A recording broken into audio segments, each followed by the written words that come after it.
24 teams, 120 matches, and it all comes down to this. Day 25 in Barcelona, Spain. It's Finals Friday. Catalunya Tigers, Raval Sporting, Pac Iker and Badalona Shaheen are the four teams fighting it out for the first trophy of the year. This is the Fan Code European Cricket Series, and it starts right now.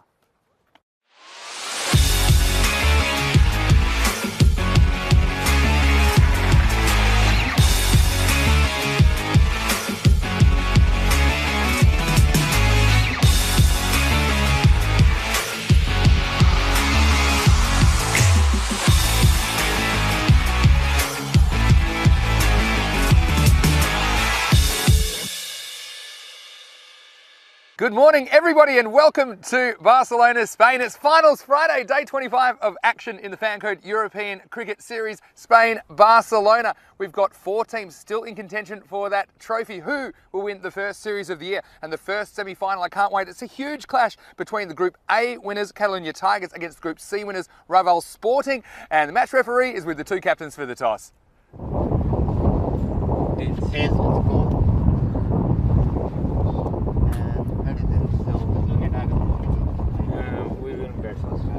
Catalunya Tigers have won those and elected to bat first. Well, there you go, the Catalunya Tigers. They've won the all-important coin toss. I'm sure that both captains would have liked to have batted first in this big semi-final because both of their tactics is to get run on the board and try to defend them. Gulam Sawa, well, he was there for the toss, but he isn't actually in the playing 11. The captain on field today will be Mohammad Amgan Khan because Gulam Sawa himself has a slight injury. So we're not going to see him on the field today for the Tigers. I'm sure they're going to open up with Mustanza Iqbal and Yasser Ali and trying to go big, try and bat Raval Sporting out of the game. Well, the Tigers, they're huge favourites in their group, but this clash against Raval Sporting is kind of the incumbent versus the challengers. Speaking of Raval Sporting, well, their captain Karan Datta, like I say, he would have liked to have batted first because they do like to defend totals, but I still think they've got those bowling options, and in particular, little maestro Gaurang Mayavanshi and Sonny Jungra. I think those middle overs will be really critical. It'll be interesting to see if they push perhaps Jungra up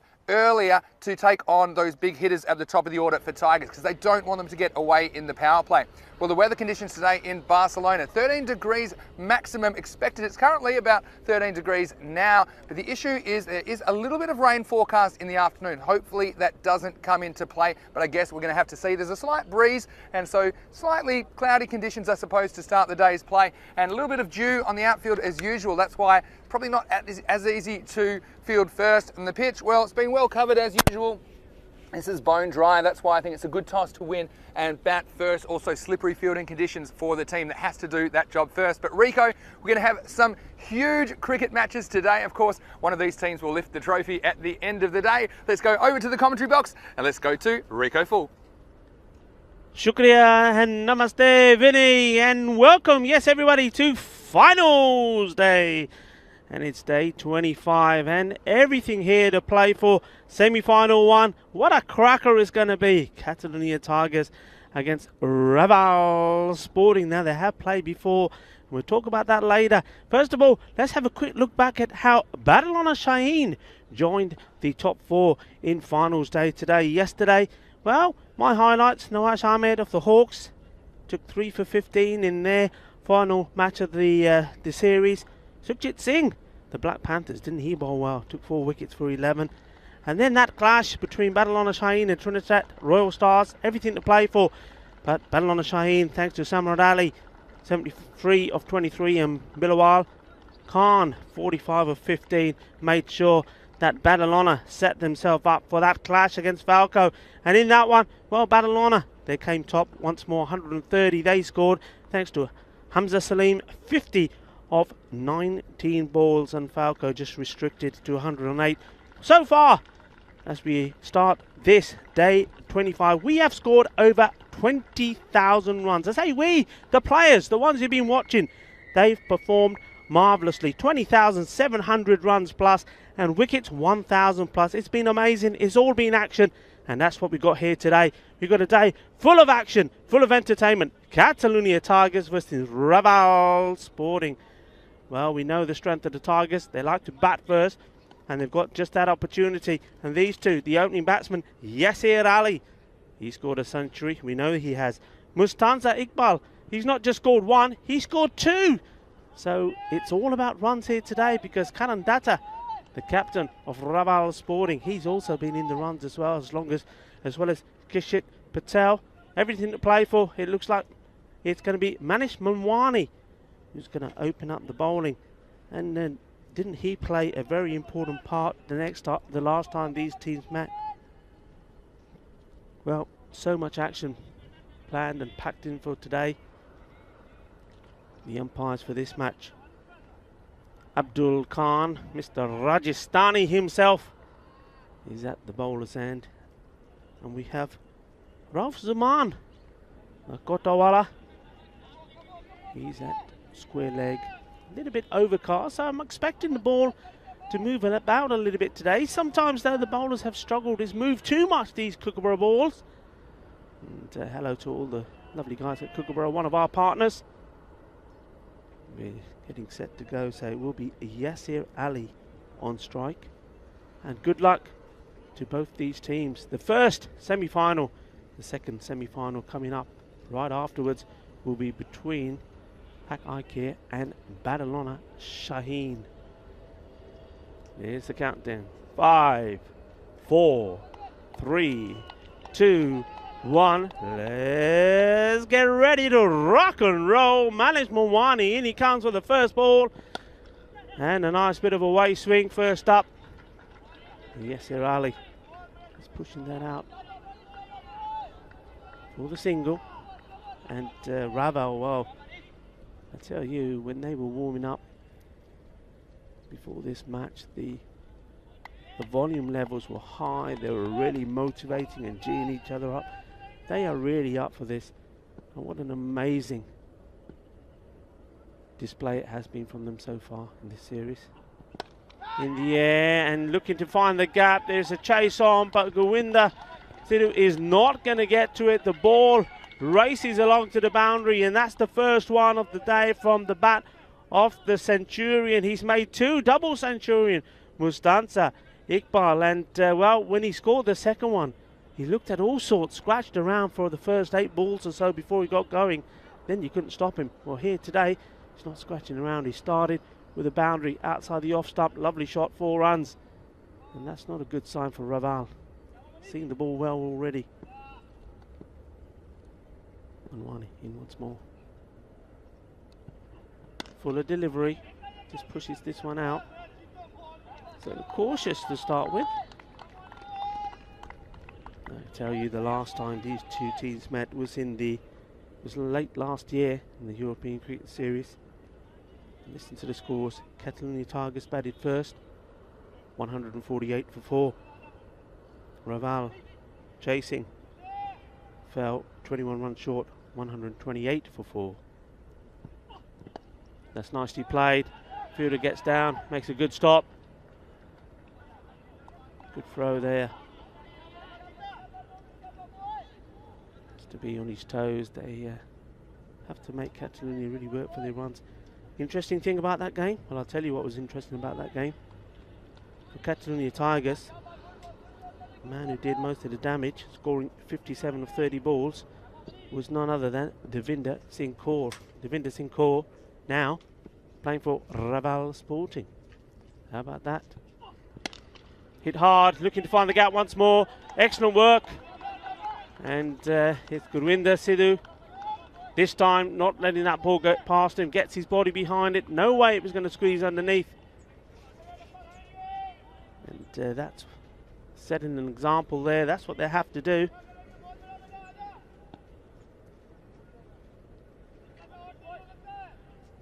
You notice that there's been an introduction and some changes in the Catalonia side. Captain Ghulam Sarwar, slight injury, not playing.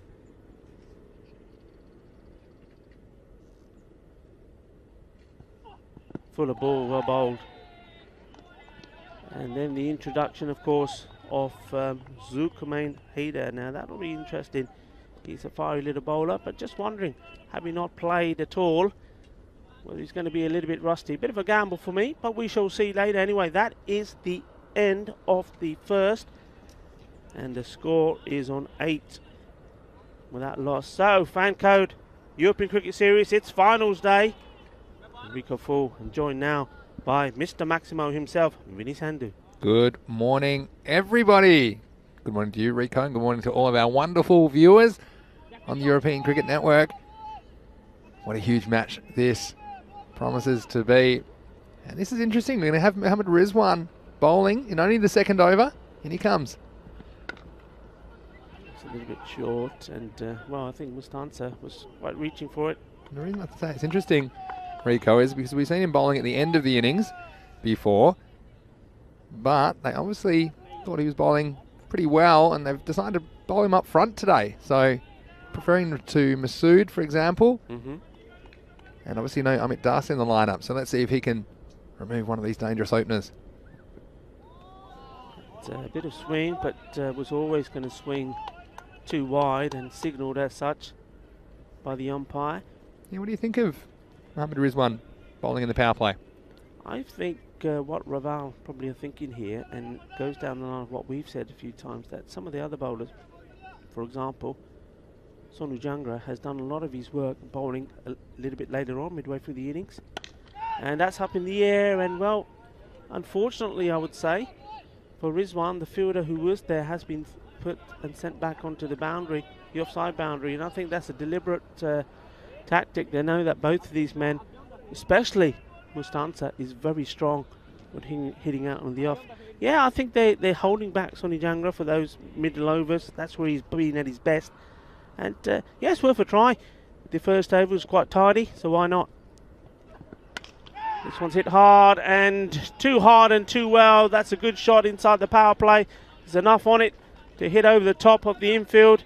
It brings up another boundary to Mustansa. Good shot. Yeah, stood and delivered. Just a matter of getting the elevation required. What we're going to see is a high standard of cricket. No mistake that these are the last 4 teams standing in Barcelona. You can see it already with the fielding and the efforts so far from Raval Sporting. And this one's up and away. There is a fielder out there, but he can't do anything about that. It's Sonu Jangra there in the deep, and that's gone wide to his right, and it's another one that he's going to have to pick up from over the boundary rope. So some nice shots here from Mustansa, just starting to open up, and we know how dangerous he can be and how quickly he can get his runs. So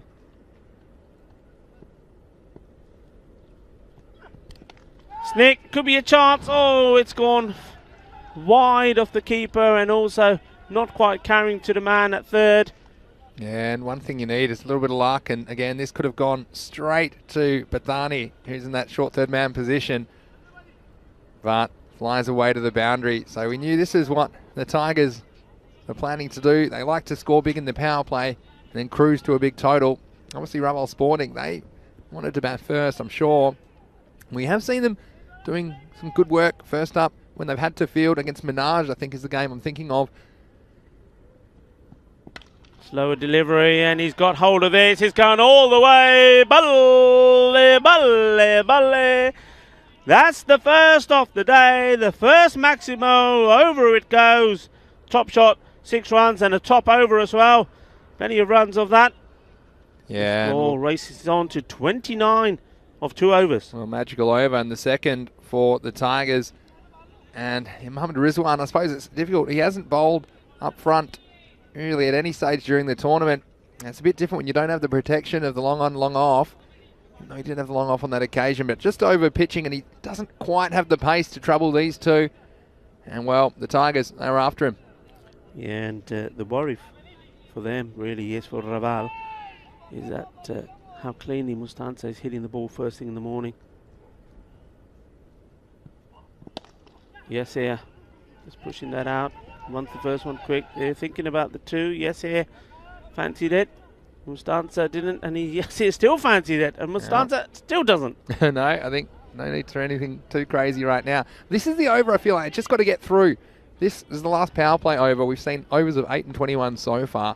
And if they can just hold on here, Raval Sporting, then they've got the next 4 overs. I'm sure we bowled by Maivanshi and Jangra 4, 5, 6, 7. And that, I think, is where this innings is going to be won and lost.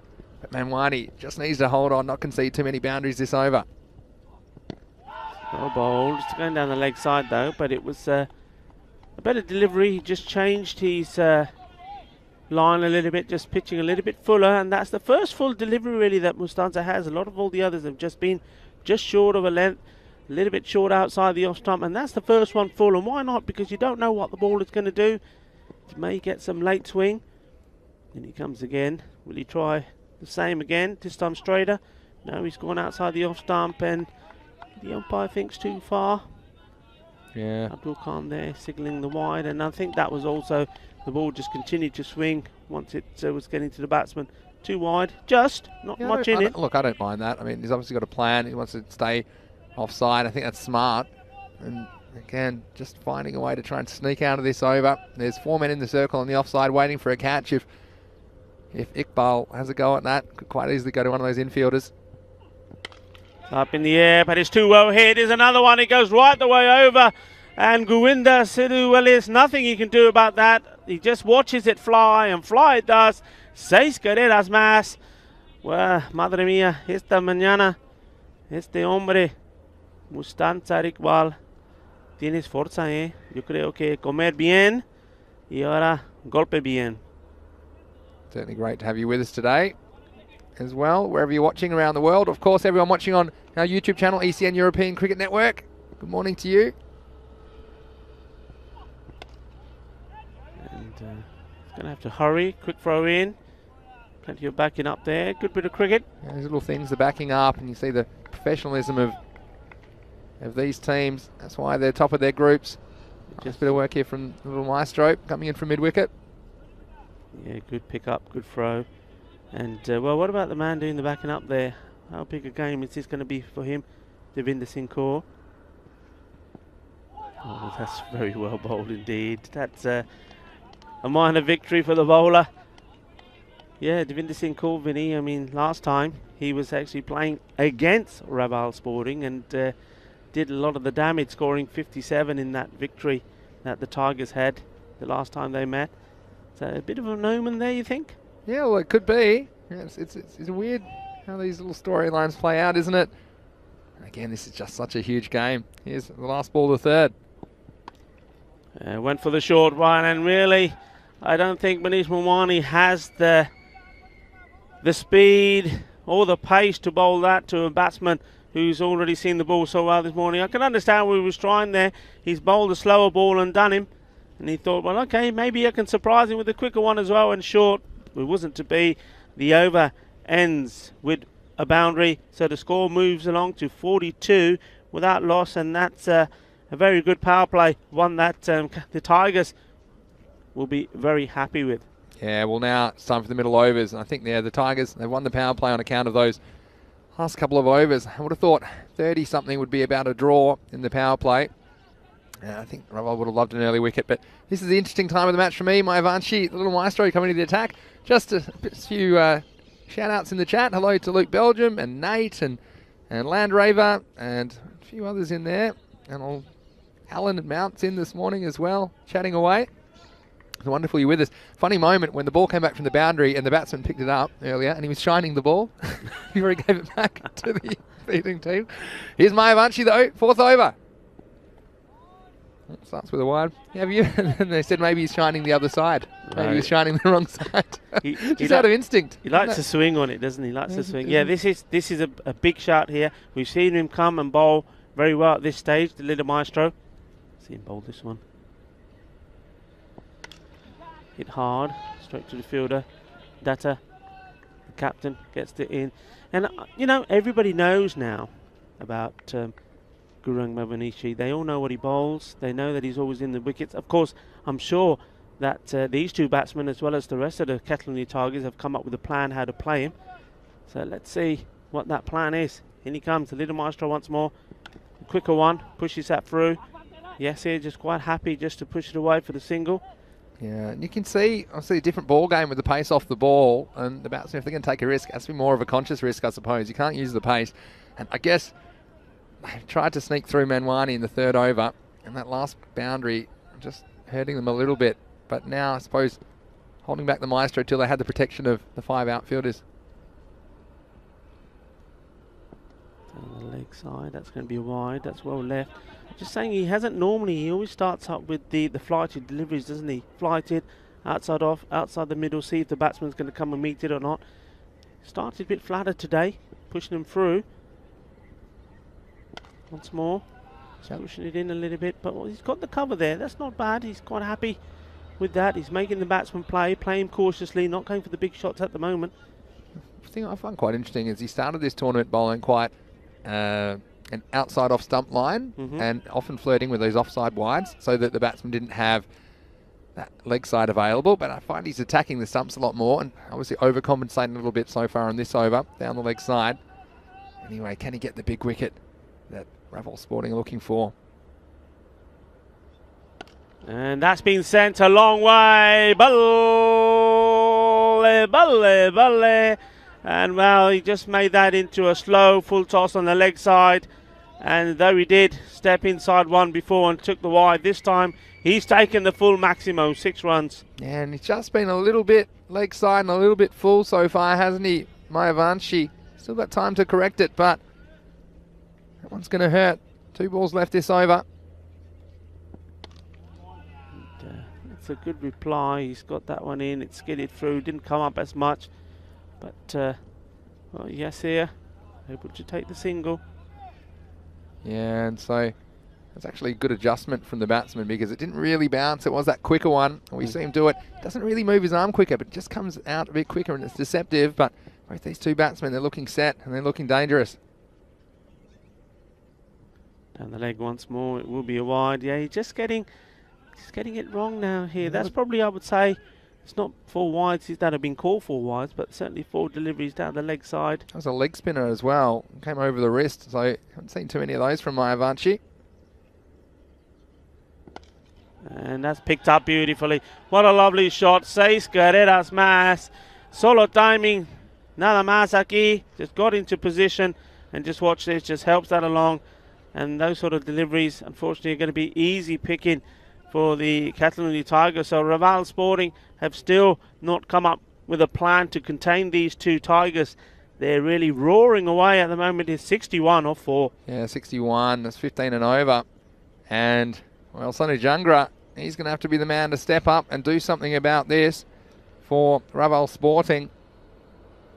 He's such a dangerous bowler. Hits the stumps so often.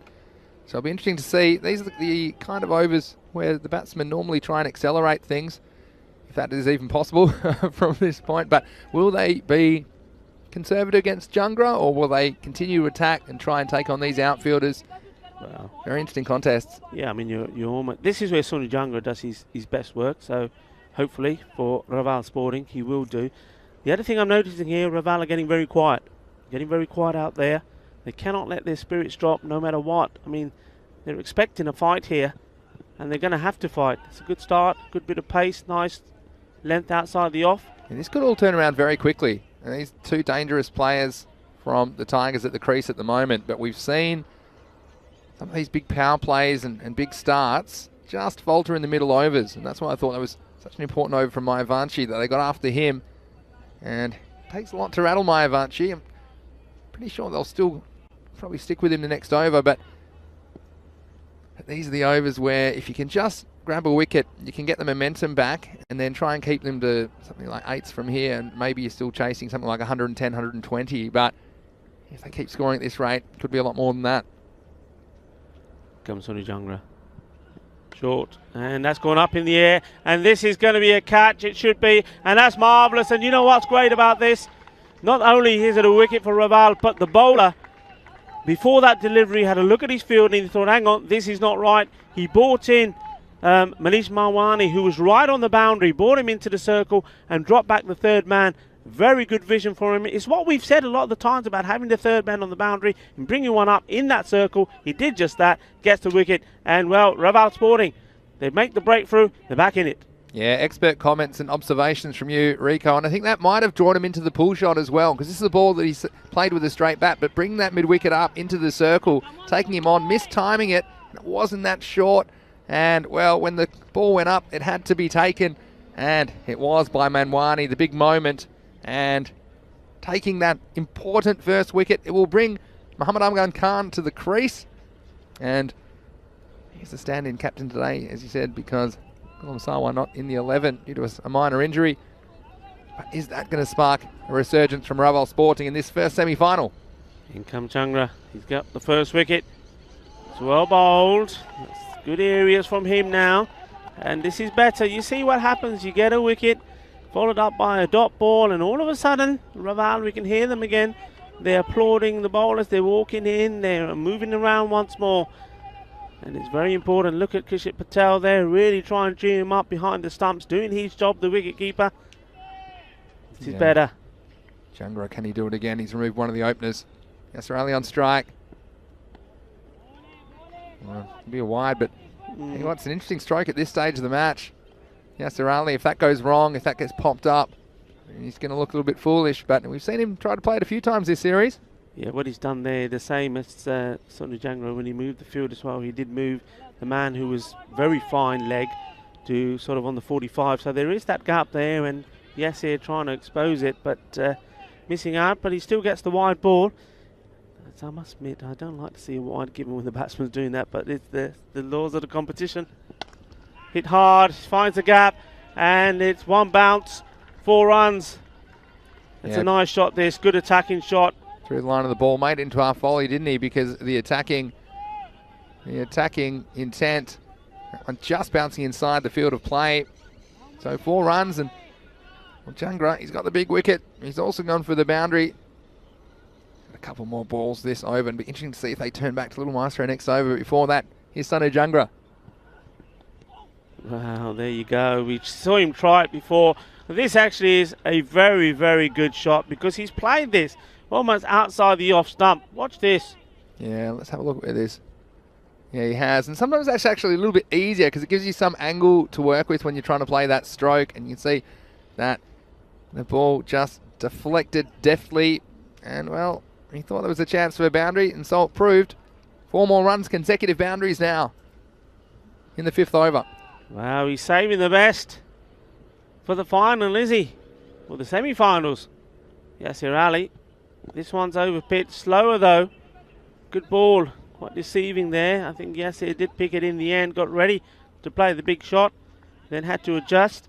The over comes to an end. They did pick up a wicket, but they were unable to really stop the flow of runs.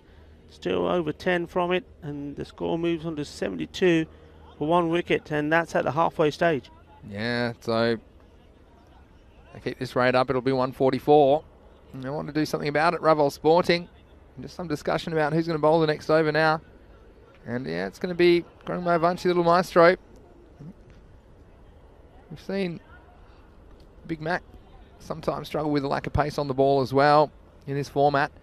Just a little reminder, you might have seen it before. Today in the 1 hour break between the semi-finals and the bronze final match, we have the European Cricket Championship live draw. And that will be at 12 p.m. GMT, which is 1 p.m. in Central Europe, and it's 5:30 p.m. in India. Dan Weston is here for that, so something extra to look forward to. But for now, here's Maya Vanchi. It's a beautiful shot. That is a really, really good shot. And just it's all about positioning. It's all about getting everything right here. And look at that. It was slightly on the leg, so there wasn't a risk of the LBW. That's classy. Yeah, sweeping is difficult. It looks easy, but it's difficult because you have to pick the bounce of the ball, and you don't really have that much time. And of course, you're right. You did the right thing there. Didn't have any chance of an LBW. Got the pad as protection, but timed it very nicely. This time, going outside the off stump. Yes, they're not happy about that. You could hear it. He knows he should have been playing that out on the off. I think the outcome would have been the same, to be fair. I think it still would have been a single. We have got a man patrolling the boundary here. Just looking at this field now to Mabanichi. He's got 1, 2, 3 down on the leg side, 2 out on the off. Mohamed Amagan Khan, well, he normally starts cautiously. He's not one of those batsmen that can play big shots straight away. He will push and thump it on the offside, that's for sure. So I think he's probably just thinking here that his job for the next few balls, really, at least, is just to give Ali as much strike as he can. Yeah, exactly right. I'm sure we'll see him just trying to knock this one for a single, unless it's a terrible delivery from Maya Vanchi. Yes, he wants it. Amagan was a little bit slow. He's ball watching. It's naughty. It's naughty from the Big Mac. Can watch your partner. There's a few a few basics, but Ravanshi, he's taking a bit of tap here, but again, he's always one ball away from that wicket. You feel he can pull the chain on one. Hasn't quite got it right today. Some of them drifted too far down the leg side, but I'd like to see him challenge Yasser Ali here. Perhaps toss it up and lure him into a false stroke. But it's a big risk, takes courage. Just waits for that to come onto the bat. Happy to go on the back foot. One thing I would say as well, Rico, is if they do put 140 on the board, Raval, the way they're batting, they could chase it down. Yeah. And I don't think the Tigers' bowling lineup is particularly intimidating, I have to say. I think they're a batting heavy team. So it could be a high scoring one. Bit of width once more. Just able to just to the fielder, but they will take the single, may even get two. And yes, it's going to take him on. A direct hit will be interesting.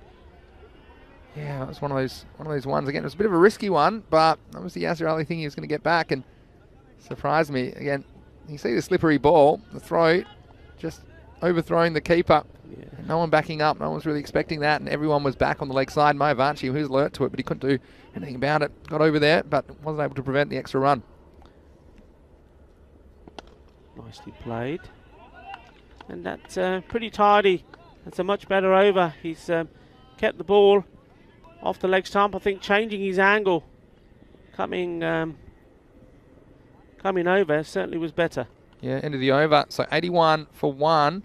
Just holding things back in the last couple of overs. There's been 20 of the last 2. Wants an improvement on what came before it. If I'm doing my 6 over check-in, I think these two, especially with Yasser Ali there, he's so dangerous. I think they're probably looking, let's talk 12 and over. I think that's probably conservative, but the minimum 12 and over they'd be looking for 48. That would take him to 129. So they're probably looking 130s plus. And like I say, even if they do score 130s, I think that Raval, with their batting and the way they've been batting, they'll fancy their chances. Won't be an easy chase, of course, never is chasing that many runs. But if they can bowl well here and keep them down to even, let's say, 10s, then that's going to be 121. So yeah, and little things are going to make a difference. Yeah, you're absolutely right. And I'm just looking once more at the squad of the Catalunya Tigers. We'll come back to that after this delivery. Sonny Jungler to bowl his second over. Starts well. That's that fuller delivery, Yorker length. But what a glorious stroke that is. And that's all about the batsman that is in great form at the moment. This is pure timing. Watch this. Nothing too wrong with that ball. You can see, watch where Yasser Ali comes out to play that to greet it. He's well outside his crease. So he's made that what would have been a Yorker length ball, perhaps if he stayed inside his crease, into almost a half volley. But it's the placement. 4 runs, beautiful shot. It's confidence and it's footwork, isn't it? It's footwork and it's balance from Yasser Ali. You can see why he's been such a good player for so long around these parts. Here's Jungler again. Nicely played again. Yeah, so just going back to that, they've welcomed back, obviously, Ghulam Dastgir into the team, the Tigers. Yeah. They've got Latif there. Obviously, Yasser Ali who's doing the batting at the moment. So I get the feeling that most of their attack, Razak Ali, is going to be the slower bowlers. So I think that's why it's very important for them to get 140, 150 on the board, and they can utilise those bowlers. And they can be effective, but they need runs on the board to do it. These chases are hard. Everything has to go right for you, if you're trying to chase that many runs. Here's Khan on strike this time. Khan doing the tiki-taka. Yasser, a little bit of the boom-boom. But we haven't seen the big shot for now. I mean, Yasser, unlike Mustansa, does play a lot more correct shots, if you like. Mustansa hits big, and well, he had an impact straight away, made 40 or 15 balls before he was caught by Mawani of the bowling of this man. Jungler, he'd love to get a second. Another wicket for him, and he will be a joint top wicket taker with his partner, the maestro. This is hit big. Well, that's exactly what I'm talking about there. So Muhammad Amagan Khan doing the tiki-taka, but the boom-boom coming from the bat of Yasser Ali. And he lured him into a slightly shorter delivery here, Yasser Ali, because Jungler saw him coming, so he banged it a little bit shorter, and it's almost like Yasser Ali wanted him to do that because he was set, he was well balanced, and he had the room to free his arms and send that one straight and high. And well, they might have removed Iqbal taking that chance, but Yasser Ali looks in the mood to go large. Yeah, he's now the highest run scorer in the tournament. He was behind Awais Ahmed. Just give you the figures here now with him just taking that single. He's now moved on to 429 runs in this series. So the man who was in front of him before, after his century the other day, was Awais Ahmed on 389. Yeah, it's good going, isn't it? And yeah, we've seen Yasser Ali in the ECL before, playing for Catalonia CC. He's gone for this one, and it's gone big. So the Big Mac has come big himself here. He said, enough of this tiki-taka. I'm not playing second fiddle to anybody. And that's a good shot from him all the way over. And the end of another over, and that was a good one. And the score now rattling along. We're now into the 90s. 90... No, I think it's 100. That 6 takes it to 100. Yeah, 100 after 7 overs. And just a reminder to everyone, the finals Friday, what's coming up for you today. Of course, we've got these two semi-finals. We do have the ECC Group Draw, so the 15 countries will be drawn into 3 groups of 5. And that tournament later this year on the European Cricket Network. Then we've got the bronze final and the gold final. So stay with us today. It's going to be a huge day. Finals Friday in Barcelona, the first Vanco European Cricket Series of the year. Well, Big Mac getting in onto the action, and that's a worrying sign for Raval Sporting, because he's just taken a ball or two to get going. This is the big call now, so Masood finally comes into attack a little bit later than we would have thought, to be honest. He's been bowling very well. But, well, he's coming into bowl now, and the batsman, especially this man's got his eye in. Starts with a full toss, and that's going to be punished. Lagya Shaka! That's big, and he's going to have to go fetch that. Now, Maxi, I'm going to say, I mean, Raval Sporting, they know the talents of Catalonia Tigers. There's no way, maybe if they dreamt it and in the fantasy world, but there's no way other than that they would have expected not to be chasing runs. So they'll be prepared to be, mindset would be to prepared to be chasing something. Maybe 120, but what do you think, what's the target is that it's going to get to, which they start thinking, okay, and start getting doubts about? Where do you think that's going to be? I'll give you my thoughts in a second. Here's Masood for now. Might be a chance, but there's no one back there. Manwani's after it. Might plug. He's still going to make it across the line for 4 runs. So another boundary. Well, to answer your question, I would have thought once you start getting north of 140, it's getting pretty serious. And this is also a serious innings from Yasser Ali. He's now past his half century. And in fact, just being acknowledged now, but things moving so fast, I suppose. It's hard to keep up at times, but Masood with the job, ball in hand. And put the man back now at deep mid-wicket. Yeah, so I think 130s, I think they'll feel something psychological, I think, about 140 in this, and we haven't seen too many successful chases north of 140, but the thing is, batting second, they know what they need to do. And sometimes I think that's a little bit of an advantage too. Of course, there's immense pressure on doing it. But if they know, okay, right, we need 140. We know the risks we need to take. And look, if they come off, they come off. But you know that at the start of the innings. And the openers have the big job to do for Raval. And that's a lovely shot from the mark. There wasn't a very big backlift here. Just have a look at this shot. It just almost punches that away. And it wasn't one of those huge sixes, because the bat's come from a long way up and he's given it everything. He's just getting into line. It's pure timing. This is Mac now looking dangerous as well. And, I think that one hurt him more than it hurt the ball. Big smiler. One thing I love about Mohamed Amagan Khan, he always plays his cricket with a smile on his face, and I love that. You know, he's not the only guy. There's quite a few players. The little maestro as well is always smiling. I just think it's lovely. You know, has a smile to himself as he plays that shot, thinking, I should have done better there. But I think he felt it as well. He was giving his hand a bit of a shake. Yeah, he's a great ambassador for the game as well. He's done a lot for cricket in this country. Wonderful guy. And there's that sneaky little shot again, and he plays it so well. Lovely to see him play. I remember back last year when he tried it a couple of times and it looked absolutely awful. And I said, Yasir, shot ta tera acha, jiri teri technique nahi theek, ta tu miss kari anda. And he's gone back, he's practiced it. Technique bhi hun theek kar li, shot hun bahut badhiya ban gaya. Chokka ho gaya, looking nice, looking good. Yeah, Masood, we've seen him sometimes bowling up front. They preferred Rizwan in that role today. They've plugged that hole. They're 2 in the circle behind square now. He's going to go to the reverse ramp. I don't know if there was any bat on it.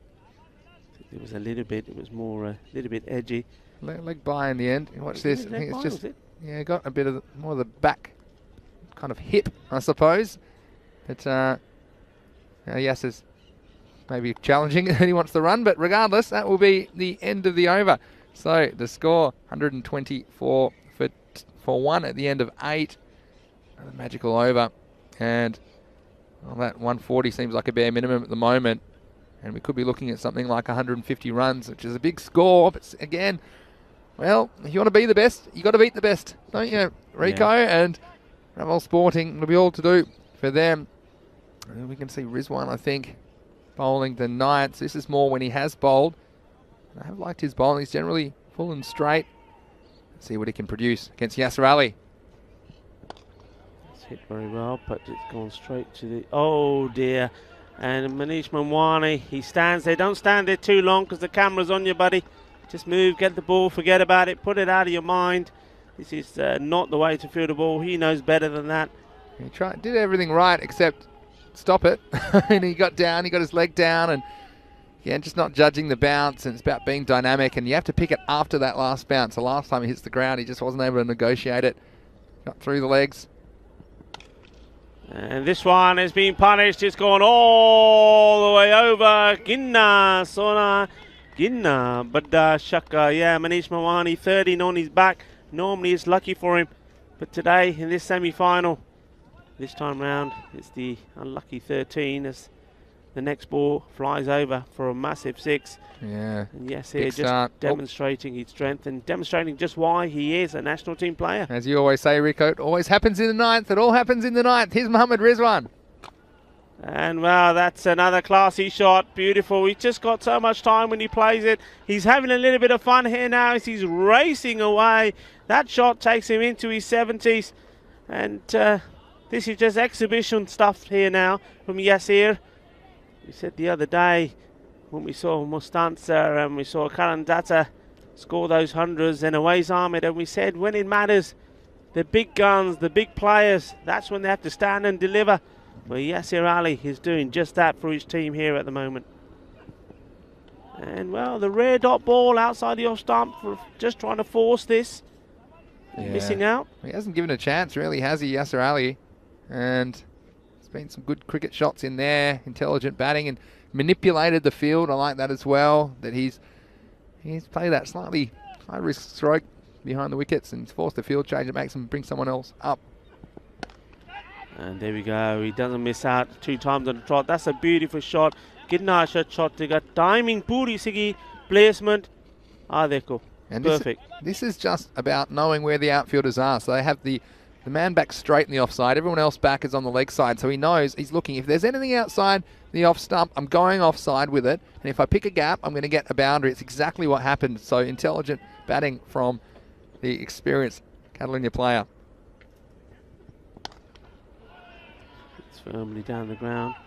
Gurvinder Sidhu does the fielding. Single is taken, and well, you won't mind that because that is the end of the over. And he keeps himself on strike with that single, so we move closer to that 150, 143 now. Yeah, well, the 6 over mark I talked about, well, they might be looking at something like 12 and over. But since then, the overs have been 19, 24 and 19. So it just shows you they've got their eyes on a lot more. A lot more. I'll tell you what, Yasir Ali's got his eye on. The magic number for him now is 23, because 23 of this over of his bat means that he's going to get his century, and it will be his second of this series if he can achieve it, and I certainly wouldn't bet it against him at the moment. Well, Numan Ali's the one with the ball. They've elected not to bowl Masood again because he took a bit of punishment the last time he had a go at Yasir Ali. Here we go, 10th over.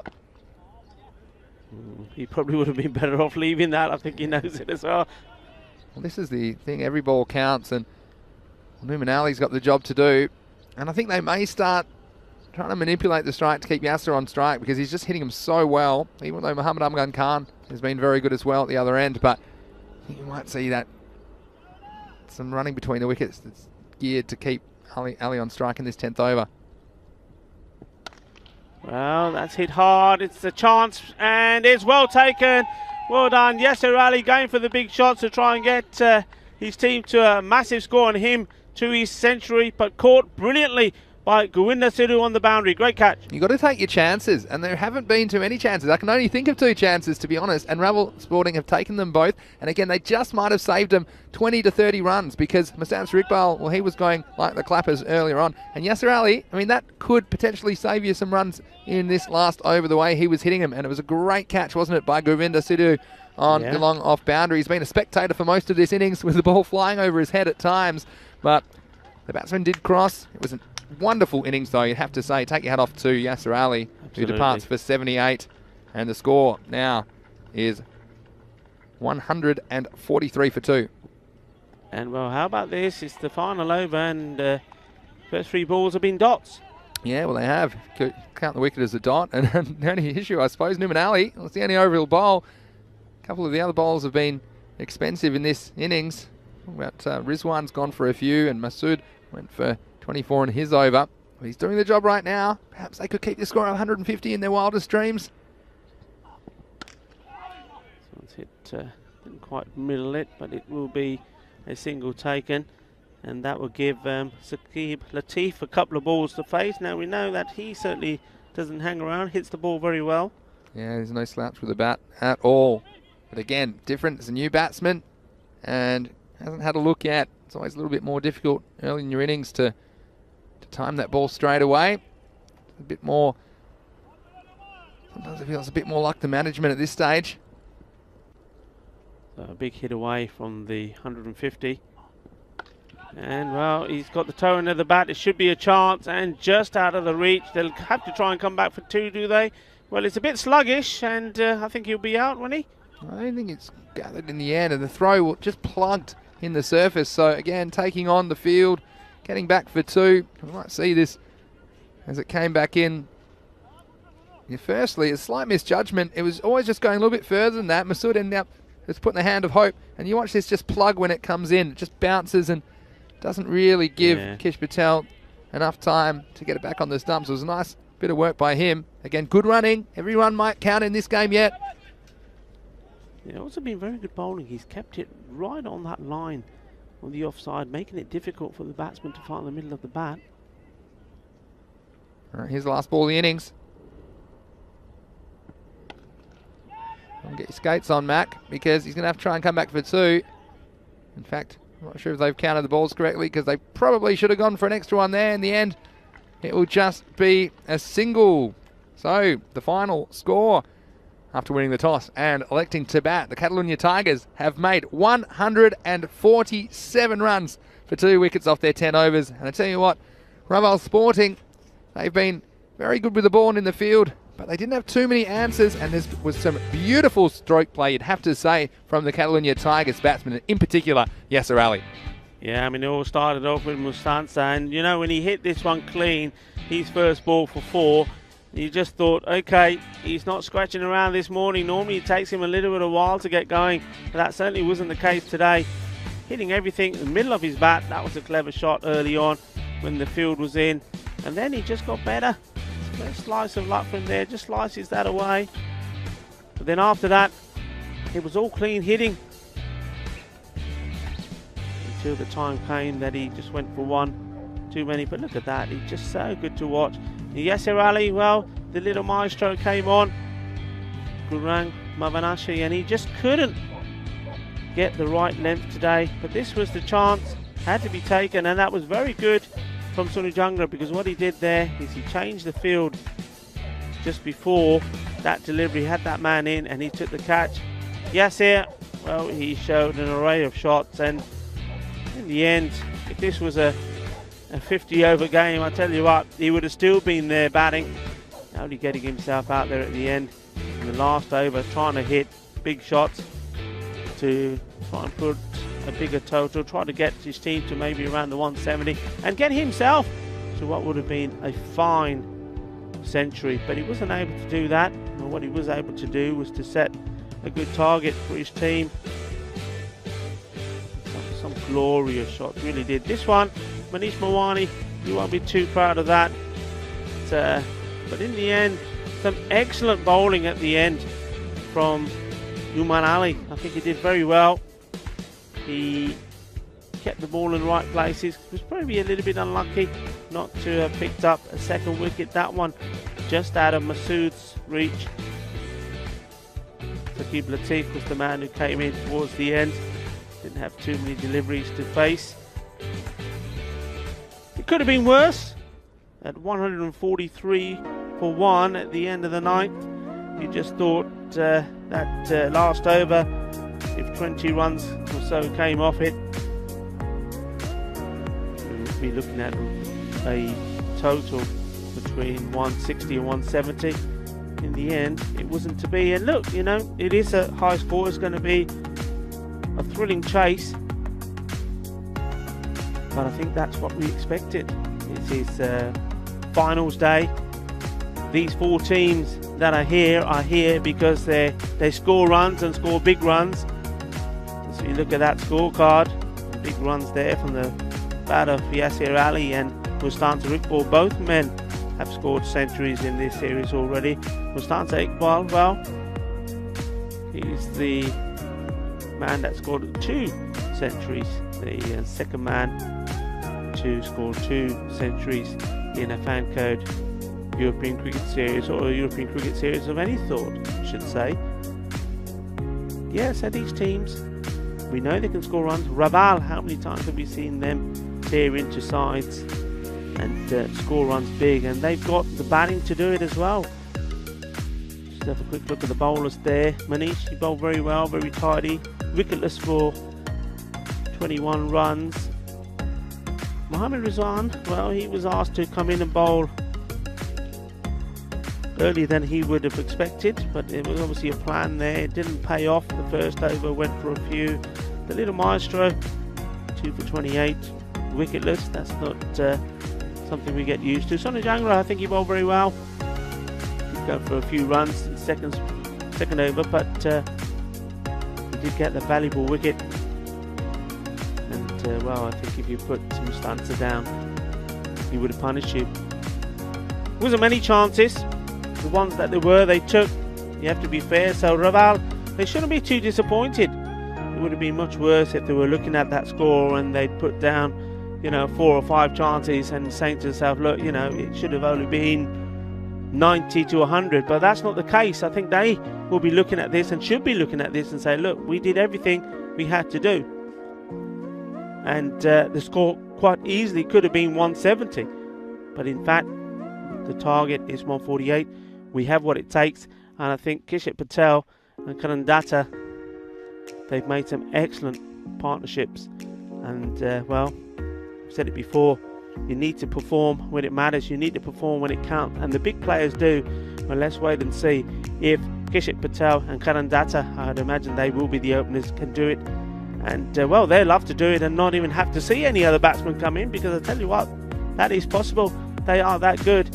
But Catalonia Tigers, their strength isn't in their bowling. I think Mohammad Kashif, he can certainly cause an upset or surprise. They've also got Zulkarnain Haider been added into their team. Now, it'll be interesting. I don't think it's easy for any bowler to come in to this series and start to bowl and bowl well on this pitch as well.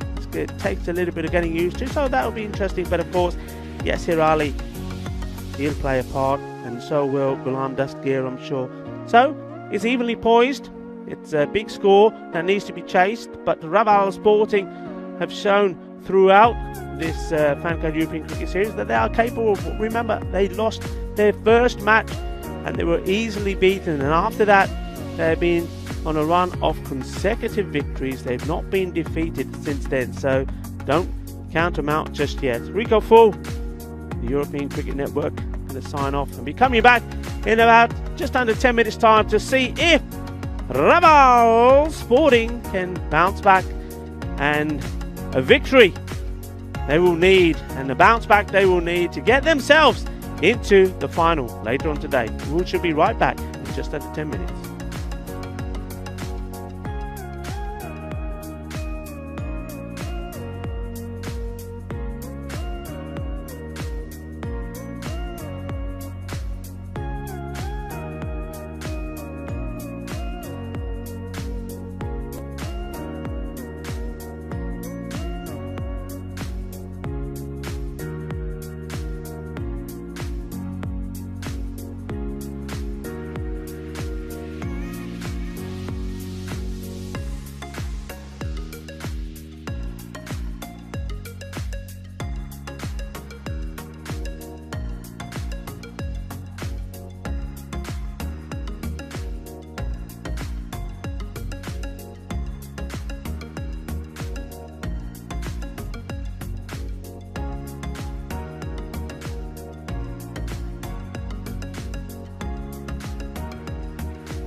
Hello and welcome back to Barcelona in Spain. Here we are at the Montjuic Olympic ground. The sun is shining and it's semi-final and finals day here. And this first semi-final, well, the Catalonia Tigers have come out roaring with the bat. They've scored 147 with a loss of just 2 wickets. We've seen an exhibition of batting from Mustansa Iqbal showing his big hitting and Yasir Ali showing his class. But Raval Sporting, they've got a little bit of class and big hitters themselves. And they will be starting with the left-hander Kishet Patel. He's been in very fine form. And Karan Datta as well, the Raval Sporting captain, has been hitting the ball well and big. These two, if they get going, will make this a very interesting affair indeed. And don't forget, both of these batsmen have put on a partnership, an opening partnership of 166 runs earlier in this series when they just both of them found their form. That was the game that Karan Datta went on to score his century, the second 50 coming in just 12 deliveries. So you dare count them out of this contest. I know that the Catalonia Tigers, they will be believing that's not the case.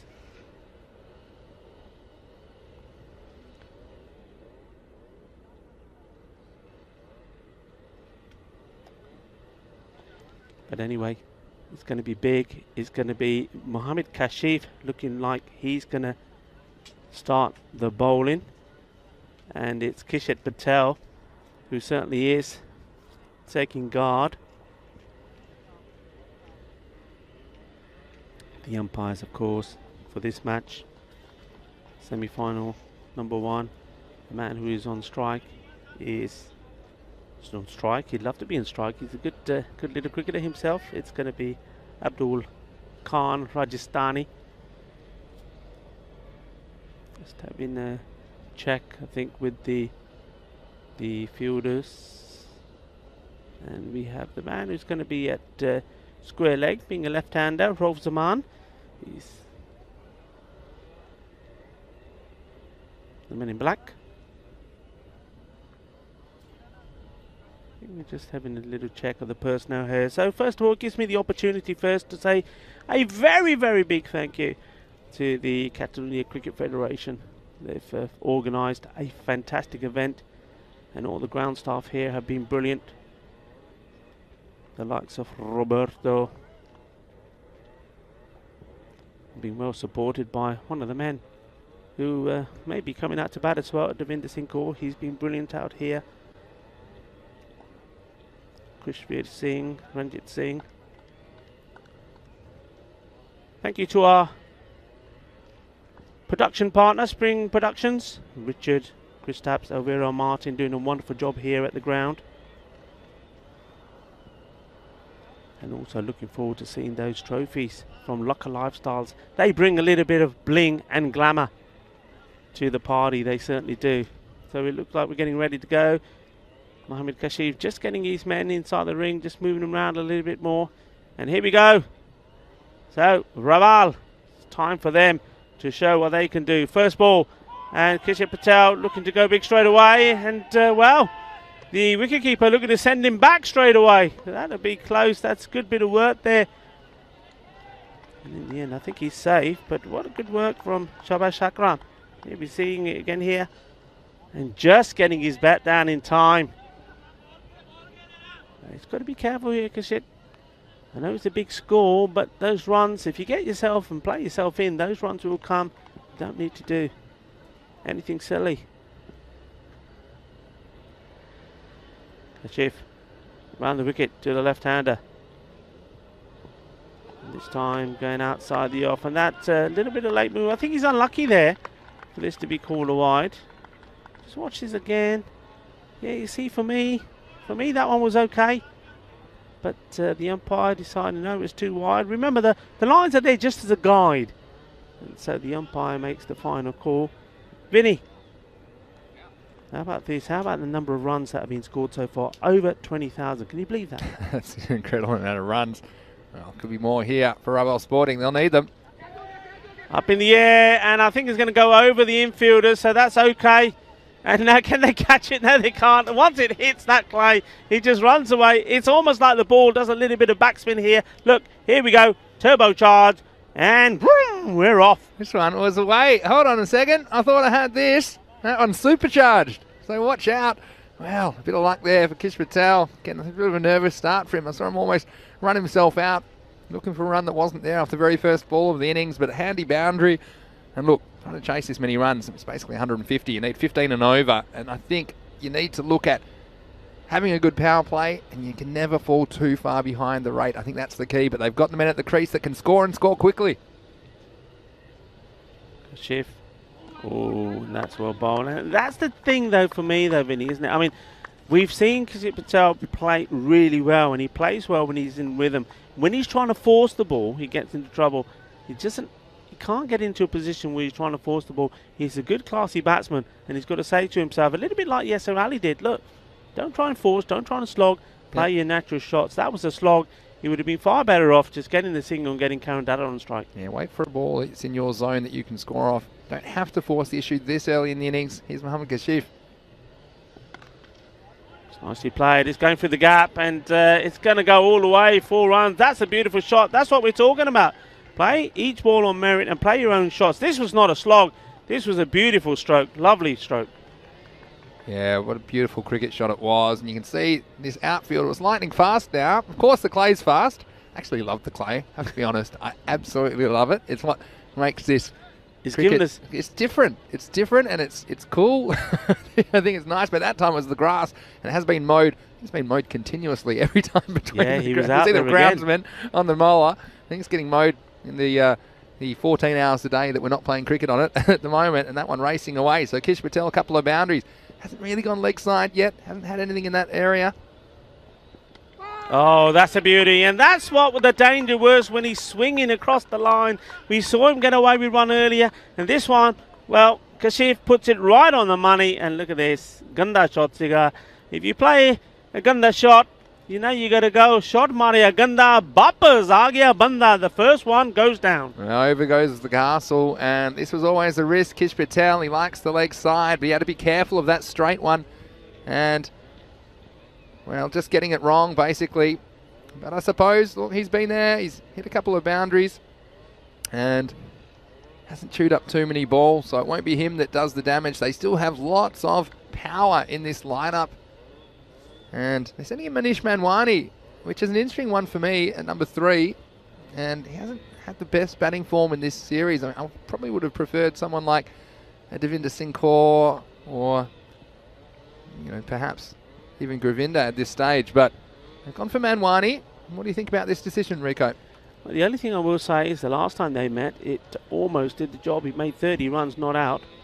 A good little innings from him. I think what they're doing here is what I saw them do the other day. Left hand has gone out.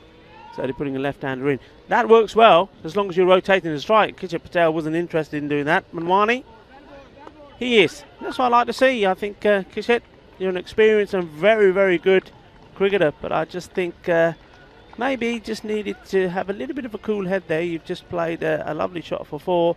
You didn't have to play that shot. And I think the rotation of the strike between these two is very important. It will put pressure on the batsman. On the bowler and on the fielding side. But that's the end of the first over. And, well, there's a wicket that's gone down in it as well. Also, 10 runs from it. Yeah, 10 for 1. 10 for 1. And Karan Data yet to face a ball. That's one of the issues. He's been the form batsman. And at the moment, he's at the wrong end.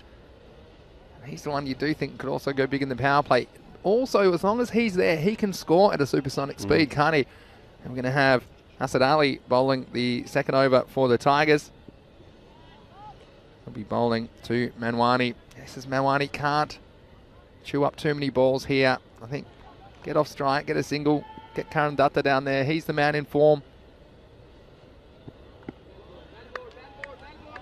Every one of these balls is precious. There's only 60 in the innings. And already 5 behind the rate required, I suppose. If you go at this 15 and over benchmark that I've set, you just always have to be conscious of that. You don't necessarily have to be going 15 over, but you don't want to be falling too far behind because there's a lot of runs to make up in the second half of the innings.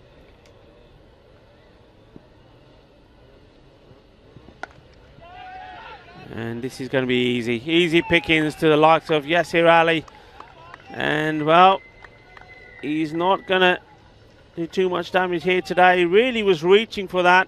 It wasn't the right area to be playing the shot. Should have been looking to play it the offside, maybe guiding that ball between the man at point and third man. So that's another wicket. Soft dismissal. He goes for 1 of 3 deliveries. Yeah, and it hasn't really worked, has it? Man 1 in number 3. Or at least didn't waste too much time. That's probably all I'll say. And I think, well, Devinder and Govinda and Kanandata, they are the key for me with the bat. Those 3 batsmen, they can all score really, really quickly. If they lose them, I think it's going to be very, very difficult. But Devinder, he's such a good player, good striker of the ball. We haven't really seen the best of him, but he did have a good cameo the last time they played on Wednesday. 26 not out of 9 at the end of the innings. And he has to go from early in the innings, and let's see how he approaches this.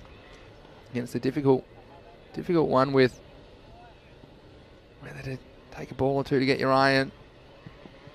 Oh, what a lovely delivery that is. And nice one first up. Kanandata, what must be going through his mind? I mean, if he had a little bit of nervous energy going out there, well, how nervous will he be now? Because he's seen 2 wickets go. He hasn't faced the ball himself, been stuck at the non-striker's end. Yeah. And that's a lot of tension, pressure and nerves building on him there. Ooh, that's good bowling. It's right on line, wicket-to-wicket stuff, putting the pressure on. Yeah, so Kanandata will get his first opportunity to face the ball. And don't judge this innings just yet. That's probably what I would say. They have lost Kish Patel, and they've lost Manwani, but still a lot of talented batsmen and attacking batsmen in Raval Sporting. They try and chase this fairly large target down of 148. Kanandata, कितनी हुन responsibility है, captain भी है, हाले run बनाए नहीं, 2 wicket गईयां, पहली ball. That's nice, single ले लिया. That's what he's got to do here now. I think the 2 of these have just got to start to rebuild. They can't obviously spend too much time doing it, because they're running out of balls, and the score and the rate they require is going up. It's just under 17 at the moment. Jamie Bundy saying perhaps the Tigers been overlooked a bit as contenders in this tournament. They're on the prowl at the moment, and they certainly are. And this is a very good over from Asad Ali. Again, just mixing up the deliveries. That one, a bit of an off-cutter, and that will end the over. So, well, a bit of trouble now for Raval Sporting early in their innings. They are 12 for 2. Yeah, good bit of work there again for the wicket keeper. It wasn't an easy one, Shazeb Akram. And we know the importance of keeping the extras down as well. When he's seen him there diving low, getting his body behind the ball as well. That's all very good stuff. Now this is going to be an interesting phase for me. Zulkarnain Haider. He's obviously not been available for some of the earlier games of the Tigers. We have seen him feature before in previous European Cricket Series. So he's coming on the bowl. Can be useful, but how rusty is he going to be? He's been out of the action for a while, and he comes. And starts with a wide, and what a fantastic take that was, Vinny. You'll like this one, won't you? Yeah, that's it. We'll save him 4 for your team as the keeper. And this one, well, it actually had a bit on it. Watch this one fly through to the keeper, Akram. Nice bit of work. That might have been offline, but it was a nice bit of rhythm and pace from Haider. So he might be a little bit of a handful for these batsmen. But Data, he's the man. He's the captain. He'll be hoping to put an imprint into this total that they require. Oh, that's up in the air. It's going to be a chance, isn't it? And it's gone down. Well, that could be a massive let-off. It went a long way up, and it's Shirazi, the fielder, the one we saw gingerly chasing the ball on the clay and couldn't get to it. This time in the air.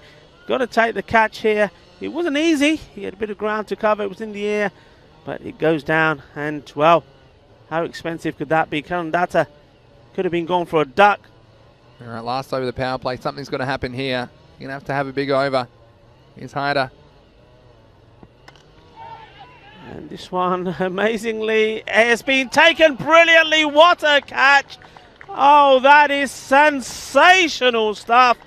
That is incredible. Mustansar Iqbal. Well, You saw the shot. He almost stopped the shot, and I was going to say he's incredible. He just pushed that, and it looks like it's going to the boundary. Mustanza Iqbal had other ideas. Well, he's got magnets in those fingers. What an amazing catch. It's the hardest thing to do, running with the flight of the ball. And it wasn't even like it was high in the air and he had time to make the ground. This was just looping over him. And it seemed to be safe for all money. Mustanza Iqbal just tracked it, had to turn the wrong way. And then, in the end, I don't think it was quite in the middle of the hand, so he was able to hug it to him. And, well, Devinder, unfortunately, he departs fairly cheaply, goes for only one. And this innings in tatters now. It's 14 for 3. Yeah, something has to give here now. Data back on strike. He's given a chance himself. Probably lucky to be there. Well, this time he finds the middle of his bat and the ball does go over the boundary rope. So is this the start of the fight back now? The captain, we know what he can do. He's produced some magic before and he's being joined there by Gurwinder Sidhu. And Gurwinder भी पता है भी अपने बंदा छक्का ही मारदा तेरा ना ही रखिया छक्का. Well, he's got to produce now, both of them. Gurwinder knows he's got to be a big, long innings. It can't be just a bang, bang and out. Yeah, and look, as long as these two are there, I'm not going to put it past Relive Sporting because they both hit the ball so well. That's a lovely shot. Fielder comes across, should get it and does. And how well he played that. It's just all about footwork. Good work there from Yasir once more. Yeah, and this is a lot of pressure though, but I think both these players know the situation. And tell you what, if there's one player that can go from ball one, it's Gurwinder Sidhu. There's been a lot of chat about it as well on social media, that he often hits his first ball for 6. Well, not sure if we'll see it on this occasion, but he definitely loves to hit sixes and loves to hit lots of them.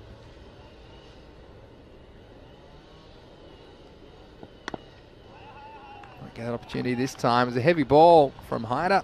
It's been a very good over for a man. He's coming into the tournament without a lot of cricket under his belt. It's on a good length. It's going to take some hitting. I would say he does like it full as well. Gurwinder likes it up in his half and just likes to clear that front leg and send it sailing straight over the boundary, but difficult situation. If we have a look at the run rate required after this over, where we're at, good north of 3 a ball, I think. Yeah, good little work there. Good thinking from the bowler once more. Square leg comes up. Mustanza goes on the boundary.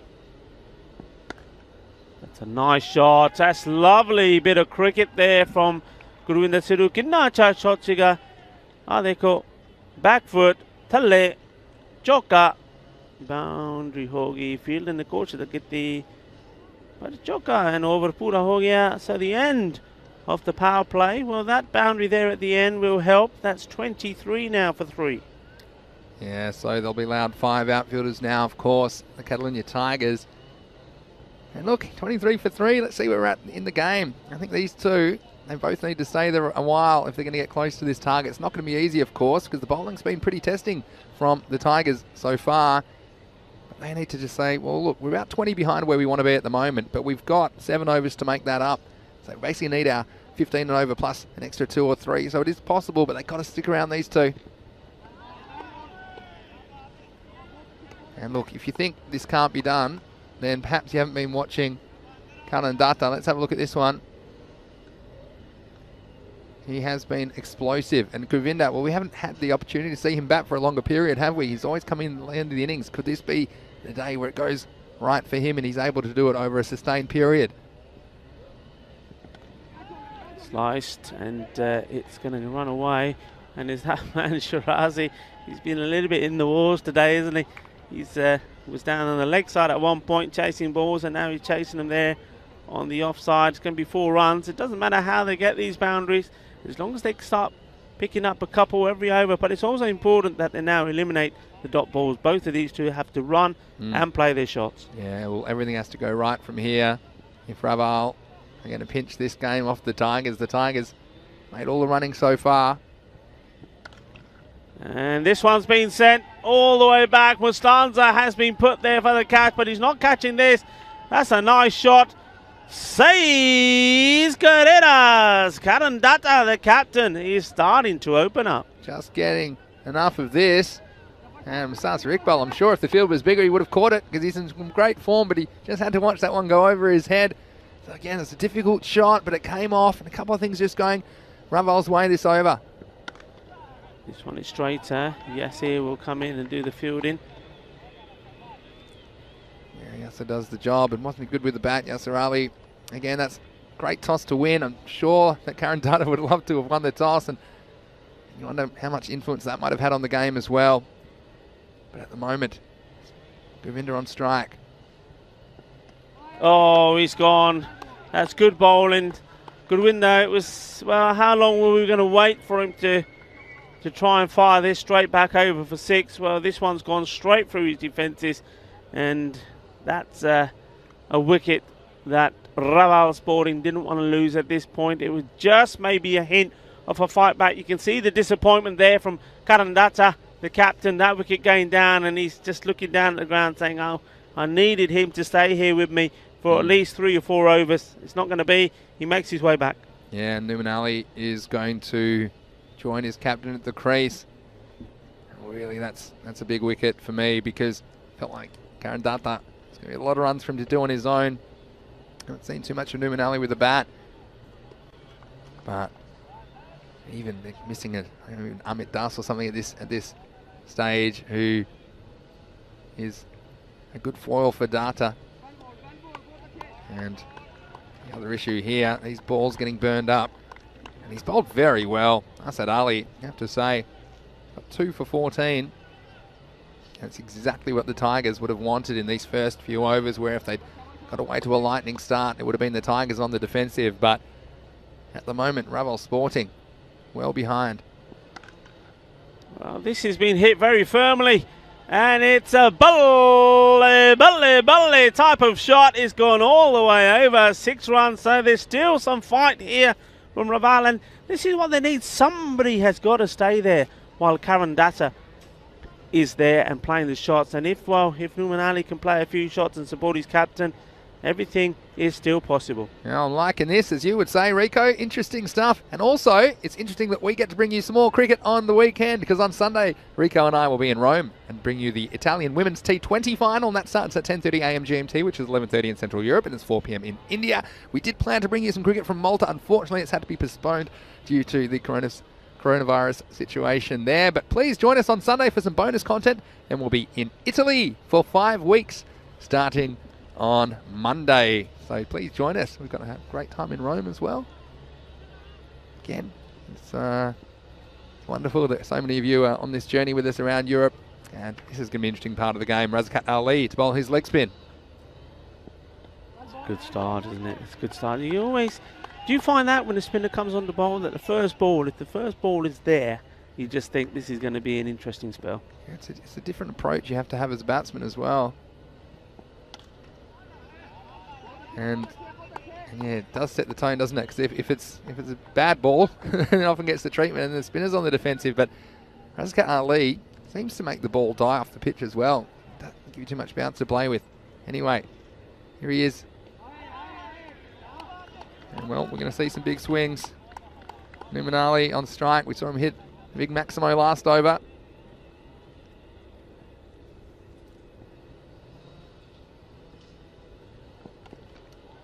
A thick under edge. SG in the chat. Hello, SG. Nice to see you. He said the walk of shame back to the dugout seems more depressing on finals day.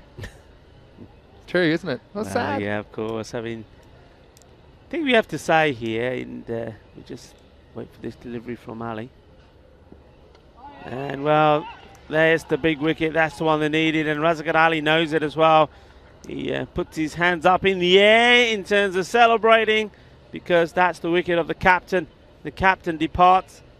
Karen Dutta, and clean bowled, just trying to hit this ball too hard. Watch this quicker ball out of the front of the hand. It's not the leg spinning delivery, and it just comes back at Dutta, who, well, desperate times, desperate measures.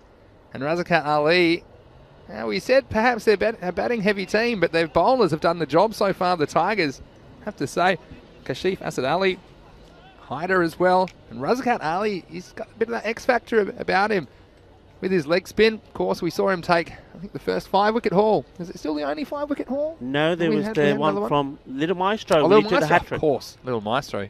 Can't forget that. But Razgat Ali, very dangerous customer. Speaking of which, look who it is, Little Maestro with a bat in hand. Can he do something? It's meant to be more of an off-spinning delivery, and he's a crafty bowler, Razgat Ali. Aussie likes to get the ball turning away from the batsman. That will end the over. So 43 for 5 at the halfway point of the innings. Yeah, I mean, it's looking unlikely, isn't it? Let's be honest. Catalonia Tigers look like they've done their homework. It was all about winning the toss, getting the runs on the board and putting the pressure on early. They've done everything right so far. We've seen them take a magnificent catch as well. Only the one drop, really, and that was from the man who's coming on to bowl to make up for it now, Shirazi. But Raval, they can't be too disappointed. You talk about that long walk back to the dugout. Well, what they need to do is they need to regroup after this one, because they still are playing for silverware. Another wicket goes down, and Syed Shirazi comes into the attack with immediate effect. And he might have had his struggles chasing balls all around this Montjuic Olympic ground, but as soon as the ball was in his hand, the leading wicket taker from the European Cricket League in 2019 has that immediate success. And another one goes down. So Numan Ali, he hit a nice Maximo, but in the end, he's gone down, and another wicket goes down. And, well, it's a sorry sight, this scorecard for Raval Sporting. What we would say, as you said, Rico, is the two teams that don't win these semi-finals, they go through to the bronze match. So still some silverware to play for. And so Raval Sporting looks like they will be the first team through to the bronze medal match. It looks like at this stage, barring some kind of miracle, that the Tigers will be the first team to book their place in the final. This is a difficult situation to come in as well now for these batsmen, because I know how disappointed they'd be as a unit, and they had high hopes of knocking off the Tigers. Yeah, what I would say though here, Vinny, and you're absolutely right, followed on for what I'm saying, they've got the opportunity to play again and play for silverware. So you watch this one go through, and it's the first buys really, I think, and it's surprised the wicketkeeper once more, the bounce. Just see this again. And yeah, that's just slightly incorrect body position. He needs to stay square on with the ball, and he's turning away. Maybe he's worried the ball's going to bounce off the stumps onto him. Oh well, it's a good problem to have if that happens generally. But yeah. So what I was going to say is, so going back to that, is this is an opportunity now for these lower order batsmen to go out and bat, because they've not had the opportunity, but they're not taking it, are they? Has taken that opportunity, and that's another one for the duck pond. And well, the only boundary is coming from extras, and this one, well, spot on again. And look, Syed Shirazi, you have to say, he's another member of the bowling attack, which can be very effective in this form of the game. He's very accurate. And there's no mistake that he was the leading wicket taker in the European Cricket League, which is the Champions League of European Cricket back 2 years ago for Catalonia CC. And here he is. He's got 2 for none off 4 balls. Yeah, it's amazing stuff. And look, he's not in this very strong Catalonia Tigers side for nothing. We know it's not particularly for his fielding. He's not so much for his batting, but he's got to be there for something. And all that's left is bowling, and he's showing you and showing us why that is. Good stuff from him. Wicket bowling, and good bowling to be when you're bowling at the lower end of the batting lineup. Wicket stuff. They're going to have a go, and you're going to hit. This innings absolutely a mess now for Raval Sporting. It's 47 for 7. Dawood Masood is the new batsman, left-hander. In comes Shirazi. It's a nice looking shot. It's chase on from Mustanza. He gets there, gets the ball back. A lot of these guys can bat. I mean, I've seen Little Maestro bat well as well, but it's just the situation. And the situation's so out of control that I don't want to hiding to nothing, aren't they? Yeah, it's a nice shot from Masood to start his innings.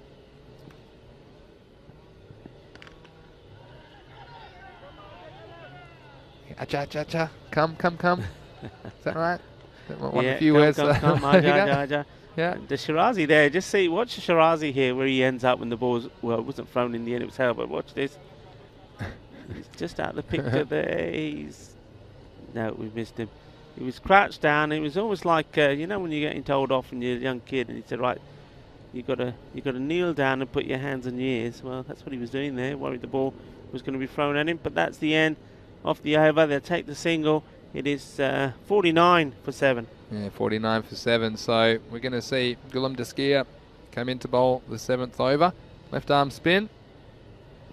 It's been a clinical performance from the Tigers, you have to say. Beats the batsman with the first ball of the over. A lot of chat as well. Looking forward to the next game. Pakai Care versus Barcelona Shaheen. More about that in a second. Nicely played there from Gurang, just guiding that into the gap. Rotate in. Is this good? This is what I like to see. This is exactly what I'm saying. Get some practice in, guys. You haven't had a chance to bat. Well, it's your time to perform on the big stage. That's coming our way. And, well, that's good work. Good fielding. Yes, here. Even at this stage of the match, it's not giving anything away. Excellent work. Many a fielder would have given up this. Now, this is what we're talking about. We're talking about these are the elite teams and the elite players in this competition. And this one, well, it looked to be 4 for all money. And Yasser Ali, great bit of work to keep it in the field of play. This one worked away just a single. Yeah, but lots of chat. And Jamie Bundy saying, we love an underdog. Barcelona Shaheen have a 50-50 chance right now of making the final. And Pakai Care, of course, they're the only undefeated team through the group stage. They're 9-0. Next one from Little Maestro, pulled away but no run. Barcelona, well, they were playing good cricket at the right time. What I will tell you in that game is that Pakai Care, they won the toss and elected to bat. I know that Barcelona Shaheen often like to bat first, so I feel like this game it was a big toss. That's looking shot off the back foot to end the over. And at the end of the over, it's 54 for 7. And yeah, looking forward to the next game as well. And you'll find it right here in, well, about half an hour's time. We'll rejoin you to take you into match 122, which is the second semi-final. It'll be the team that will meet the Catalunya Tigers in the decider later today. And Pakai Care are taking on Barcelona Shaheen. And you can see a very strong Pakai Care lineup. And look at those stars. They've got Mohamed Jaffrey back in the lineup as well, and we'll probably see him open the bowling, but Mohamed Isa, Mohamed Yassin to open the batting, Mohamed Kamran as well, Shiraz Ahmed, he'll probably bat in the top 4 and open the bowling as well. And this one's a stumping, and Maya Vanchi not able to deal with that delivery from Razgat Ali. You see here, just lured out of his crease, a nice bit of work from Shazad Akram. Well, once he found the umpire, there he was, and he knew that he had a stumping, and an 8th wicket goes down for Ravel Sporting. It's now 54 for 8. But yeah, it's a star-studded Pakai Care team, like I said, but on the other hand, Barcelona Shaheen, they've got quite a few players in form as well. Hamza Salim, and Baba Khan's always threatened to the top of the order. Samad Ali when he gets going, as well as the Khans, Dilawat and Bilawal. And I think that's going to be a thoroughly entertaining game, and we're going to see some really good bowling against some really good batting, and that's what I look forward to in these semi-final games and finals games on Finals Friday. Yeah, you're absolutely right, and I think that's when you got the top 4 teams, you know that it's going to be the top batsmen against the top bowlers, and that's what makes it also very exciting. It's Sonu Jangra now gets off the mark there. I don't think we've had the opportunity to see him bat. No, I don't think so. SG saying no shin stops today. That's always a good sign that you have better teams playing. Yeah, I'll say no triple Fs. Foot fielding fails. The standard of cricket's going to be good today. Bottom line. This one, well, it's got a lot of runs that way. There's no disgrace in that. Doan Masood will take them. It's what do you think? Nadeem saying that most of Pakai Care and Barcelona Shaheen's play practice together. So it'll be an interesting match as both the teams know each other's weaknesses and strengths. Interesting. Rico pulled a face. Doesn't know how true that is. This match one beats him outside there. Give us all your comments though. Give us your thoughts about match 122. You don't want to miss it, that's for sure. Half an hour away on the European Cricket Network. Don't forget also we've got the ECC Group Draw today as well. In between that second semi-final and the bronze final, it'll be 12 noon GMT. Where's the overthrow? Yeah, 12 noon GMT, 1 PM in Central Europe, 5:30 PM in India. Please join us because that's going to be a really interesting one.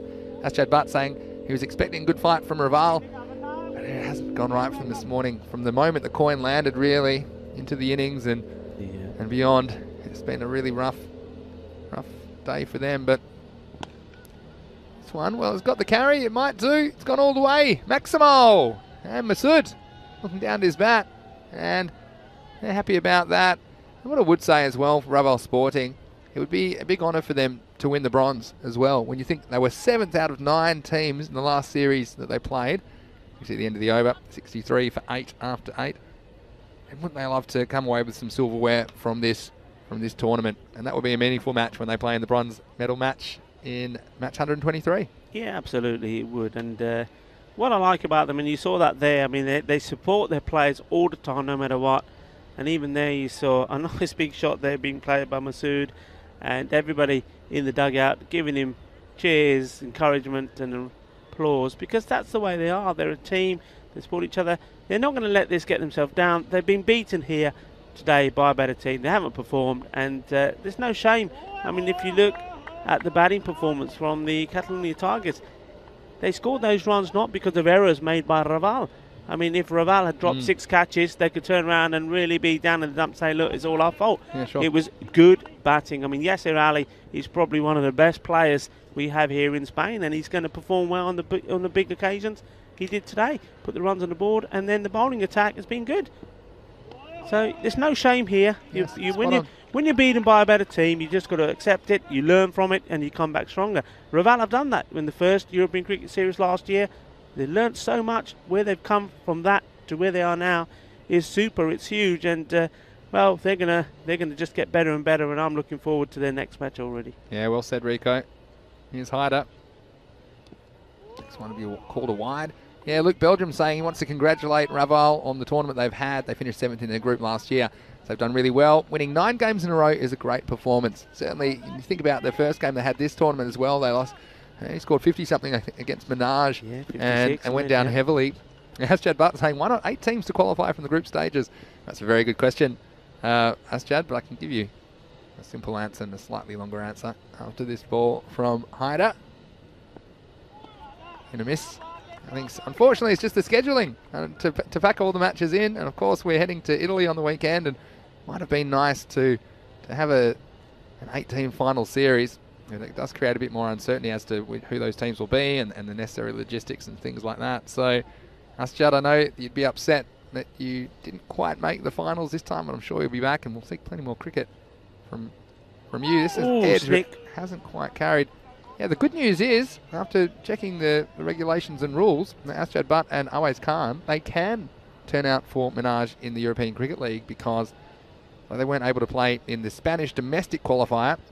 They've satisfied the requirements now, haven't played enough games for the club to play in the European Cricket League. So that's wonderful that we'll see you in the ECL, which is coming May 31 on ECN. And great to see these quality cricketers taking part in that. Here's Hyder. It's gone up in the air. Somebody's got to get it. Yes, Irali, well, he ain't going to drop it. No chance of that at all. He came from a long way, didn't he? I mean, look where he started off. He's right on the boundary here with us, and he sprinted all the way, and literally, so he's taken that from Zulka. You could hear him coming. I'm coming, Zulk. Leave it to me. Thank you very much. There you go. Safe always hands. Easier for the fielder who's coming in towards the ball. And Zulk, yeah, he had to turn, and he did turn on his heels pretty quick. He's aware of it. Would have been an outstanding caught and bowled, but he never got the opportunity because Yasser Ali was prowling, and very safe hands. Haven't seen Yasser Ali bowl either in this game, interestingly. Not required. And you wonder what their plans are as far as using him. But I think smart to get another over out of Hyder because he hasn't had a lot of cricket in him. I think he'll be better for it. Yeah, I mean, while you've got Asjad there on the chat, got a question for you, Asjad. And have you made up with Awais Ahmed yet? Are you friends again? We'll come to that in a second. Last ball, the over. That's well played. And he wants to single. He'll get it too. End of the 9th to be 66 for 9 as we head into the last over. And what you're talking about is that, because there was almost a run out, wasn't there, between the two of them? Then I heard that Awais said, this might be false. But tell us if this is true. Asjad, he said, well, Asjad, because of that, you faced your last ball this innings. And then he practically hit most of them for 6, but he was very good at getting the singles off the last ball, the over, to keep the strike, wasn't he? But, yeah, let us know if that's true. Yes, Jaddy's had a brilliant fan code European Cricket Series himself. We were saying that Awais Ahmed had scored 389. Asjad not too far behind with 369 runs. So well batted to you as well, sir. I'll be pitching outside the leg stump.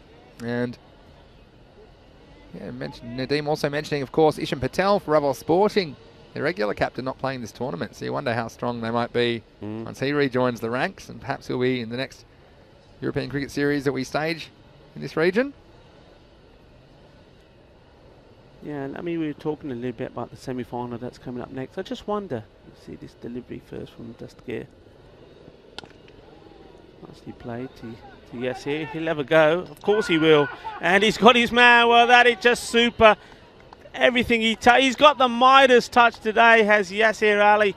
Everything he touches turns into gold. And how about this? Just beautiful bit of cricket. And that's it. That's the lot. Yeah, so they're going to be bowled out in the end for 66.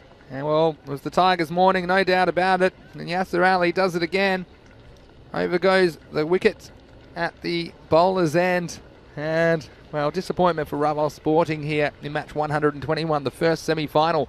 But we can confirm now that Catalunya Tigers will be heading to the final later today. That match will be 2:30 p.m. GMT, which is 3:30 in Central Europe, and it's 8 p.m. in India. And good sportsmanship as well from Raval Sporting. They're clapping off the Catalunya Tigers, congratulating them on their win.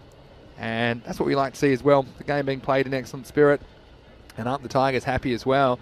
And, well, they probably didn't mind. A lot of people weren't talking about them for the final. There's a lot of buzz about some of these new fashion teams, but the Tigers are defending a huge total of 147. They put the pressure on early. And you could see a few nerves as well amongst this Raval top order. Nothing went their way. Yes, I suppose there was the odd moment. This is one that got away from Syed Shirazi, skipping off the clay. And, well, in the end, it was just too many runs. Kish Patel hitting a cross line. He was upset with himself, and although the captain stuck around for a while, this total was just well beyond Raval. Yeah, absolutely. And there was great bowling from the Catalunya Tigers. They used their bowlers well. And that man there, well, I like to know. मेरे ख्याल यासिर अली आज तो थोड़ा मोटा पूजा करके आया, प्रसाद खा के आया, जेरी भी चीज़ आज कितनी है चल रही, बैटिंग भी चल रही है, बॉलिंग भी चल रही है, कैचिंग भी चल रही है, एंड अपनी थ्रोइंग भी चल रही है. What a game Yasir Ali had. He certainly, whatever he did this morning, whatever the ritual was, it worked. And how about that for a catch from Mustan Tariq? Well, it's one of those things, isn't it? When everything is going your way, you're going to get things, you know, you're going to get the luck. You saw that maybe with the batting, a couple of slices off the bat which went safely. There's the odd boundary. And well, when this man went as well, Gawinda Sidhu, when Karan Datta was still there, you thought there was every chance they could make a comeback. This wasn't to be, and Datta in the end perhaps running out of patience as well, and thought that he's got to try and really make amends. And Razgat Ali, I remember the first time we saw him, Shirazi came back on and he bowled really well too, just bowling wicket-to-wicket balls, knocking down the stumps, experienced campaigner. But Razgat Ali, going back to him when we first saw him, and said he's going to play a part in this series. He's a bowler that has impressed me, but also when he comes in with the bat, when the chips are down, he can get his team out of a hole. Once more, good full bowling, wicket to wicket, and against the lower end batting, he's always going to get you some wickets.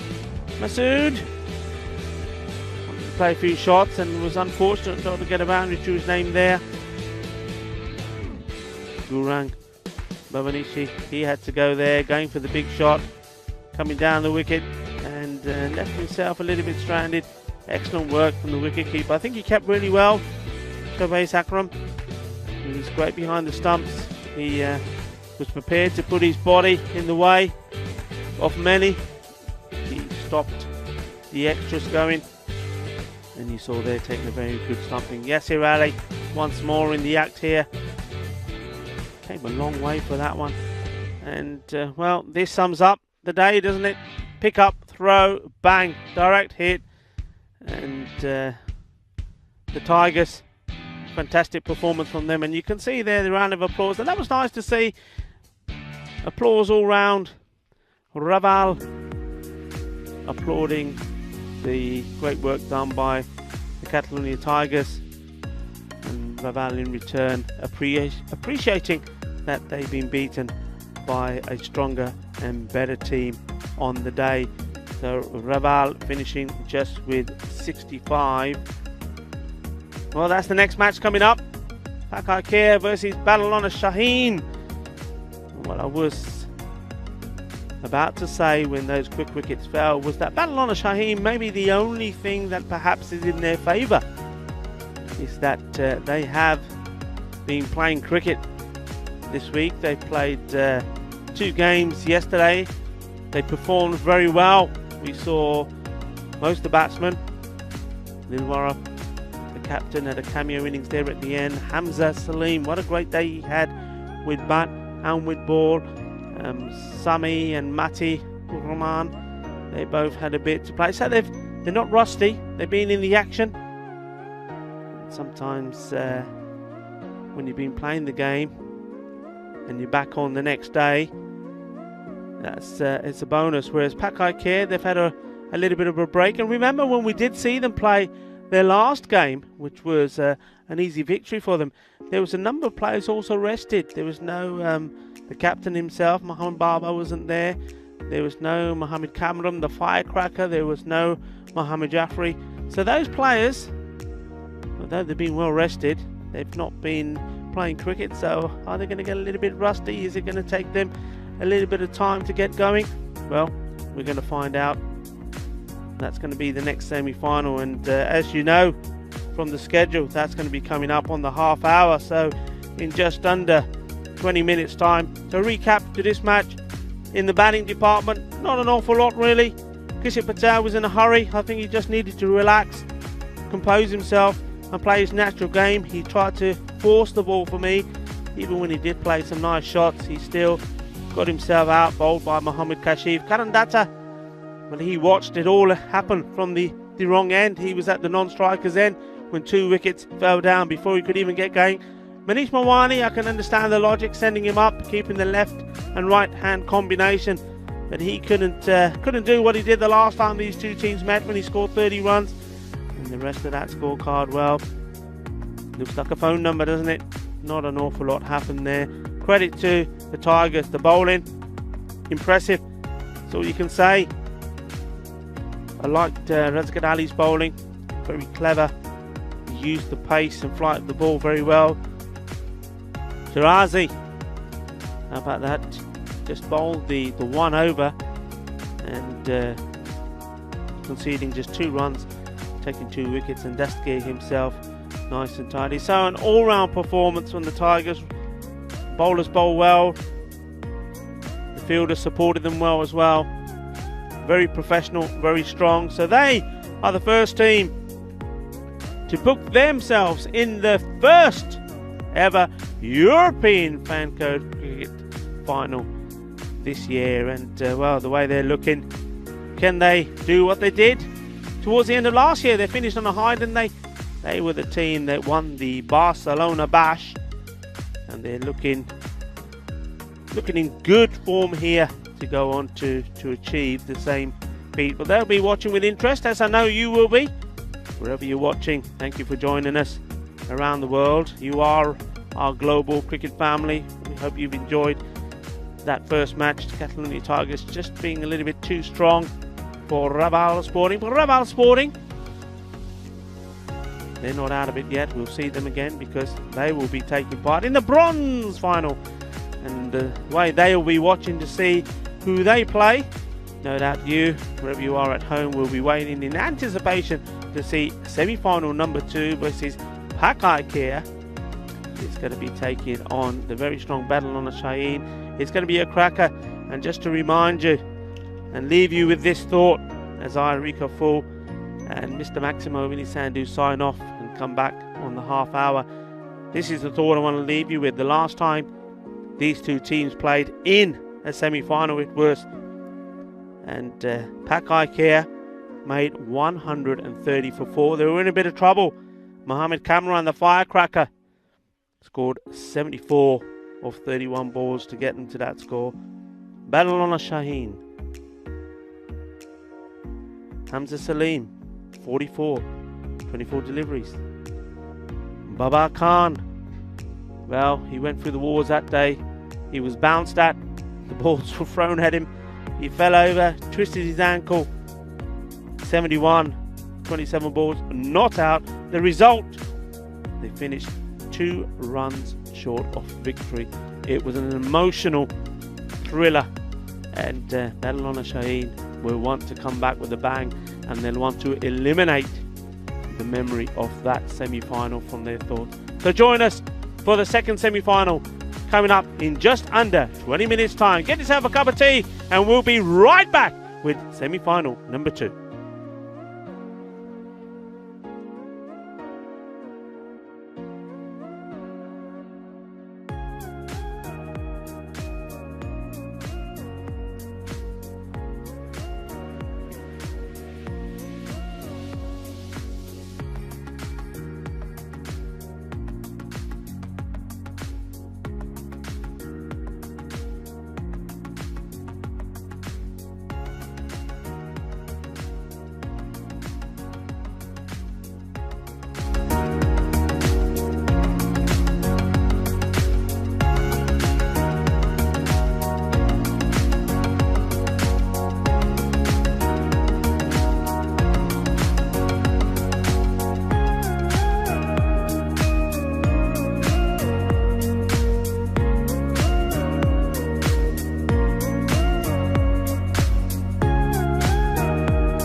Hello and welcome back to Barcelona, Spain for the second semi-final. It's match 122 of the Fan Code European Cricket Series Spain. And this match is going to see Pak Care taking on Badalona Shaheen. This is a huge match, of course, for that other place in the final. Let's go over to the match referee, who's with the two captains.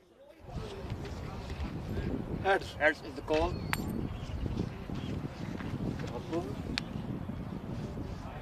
And tail it. So Pak Care won the toss. We're gonna bat first. Pak Care won the toss and elected to bat first.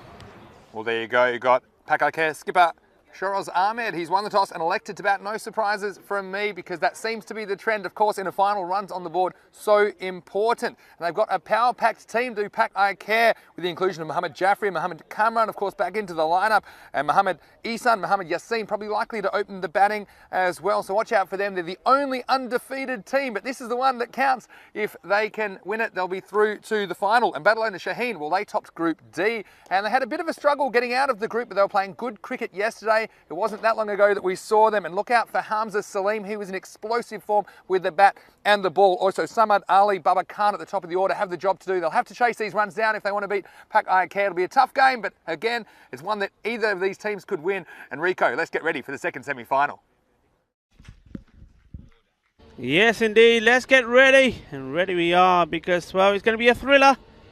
Pak Care, the unbeaten team, winning the toss and not hesitating to have a bat. No surprise there at all. Badalona Shaheen, I'm sure they would like to have had a bat themselves, but I don't think they'll be too disappointed. They've got the firepower, and they've got the skill and the knowledge and the know-how, I think, from the meetings that these teams have had before to restrict this very strong Pakai Care team. Pakai Care, they've certainly come out here with the right intent. Mohamed Baba, the captain, he's back.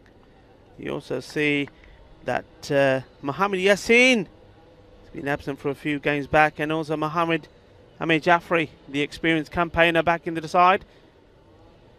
Going to be Hamza Salim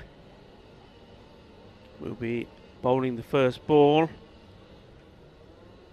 And what a day he had yesterday. In the first match particularly against Trinidad, I think he bowled brilliantly. We're just seeing there the fantasy dashboard just before the start of this match. And well, it is very much an all-star cast. The umpires for this one going to be Nilkesh Patel, the man at square leg, the man that's at the end where all the action's going to be coming from the bowler.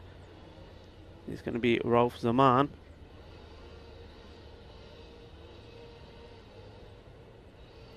I'll give you the information on the batsman as well. So it's going to be no change. Mohamed Ishan has been in very good form with the bat of late, and super hot behind the stumps as well, the wicketkeeper for Pakai Care. And the non-striker, he's got his old partner back, Mohamed Yassin. It's going to be interesting. We're getting ready for this. The second semi-finals, or one of these teams will be meeting Catalonia Tigers in the final later today at 3:30 Central European Time. Who will it be? Well, we're going to find out as the action starts here with Hamza Salim. In he comes with the first ball, and it's a wide one. Beats the wicketkeeper, and also gives the man back, I believe that's Milawar, trouble as well. He's in the action straight away. He tried to stay out of the action yesterday, but ball following him around first up.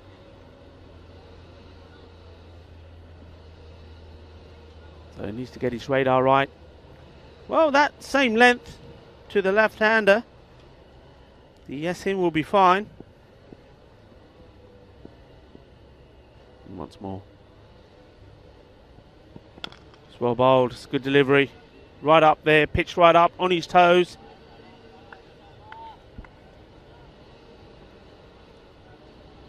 Well dug out there. Very important, Barcelona, that they stay focused and switched on. Got to give 100% out here in the field. No, it's not going to be easy. They know the strength of Pakai Care. Well bowled. That ball does race away there, but they've got cover in the deep as well. Good throw in. It was nice to see both teams in a huddle. Barcelona Shaheen with a more vocal. Pakai Care just seem to be very silent, yet focused on what they have to do. And for the start, it's just about negotiating these early deliveries from Hamza. Outside the off stump. Oh, that's a glorious shot. What a beauty that is. Kiतनी अच्छी timing से देखो आले fielding the कोशिश कितनी पर चौका हो गया. Super shot, and that's the first boundary off the innings, and what a lovely one it was off the bat, off the left-hander Mohamed Yassin. So Hamza Salim wants the reply as he comes back. Full of ball, and this time it's on the onside. Fielder gives it chase. A few birds got in the way there. I thought they were going to field it then for a moment and run off with it. They never did. But they're coming back for some more. Well, I wouldn't fight with those birds. The fielder there, I think that's Adil Abbas. You could get into a bit of trouble. They might leave their mark on you as well, Adil. Be careful.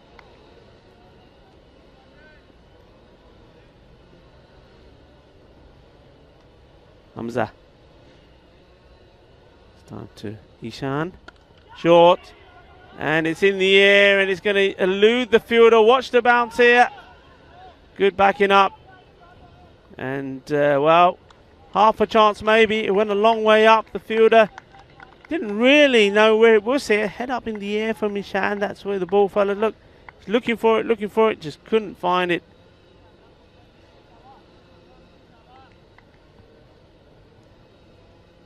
Score moves on to 11, ball to go.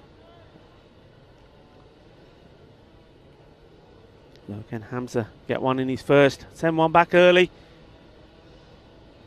Short again, and this one is just sent away. That's gone all the way. Balle, balle, balle. Well, you can't bowl this sort of delivery to top-class batsmen, especially when it's down the leg side as well. If it's right at him, it could be useful, but down the leg side short, it's horrible. It's going to get put away. It does, and it goes all the way for a Maximo. So good over for Pak Ikea. Head in the first. It's going to be 17 without loss. So something to think about there for Barcelona. I mean, I think most of those runs come in from poor deliveries, and you can't bowl poor deliveries against good batsmen and good teams. You're going to get punished. Let's get back to the basics. Let's get back to line and length. That certainly is what this man will be trying to do now. Adil Abbas. He's bowled well. He's impressed me. And he certainly does bowl a good length delivery. Wicket to wicket. And as he's about to start, Mr. Maximo joins me back in the commentary position. Welcome back. Thanks, Rico. Here's Adil Abbas, second over. Not really getting up. And Yassine through the stroke. Yeah, super excited like a lot of people around the world about this matchup. Pak Ikea, they're 9-0, the only undefeated team left out of the 24 teams we've seen participate in this first Fancode European Cricket Series of the year. Badal and Shaheen, well, they're 8-2. And they're hitting form at the right time. So it's a mouth-watering matchup. Early points to Pak Ikea, taking 17 off the first over of Hamza Salim. But here's Adil Abbas. I like the way he's got about his bowling. This is down the leg side, and Bubba Khan with the gloves today. Surprising me a little bit that Bubba's got the gloves. We saw Hamza Ali with the gloves earlier. And Bubba had a slight injury. Ball hitting him on the end of the fingers earlier. I suppose he won't be able to bowl the 10th over and get those cheap wickets anymore, Bubba Khan, but regardless, it's going to be really interesting. And the reason I like Abbas, he's fairly full and straight, tests the batsman. You won't want to get too full to these two because they're powerful drivers of the ball, but I do think he could pose some problems for them with the new ball. In he comes. This is, beautifully worked away on the offside. And just throwing the bat at it was the batsman, Yassine. Again, perhaps a slightly risky stroke. It was in the air, but it was well away from the fielder, Malik Samir Rahman, who's a backward point. Another boundary in the power play for Pak Ikea. Yeah, super shot. That's a good demonstration of how to use the pace of the ball as well. Got himself in a lovely position. Had full control of that. Knew exactly what he was doing. Well executed. So Adil Abbas, something to think about. He does, and I want to remove these dangerous players as soon as possible. Badal and Shaheen. Here's Abbas. Well, this is drop kicked away on the leg side. The fielder's back, but he's going to have to be a lot further back to get anywhere near this. Maximo! And 6 more runs for Pak Ikea in what's a very devastating power play so far. Super shot. Of course, we all know about Mohamed Ishan, top batsman. He's got mounts of runs here. He was the top batsman in the last European Cricket Series, scoring 376 runs then. He's got a little bit off the ball here in the last couple of innings, but he's coming back with a bang here. Lovely shot. Abbas just getting it slightly wrong, drifting onto the legs. He won't want to do that again. Here he is. This is slightly slower short ball. Perhaps catching the batsman a little bit off guard. Instead of going for the expansive stroke, he found himself a little bit out of position and just settling for the single. Yeah, so field moving around now. You've got this left and right combination, which I really do like. I think you got 2 batsmen up there like this that get going. We've seen it with Raval Sporting. Didn't work for them today though. Kishit Patel and Karan Datta. Well, you've got going down the legs. It's good fiery delivery though. Good bit of pace that one. Just coming back into him, I think, from Omar, see some fronts on. It's just always going down the leg side, but, well, beating the bat, but not beating the batsman. He's still there. And we've seen Pakakare have some explosive power plays, haven't we, early in this tournament, especially with these two. Once they get going, they're very hard to stop. We have seen them sometimes lose their way in the middle overs, so I suppose what it will be how well they can take advantage of this fast start. Here's the last ball of the second over. This is a full toss whipped away off the legs. It should just be one. Good fielding back there on the boundary, keeps it to the single. So the end of the second over. And there were 15 off that over at the end of 2 overs, 32 for no loss. And battle owner Shaheen, you're going to have to decide whether to bowl Hamza Salim again in this third over. Probably, yeah, I think they're going to do that. And I agree with this, Rico, because Hamza Salim is probably the most likely bowler to take a wicket at this stage. And this is a classic case. You're just trying to get through this third over as well without too much damage. And so I think you do want to have one of your better bowlers bowling it, because after this over, you'll have the protection of 5 people on the boundary. Yeah, I'm with you 100%. I also think Hamza Salim is the sort of bowler that once he's in his spell, he likes to complete. He gets better. I think if you save him, it doesn't seem to perform as well.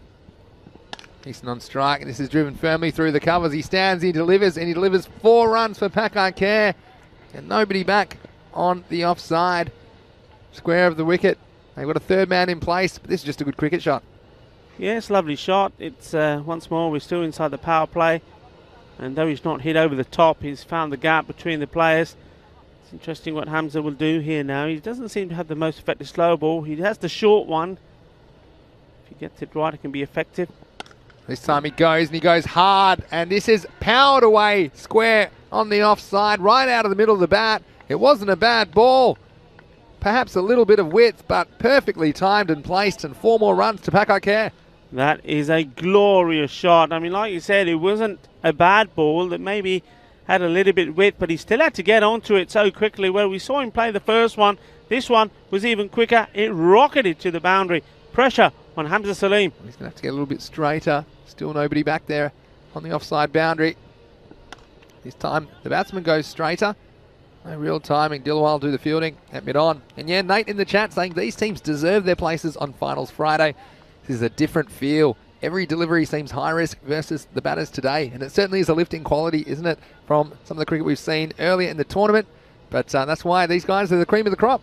Yeah, absolutely. And, well, we've got a couple of real mouth-watering competitions here between 2 teams. This one has been absolutely latched onto. Well, that's gone. It's gone big. It's still going. 6 runs, 6 of the best. Well, it's the impact delivery, isn't it, from Hamza Salim, the surprise bounce, and we saw him do it before, and he normally has 1 and over, but this is the difference in quality of the batsman at the other end, Mohammad Ihsan. Well, he was all over that, and he got it in front of square quite a long way. It shows you how well he saw it, how early he saw that bouncer disappearing for 6. So this over's gone 4.6, and this is one of the battle owner Shaheen's ace bowlers as well. So Pakakare, best versus the best at the moment. Pakakare coming out on top in the power play. And they've already raced to 46 with 2 balls left in it. Yeah, some punishing shots here. And straight away, I'm just thinking, Vinny, pace off.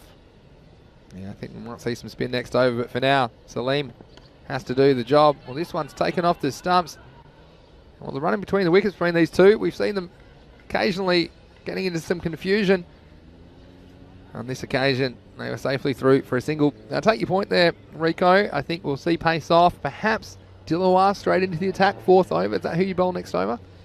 Yeah, I mean, I just think that I'm looking around at the bowling department, what they've got. They've got Mati, they've got Sami, of course. They're all pacers. And at the moment, these two are just loving the pace coming onto it. I mean, that one's gone astray. That's the left and right combination coming into play there.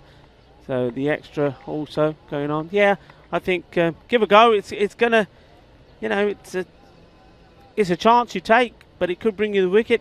And Dilwala, he did bowl very well yesterday. Yeah, that's true. I mean, it's a tough one. Malik Samiraman has bowled very well, but you think it'd be dangerous to these two, be a comfortable pace for them. Not sure if the ball's going to swing or it's not. Should be the last ball of the power play then. Worked away off the pads, and I feel like this will be 4 more. The fielder, that's a valiant effort from Abbas down at deep square leg, but it's going to be 4 more. It's going to bring up the 50 off the final ball of the power play and up to 3 overs. What a start for Pakai Care. It's 52 without loss.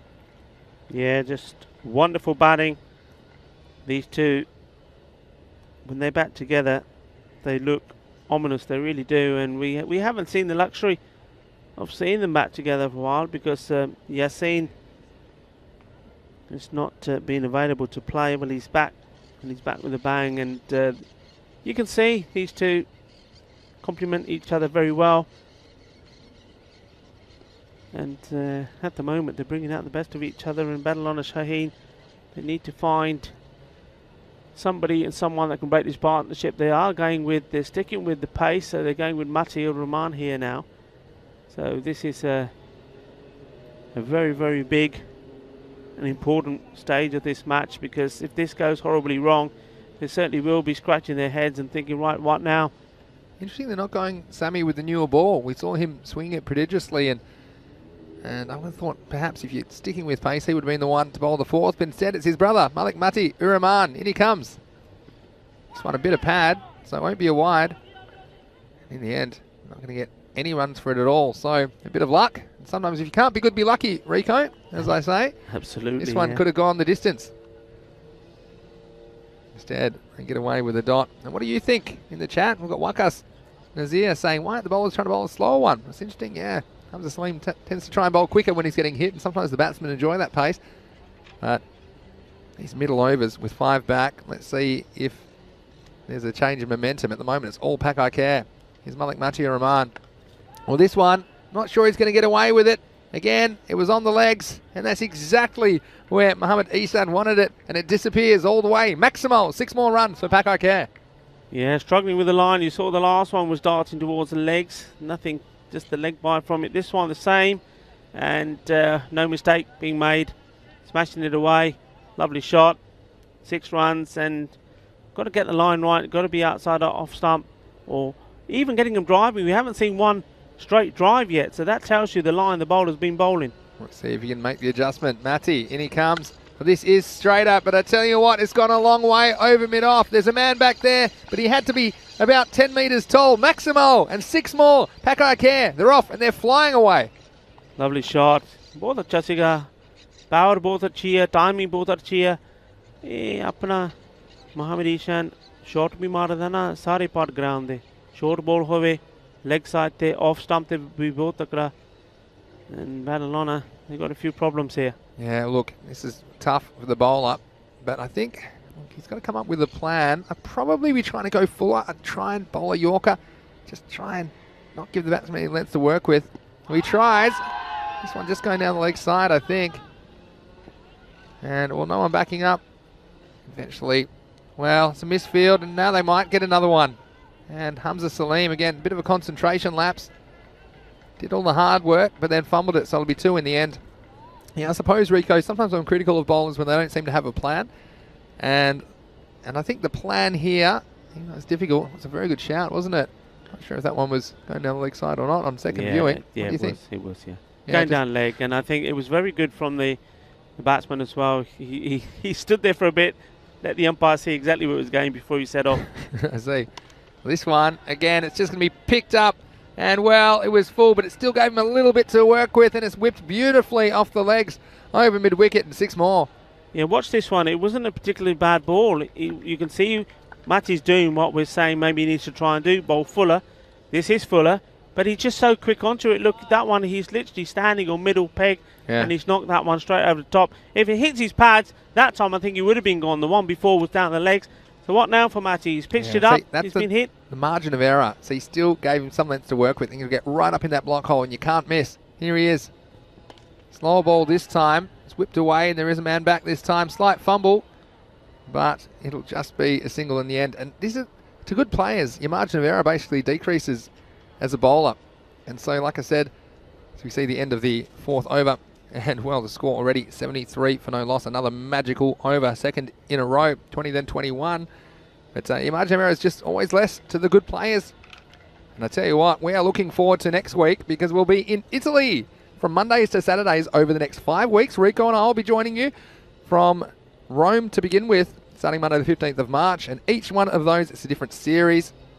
And it'll go Mondays to Saturdays. There'll be 4 matches every day. So please join us from next week because the action just keeps on coming on the European Cricket Network. Fan code ECS Italy starting Monday the 15th of March in Rome. And I guess here we are now with spin being introduced. And I feel like it might have been an over too late, Rico, because they had the protection of the 5 outfielders last over. They gambled on Malik Mati Rahman. But then Snake Eyes came up 21 to the batting team. Dilawar, can he do something about this? Well, he's just checking his field, and key thing for him is just to avoid the leg side deliveries, and that could be a chance. He's gone down, he's asking the question, umpire's having a long think and is saying no.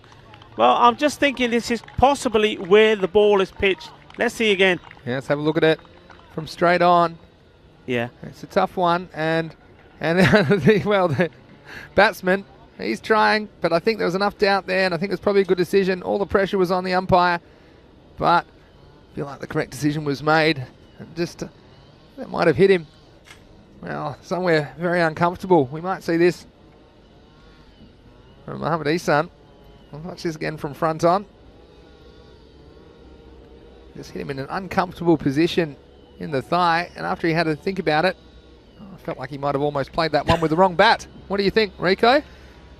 Well, I love the appeal because he knew how important it was, but for me that one, just the ball, it's come into the batsman, which tells you if it's come into him and it's going to be hitting around leg, you know it's pitched. I think it's just pitched just outside that leg stump, and that was the decision there. I think that's a very, very tight but a very fair call. This one was a little bit shorter, and it's going to get the treatment, and climbing all over it was Mohamed Ihsan. Maximo, 6 more runs to Pakai Care. Yeah, this one was huge, and that's the way to reply back, hitting big.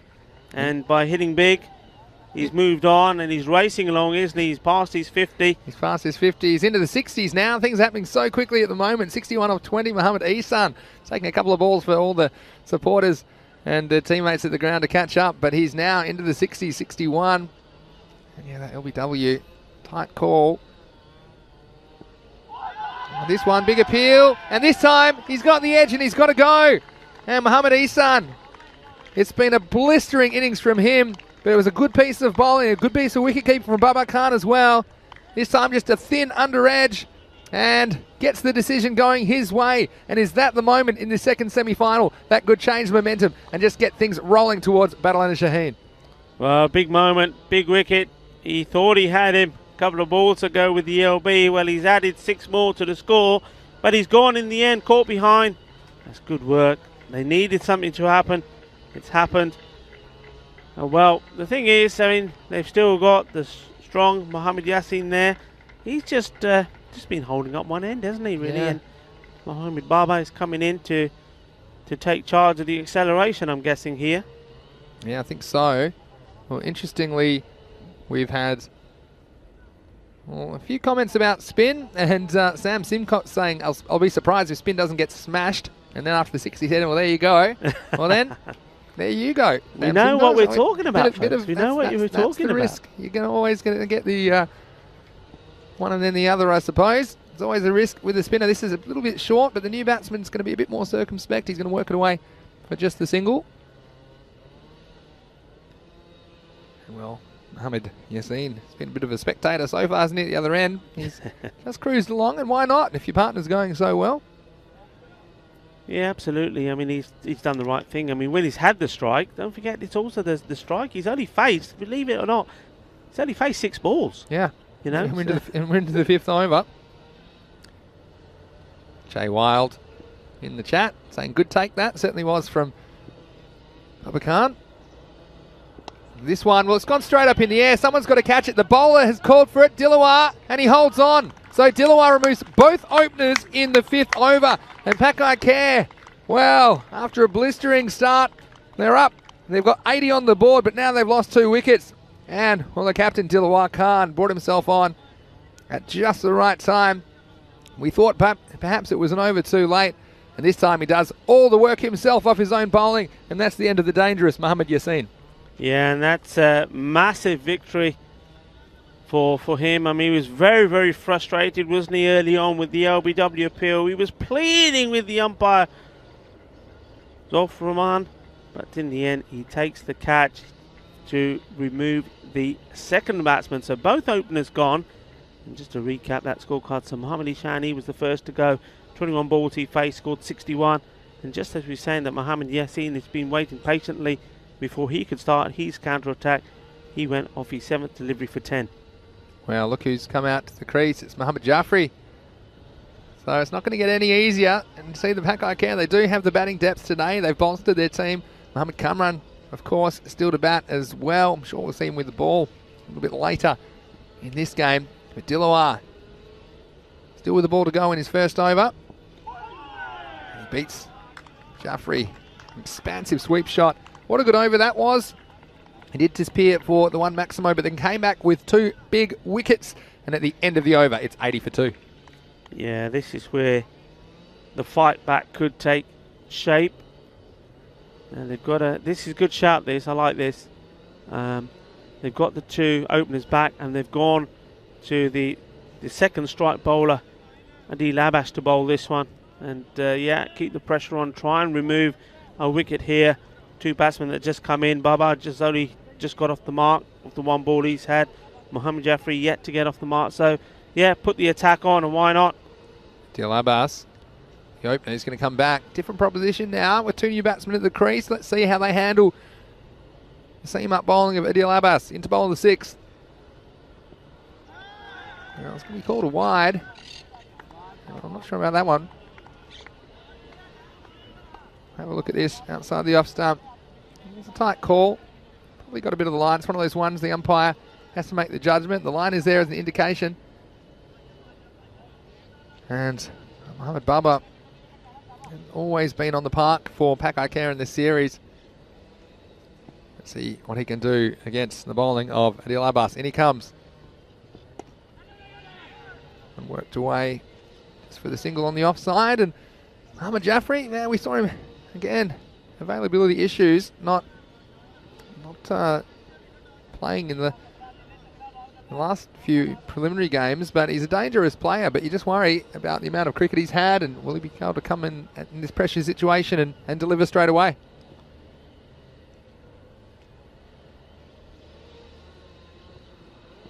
Well, he tries. There's no timing on this.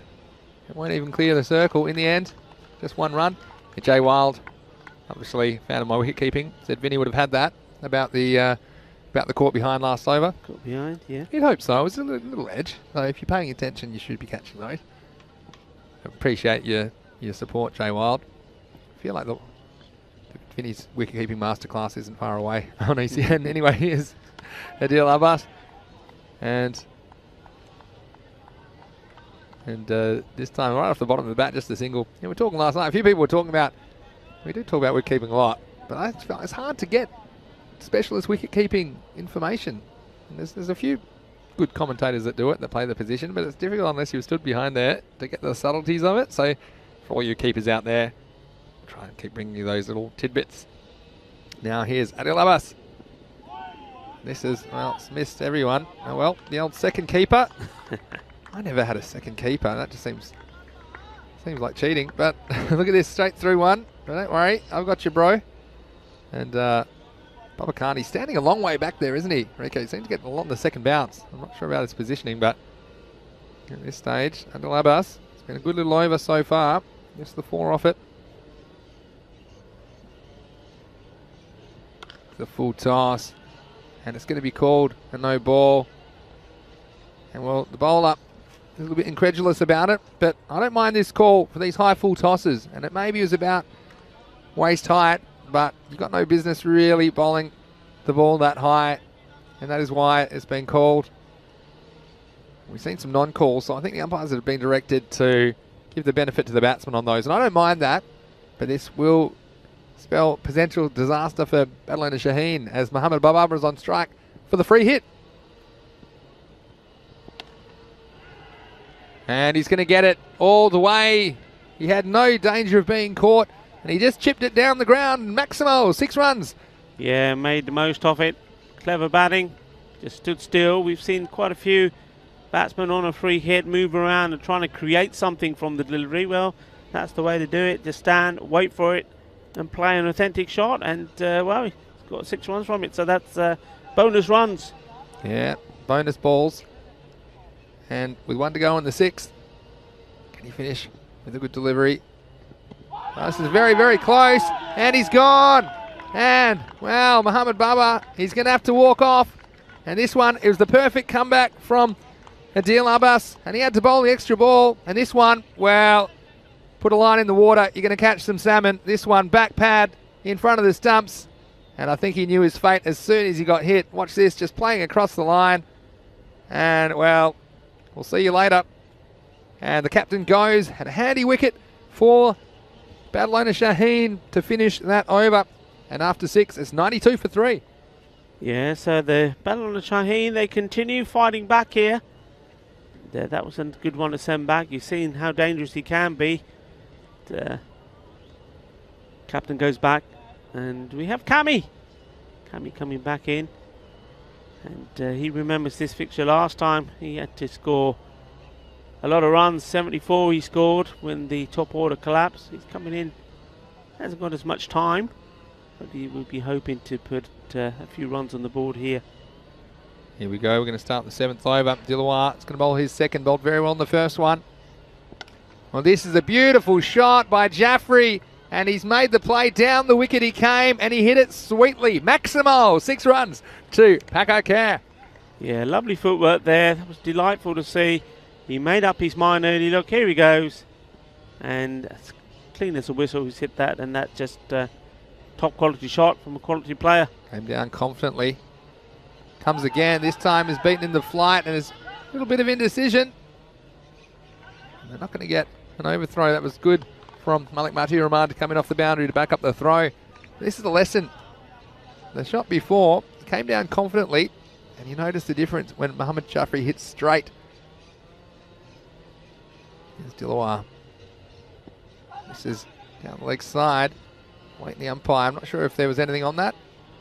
It's going to be called leg buys. So getting away with it. Just the one. Of course, that will count as a delivery.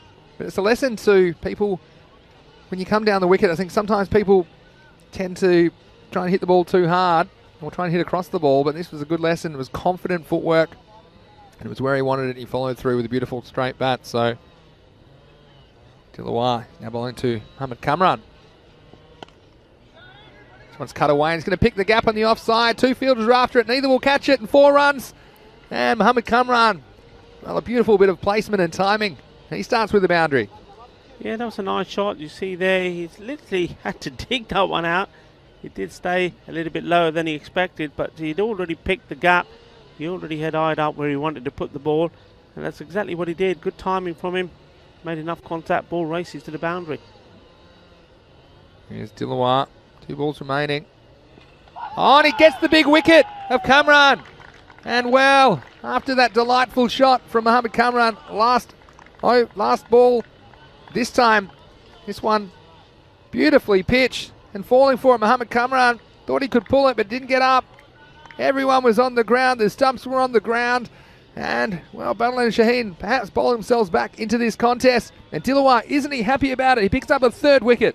Yeah, well bowled. And, well, that certainly was a knockout blow, wasn't it? I mean, just knocked the stumps over. Cammy went down as well there. That is a big wicket, and this is what Badalona have to do. They have to keep fighting, they have to keep picking up these wickets. And hasn't he been a sensation, Dilawar, since he's been bowling? That's his 3rd. He's taken 3 for 17. The ball still to go. This is excellent from him. And the captain, well, he's had to lead the fight back. He has. He took the wicket off his opposite number as well, the opposite captain. He's taken big wickets today. Nothing away from it. He's not bowling at the lower order batsmen. These are top order batsmen, and he's taken 3 scalps. Definitely not, and Mohamed Azim Butt will have to come out and face the music. Last ball for Dilawar. Maybe not. This is going to be a wide, and at least 1 extra. Will it be caught? Oh, that's going to be 5 wides, and that's going to hurt Badalona Shaheen. They just rested all the momentum back, And so that'll go down as 5 extras. We'll have to re-bowl that one. Yeah, for me, that 4th over, Malik Rahman came on, conceded 21. You just wonder if Dilawar had come on and over earlier. I feel like that could be 20 runs ahead of where they are now. Anyway, here's the last ball of the over. Cut away. This time the fielders, well, they're going to mess it up. And Adil Abbas, well, he looked to have that covered.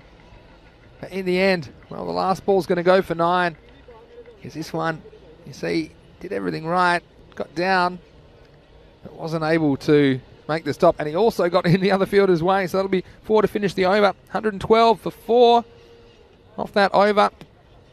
And just a reminder to you what's coming up today. We also have the European Cricket Championship draw, and it's coming. That's the exact time of the draw. We'll show it on this stream. So make sure you tune in at 12 noon GMT, which is 1 p.m. in Central Europe, 5:30 p.m. in India, because we'll be drawing the 15 countries into their 3 groups, and they'll know who they'll be playing against in their respective weeks of the European Cricket Championship, which starts in September this year.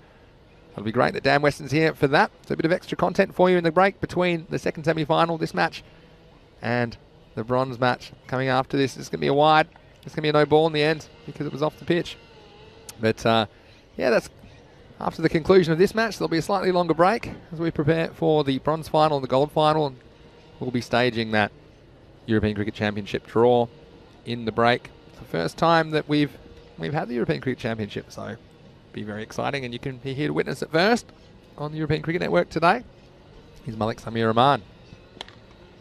A free hit. Luckily, for Badalona Shaheen, it'll only go for 1. We've got Thomas Vine from Lamanga Torrevieja Cricket Club is in the chat. Rico saying hello, and hello to you as well. Saying good morning to Vinny and Rico from Lamanga Torre Cricket Club. Good day ahead. Yeah, certainly is. Jamie Bundy's back from his meeting. Bhupinder Singh has got a spanner. I noticed the spanner fairy's been out. Congratulations, Bhupinder. Tom Vine saying could well be a man of the match performance from the skipper here, referring to Dilawar's 3 wickets. Yeah, good morning, Goldilocks. How are we doing? Certainly could be, couldn't it? I mean, he's played his part with the ball. He's going to have to play his part with the bat as well. At the moment, it's Sammy just struggling with his line a little bit. And there you go. That one's wide. It's drilled hard, and nobody's going to stop that. A full toss outside the off stump. Maybe feeling just a little bit of pressure here, the young bowler, this semi-final. He's certainly not coming in as fluent as we've seen him before. Just losing his run. Just needs to just mark up that run up again for me and go back to it and say, look, just go back to what I do normally. Just think I'm having a bowl in nets. When he comes now. Again, just struggling with that line. And I think to me it's the difference of, even though it's only a 7 over ball, but it does get a fair whack. So it's probably in a longer game of cricket, it's more like probably a 20 over ball at this stage as far as the condition of the ball. And because he likes to swing it, he's not really getting that in swing. And that's why you see he's missing to the left. That ball isn't swinging back into the batsman, so he needs to make that adjustment. This time, well, it's going to be a full toss, and batsman not timing it at all. Gets away with just a single. That could have been a lot worse, but I think that's why, look, I go back to that 4th over, and I would have probably bowled Dilawar, but if you were going to bowl somebody, I would have thought it was a perfect over for Malik Rahman to come on and just see if he could move the ball around a bit. Anyway, here he is. He's got Jaffrey on strike, and I know Mohammad Jaffrey, he's going to have one thing on his mind. Well, he tries, and you can forget this one. This one's in orbit. Maximo! And, well, he might have gotten away with a full toss to Mohammad Azim Butt, but Mohammad Jaffrey said, well, I'll take this one. And he sent this one into outer space. Yeah, he's certainly struggling with his line. And the difference today makes how well he bowled yesterday. He was running in smoothly. He was getting the ball in the right spot. And all of a sudden there, he's just struggling. He's over pitching. He's not really letting the ball go right. He's not, if you like, banging it in. Better. Here it is, and they've got the cover back there. They've got 2 back on the leg side. Deep wicket, deep long on. Hamza Salim does the fielding. I'm starting to eye off this total and wonder where it might end up. And it could be, well, looks like it will be in excess of 150. It's a lot of runs to chase. Malik Rahman. Big swing and a miss from Mohammad Azim Butt. I guess all you've got to hope for at this stage, we see the end of the over, 127 for 4 with 2 overs remaining. I mean, I suppose we're going to have a similar kind of situation to the first game, aren't we? With a total of, well, I'd say it looks like it could be around about 150 or perhaps even a few more. Badalona Shaheen, they do have the hitters, you would say that. They're going to get a stern test from the bowling, but they've got some pretty technically good batsmen as well and aggressive batsmen. So I'm sure that they'll give this total a shake. But at the moment, it's a great toss to win again. Pakai Care. They've had it pretty much mostly their way on the way to 127 in 8 overs. Here's Malik Rahman to bowl his second over. Yeah, that's nice. That's what you'd expect what you'd expect from him. He's a good bowler. He's quite experienced. I know he's young, but he has played a lot of cricket. We've seen him here in all the European cricket series. Now's the time where he's got to use all of that experience and put it into what he's doing here. Just getting the ball right up there. He's bowling right at the end of the innings. This one one too short, but he'd get away with that. Yeah, doing the fielding there at backwards square leg. It was Kasim Hussain, who we haven't seen with the ball today. Perhaps he could bowl the last over. Haven't really had that second spin option today, have they? We have Bubba Khan behind the stumps. Occasionally bowl some spin. Here's Matty. This is the batsman winning the mind games here for me, because Mohammad Jaffrey made a bit of a movement down the pitch, and so Malik Rahman's adjusted, think I'm going to bang it in, but in the end, I completely lost the radar, and Bubba Khan couldn't do anything about it. And well, these are 5 runs, which are going to be costly. 2 Badalona Shaheen, another 5 wides. And well, just shows you how much it's a mental game. And Mohammad Jaffrey, those runs won't go against his name, but I think he did create them with his movement. Here we go again. This time he waits for it. It's up, it's in the air. The fielder, he's going back, and he takes the catch. So, a nice bit of fielding from Hamza Ali, who's on the mid-wicket boundary today. You have a look at this one. It was up in the sky, didn't have too much room to move, but made no mistake. He removes the dangerous Mohammad Jaffrey. And the score now, it's 134 for 5.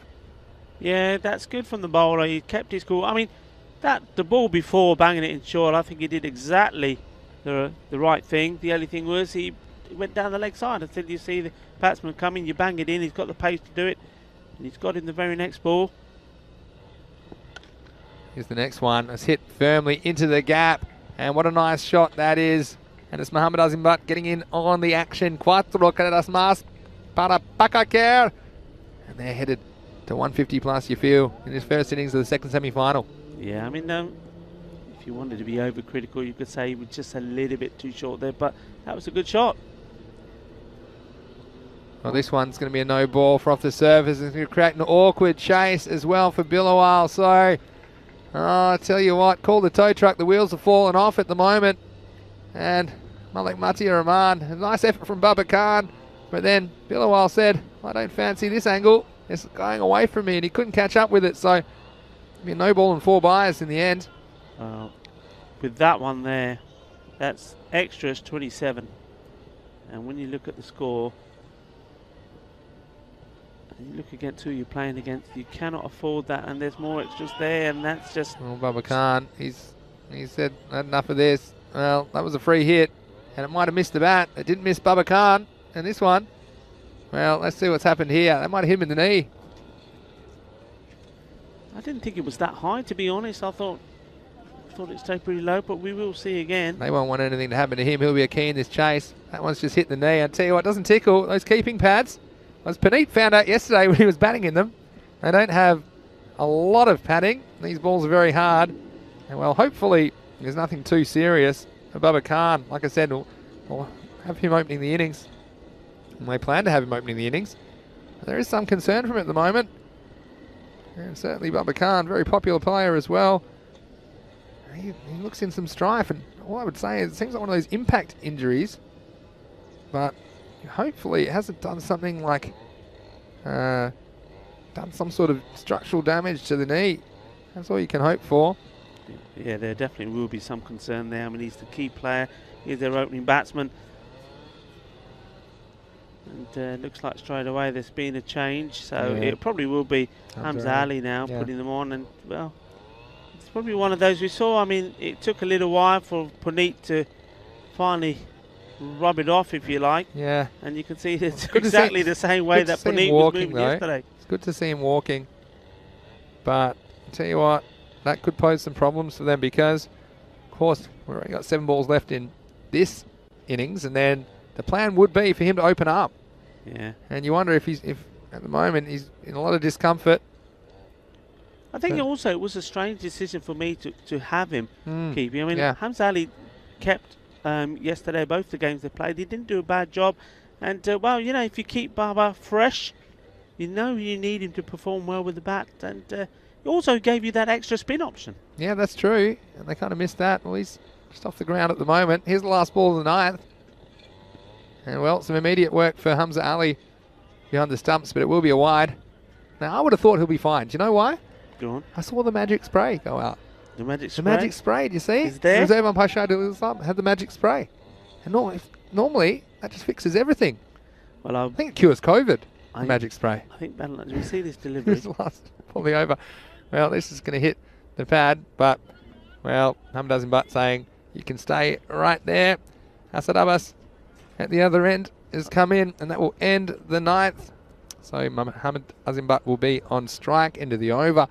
It's 145 for 5. Yeah, that magic spray, I think Kambalan and Shaheen would be hoping that they could use it to, like, erase some of the extras. 30 extras, and a score of 145, 30 in extras, and against a team like Pakakea.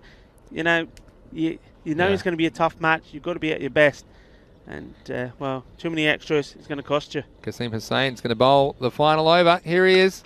This is up, and it's cracked away. What a shot that is over cover. There's 6 runs. And Mohammad Azimbat, well, he wanted the strike. He certainly hasn't wasted it. Maximo. What a great start to the final over for Pakakea. Super shot that is. And, well, Asad Abbas is just staying at the other end because Azimbat is just going to hit these. So well, coming off nice. 5 balls remain.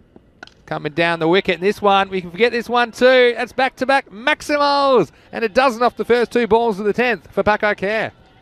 What a lovely shot this was. And the sound that echoed around this Montjuic Olympic ground when he hit that, absolutely beautiful in the middle of the bat. And you got Dilawal's having a chat with him. It's concerning, to say the least, isn't it? for Badland and Shaheen, what can they do? Trying to set their field, but at the moment, Azimbat's in the zone. Here's Hussain. It's hit hard. It's going to be hitting the gap. It won't be 6, but it'll be 4 more. And wow, this is a very, very destructive innings from Pakakea. Batting all the way down.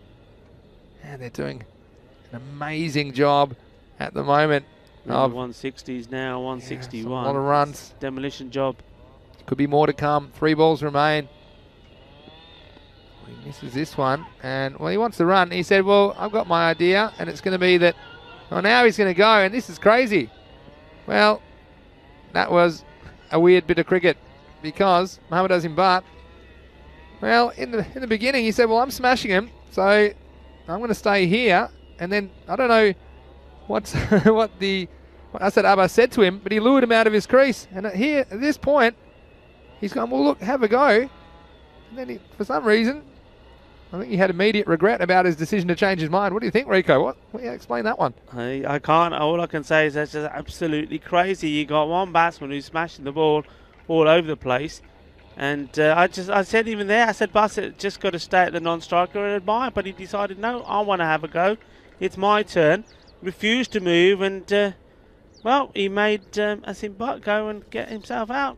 Don't like that at all. Either you go straight away and take the run, which probably, I don't think was the right decision, but either you do that or you don't go at all. But he seemed to go when there was an obvious run out that was going to happen. So that was crazy. Anyway, 2 balls remain. And it'll just be the single. Or maybe what it is, Asad Abbas wants a run. He doesn't have a run yet. That's his first one. So he said, oh, I watched you do it. Give someone else a go. That's all I can think, is that he thought he wanted to go and run himself. That just shows you. Pakakea, they've lost 6 wickets in this innings with this score north of 160 at the moment. Here is the last ball of the innings. Well, it's going to get past the bowl up, and they're going to have to come back from 2. They'll try. It's the captain, Shiraz Ahmed. Well, he's going to have to race the ball, and he is going to get back in the end. So the final score, Packard Care winning the toss. They were pretty happy about that. Immediately they chose to bat first, and in the first innings of the second semi-final match, 122, they will finish on a fairly large total, you'd have to say the least. It's 164 on the board for Packard Care.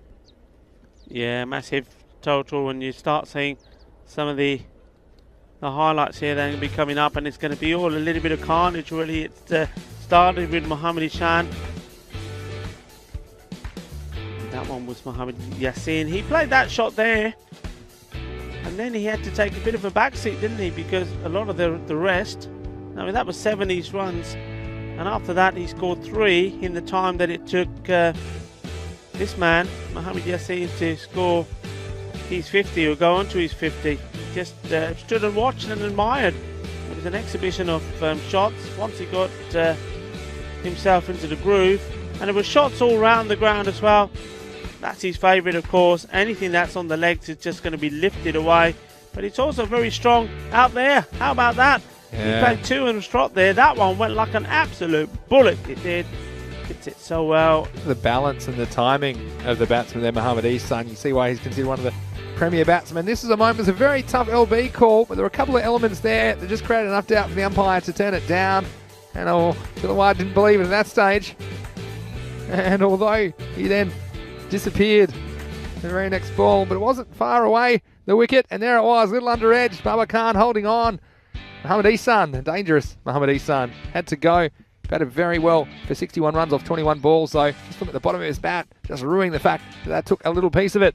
And then there was more to come. Tilawar forced Mohammad Yassin to sky one. He said, well, I'll take the responsibility, and he held on, and he thought at this stage, well, perhaps this is just what we require to get us back into this match. But there was more pain ahead, more balls disappearing.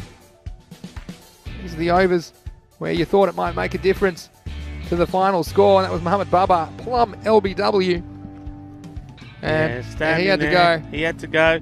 He made the most of the free hit, but then got done by a beauty. And then the next batsman, that's the thing, that's what's happened here today. That's the story, isn't it? You take a wicket, and then like there, he was having some fun, wasn't he? Did 3 wickets. 3 wickets, but unfortunately his second over went for 20 runs as well, and that just lost the handle of it as well. But Mohammad Kamran, he was ruined the lack of bounce on that occasion.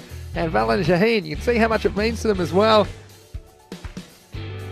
Meanwhile, 1 man out, another one comes in and takes over. This was sloppy, and there was a bit of this. You see the 4 runs there. You see 10 runs given in on 2 occasions, 5 wides, and the extras were criminal. And when you're trying to contain a good team, you're trying to keep them to a score of around about 120, 130 that you feel comfortable chasing. If you give 30 plus extras, well, you're going to be really up against it. It's a big total, but they're a team that they can't write themselves off. They've got the firepower. Of course, we're going to be concerned about Baba Khan. Hopefully the knock that he got while he was wicket keeping on his knee was not too bad. This was the crazy run out.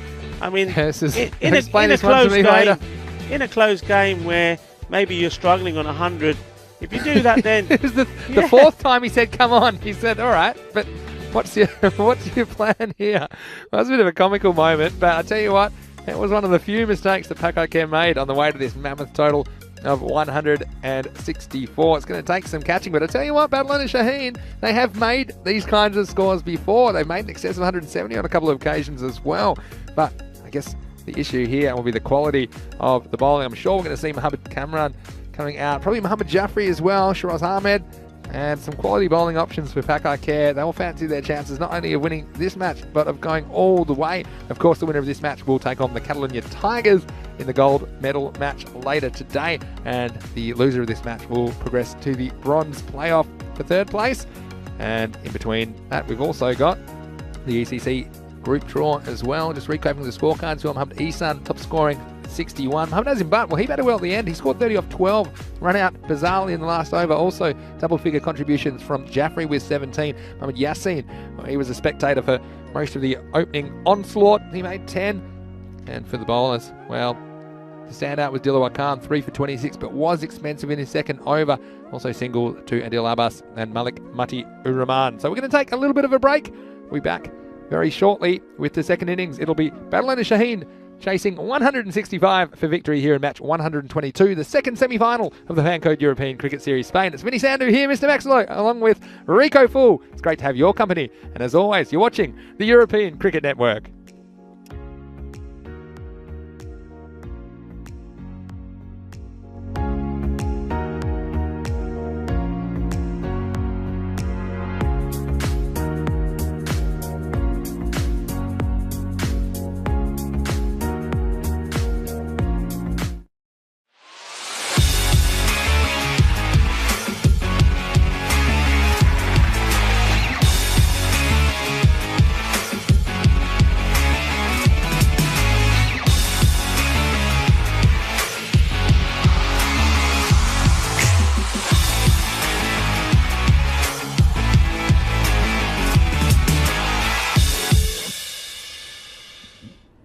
Welcome back. Hasn't been too long you've had to wait, but it's Vinny Sandu here, Mr. Maximo, for ECN, and welcome to the second innings of the second semi-final, match 122 in the first series of the year, the Fancode European Cricket Series Spain. We're in Barcelona.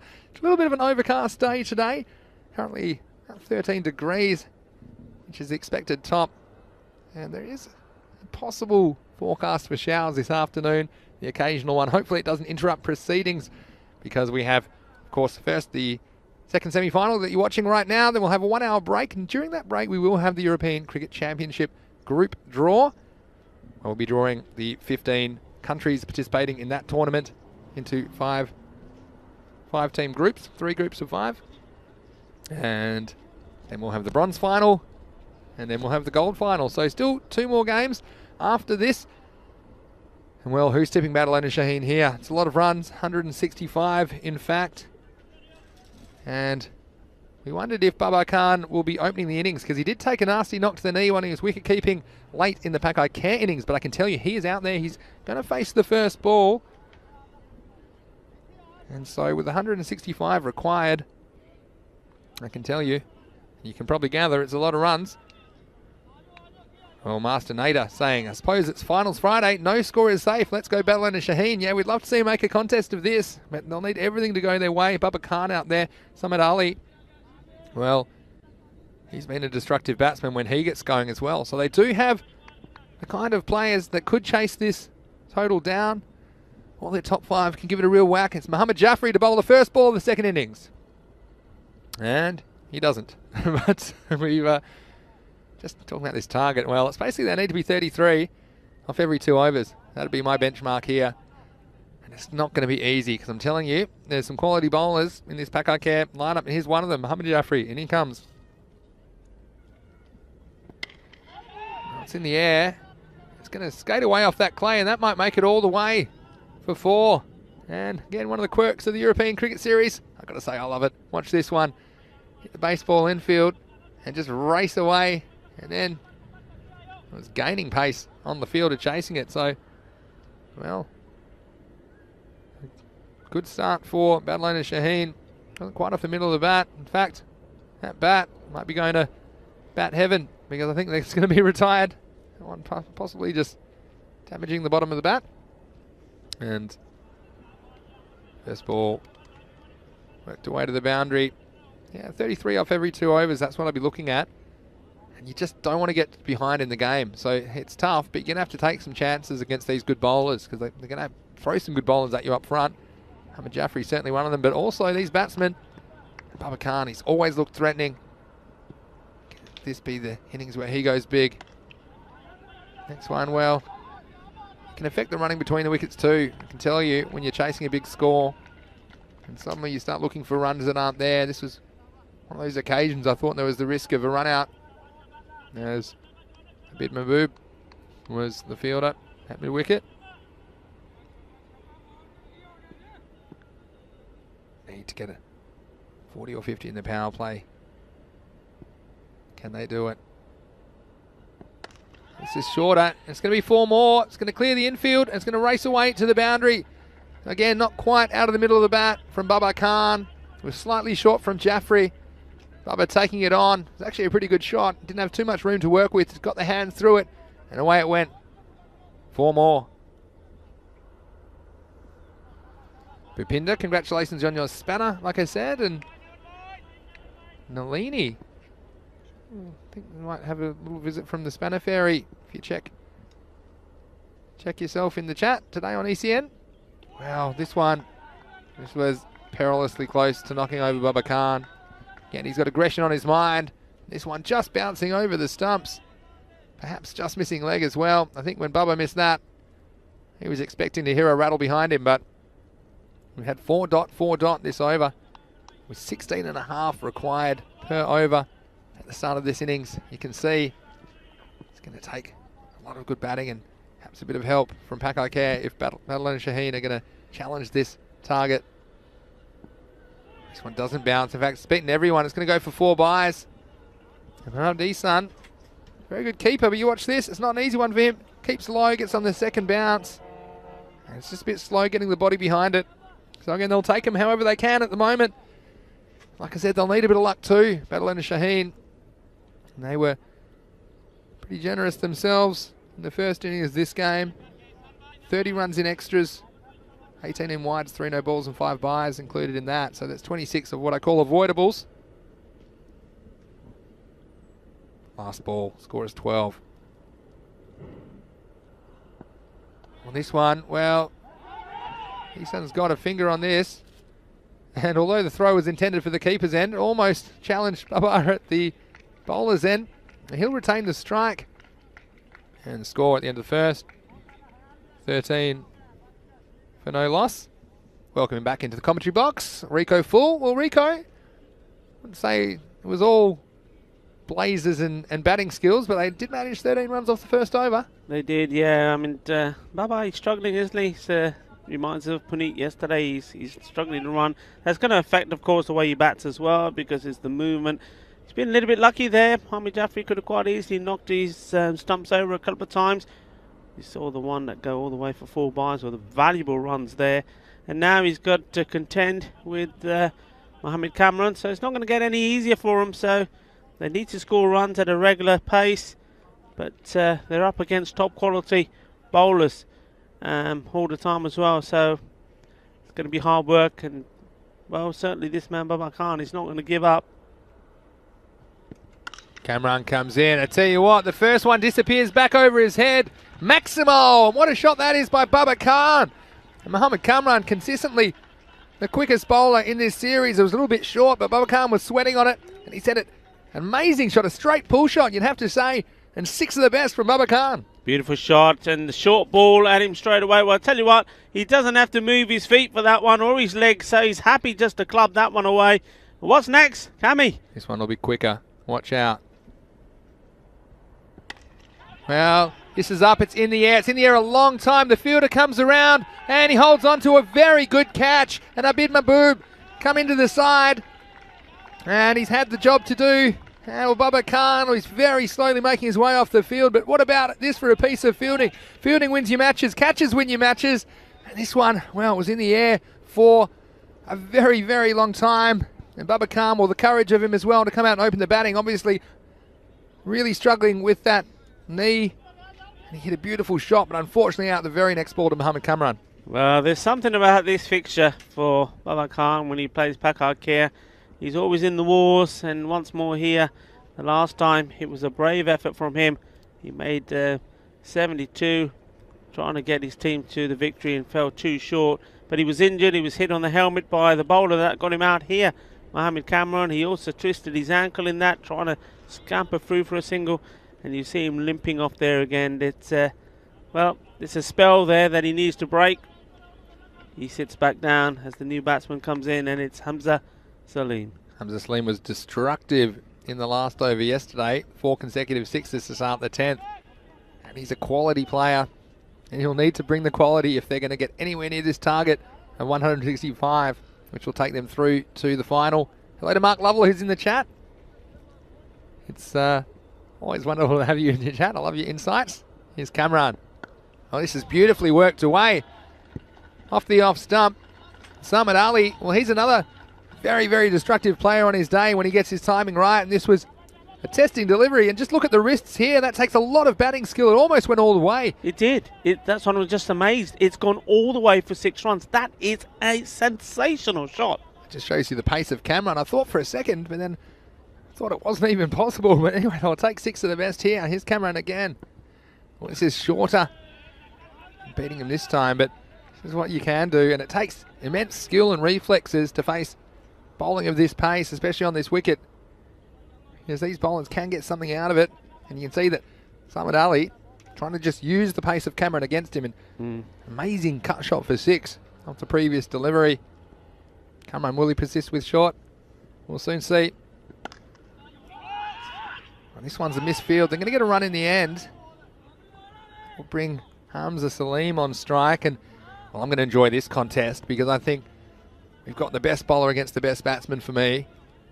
And let's see if Hamza Salim takes on Mohammad Kamran, perhaps targets that leg side boundary, going with that angle. We're just making the changes here to the field, of course, because you've got the left-hander now on strike, and nobody back on the leg side, so he's brought one in. So he's gonna, looks like he's gonna challenge on the off. Or is this the disguised short ball?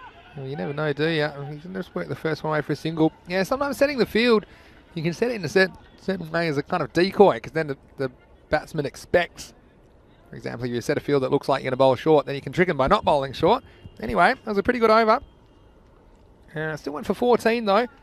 And the end of the second, 27 for 1. Mark Lovell saying, not often you see Mohammad Kamran going for 2 sixes. Certainly not, Rico. No, not at all. And that just goes to show you the quality that we have out there at the moment on the pitch, and just all-star cast it has been. And Badalona Shaheen will be hoping that one of those stars is their batsman. Both of these guys can really turn it on. Samad Ali, Hamza Salim, Mohammad Jaffrey with the ball. Well, this one's gone up and away. Hamza Salim, well, he's picking up where he left off yesterday. Maximo! Half a dozen to Badalona Shaheen. And he says, hello, Mohammad Jaffrey, I'm here. And look at this, hold the pose. 6 of the best down the ground. This is a lovely shot. Absolutely superb. Look at that. Look at the balance. Look at the movement. Absolutely dead still to the last moment. Excellent shot. Let's see if we can repeat the dose. He tries. Just make a bit of room. It'll be a dot ball. I'm talking about the run rate. I mentioned, well, 33 every 2 overs. And, well, they've reached 33 with 2.1 overs. So, more or less, they're at the rate at the moment. And if these two can stay there, and you can see how they've taken on these very skillful and strong bowlers of Pakai Care. Had Nate asking me probably what the speed of Mohammad Kamran, I'd say I'll use miles an hour. Probably around the 85 miles an hour, something around that. Mid 130s, I think, is probably what Cameron's sending him down at the moment. And that's just some eyeballing that based on my experience, and I guess when I've been playing, often I've had the speed gun, so yeah, something in 130 kilometre an hour kind of region, which would be, well, 85 I should say, miles an hour is probably 136 miles an hour, give or take. Hamza's just having the last 2 deliveries to swing wildly. He's got to be careful. Can't be doing what Kashif Patel did in a similar position for Raval. He's played one good shot. He's now not moving his feet. There's 2 balls there. We're outside the off. Guide him away. This time he's mishit it, and he's hit an easy catch. And Mohammad Baba, well, he's going to end the innings of Hamza Salim. I'm not sure if this was a slightly slower delivery, but regardless, it was not where he wanted it, the full toss, and you see just having to make the slight adjustment, wasn't he, Hamza Salim, but didn't get it quite right, and they're the margins of error in this game. They're so fine. And Mohammad Jaffrey, well, he gets the last laugh against Hamza Salim. He disappeared for a 6, and then I think Hamza Salim just getting a little bit carried away trying to repeat the stroke when the ball wasn't there, when he could have hit through the offside in the end. Presents an easy chance and taken by the Pakai Care skipper. Yeah, there's that little bit of experience of seeing it there. He's played a lovely shot first ball up for 6. Then he swung wildly at 2 outside the off stump when he could have been playing genuine cricket shots to them. There's the left-hander. There was a big gap there between the third man and point. Just guide the ball away, and I think that's the learning process for me for some of these batsmen here. We've watched that a lot. You play a good shot, just rotate the strike, take a single. You don't have to blast every ball for a boundary, even when you are chasing high score. Let the other batsmen in the act as well. They were up with the rate, weren't they? It's going to be tough going now. Dillawar's in, but he's at the non-striker's end. Ahmed Ali, let's play the next one out. And Mark Lovell saying Jaffrey, one of his all-time faves, all the way back to ECL 19. Of course, yeah, he represented Chandra Brescia back at that tournament. It's almost 2 years ago now. It's going to be wonderful to be back in Spain in a couple of months for the European Cricket League. They're only the second time we've staged that tournament. Of course, last year it was unable to be held because of the pandemic. Here's Mohammad Jaffrey again. Last ball of the power play. And, well, it's a powerful response from a powerful bowler. Mohammad Jaffrey getting through Samad Ali, and he has to tuck his bat under his arm and walk. And, well, Rico, you just think with him, any chance of Badlana Shaheen chasing this score down, might be walking with him. Yeah, I mean, that's a key wicket. I don't see any way that they can come back from here now. I mean, the batsmen that are coming in, and though I hate to say it, whether it's Bilawal or the captain, Dilawar, they're both very similar. They play their shots, they go for the big shots, but they're not very selective of the bowling that comes their way. So though they may play one or two good ones, I think in the end, this very experienced Pakar Care unit is going to find a way to get through. It's going to take something really special now. I'm not one to give up so easy. I would love Paddle On to put on a fight here. Sure. You've got both the Khans now, Bilawar and Dilawar are in, and they've got to start the fireworks. At the same time, they've got to make sure they're not losing too many wickets. Otherwise, this run chase is going to end up being very, very flat. What I would say to them here is, look, go out there, do the best you can, but don't just give your wickets away. Don't make it look like it's been an absolute slaughter. Make it look like you've made a fight. Make it look respectable. Well, both these two, if they get balls in their zone, they can score very, very quickly. We've seen that during the tournament as well, so let's not count them out just yet. And it's going to be these little middle overs where sometimes Pakar Care can take the foot off the gas. It's going to be Atif Mohammed to bowl. Left armour. Well, this one is very, very high and it's catchable. And in comes Mahbub. And, well, he spills it. And this one was in the air a long time. And it was even in the air a long time as it bounced out. Again, it bounced up in the air. He went fingers up. Let's have a look at this on the replay. Just look at him. He set himself under it. He was the man in the right spot. And it bounces out. It was in the air a long time again. It was just out of his reach. Yeah, I mean, you say there he went fingers up, and you can see Cammy was staring at him saying, what are you doing? You should have taken it this way. And agree with him.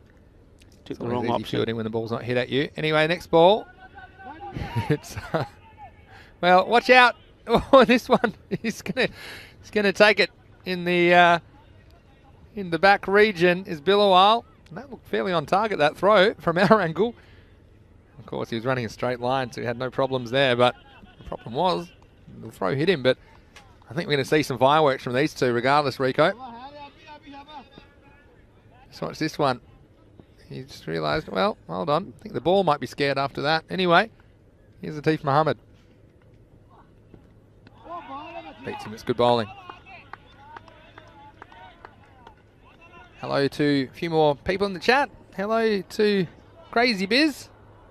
He wants a spanner.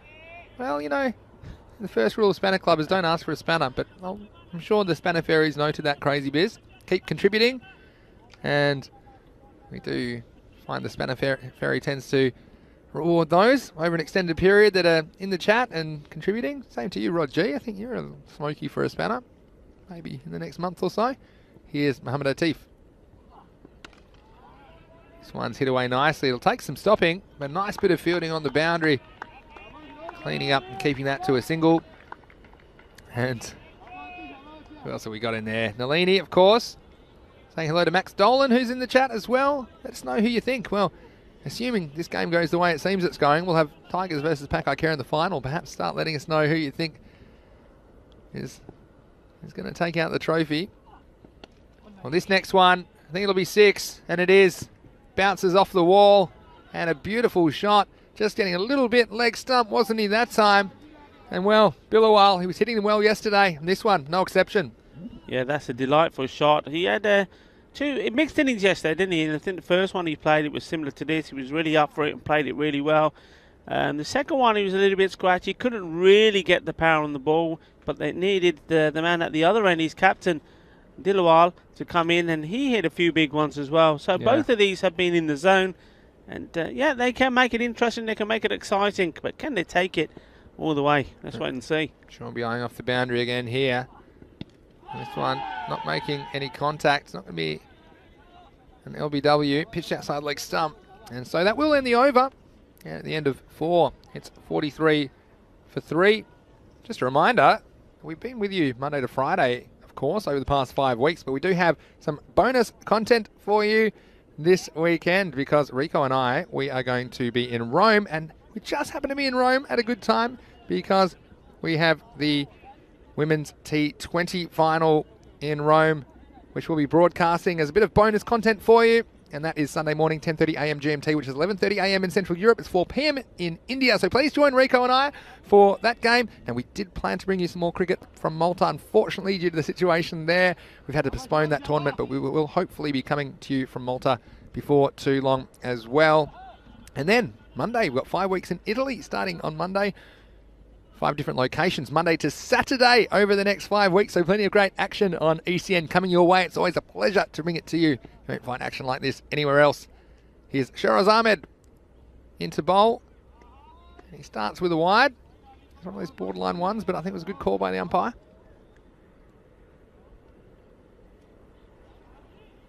Hello to Andy House, who's in the chat as well. Also, we have Midgetio 14. Midgetio. I don't know how to say that. Midget IO 14. Midgetio. Maybe he's Italian. Here's Shiraz Ahmed. Well, this one's on the legs. He's going to get the distance, I think. He's going to go all the way. Maximo! And 6 runs. And well, Battleowner Shaheen to stay in this contest. They're going to need plenty more of those. Beautiful shot. You can't bowl at his legs, that's for sure. And he's got that shuffle. Both these batsmen will do that. Shuffle across. They're right in front. You've got to target the off and middle. Anything on the leg, that's where they're going to send it. And tournament referee, Shubhavjot Singh, in a little bit of the danger zone there. He's going to try it again. And Shiraz Ahmed, and we've often seen him opening the bowling in the absence of Jaffrey, haven't we, over the past few games? But he's been held back to the 5th over. We might bowl the 5th and the 7th, I think. And they're not bowling Cameron his second yet. They're keeping that up his sleeve, which I think perhaps is smart, even though look, we'd think this rate's spiralling out of control. Over 20 and over required. They'll need some Maximos. They need them now. Here's Shiraz Ahmed. Well, this is a difficult one because I think he thought it might be a wide, but wasn't quite wide enough to be called. Yeah, that was ended up being a leave. I mean, you can't leave anything there. You've got to have a look. Big gap between where Kami is and the man that's out on the boundary on the offside. You've got to take a calculated risk and play the shot. Dot balls are really going to hurt you. This one's in the air. It's going in the direction of Kami. And there you go, right on cue. Thank you very much. Take a bow, that man. Mohammed Cameron taking the catch. And another batsman goes. And this one is Bilawal. Yeah, and you can't keep him out of the game. Mohammed Cameron doing it easy as well. Just cruising around to his right. About 5 or 6 metres. Taking it easily. And, well, not with the ball this time, but with the hands. Another one goes down. Crippling blow to Battleowner Shaheen. It's now 50 for the loss of 4. Yes, I mean, we saw that Dilawal having a chat with Malik Mati Rahman as he's walking out. It'd be interesting what he would have told him. I mean, it's one of those situations. I mean, is he just going to say, look, it doesn't matter, every ball, just go for it and let's see if we can get close? Or has he said to him, look, come on, get yourself in. We've got a lot to do. Let's just see if we can, me and you can, you know, get a couple of good overs in here. Don't lose any wickets and see where it takes us. I think basically needing magical overs now, you still got to believe. I mean, you know in the back of your head in this situation, I've played in this situation as well. I used to bat around number 7 where, well, the game seems like it's gone, but there is a chance. And the only chance is if you be aggressive and it all comes off for you. So I think at this stage it's still possible. I mean, about 21 and over, but I need these magic overs, so he's at least got to try as a batsman. And that's exactly what he does. This one's drop kicked beautifully, and it's going to go all the way over the fence. Maximo! And a beautiful bit of hitting from Malik Matia Rahman. Yeah, beautiful shot. You say hitting, it's just perfect timing. We saw him coming yesterday for one ball, and he hit an absolute lovely, juicy hit over the long on boundary for 6. Well, this one is on his legs. He puts it away. Classy shot. Well, can he repeat the dose? Well, it goes offside this time. And is it going to carry to the fielder? It is. And it's taken. And, well, Malik Matia Rahman doing the right thing, trying to push the rate along. And a nice catch taken out there. I think it was Mohamed Atif. Yeah. And he prowled around. Just got enough batter to carry. Sliding expertly on the dirt. And getting under that one. He's a tall man, but he got down very well. Another wicket goes down for Ballon Shaheen.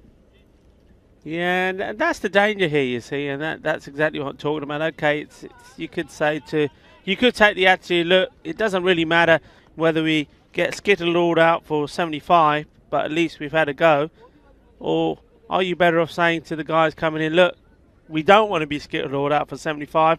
Let's put a little bit of partnership together. Let's try and get the score. Let's first aim to get to the 100. Then from the 100, if we have time, let's aim for the next 25. Just try to make it look respectable. Otherwise, not going to do themselves any favours. And also, the other thing I will say here, they do, whatever happens, they will have another match to play. That's true. Get some practice in, Yeah. because that could be all important in that whatever that match is, whether it's the final or whether it's the bronze. That's true. I still think you got to have a go or die trying. Here's Atif Mohammed. He's going to be driven down the ground. A nice bit of fielding as well. And Mohamed Azim Bart saw him play a good cameo with the bat at the end of the Pakai Care innings. Did well. See the difference in the fielding standards as well in this game. And we talked a lot about the fielding during this series because it's improved a lot from last year. And it just shows you the standards improving all the time, not only in Spain but across Europe as we brought this cricket to you. Mohamed Atif again. This time he's worked away, and I don't think this one will be caught. It was beautifully placed within the gap. And 4 runs. Ballon Shaheen doing their best to put the most runs on the board that they can. Yeah, nice little shot. And, well, there's not been any shortage of shots being played, as we see that misfield from the tournament referee there, Shub. Not been any shortage of boundaries. Well, most batsmen have come in and played his shots, but thing is, we've seen a lot in this series. Batsmen have come in, played the shot, and then have got out. It's about selection. It's about having the right mindset. It's about rotating the strike as well. This time again, a little shuffle outside off. The fielding will be done out there. It'll be just the single. And got Albert Tibble saying Maximo from New Zealand, loving the coverage of the ECN from Barcelona. A lot of late nights, not much sleep lately. Go the Black Caps. Keep up the great work, gentlemen. Loving the commentary. Well, thank you very much, Albert, for your comment. It's lovely to see a new face in the chat. Certainly think the Black Caps have been playing some very good cricket lately as well, I have to say. Got a couple of friends in that T20 team. John and Andrew Ty, former teammates of mine, and Josh Phillippe having a pretty good series. How did you think he played, Albert? He's batting in the top 3 for Australia. Not an easy task against some of those bowlers. Trent Bolt particularly, always very, very dangerous with the new ball. Those 2020s. This one, it's a clever slow ball from Mohamed Atif. County Nolan, well, he's summing it up saying just Pack I Care have played awesome.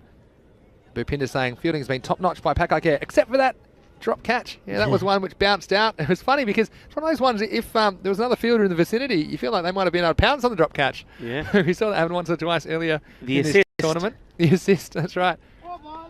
Yeah, I don't really like sharing. I didn't really want to give my catches away to anyone else. I always think that's a funny one these days. You take a catch inside, and you've done all the hard work, and you throw it to a teammate, and then they get the credit.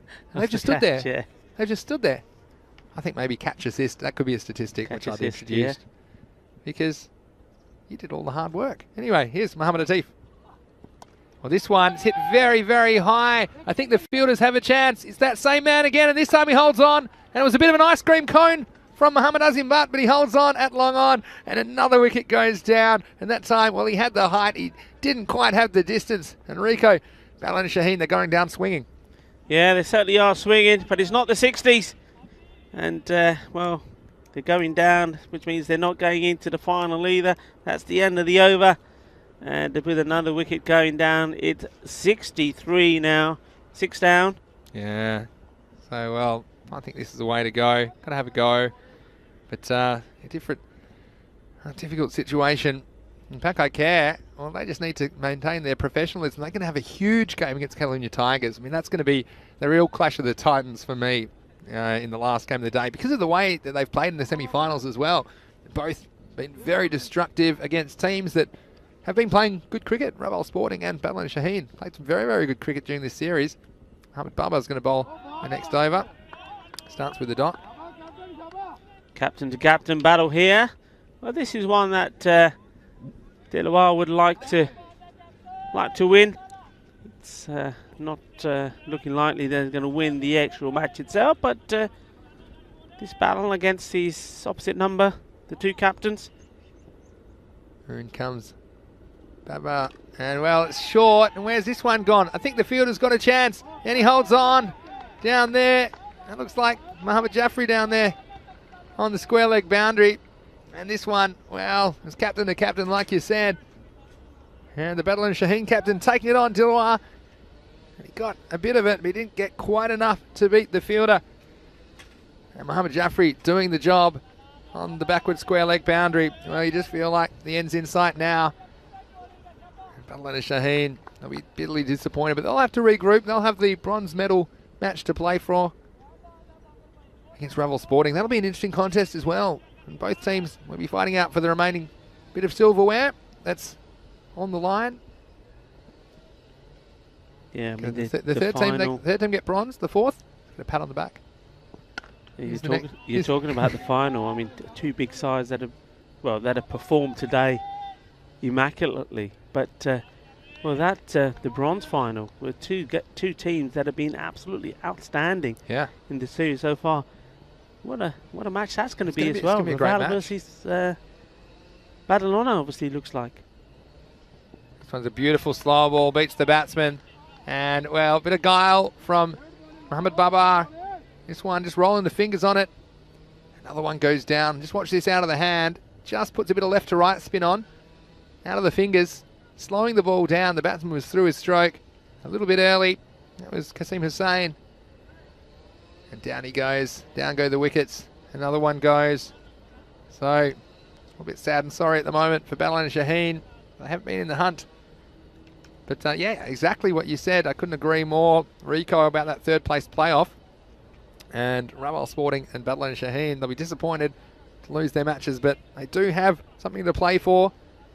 We will bring you that match from 12:30 p.m. GMT, which is 1:30 in Central Europe. And it is 6 p.m. in India. See, like Sami Uraman, new batsman. Plays this one out for no run. And make sure that you stay with us because we've got a fair bit on today. Mark Lovell asking about the weather. Well, the weather seems okay at the moment. There's a few clouds around and there's a possibility of rain this afternoon. We're hoping it does stay away. Of course, we're approaching noon at the moment in Barcelona. Here's the last ball of the 7th. So I think that's a bit of an inside edge or going down the leg side, but regardless, umpire not interested in the appeal. So end of the 7th over. It is 64 for 8 after 7. But yeah, as I said, something a little bit extra for you guys as well. We're always trying to provide something extra. Of course, the European Cricket Championship. It's the first time that we've held this tournament, but we have the draw today, and it's on the stream you're watching right now. So why don't you tune in, 12 o'clock GMT, which is 1 p.m. in Central Europe. It's 5:30 in India. So it's actually after this match. It'll be probably around 45 minutes to an hour after this match finishes. But make sure you tune in because you'll get to see which countries get drawn with which. That first ever staging of the ECC later this year. Dan Weston's here to do it, and I'll be hosting it. We're doing it live at the ground. I'm sure there's a lot of people tuning in from the countries that are involved as well. 15 European nations taking part in a T10 tournament over 4 weeks, and the teams will be drawn into 3 groups of 5, and each group of 5 will play 1 week of the tournament. The best performers will play in the finals week 4. Here's Shiraz Ahmed with the ball. Worked away for a single. Yeah, these two batsmen are just, I think, doing the right thing here at the moment. They know the game's gone. There's no need to throw your wicket away. It's pointless. So just try and get back onto ball, get a bit of practice in, it may be required in the next match. And when it is there to hit it. And that's a beautiful shot. Pick this up, lovely. Out on the offside. That's probably the bigger boundaries on that side. And he's absolutely clobbered that right the way over. Look at this. It's a nice looking shot.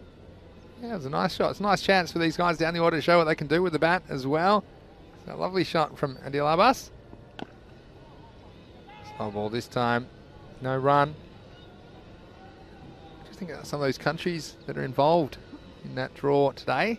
Of course, we'll have an England 11, a Scotland 11, a Netherlands 11, and also Spain. I'm sure you'll be interested to see where Spain comes out, Rico. Yeah, I think me and a lot of people that have taken part in this Fancade European Cricket Series as well, because there'll be a few players that will be part of that setup, no doubt. Yeah, definitely. And of course, we're going to Italy next. Italy involved as well, and it's going to be great to see the teams representing these nations taking part. Of course, generally we show club-based cricket on ECN, you know, European Cricket Series, and the best clubs in each country playing the European Cricket League. But the European Cricket Championship is a new concept, and first time it's been held. It'll be held later this year in September and October. So make sure you join us for that. And to hear, and also a bit of an announcement about where it will be held. Don't know if you realise that. It's going to be a bit of an announcement about where that tournament's going to be. That's the end of the 8th over. It's 74 for 8. So pretty good over. 10 off that one. Badalona Shaheen. But, well, let's maybe look ahead to what's coming up in the third place playoff then, when we've got Raval versus Badalona Shaheen. After this ball from Mohamed Babar, bowling a second over. Worked away just the single. Who do you like in that game then? Raval versus Badalona Shaheen? Be an interesting contest. Badalona very strong with the bat, but Raval got some clever bowlers. Yeah, I think I'm going to base this call basically on the two teams. I think Raval, I think they'll be able to pick themselves up better and respond better to the defeat than what Badalona would. Maybe because they've had more time to as well. Yep. And it's going to be Cammy, and he needed a little bit of help. He got his hands to it, puts it first touch, and then cushions the blow, and then he's nursing his hands. I think that hurt. He's got the $1 million arm, doesn't he? He doesn't want to hurt his hands. Mohamed Kamran, and this one, well, it's another bounce out. It was pretty funny because he was very quick, wasn't he, to tell the other fielder how to do the job before when he fumbled one. And that time he fumbled one, but luckily it didn't go so far and he was able to clean up on the second occasion. So no damage to his reputation, Mohamed Kamran. Of course, we haven't seen him bowl his second over, and you wonder they might just save him up for the second game. Just the one over to come after this one. Might not even get the chance because now it's the 9th wicket going down now for Badalona Shaheen. The score 75 for 9. Yeah, big wicket. So yeah, I think Raval will pick themselves up well. I think as a team, they're a good unit. You saw even then at the end of the game, they were disappointed. They weren't heads down, they weren't moping around, they were quite upbeat. They were even supporting the lower end batsmen when they were scoring some runs. I think they go away, they'll come back strong, they'll come back big. Badalona, this is going to hurt. It's still going to be in their mind when they come out, and they'll be thinking about it's 2 out of 2 against Pak Icare. 2 semi-final losses. Yeah, I think what you said is probably one of the biggest factors, Rico, which is that Raval Sporting have had more time to accept the fact that they're not going to be in the final. That extra couple of hours, I think, just to come to terms and then reset yourself on the new goal. I think Badalona Shaheen still be pretty fresh. And let's see if they can pick themselves up before that match, which will start in about an hour and a half's time here on ECN. And in about an hour's time, an hour from now, just a little bit under, we'll have that ECC draw, European Cricket Championship draw, the 15 countries being drawn into 3 groups of 5. I think it's going to be really fascinating as well. Imagine like Spain versus England. There's always the England-Germany potential as well. Has that World Cup feel to it. Here's Mohamed Babar. Keeps this one out. Imagine he's going to get a run. Yeah, nice to see these guys getting a couple of runs. Hamza Cheeky. Ali as well, number 11. Doesn't get to bat very often, does he? Yeah, nicely done. And of course, I suppose after that draw today, people can go onto the website and see those teams, right? And, yeah, of course. Get a bit of info about them. EuropeanCricket.com, great place to go. We'll have an article up before too long once the draw's done. Just with a bit of information. We'll always bring more information to you in that website, EuropeanCricket.com. I'm just trying to bat out the overs now. This will be the last ball of the ninth. And that will end the over at 78 for 9.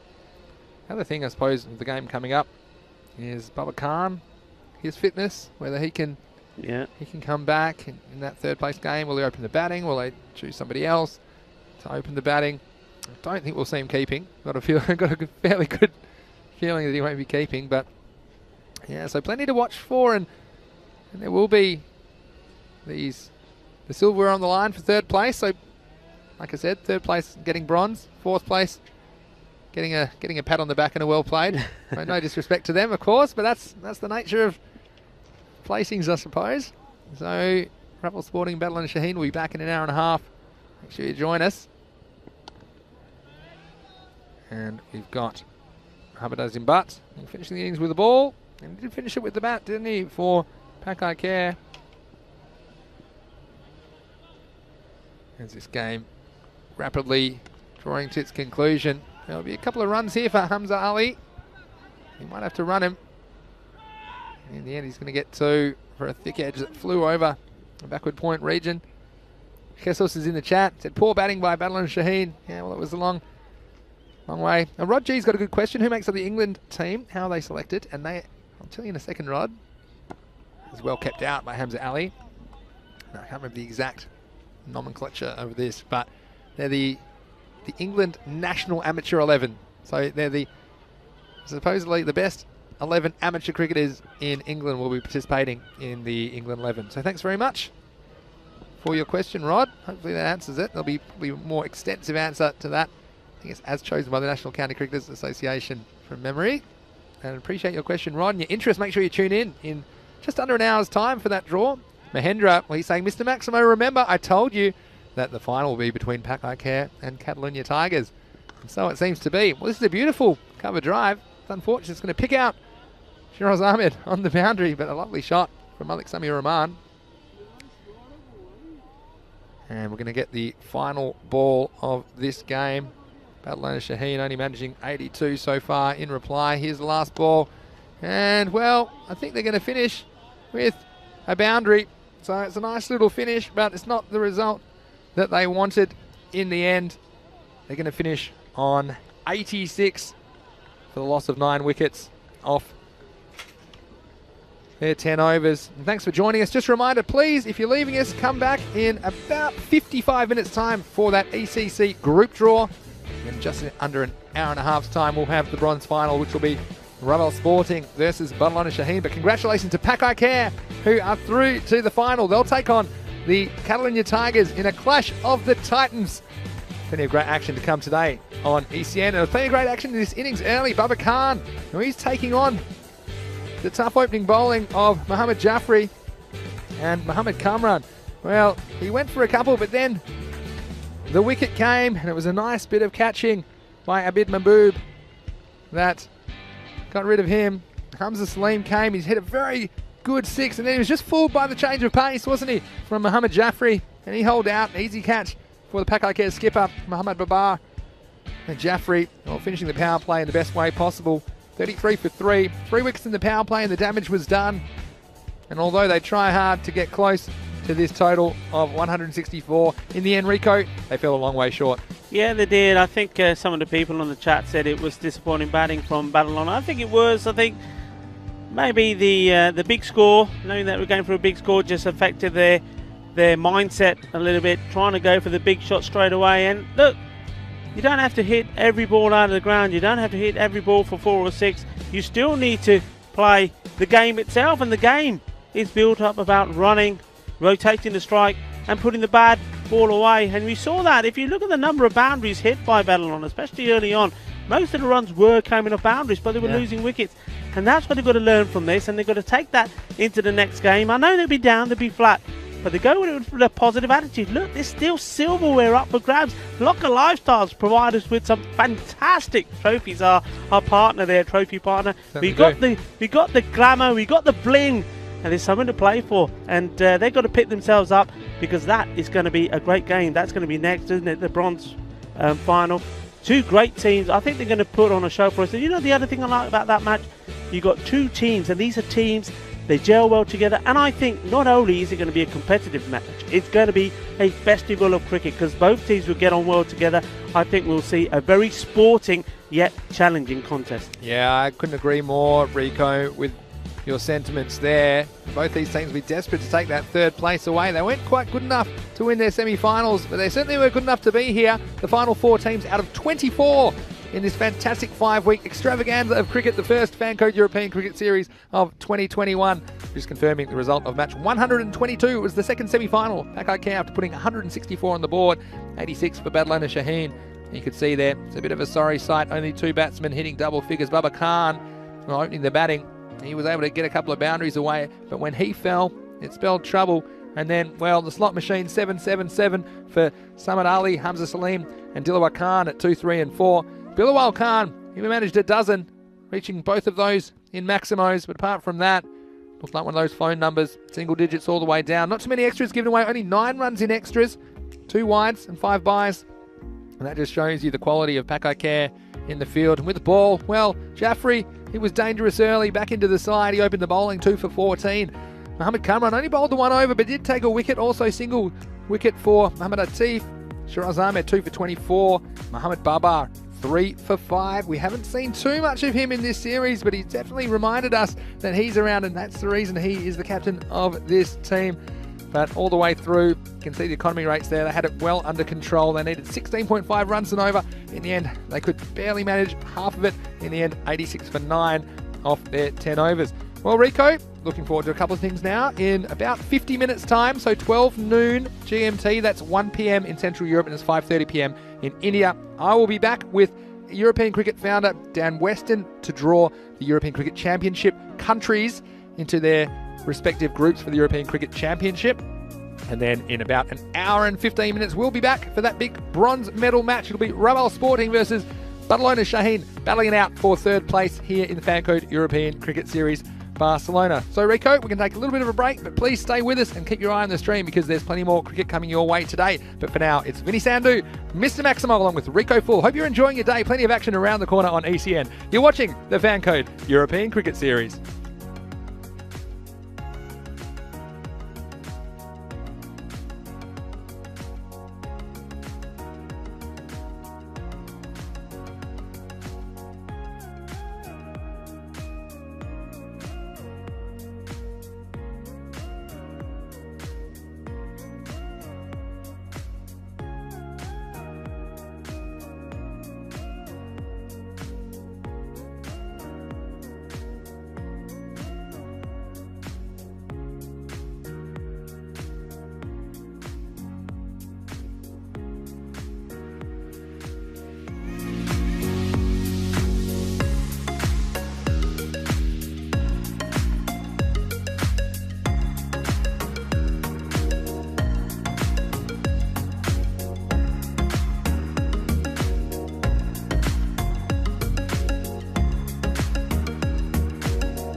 Hello there, wherever you're watching around the world. It's Mr. Maximo here, Vinny Sandhu for the European Cricket Network, and welcome to the group draw for the European Cricket Championship. Now, this is the first time that we have held this tournament. 15 countries from around Europe will be competing for T10 glory in September and October. And joining me to help with the draw today, and he'll be conducting the draw himself, will be European Cricket founder Dan Weston. And Dan, tell us a little bit about the European Cricket Championship. What makes it so special, and what makes it such a new concept in European cricket? Thanks, Vinny. Yeah, we've been doing so much in the club aspect and domestic club cricket around Europe, but this is the first time now that we're going to be doing a national team event, which is really special because there's so much excitement and pride for cricketers that are in Europe to now finally get a chance to represent their country on the big stage, and we want to put on the best possible event for them to uncover more talent and see more pride coming all across Europe as much as we can to keep growing the game. Yeah, and it is going to be such a unique and special event, isn't it? And it's a chance for all of those players that are representing their national teams to get out there in this exciting new format and that unique, suppose, atmosphere of the European Cricket Network. So I'm sure a lot of players that we haven't had the opportunity of seeing in the European Cricket Series will get to see them in the European Cricket Championship. Yeah, absolutely, and the format of T10 again. We're obviously using the T20 rankings for how these pots will be drawn today, but T10 is a new and challenging format for any team and any cricketer. So it'll be fascinating to see how they go through that experience. Absolutely. Okay, well, why don't I explain to all of our viewers how this is going to work. So basically we have the 15 countries, and they are ranked according to their T20 rankings nationally, and they've been put into 3 pots according to those rankings. So we've had the top 3 countries. They are in pot 1, and they are England 11, Scotland 11, and the Netherlands 11. Then we have pot 2, which has 6 teams in there: Italy, Germany, Austria, Norway, Romania, and Spain. And we have pot 3, 6 countries in there as well: Sweden, Belgium, Hungary, the Czech Republic, Portugal, and Finland. So what we're going to do is we're going to draw them out one at a time out of their respective pots, and we'll put them in either Group A, Group B, or Group C. So the 5 countries drawn into Group A, they will be playing in the first week of the championship, starting on Monday the 13th of September. And then Group B will be taking part in the second week of the championship, a week later, starting on Monday the 20th of September. And then all the countries, the 5 of them drawn into Group C, will start their week of action in the third week of play, Monday the 27th of September until the 1st of October. So Monday to Friday every week. Now the best performing countries, they will make it through to the 4th and final championship week, which will take place beginning on Monday the 4th of October. So why don't we get into it now? We're going to start with pot 3. Okay, so pot 3 has these countries in: Sweden, Belgium, Hungary, the Czech Republic, Portugal, and Finland. So Daniel's going to do the honours, of course, and the first ball that he draws out, they're going to go into Group A and compete in the first week of the championship. And that country is Belgium. There you go. So Belgium, you will be competing in the first week of the championship against 4 other teams. Of course, double round robin format. You'll play 8 games, and then potentially you'll be playing on the final day of the first week to see if you make it through to the 4th and final championship week. So the next team from pot 3, they'll be going into Group B, and they'll play in the second week. And that team is Hungary. Well, we know our very own Stefan Gooch, member of the ECN crew, potentially could be on the park for Hungary. So let's see how they go. The Group B teams will be playing in the second week of the 4-week tournament, starting on Monday, the 20th of September. So all the tension and excitement. I know a lot of people around Europe right now will be looking forward to seeing how these countries get drawn. This team will be going into Group C. They will be playing in the 3rd week of the tournament. That team is the Czech Republic. And there's a lot going on in Czech cricket. I'm looking forward to the ECS in Prague a little bit later this year. And Czech Republic, your national team, will be playing in Group C. It's the 3rd week of the tournament beginning on Monday, the 27th of September. All right, so this team, we're still in pot 3, and this team will be in Group A, and they'll be joining Belgium in Group A, and that team is Sweden. So there you go. We've seen a lot of cricket in Sweden on the European Cricket Network in 2020. It'll be great to see the Swedish national team taking part in Group A. They'll be taking on Belgium, as well as 3 other teams in Group A in the first week of the tournament. So this next team, and there's just a couple left now, this team's going to Group B with Hungary, and that team is Portugal. Portugal, congratulations, you've been drawn in Group B. along with Hungary and 3 other teams yet to be named. Group B, of course, the 20th of September to the 24th of September.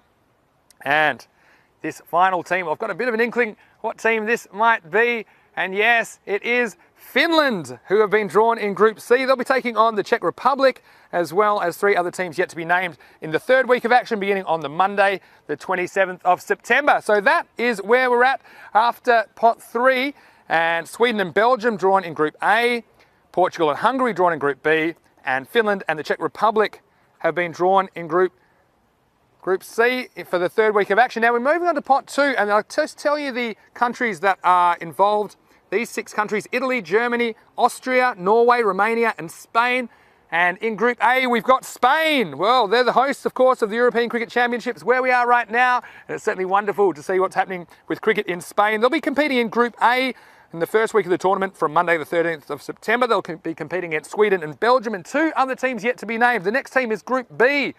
And Romania, well, the home of Pavel Florin, the European cricket sensation, and plenty of great things happening. They've got a wonderful cricket ground in Romania, the Moira Vlasia ground, and so it's going to be fantastic to see Romania competing in Group B with Portugal and Hungary in the 2nd week, beginning on Monday the 20th of September. All right, Group C time, and we've got, well, Germany, of course, the home country of EC founder Dan Weston, drawing out Germany in Group C. They'll be against Finland and the Czech Republic in Group C in the 3rd week of action, Monday the 27th of September. Don't forget the 4th week will be the championship week for all the teams that qualify from the first 3 weeks. Now back to Group A, and it's Norway. And that sets up an interesting Norway and Sweden matchup in Group A, as well as Spain and Belgium in Group A, the 1st week of the European Cricket Championship on Monday the 13th of September. Let's go to Group B now. And just a couple of teams remain in Group B. Pot 2, Austria. Austria are the 2nd last team to be drawn in Group B, and they'll be playing Romania, Portugal and Hungary in the 2nd week of play, Monday the 20th of September. Well, that leaves one final ball in pot 2, competing in Group C with Germany, Finland and the Czech Republic will be Italy. And we're certainly looking forward to going to Italy very shortly for 5 weeks of the European Cricket Series, and there's lots of great things happening with cricket in Italy. So, just recapping where we are so far, we've drawn all the teams from pot 3 and pot 2, and in Group A we've got Norway, Spain, Sweden and Belgium. In Group B we've got Austria, Romania, Portugal and Hungary, and in Group C we've got Italy, Germany, Finland and the Czech Republic. So these are the real interesting ones, I'm telling you, because these are the top 3 ranked T20 teams. We've got England 11, Scotland 11 and the Netherlands 11. And Scotland 11 are going to be competing in Group A. And they'll be competing against Norway, Spain, Sweden and Belgium the 1st week of cricket action, coming to you on European Cricket Network on Monday the 13th of September to the 17th of September. And Group B, we will have the Netherlands 11. And they'll be competing against Austria, Romania, Portugal and Hungary in Group B from Monday the 20th of September. So the Netherlands there, very interesting. Austria, of course, will be in that group as well. So that'll be a very interesting matchup. So this leaves, I'm very sure that this will be the England 11, of course. It's going to be a fantastic experience for those cricketers representing England in the England 11 in the European Cricket Championship. They've been drawn in Group C with Italy, Germany, Finland and the Czech Republic. So Group C will be playing, of course, on Monday the 27th of September to the 1st of October, and that sets up some really interesting matchups as well. I'm looking at Group C and England being drawn with Italy and Germany. When we talk about World Cups and we talk about international competition, you think it could be very interesting to see those matchups in the 3rd week, and it'll be interesting to see who progresses, of course. There can be 5 teams that will make it to the 4th and final championship week of the tournament, which will be coming to you from Monday the 13th of September to Friday the 8th of October, right here on the European Cricket Network. Well, Dan, obviously we've seen some interesting matchups. Your own side, Germany, getting drawn against England. I think that's a really interesting one. Germany, Italy as well. So it has that kind of World Cup flavour, and I think it's going to be a very interesting matchup. All the matchups, really, all the 3 groups are going to be very heavily contested. Yeah, like any European cricket, absolutely unknown quantities, a lot of these teams, and a lot of the T10 experiences that's going to come through there, anyone can win. So it'll be fascinating to see how they all unfold. I'm just pleased that we're here today to get this done, because I think it's a dream for a lot of cricketers in Europe to be able to play it at another level of European cricket that's going to be broadcast and in a special way. Yeah, absolutely. And look, as the sun comes out in Barcelona, of course, it's the dawn of a new experience, the European Cricket Championship. Now, we've talked a lot about the teams that are playing and when the European Cricket Championship will be played, but we haven't really talked about where the European Cricket Championship will be played. And we know it's going to be played in Spain, but Dan, I believe you've got a little bit more information about the venue for the first ever European Cricket Championship. Yeah, thanks, Vinny. No, we're very excited to announce that we played in Cartama in Malaga. So it's an incredible cricket facility down there that we're going to make very special, install some great experiences, and Cartama will be the host for the first ever European Cricket Championship. Well, that is wonderful that you've made that announcement today. That Cartama ground in Malaga, it's a very, very special place to play cricket. In fact, let's have a look at a little bit more about that ground in Cartama.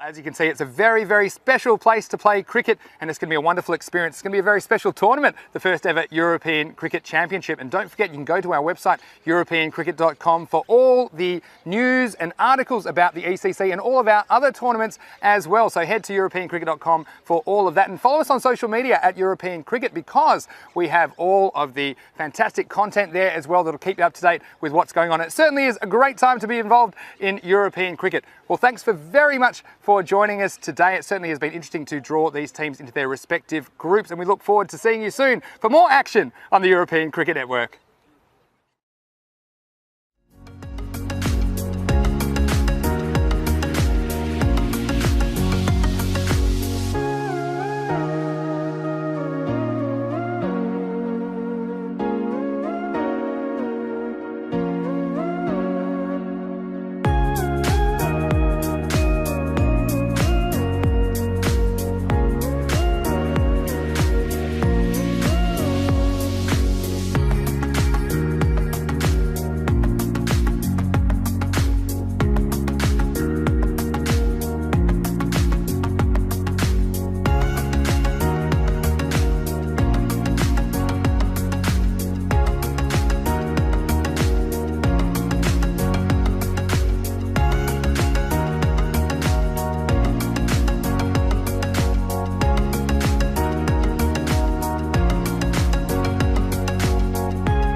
everybody, and welcome back to Barcelona, Spain. It's time for match 123 of the Fan Code European Cricket Series Spain. And these two teams, well, unfortunately, they haven't made it through to the final, but there's still a lot to play for. It is Raval Sporting versus Badalona Shaheen in the bronze medal playoff. Let's go over to the match referee, who's with the two captains.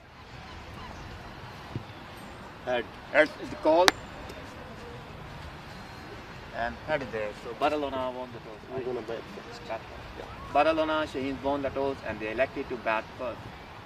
Well, there you see Badalona Shaheen. They do win the toss in this game. Of course, both these teams lost the tosses in their semi-finals, and no surprises that Badalona Shaheen want to bat first in this bronze medal decider. And I think they'll be looking for the top order. I'm not sure if Baba Khan will be opening the batting. We saw him have that complaint with the knee, but Samad Ali will be up there. Hamza Salim, of course, will be batting in the top three at least, as well as their middle order, which has been pretty destructive during this tournament. They'll be hoping to put a big score on the board. They do like to bat first. But for Raval Sporting, again, they've lost the toss, but they'll have to do some chasing. They'll have to stop the score from getting out of hand first, and I think the little maestro will come back strongly, as well as Sonu Jangra as well. Can Karan Datta and Kish Patel at the top of the order for Rav Sporting, can they do the job and get the silverware in the bank for their team? So still 2 matches to go, plenty of great cricket around the corner, and it's over to you, Rico, who's in the commentary box.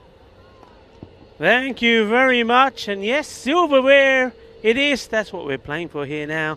Third place. There's a little bit of bling up for grabs. And who is it going to be? Is it going to be Raval Sporting or Badalona Shaheen? Both these teams, they know that they would have disappointed. They've had many millions of supporters around the globe. They've made lots of friends, and a lot of these names have become household names over the last 5 weeks. And well, I think both teams would agree that in their respective semi-finals they disappointed, but they got a great opportunity to make up for it. Raval Sporting, Badalona Shaheen, you've seen the fantasy dashboard there. I don't think I need to tell you about the players. I think you know about them. This is going to be exciting. This is going to be good to watch. Look, even the birds are lining up. The birds want to be in on the act. I tell you what, when this ball starts flying around, they'll soon want to move out of the way. Yes, this is what it's all about. It's nice to see that Baba Khan, despite that injury to his knee, seems to be up and running. Had a little bit of time to have some work done to that. So he'll be opening, as per usual, with Samad Ali. And it's going to be, well, a change in the bowling department. They're going with Sonu Jangra to bowl the first. So is Sonu Jangra going to be doing a little bit of Bangla later on with his silver medal or bronze medal on? Well, who knows? We'll soon find out. Or is Badalona Shaheen going to take the medals for themselves? Well, that's what they're playing for. Also playing for a lovely little trophy to go in their cabinet in their respective clubhouse. So we're ready to go. A little bit of cloud cover, so the ball may swing around a little bit. And of course, Rico Full, as always, will be joined by Maxi Baby. Maxi Baby here. You saw him do a little bit of work there, and that was exciting as well, the draw. And of course, we'll talk about that a little bit later as well. And if you missed it, EuropeanCricket.com. Just get on there and you can find all the information about that European County Championships that's coming up in September. And that's going to be in Spain as well, in a beautiful location, Cartama. Well, Cartama in Malaga. It's so much cricket here happening in Spain. It's a good place to be at the moment if you love cricket. We're getting ready to go. Sonu Jangra. In he comes in to Baba Khan. Khan just pushing that down, taking a single. Just get to the other end. I don't think he's going to be taking any quick singles. He's still feeling a little bit of pain in the knee. Now this man, Samad Ali, we saw him play an excellent knock yesterday. 73 of 23 balls in that match. That must-win match against Trinidad Royal Stars. Well, can he produce some of that form again here? It's well bowled, pushed out, and they'll take an easy single once more. And this is exactly what, you know, it's strange. We're seeing just because they're not in the semi-final and all of a sudden all that tension and nerves is perhaps not there so much, they're doing what they've always done, and that's they're taking these singles early on as well. They're not going for the big shot straight away. It's funny what pressure and tension can do, isn't it? But anyway, Sonu Jangra bowling that pitched up and just bouncing short of Karan Datta. That was coming in from the boundary, trying to get to that, the captain of Raval. Oh, what a series he's had here. Of course, both these teams playing out what will be the last match for them in this Fan Code European Cricket Series. And, well, I'd like to thank every single one of those players for giving me, and I'm sure you, and I'm sure Maxi Baby here as well, so much excitement during these 5 weeks. They've all been stars. They've made great performances. Jangre once more. Well pitched up. He's going for the Yorker length delivery. He's up in the air. Fielder trying to get under it. Is he going to take it inside the boundary? No, he can't. He goes over and all the way over. Says Carreras. That went a long, long way up. And we know that the Khans, they do like doing this. If they don't hit it long, they hit it high. And well, that one went way, way up in the clouds. And I tell you what, this white kookaburra ball at some points with some parts of this cloud cover are going to be pretty difficult to pick up with that background. It's a lot easier when it's all blue sky. Jangra, what's the reply going to be? Short, and this is smashed away. Balle, balle, balle, out of the ground. What a lovely shot that is. You don't bowl short to Baba Khan. Wow, there's a lot of talk going on. You see Gurang Mavanishi also getting in on the act. Probably having a word with the fielder. Maybe not happy with where he was positioned for the one that went there before. But what a start. This is raced on to 18 runs already. There's still a ball to go in the over. I always said Sonu Jangra is a good bowler, but I prefer him coming on after the power play. He seems to be at his best there. Well, can he prove me wrong with the wicket here? Goes a little bit wider and well, gets the dot ball in to complete the end of the over. The umpires for this one, Shahidul Khan walks off to be replaced at the striker's end. And Shahidul, he's done a great job. He's learnt his trade here, and I think Adrian and Rob Kamin will be very pleased with the work he's put in. And here we have now Abdul Khan Rajasthani is the other umpire. Men in Black. Well done, of course, to the Men in Black as well. They've been fantastic throughout this series. Here comes the new bowler. And that's beautiful shot. That's timing. That is the shot of a man that is in very, very, very good form at the moment. We talked about his 73 that he scored yesterday. Well, if he can put in a performance like that in here, going to be chasing more runs. And we welcome back Vinny. Vinny, welcome back, and well done with that draw. I think you look dashing. Thanks very much. Yeah, I've gone for the gold suit. Nate picked it, actually. I don't know if you can bet on the colour of suit I'm wearing, actually. Here's one. Well bowled. Yeah, look, it was really exciting, and I'm super excited. Still a few months off, of course. Starting in September, the European Cricket Championship, 15 European nations, and we drew them into groups of 5. So I'm sure you can find more information at europeancricket.com. There'll be articles up before you know it. But yeah, the two marquee tournaments this year, the European Cricket League, of course, a club-based tournament starting 31st of May, and also the ECC. That's hit in the air. It's going to chance. Karandada also coming across. Is anywhere to get to? Oh, it drops short. I mean, I think Karandata, he's having a chat with the fielder there, but for me, that's his catch. He needed to call it. He's the one running into it. Yeah, it's a misjudgment from Mayavanshi here. He thought he had it covered and it just kept getting big on him. And then he turned around and said, well, I'm in trouble here. Skipper, help me out. But already, he made the call, Mayavanshi, and that was one outfielder coming in. Needs to call him off that. But also, you don't want to have a collision either. So although the catch went down, at least it wasn't worse than that.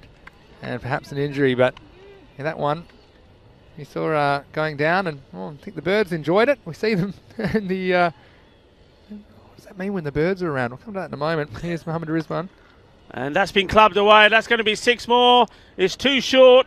And, well, Baba Khan, we've been talking about him all the way through this Fan Code European Cricket Series, saying we know his abilities, we know what he can do, we know that he's dangerous. He's always got into the 20s, but he's never gone on to score big. Well, is he going to go out with a bang? Is he going to tell us what he's really all about? Could be. And, well, it was a beautiful shot. Well, short. Mohammed Rizwan again being trusted early in the innings. We've seen him do his best work at the back end of innings, haven't we? But got a bit of punishment in the semi-final. It's not getting any easier here. Baba Khan looks like in the mood to party. I just mentioned these birds. I don't know if that's a good sign or not. They're pecking away in the long off region and deep cover region. That's gone big again, and they're going to fly off here because that's going to frighten them. That's gone out of the ground in the direction of the birds. Well, 6 more. This was something out of Alfred Hitchcock movie. Watch this, flying away. You know what else was flying away? This white kookaburra, all the way over the fence. Beautiful, just manipulated with the wrists. And fly away. Go and chase it, birdies. And one was a bit slow to get off the ground. But I tell you what, didn't take long before all the birds were out of here. So back-to-back sixes in the second over. Last ball of the over. And he's gone big again. This was going to run away from the fielder, is it? No, he sweeps up well. And, well, no boundary that time. You know what it also is? There's no room in that pond anymore, so they can't go to the normal water station. There's too many ducks in there. They've got to find somewhere else to go. They've been kicked out of the pond. You think they can't? There's no room in the pond. Well, end of the second over. Well, we've got a pair of 18s to start the bronze medal playoff. 36 for no loss after 2. Just hello to everyone in the chat, and I was a bit of chat as well during the draw a little while ago.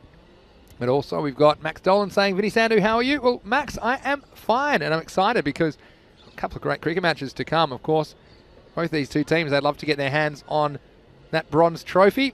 As I said before, the winners of this game will get a trophy, and the losers will just get a pat on the back and sent packing. So hopefully these two teams, I know that they're both very, very keen to finish the tournament with a win. Luke Belgium in there as well. Said congratulations on the ECC draw. I'm glad you enjoyed it, Luke, and certainly be watching it back later with interest. Here's Dawood Masood to bowl. And it's up and over, and this one will go to the boundary. And he's in, well, he's in the 30s, and this time he's got out of the 20s. That gets him into trouble, that gets him out. Yeah. So he's been in a bit of pain, hasn't he? Isn't he? And now he's making it count. He's putting the pain and frustration into this kookaburra ball. Yeah, dirty 30s. Hopefully not for Bubba Khan. Harry said he was still struggling with that knee, which he took a blow on when he was wicket-keeping in the previous match, but Masood has to pitch it up. That's down the leg side, and off it goes. It didn't need much contact, and it's being given as leg byes as well. I thought maybe he perhaps got a hint of bat on it. He didn't. Well, Roberto, the groundsman, we know every morning, every opportunity he gets, he's cutting the grass. And, well, you've seen there the speed of the outfield. Once it goes past you, especially anything down the leg side there to the right-hander, it's just going to race away. Yeah, and you see the pace of Masood being used against him on that occasion. Just getting the length right, but getting the line all wrong. What's he going to do this time? Bubba Khan on strike. This time he's edged away, and it goes over the keeper and past the man at third. It's 4 more. Yeah, and well, bit of trouble here. Zain Abdeen into the side and couldn't negotiate this one. Couldn't cut off the angle. And 4 more runs. So, well, Badalona Shaheen, we know they love to bat first. They didn't get the opportunity in the semi-final, but they have got the opportunity to bat first in this game. And they're certainly making the most of it so far. Very good power play for them.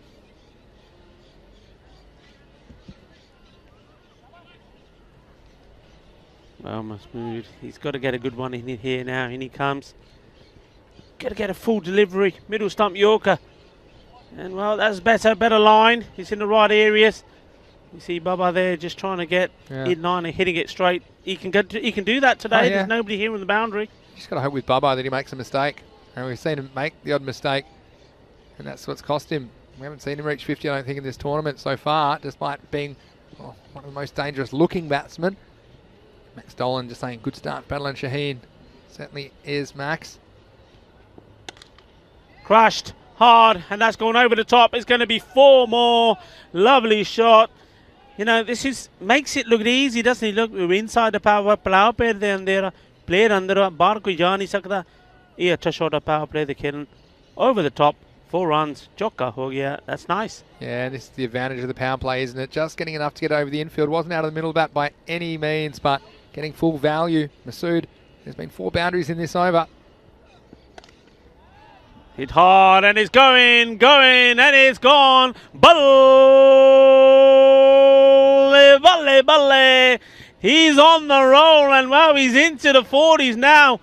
And he's looking dangerous as that over comes to an end. Yeah, didn't spend too long in the dirty 30s, did he? 58 for no loss. What a power play it is for Badalona Shaheen.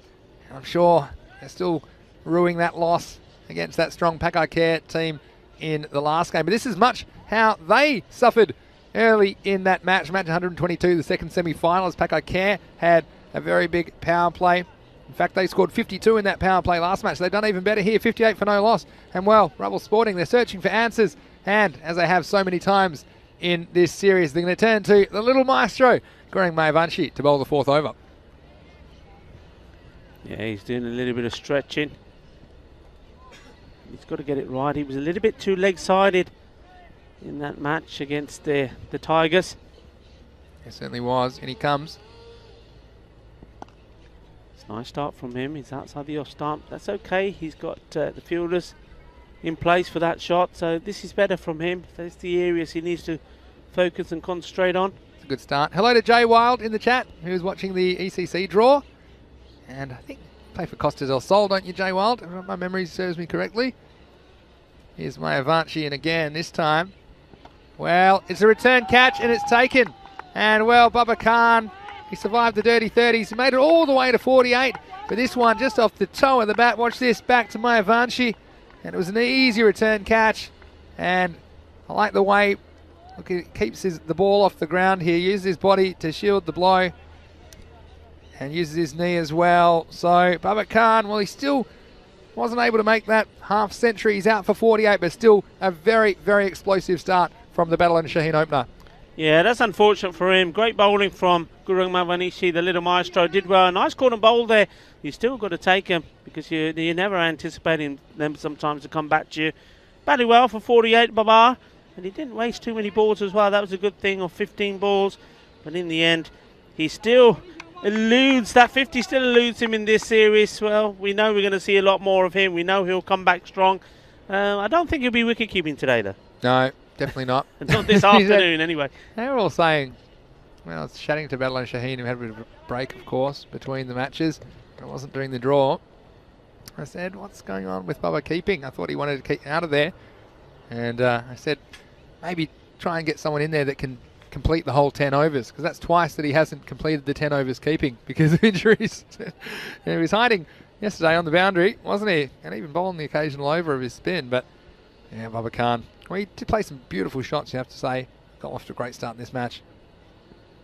Oh, that's nice. It's not so nice from Kishit Patel. He's just seen that go wide from his gloves. He needed to stop that. I think it might have been a little edge there. Let's have a look at this on the replay.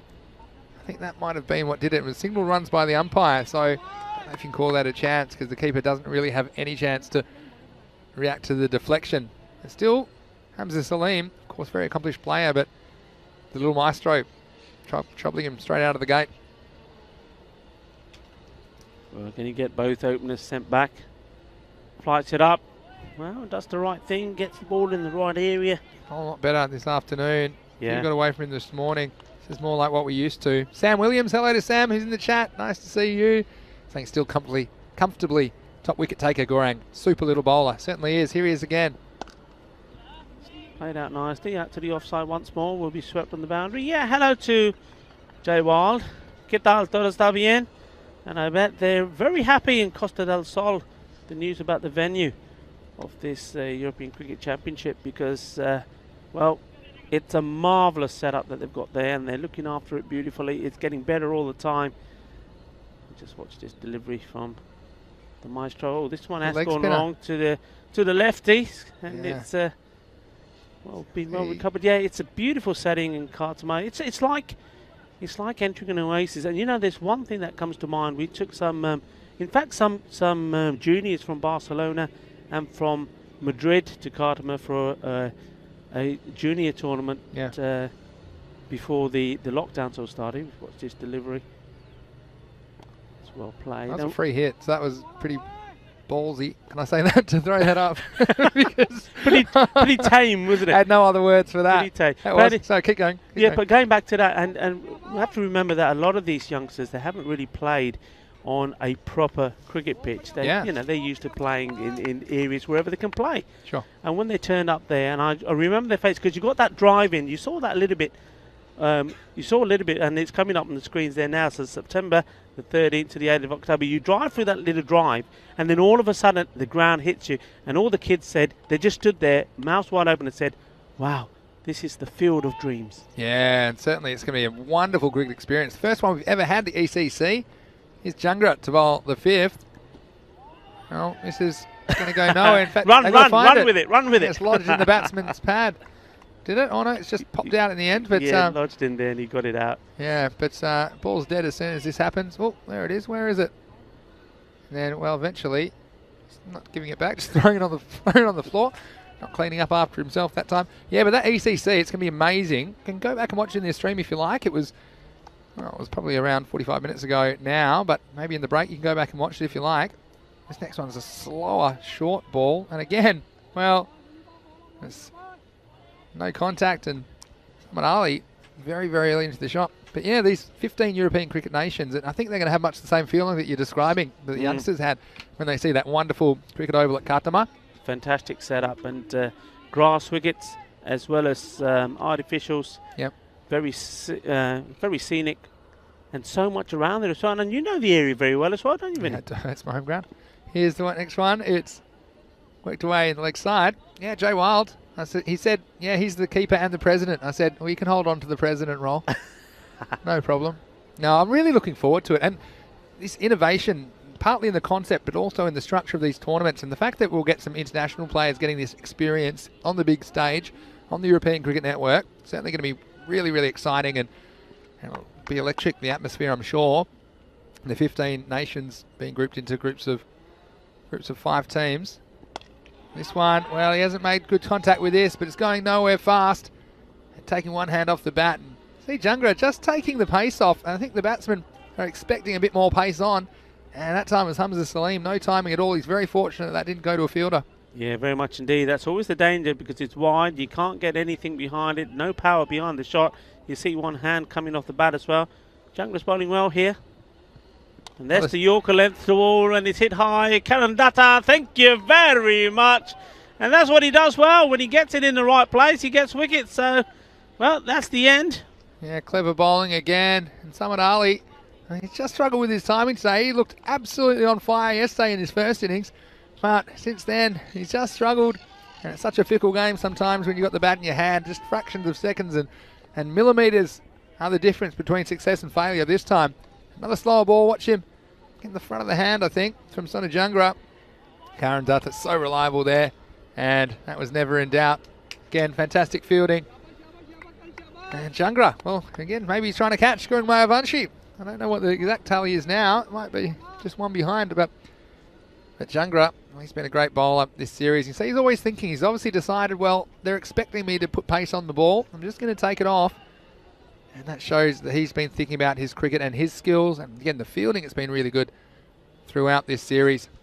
We've got Fateh Cricket Club Barcelona in the chat saying best of luck, Catalunya Tigers and Pack I Care for the final game. Yeah, that's going to be an amazing game, isn't it? But for now, here's the last ball we're going to see from Jungra. Well bowled, he almost got it in the right spot to the batsman. Doesn't move his feet very much, we know all about that.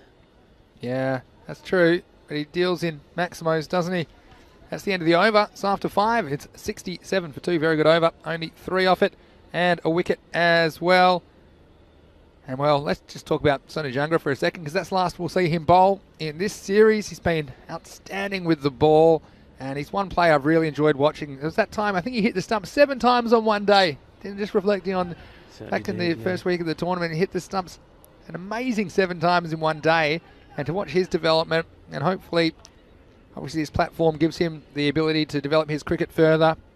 And he certainly knows he can mix it with the best. And certainly wish him all the best of luck for the rest of the season. And hopefully see him again soon on the European Cricket Network. Back to the spin of the leader maestro.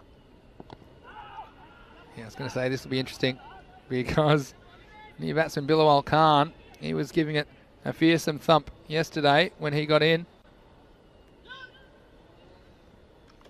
The birds are back, but no, just going to fly past for now.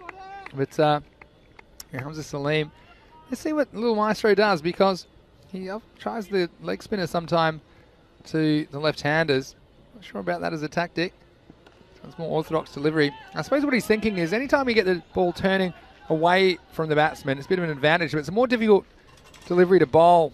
And considering he only really gets 12 of them, Gaurang, I'll probably be sticking to what works for you, which is the finger spin. Here he is.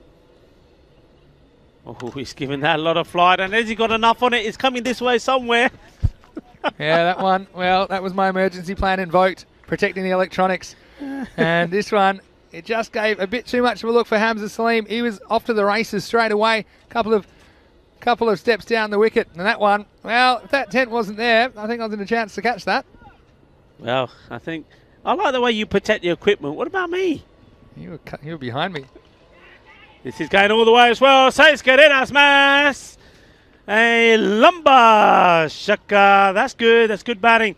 Taking him on here now. Yeah, see, that's the good footwork again. Again, takes a bit of a risk. If he doesn't get to this, it's a very good chance of a wicket, and that's Mayavanchi's kind of mentality. It's like, well, I'll give you a chance. You might get me for a 6, but also might get you out. And, of course, one of the best opportunities they'll have to get out, Hamza Salim.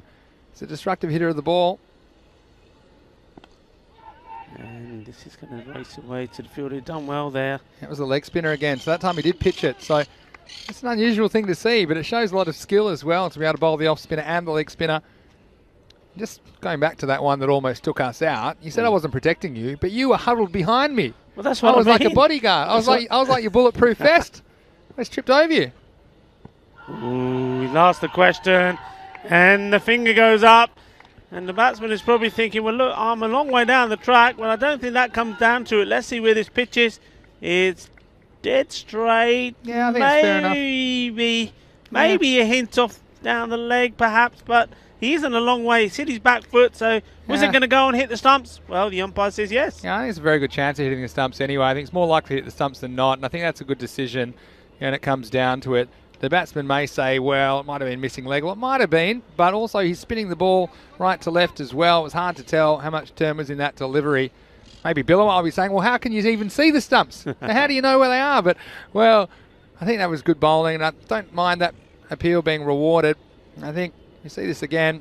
Some people will say maybe that's slipping past the leg stump with the angle, but again, I'm a big believer, especially in this form of the game. If you think it's more likely to hit the stumps than not, then it should be given out, and it was on that occasion. So, nice bit of bowling from Little Maestro, and he finishes his tournament with a wicket. So, end of the 6th over, 81 for 3. Here comes Karan Datta to bowl. Starts with a pretty good one, up in the block hole, just the single. Yeah, if I was going to do my 3, probably 81 for 3, probably looking at 10s minimum from here. Hamza Salim can get a lot more than that. Let's say maybe 11 and over, 44 be 125. I think that's the bare minimum of what they'd be looking for. Badalona Shaheen. Here is Karan Datta. And there's a chance here, and oh, it's been well taken. Well, not only does he do the bowling, he also does a little bit of the catching. We saw him put one down the other day. He was gutted with himself, but he's come back with a bang. Good catch. Yeah, and that's his great result for Karan Datta as well, the captain. Haven't seen him bowling too much because he's listed on my sheet as a spin bowler. He said, well, I haven't been bowling very much because he did a bit of tap in the first game of the tournament. We haven't seen him bowling since, but he's brought himself on here.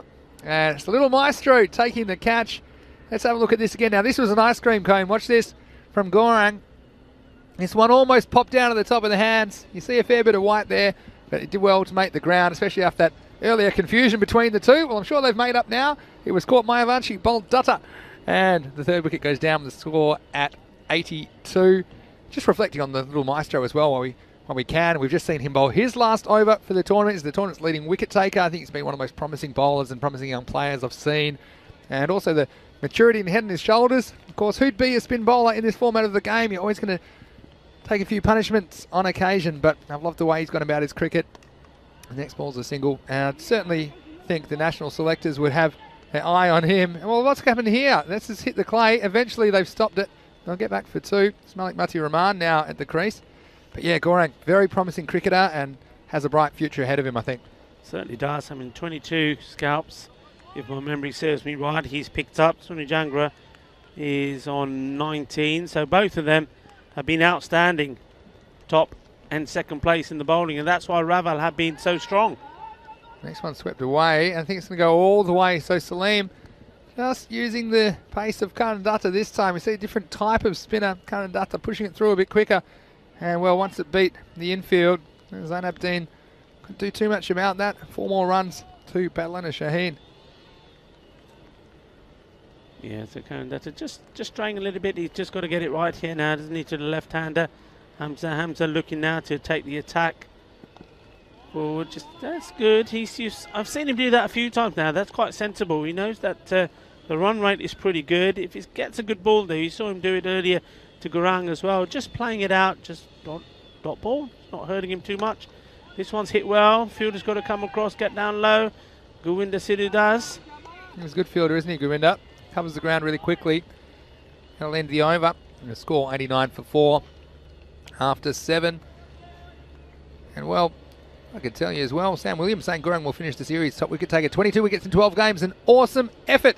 Tell you what else is awesome, Rico. We're looking forward to next week because we won't be in Spain anymore, which makes me a little bit sad, I have to be honest. I feel very at home here, but we will be in Italy.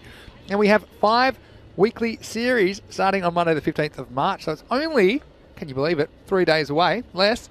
We'll be coming to you Monday morning from Rome, and we'll be telecasting those series Mondays to Saturdays for the next 5 weeks. And Rico and I will be with you for all 5 of those weeks, bringing the action to you on the European Cricket Network. And of course, as a bonus, we've got the Women's T20 final on Sunday as well.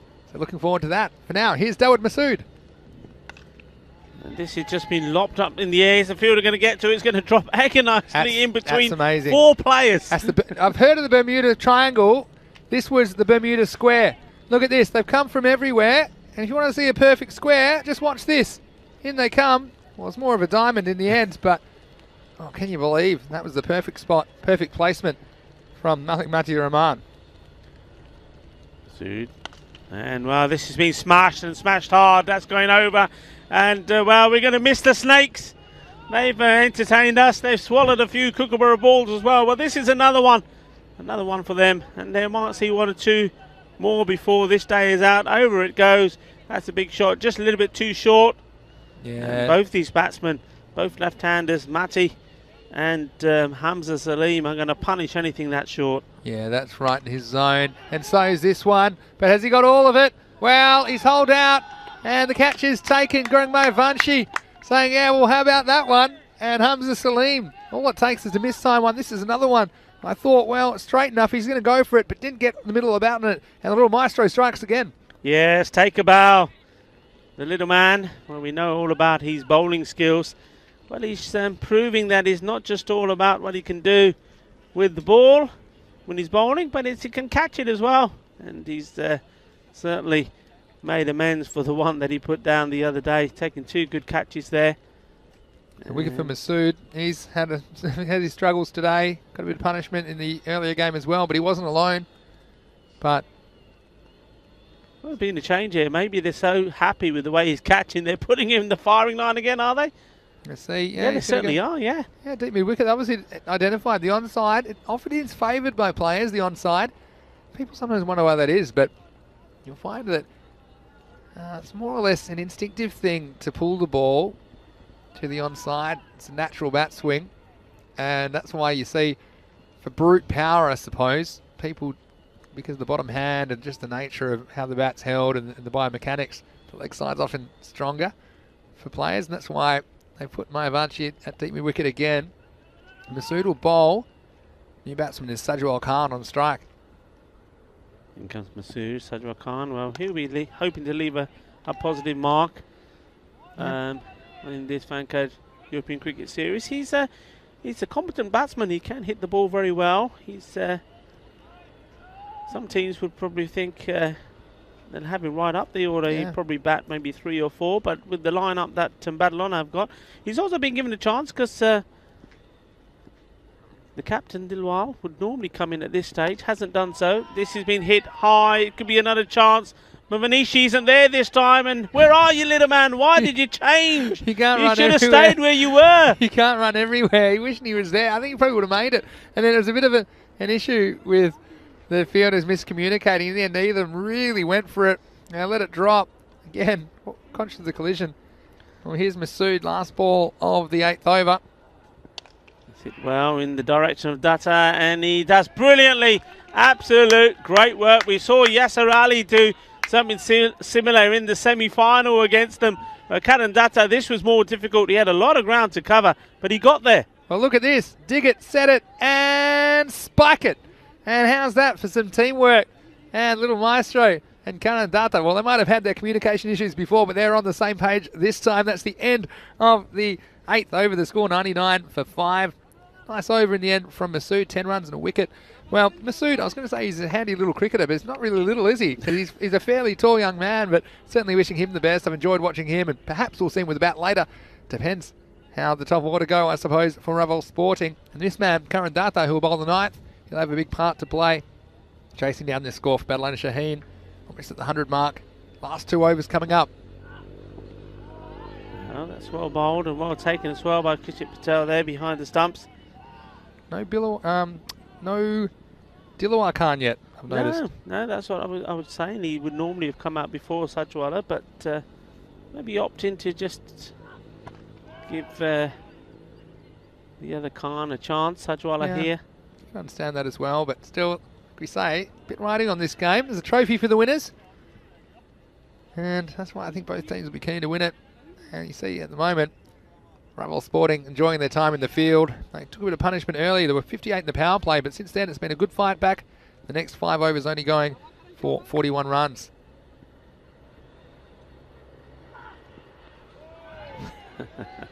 A big groan, and I think he kept the pace off that, but he got it in the right place. Well bowled. Well, maybe Dilwar is probably thinking, well, I'm not a batsman anymore, I'm a bowler. And he's sending Sajwar up above the order, because Sajwar is definitely not a bowler. We haven't seen him bowl, whereas Dilawar, he's done some handy work. Certainly has. So Kanandata, well, he's striking back with the ball, isn't he? He's been fairly good, and I suppose this is the fashion with the spinner to push it through a little bit in the modern day. We're just resetting the stumps, making sure in the right spot, but Malik Mati Rahman, speaking of good young cricketers, he's been very good, and he's played 1 or 2 of maybe the shots of the day, you could argue as well. The one that he drop kicked over the fence. Makes some room this time, and he's going to get a single for it. Yeah, but it's good bowling though, isn't it, from Kanandata? He has not bowled 1 ball on his legs, because that's where his strength is. Anything on the legs, he sends away. You see, he's trying to give himself space. Yeah, well, I'd probably stick to what's working for him. He's been strong on that leg side. But he's got to take this on now, seriously, especially with the captain waiting to come in.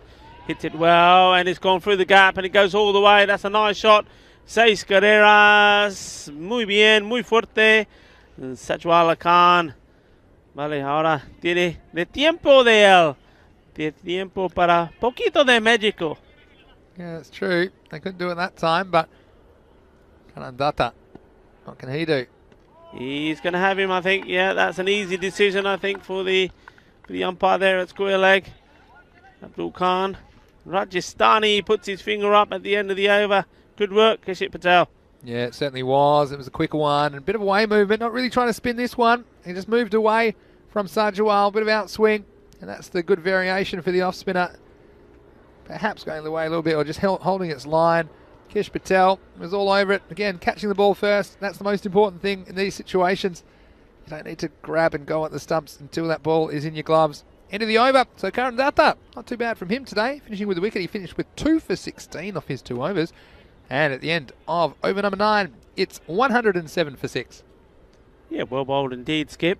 And of course, he'll be looking forward to coming out and do a little bit of batting as well. I would imagine that there'll be no change there. Kishit Patel and Karandata will come out. Well, so the final over. They'd like to get the big man on strike, but well, if they bowl it in the wrong place to this youngster, Malik Matil Rahman, he'll certainly put it away. Well, that was a good ball to him. Yeah. And gets a dot ball. We've seen that a few times today, the last over being a good one. Yeah, we've got some good chat as well happening. SG saying we're going to need some new fan code wicket stumps. They've been taking a beating lately, certainly have. And Joseph Foster saying competitive total above par or below par for Raval. I think it's a very interesting question. I might come to that in a second. First, let's have a look at Mohammad Rizwan. And that's where you don't bowl. That's exactly what we're talking about. You cannot bang it in anywhere near his leg stump. He's going to smash it away. Well, Lagagia, Shaka, that one. That's gone big. That's handsome, that's nice, and that's useful. Well, as you'd say, I'm liking this, and that's what the batsman was thinking there, Malik Matia Rahman. And I don't know what Mohammad Rizwan is thinking. I'm sure he didn't mean to bowl it there, but that's just shortened on the legs, and that's going to be put away 10 times out of 10 by Malik Matia Rahman. So, bit of damage at the end of the innings. This is better, it's fuller. I'm going to come back to that question about what I think of this total. And I would have thought, I'd say 120 would be par for Badalona Shaheen batting first, and that's why it looks like they're going to end up with something around that region, which I think is a par total. I think what it means is it's going to be a very, very interesting and close chase, especially with Dilawar Khan bowling very well. I think that's going to be a really interesting contest as well. At the moment, he's got the bat in his hand, and we know what he does when he's got the bat in his hand. He's going to be swinging it. This could be coming our way quickly. Mehta, get out of the way. They're coming this way. Well, he's trying. Out on that one. You put him off. Yeah, well, look. Mehta Dow, one of the European Cricket Network team, and doing a fantastic job, leading the team very well indeed. But do you agree with me that this total looks to be what I'd call bang on a par total? What do you think? Yeah, I think 120, if they get to that, and I think they get there about, yeah, spot on, and I think it's going to make it a very interesting game. 2 balls remain. Here's Mohammad Rizwan. Well, he gets it, but he doesn't really get it. The chance is there. And Govinda, well, he's not making any mistake. He's fielded very well. Hasn't had too many opportunities to take catches today. Govinda, well, that one was straight at him, and he was all over it in the flash. He judged it perfectly. So not quite timed by the batsman. He was in, again, catching with the fingers pointing up. Yeah, it's interesting, isn't it, when you see some fielders. We've been here a long time, and we're getting to know some of the fielders, not just the batters and the bowlers. But Govinda said that's the way he prefers to catch. And the one that he did drop was because he went to take it that way, but it wasn't there for it, was it? Yeah, well, I think you should do what works for you. But first, let's go to the end of the innings. And, well, get your skates on, Dilawar. There's one. You're going to come back for 2. Well, they've got him the wrong end. They've got all the time in the world. You can still get him.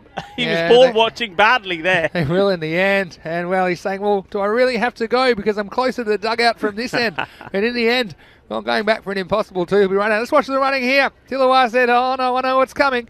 Here we go. We're coming back for 2. We're doing it. And then the throw went to the wrong end. I don't know what they were thinking throwing to the bowler's end. They still had time to have him probably at half a metre. It was a good effort from Dilawar. Actually, he does cover the ground pretty quickly, doesn't he, Dilawar? Notice that in the field.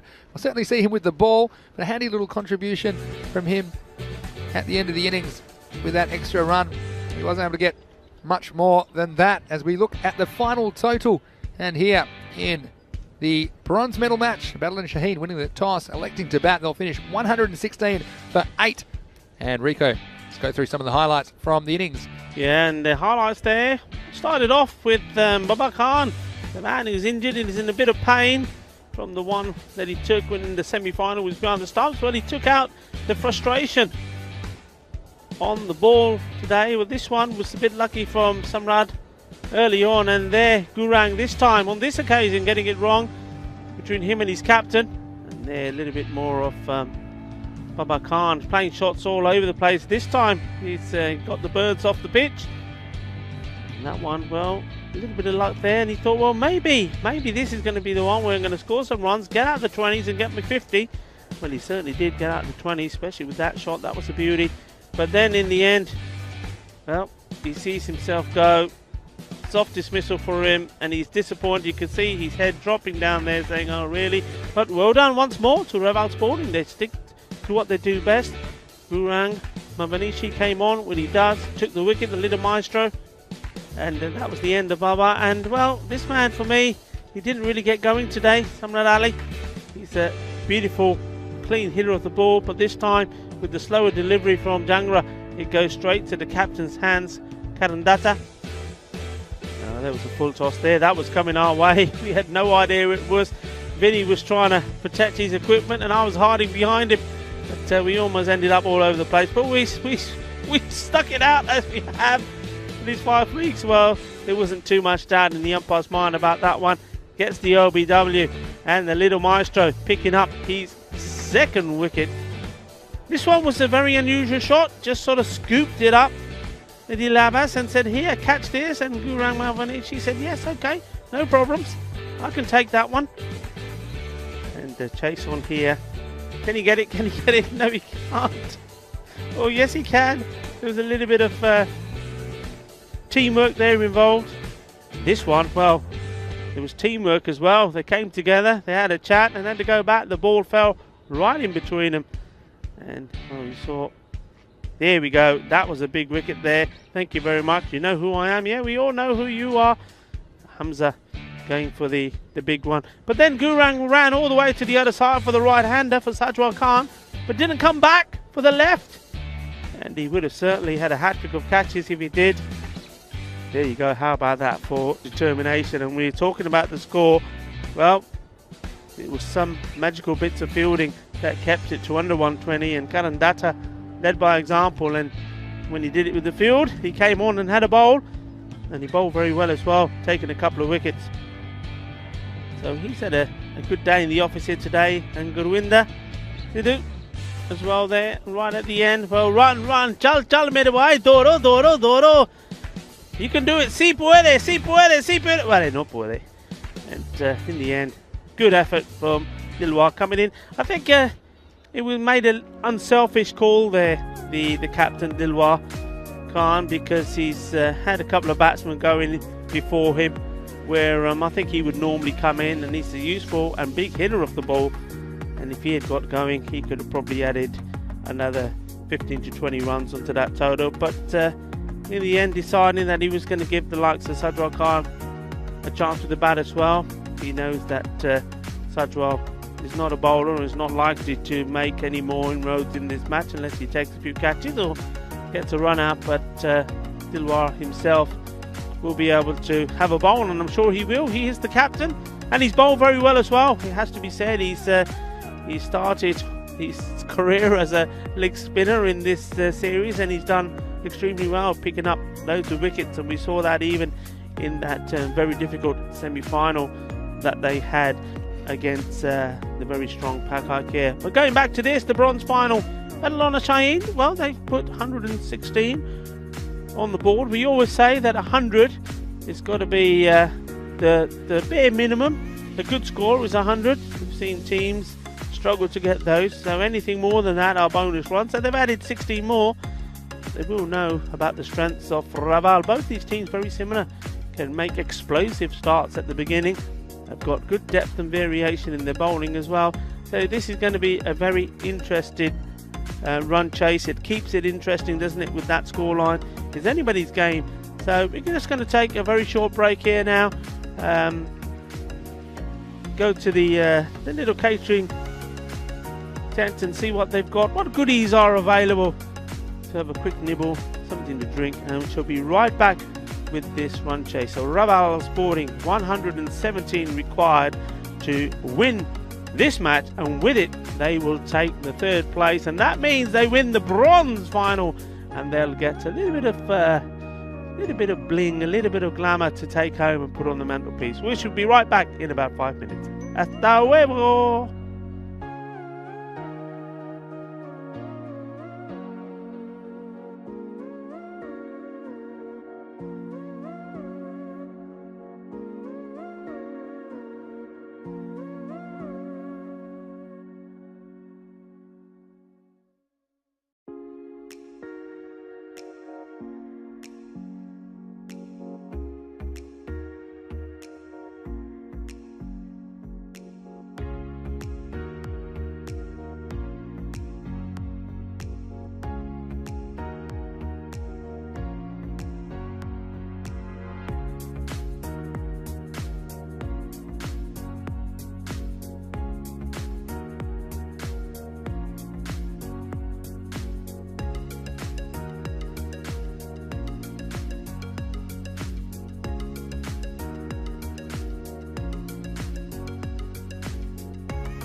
Bienvenidos and welcome back to the bronze final. It's between Raval Sporting and Badalona Shaheen. Badalona Shaheen have had a bat, and in their 10 overs they have posted a score of 116 for 8. That was mainly thanks to 48 from Baba Khan. The rest of the batsmen did chip in. I think they'll be happy with that score. They normally post between 120 and 130, and they go on to defend that pretty well. So Raval, they'll be looking for a good start. I don't think there's going to be any change to the way they go about things. Kishit Patel, he will be opening the batting, and Karan Datta, the captain, will be at the non-strikers end. We've seen both of these two batsmen bat very well.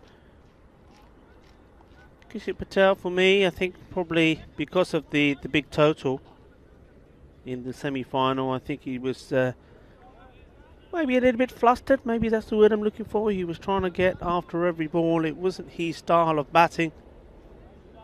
And I think in the end, even though he did play a couple of nice shots, a couple of boundaries, I think the pressure of that made him play a rash shot on a ball that was pretty straight, and he got out. Karan had to watch 2 wickets fall before he could even get onto strike, and he went for the big shot as well, lost his wickets, and it was an innings, put it this way, an innings that they'd want to forget. The big stage against the Catalonia Tigers to try and get into today's final. It didn't go their way, but they've got another chance to get some silverware, and that's in the form of winning this match, and I'm sure they're going to be giving this 100% commitment to try and win a bit of silverware for their team. Adil Abbas is going to open the bowling, so it's not going to be Hamza Salim.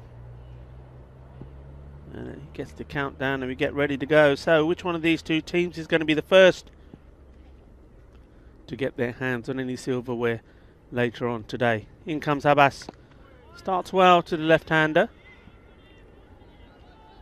Just wonder whether that's the reasoning here, and if it is, I think it's a good shout, because I think Hamza Salim does struggle sometimes to the lefties, where he bowls very well to the right-handers, whereas Adil Abbas, he seems to be able to adjust pretty quickly. Well, we'll see that here. The proof of the pudding is what we see in front of us. So he's bowled pretty well. Good line first to the lefty, now to the right-hander, to Karan Datta, the captain. And well, that's been lofted. Kinna Sona. That is nice. What a lovely shot that was. Well, when you receive your first ball and you put it away like that, you know you're probably in for a good score. And that wasn't a particularly bad ball at first. I thought, well, was it going down the leg side? And it wasn't indeed. Just have a look. There was nothing wrong with this ball. It was right there. What? Look at that. So, Karan Datta, he's in the mood to party. Back live to the action. And this one, slightly slower ball, and yep, signalled wide by Shahidul Ahmed, the umpire.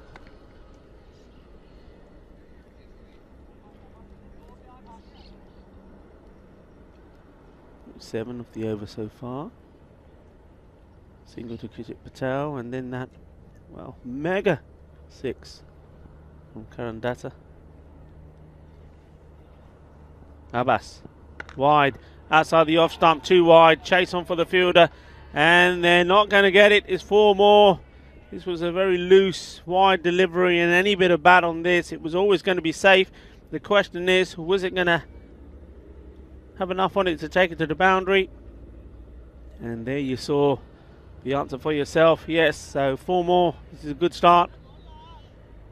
And Abbas just losing his line a little bit. He's been pretty tardy. He hasn't given that much width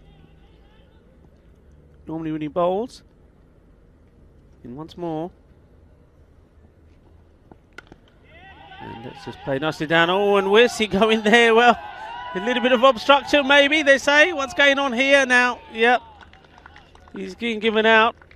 And yeah, I think under the laws of the game, that's absolutely correct.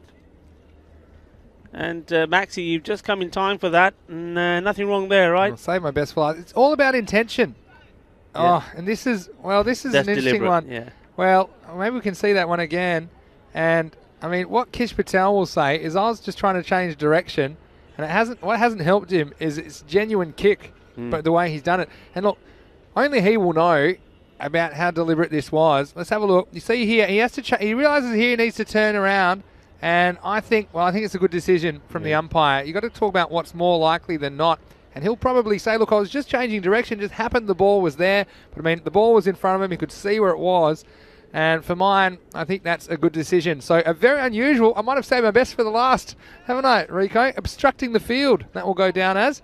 And we've seen everything else, haven't we, in the Fan Code European Cricket Series. Obstructing the field. And I think it's a good call. And the other thing to remember is it's very likely he was going to be run out, because the fielder was in position to make the dismissal, and it deprived him of that opportunity. So I think it was a sensible decision. But, well, nonetheless, pretty unusual. As, well, now, I don't know what's going on here. They've all lost it. What's going on here, Rico? Well, it's been played out to the leg side there. There's nobody there at all, and you could see that. Look at this field setting. There's nobody there, There's and no one went nobody after there, it. and look at Hamza. them. They're all losing it. They're just pointing at each other. And like, is anyone going to go after that? Hamza had to run all that way, and the fielders just, well, I think they were in laughter. It just ended up on the floor. Anyway, here we go back again. It's well bowled. And that's what I was saying before about these two teams. I mean, I know they're playing. It's a serious game of cricket. They're playing to win. They want some trophies. They want the medals. They want to finish third. They want to win this bronze final. But these two teams have good understanding between themselves. It's they know each other well. And it's going to be a very sporting game as that over comes to an end.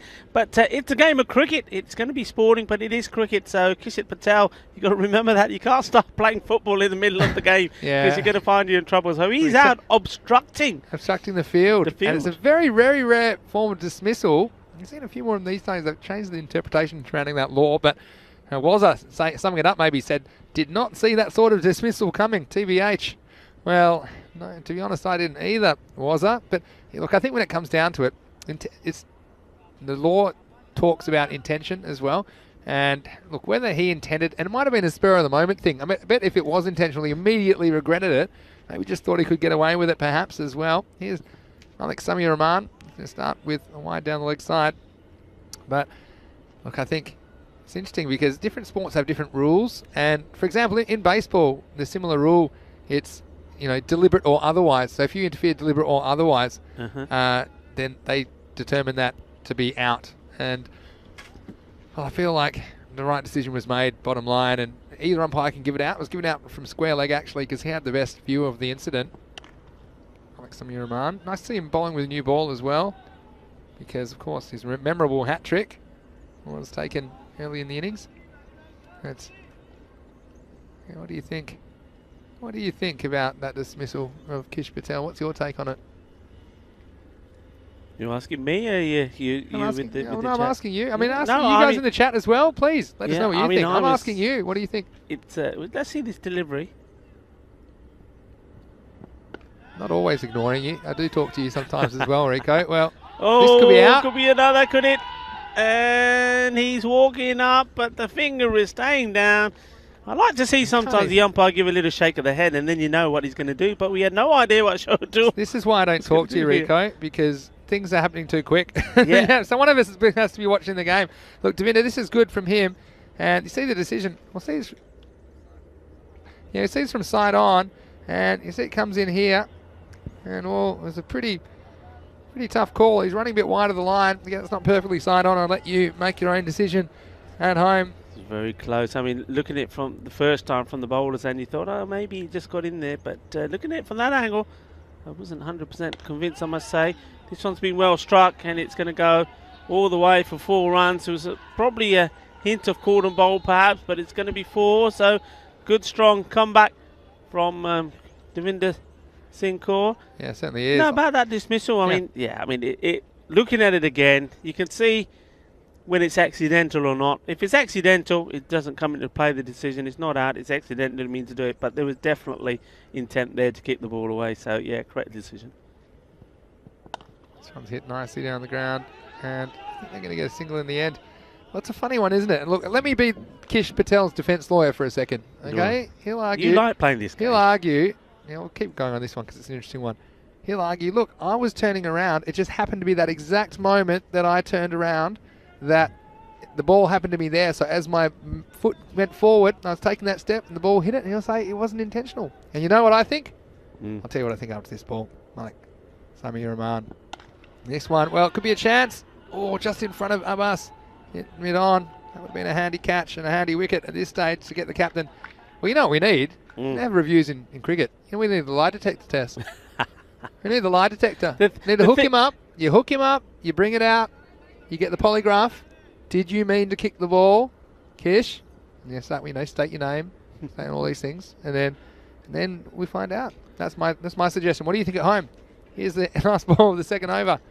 And it's going to be edged away. It'll be 4 runs to end the over. So, well, luck's a fortune, and they're going to end 27 for 1 after 2. Yeah, the thing I would say about it as well is when you look at the reaction of Kishit Patel, there was no complaints. He didn't turn around and look at the umpire and say, look, this was the reason. There was no complaints. And when you're out in circumstances like that and it's unintentional, you're going to put a case forward. He just went. Yeah. And I think that told you the story. Everyone makes mistakes. I'm not saying he's a bad person. And spur of the moment. Spur of the moment. Yeah, I agree with you. It's like you've seen it before. Normally, these sort of dismissals happen when a batsman just puts his hand in the way. Ball's coming. It's just reaction. And maybe that was just reaction. It's unfortunate, but hey. Well said. Here's Data. Oh, almost throwing it away. That shot wasn't really on. Adil Abbas bowling his second. Yeah, it's one of those things. It's not unsportsmanlike even. It's just a reaction. You know, a lot of things would be happening in his brain right now. He's thinking, you know, I've made a mistake here. I need to turn around, and probably never see these given. Can I get away with this? And it's all of these things. And we're all human. We're all human. And Kish Patel, he's a very fair player as well. He's played a very good series behind the stumps and also opening the batting. But I'm sure that's a moment, a split second he'd like back. And he is the first Rebel Sporting batsman to depart in this innings. Here's Adil Abbas. But once more, 5 stars to our men in black. Yeah. They know the laws of the game, and there was no hesitation at all. Yep, that's obstructing the field, and you're out. Yeah, Jamie Bundy saying if we're following the international from the other day, it's out, harsh, but out. See, that one, I don't know if you saw this one, Sri Lanka versus West Indies the other day. That was a tougher one for me because that was one of those ones where I wasn't certain it was that intentional. But again, it's how can you get in another human's head? Can't do it. Here's Adil Abbas. Well bowled, good Yorker length delivery, and well played as well. Nice bit of cricket there. So, well, with all that happening, we still forget that Kanandata's still there, playing well. That's 15 of 10 balls, and Dewinder Singh core, well, he's raced along to 10 or 4. He's on strike here now, and the score moving along nicely. We're approaching the 30 at the 3-over check-in, the power play, and they'll be quite happy with that at the moment. Yeah, so 3 more balls in the power play. Are they going to go for it? It's up in the air, and there's not a soul there because we know that because Hamza Salim, the previous over, had to cover all of that ground to get to the ball. And you've got to field like that, then you've got to have the bowlers bowling the right area. That was too short. And Dewinder Singh Kaur says, thank you very much. Yeah, and he knew there was no one down there as well. The man on the leg side, more of a deep mid-wicket. And so Dewinder, I'd be very excited if he gets going because he can be destructive. And he's just shown signs that he's coming into a bit of form at the business end of the tournament. Here's Adil Abbas. And this is a good positive shot, and that's going to probably go all the way. It does indeed. So Shaka, and that's nice. Nice from him. Being positive, I like that about him. He's actually being positive. He's playing the ball like he means business. And this one, well, a little bit of a thick edge again. Know your field. You get enough on this to get over the infield. You're probably getting 4 or 6. And so it was. Getting back-to-back Maximos. Last ball of the power play. Well, what happened there? It's almost like he decided to leave it. It was very, very strange. And let's see that again. I've no idea what Dewinder Singh Kaur was thinking here. Complete misjudgment. Watch this, misjudging the pace. And Dewinder Singh Kaur, well, he hasn't had a lot of luck in this series, to be honest, but I'm happy to see him get a little bit. And also the keeper, Hamza Ali. Well, I know what you think of his keeping. I was describing that to him in the innings break as well. We see this one here. It was a slight inside edge, was it, in the end? I'm not sure if it was pad. I mean, we couldn't even tell. I can't see how it missed the stumps. I don't know how it missed. That just shows you. We've seen it all here. 40 for 1, end of the power play. So not quite as destructive as the 58 scored by Battle and Shaheen. But, of course, they lost their way a little bit towards the middle and end of that innings. Here's Malik Samir Ahmad. And that's easy pickings. It was heading for a wide ball if he didn't play it. But Kandata thought, well, you know what? I'll have this. It's right where I like it. And just sent it away. Nobody there. It's just races away. It's got a bowl to the field. Look at the field. Look where your men are. You've got nobody covering you there. I mean, the power play is over, so they can push somebody back if they wanted to. They're reluctant to do so at the moment. Yeah, they got the 5 back on the boundary now. Samuel Rahman, this is hitting the air. That's going to be 4 more through the gap. And this is good hitting. It's both of these batsmen, when they start playing shots like this, you can see that all of a sudden this game can race away from you. So Badalona, they need to have a think here, need to think about where the fielders are. And, well, I wonder what the captain's thinking. I wonder if he's thinking, well, look, I'm going to have to do it again myself. I'm going to have to put the spin on. Here is Sammy again. Nicely played, good calling. Paddy G talking about the last ball, last over. Saved by the inside edge. I think he certainly was. That looked to be heading straight for the stumps, but just deflecting it a little bit away. And that's how he got away with it, Devinder Singh Kaur. But having said that, Devinder, lovely guy, helps a lot with the organisation and the ground, getting the ground ready for play as well. And he deserves a bit of luck. Seems like every time he's mishit one, it's gone straight to a fielder. Some of the other batsmen are getting away with murder, mishitting all sorts of balls and they're falling safely. So here he is. Can he cash in? He goes big and balle, balle, balle. Yes, he can. He answered your question the only way he knows how. Bang, big 6. And you know what I'm going to miss about Devinder Singh Kaur? Every morning when I walk into the ground and I get here, he's there with gun in hand to take my temperature. Is that right? I thought you meant finger guns, because you can't really shake hands. Every morning he says, Rico Party, come here, what's your temperature? Check temperature. At least he does it. I'm always worried too. Way. Here we go. This time he pulls, and this could be into the gap as well. And this is going to be 4 more. It's going to disturb the birds at mid-wicket. 4 more runs, and now he's really cooking with gas. Isn't he just? He's on his way. He wants to end in style. He's not had, as he was saying, not had all the luck his way. Always tends to find a way to get out when he's determined not to do that again. I say I'm always worried because I walk up that hill. It's a long walk. It's about a 40-minute walk in the mornings. It's not so long when you're going down the hill. And I'm sweating buckets, and I think, well, it's going to pick up. I'm too hot, but I've always been all right. Yeah, that's good. Well, take his temperature right now. He is smoking hot. He's got something. Malik Sumi Rahman in his sights. This one just over the bowler. He'll go down to Samad Ali at long off. So what an over that was. 4-4-1, 6-4-1, and they're 60 off 4 overs. That was a magical 20-run over. So they're cruising at the moment, 15 and over.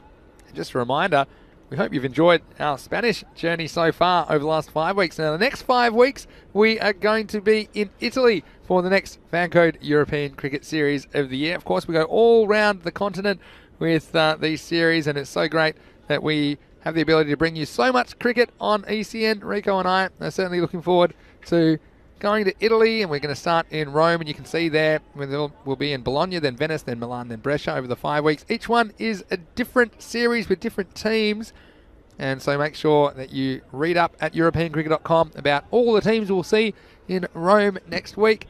It'll be wonderful to have your company with us, and there's going to be plenty more games, 120 more games coming over the next 5 weeks from Italy. So here's Dilawar Khan. They brought him in to bowl the 5th over. It worked last time. This one was caught him right in front, could be in trouble, and the dismissal is given. And well, Devinder, he didn't wait to have a look at Dilawar Khan, and he's introduced himself with immediate impact, and this one was an easy decision for the umpire, and he knew it straight away, just misjudging the bounce. Didn't bounce as much as he thought, and well, Shahidul said, well, I think you know it, I think I know it, I think we all know it. It's time to go on your way. That was good. I mean, if we could see that again from... Yeah. If we can see the umpire when we see that. It's that smile. He's looking, he's smiling, and the bowler's saying, why are you smiling? What are you smiling about? Give it or not? And then he says, yes, it's out. It's bad enough as a batsman when you know you're out. And see the umpire grinning from ear to ear. And I think he knew it, and of course everyone quite friendly, and I think Devinda, even he knew that he'd been done. It was a great innings from him though, promising. He made 33 off 11 balls, but again perhaps just need to have a look at Dilawar first. So Shubdeep saying Devinda showing his class. Well, unfortunately that's the end of him. Oh, this one almost a return catch. He's going to have to stop this one. Dilawar, he just always has a way of bringing himself into the game. And look, again, they've tried Malik Samir-Rahman. So they've tried one of the Rahmans in the 4th over when perhaps you'd think you go straight for Dilawar because he seems to be very effective once the fielders go back. This is huge, and it's going, and it's gone. That's going into the road. What a big shot that was. We've seen him play one before, but this one, he's saying, I'm having none of it. That is quality. Yeah, that's not an easy shot by any means. And beautiful batting there by the captain. It's going to be missing. Now, a bit of a weather update. Of course, we've got the final coming up before too long, and there was a little bit of rain forecast, but I can tell you at the moment it's blasting sunshine. The sun's come out, and although there are a few grey clouds around, hopefully it stays off. So it's nice to see the sun coming out, and I'll get your opinion after this ball, Rico. See Dilawar come in. This one again could be down the leg side, but handy dot balls for Badalona Shaheen. Now, you're the resident meteorologist. You've been right most of the time. You've said it's an easy job in Spain to predict the weather. So are we going to be okay? We're going to be okay. We're going to be fine. There's a few threatening clouds there to the right of us, but the way this wind is blowing, hopefully it's going to keep them away. That's a chance, is it? And was so well placed once more from Karandata. 2 men there. Hamza hasn't come on to bowl yet, so I'm wondering if he's nursing an injury, but that's gone right between them. 4 runs. Yeah, and this one, again, skating over that part of the field. So, although he's taken some wickets today, has been a bit expensive. Not too bad that over. 11 off it. And the wicket. So, the end of 5 at 71 for 2. Yeah, and speaking of Hamza, he's got the ball in hand and he's not parting with it at the moment. So, maybe he is coming on to bowl. So, maybe this is a new tactic. He wants to try bowling with the ball perhaps just a little bit older. Or maybe this is them using up the... Yeah, well, a couple of people in the chat, Rico, just sorry to interrupt, but Landraver and Jamie Bundy saying, looking a bit too easy for Raval. But I tell you what, this won't be easy with Hamza Salim coming in. He's got 2 overs up his sleeve as well. So he's going to make things pretty difficult for the batsman. Look who it is. Govinda's on strike. He knows. Shorter ball, but Hamza, I mean, maybe it's just that first ball before he gets into his rhythm. He's just bowling off a few steps as opposed to really running in. Yeah, we'll see what happens. If he gets hit for a couple of boundaries, we might see that run up. Well, they need something to happen, don't they? They need a wicket here because, like you say, and I think some of the viewers are saying, unless they get a couple of wickets here, and especially that of Karandata, this game could be over pretty quickly.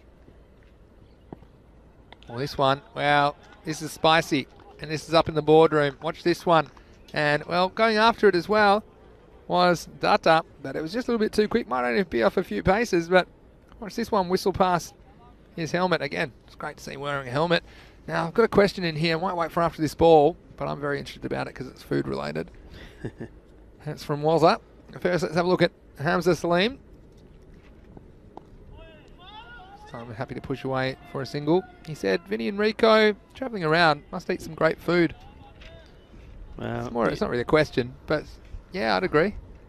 I mean, it's 2 ways to look at it. We do. We get very well looked after here by Javier and Sarah. If we go back to the cricket for a moment.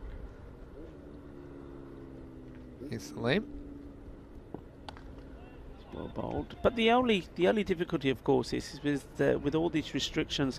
A lot of places, especially food outlets, are closed. So we haven't been able to go to a restaurant to eat. A lot of it, I know some people have been getting deliveries into the place we're staying, but it's not the same, is it?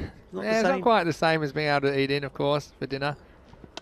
Well, this one's in the air. I don't think it's going to get caught. It's in the gap. It'll take some catching, but Sammy keeps it away, so no boundary there for Revel Sporting. Yeah, it's not quite the same, but I mean, we are very fortunate, I suppose, when you consider that we're able to play this tournament, albeit with all the restrictions in place. But yeah, eating out, if we can get that way in the summer, I'll certainly be enjoying it even more.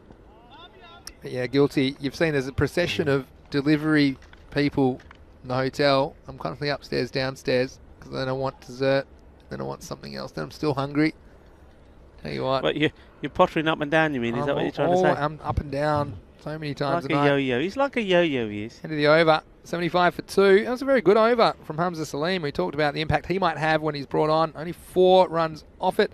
So, well, the equation is going to be pretty interesting from here, I think, because 42 off 24. This could be the blockbuster finish we've been waiting for. But Shub Deep Deb, hello Shub, who's in the chat, saying, yeah, one of these two has to stay in because there's not much batting after them. So let's see how they handle Dilawar. 7th over.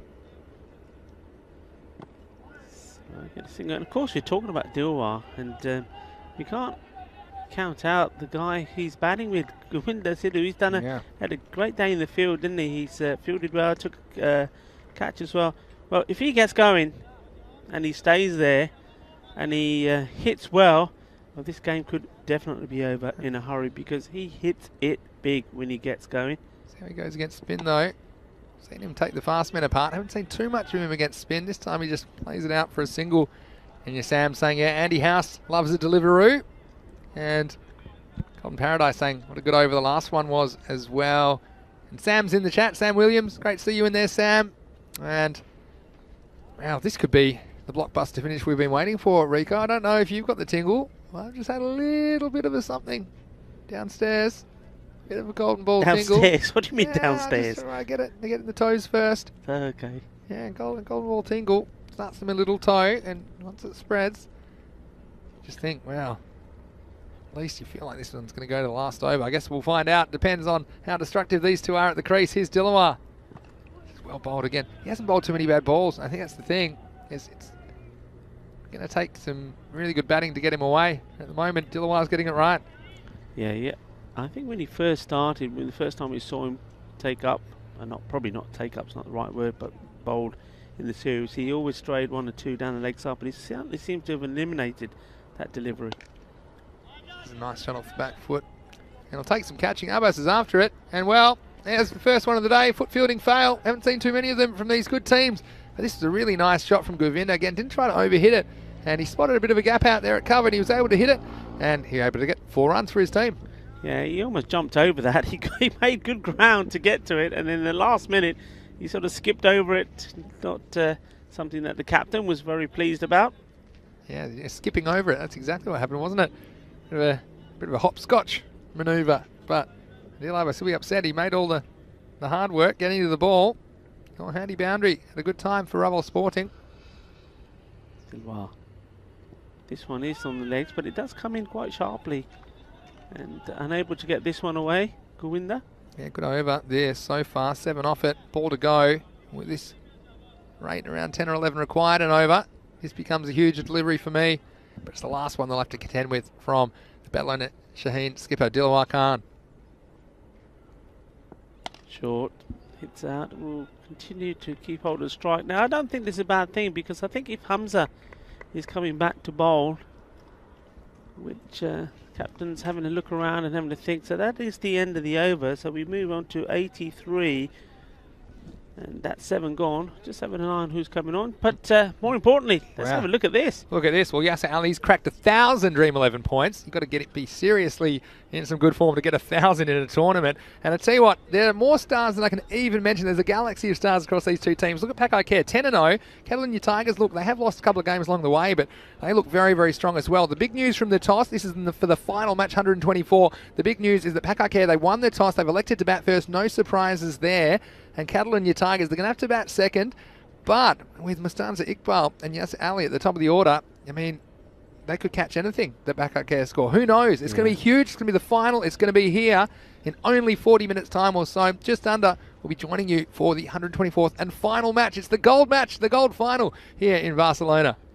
Malik Matiur Rahman starts well. He hasn't had the best of times the last few innings he's had.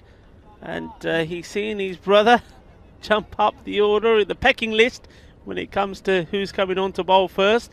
So he's got a little bit of a point to prove here, and what a time for him to do it. If he can get a couple of good deliveries in here and pick up a few wickets, well, who knows what could happen. So they're saving Hamza for later. 84 off 17. Swing and a miss. This is going to hurt as well Govinda missing out. Well, Nandra Klan has said Sat Sri Akal, Rico Paji. Nandra's in the chat saying hello to you, Rico. Sat Sri Akal, कितना की हाल चाल है? Enjoy कर दे कि नहीं? मजा आया? Yeah, I'm sure you are enjoying it. We are indeed, and I know lots of people from the way the chat's going, all coming in, getting in the act. Now that one's a miss from Gurwinder. He would have expected to put that away, and you can see he's disappointed with himself as well. That was right there in his slot. We've seen these type of deliveries disappear. This is good from the captain. You don't see a lot of this from other teams. He's just gone there and had a chat. And he's probably said, look, if you're struggling, bat on ball, give it to me. Yeah, well, strike 3, but you're not out. Govinda, you're still there on the rack. Now 34 off 15s. They're putting pressure.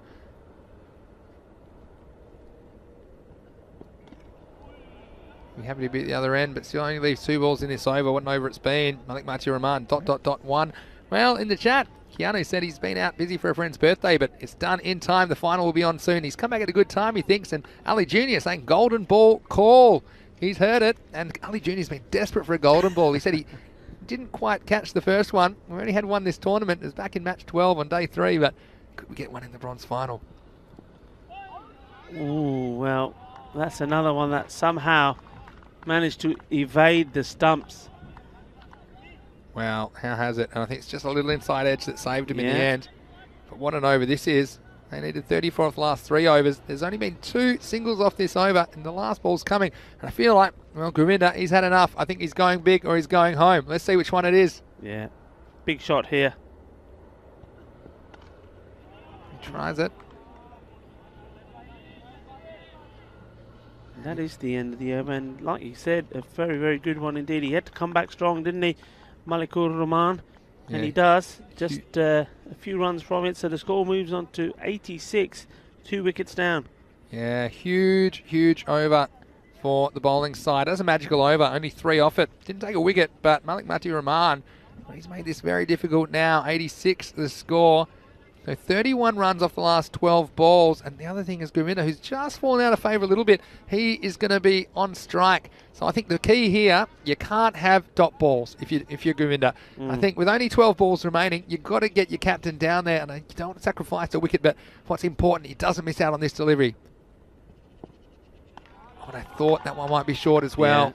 Yeah. I just didn't want to talk over the bowler coming in. But you'll see here, that's been called, I think, the one for the over. Yeah, I think that's a good call. Yeah, I think that's fair. That was certainly going over the shoulder. Hamza doesn't like it, and probably because he wanted to bowl a few more, but I think that's a good call. I think it is. It's from side on. Yeah, very good call. Yeah, it wasn't too high over his head, but it was definitely over the shoulder. Yeah, well, we see this delivery, and we'll go back to that call. This is up in the air, and it's a chance. Somebody's got to get there, and, well, in the end, nobody does. But you know what? They probably don't mind that because he hasn't really got going. He's not hurt them yet. We know he can. Hasn't yet. So if he's still there, and it's just a single, the wicket they want is this man because Karan Datta has been starved of strike a little bit. He'll be eager to get a move on. He's been stuck in the 30s for a long time. Well, here he is, 30 off 10 required. Oh, a good slower ball. Don't think anyone's expecting that, but it's called a wide in the end. Yeah, you see this one. It was clever bowling from Salim, a right smile from him. Let's see how wide this was. Yeah, it was a good decision. It was a wide. We've got Ali talking about the Pakai Care team 10-0. He said that'll be 10-1 in the finals, thinking that perhaps the Tigers have what it takes to knock them off. What do you guys think in the chat? Let us know. Oh, and that's punished. It's going, and it's still going. And it's the camp of the captain that do the fielding and send the ball back. What a lovely shot. Again, he's straight down the legs, and that's not good bowling from Hamza. Yeah, that was another slower ball. Wasn't sure exactly, but definitely didn't come out full pace. And well, 23 off 9, and well, Karan Dutt has been put under pressure from Gurwinder, and Gurwinder, when he gets going, he's unstoppable. Right now, he's just a little bit lacking in his timing. Hamza Salim, what is he going to come back with? He's gone up in the air. Who's going to take it? It's the youngster going under it, and no mistakes. And, well, that is a big wicket. The captain, Karan Datta, had the pressure on him because Gurwinder Sidhu wasn't really making contact, wasn't scoring runs. He felt he had to go big in this over, and that's a good catch. And young Sami showing a lot of maturity there. Good catch from him. Yeah, and he goes for 45 off 25 balls. The Raval Sporting skipper, he'll be so disappointed to go down at this stage.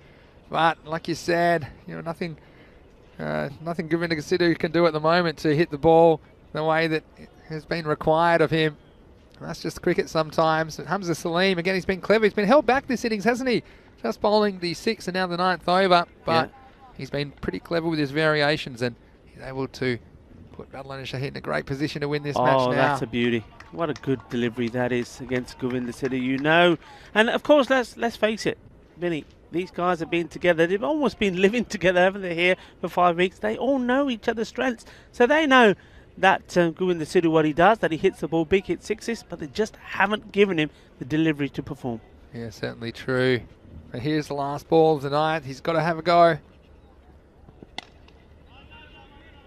Get a single, and that will mean that they'll need 22 runs off the over. The score after 9, it's 95 for 3. Well, it's not impossible. But, well, it's going to take some doing, and really, for me, it's all this first delivery. If the first delivery goes with a bang, anything's possible. This is going to go with Malik Matiur Rahman again. He bowled a great 8th over, so coming to bowl the last, bowling in. He's got to make sure, no extras, of course, as well. Let me just tell you this. Tell me. If you hadn't watched the last few overs, if I said there's somebody that's got to walk to the crease and hit 3 or 4 6 in the last over to win a game, Govinda Sidhu would be your man. Yeah, True? he would. Of he course. comes out at the end of innings and he can hit large, and he's on strike. He's going to need it to do it now. 22 required off the last over. Doesn't look like it at the moment, though. It's clever bowling, cramping him for room, but you are right. capable. I mean, if there's anybody coming in, you would say, yep, he's the man that could do it. And well, at the moment, he's just not got it right.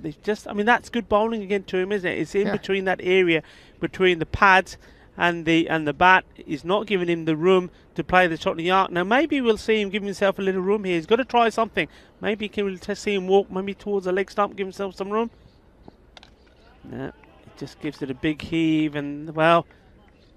Yeah, well, assuming this gets fielded, it'll be no run, and we're now in the serious problem zone for Raval Sporting. 22 or 4. They basically need 3 6s and a 4, or 4 6s. So if this one stays in the ballpark, it'll be Badalona Shaheen with their hands on the bronze medal, it would seem.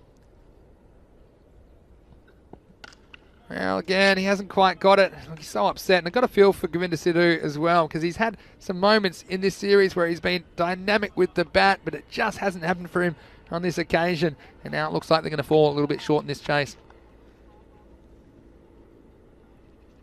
Yeah, I mean, he's been a terrific attribute to them in the side. Hits this one straight. This probably will beat the fielder. It does. Hamid Ali can't get anywhere near that, so he's got a boundary. It's 4 runs, but it's all coming a little bit too late. And like you said earlier, we talked about Devinder Singh Kaur, who's always there and working around the ground. Well, this man, well, Sidhu, he's one of that crew. Certainly. So not only does he turn up in his gear and play for Raval, he's always working around the ground as well. So we owe a lot of thanks to him and his team. Look, now the pressure off. Now he's hitting him everywhere. So look at this. And as soon as the pressure was off, maybe we should have told him not to care a bit earlier, because now, well, he's gone 4 and 6. They'll need 12 off the last ball. I mean, barring extras, you think it's going to be all over. But just imagine here, one slips out over the waist, goes for 6. What do you think? It's not impossible. But Malik Matiur Rahman, he's been very good at the end of the innings, just has to put this one on the pitch, and it'll be Badalona Shaheen that'll come third. And he does.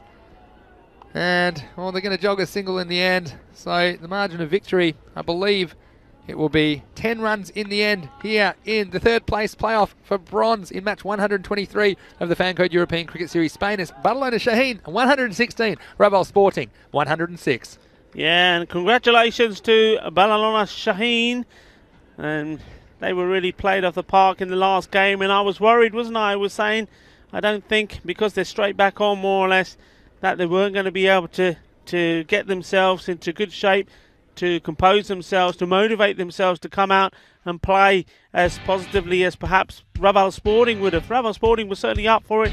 Again, I don't think they did themselves any justice. They did well. They batted pretty well, but just in the end, falling short. They just missed another 20 or 30 runs up the order there from those top 3. It never came, and on this occasion, Govinda Sidhu just couldn't get going until, well, left it a bit too late. Yeah, I think it was a story of 2 power plays really for me in this game when I saw Badalona Shaheen. They were off to a breakneck start. They were 58. As you see, well, this was the controversial moment early on.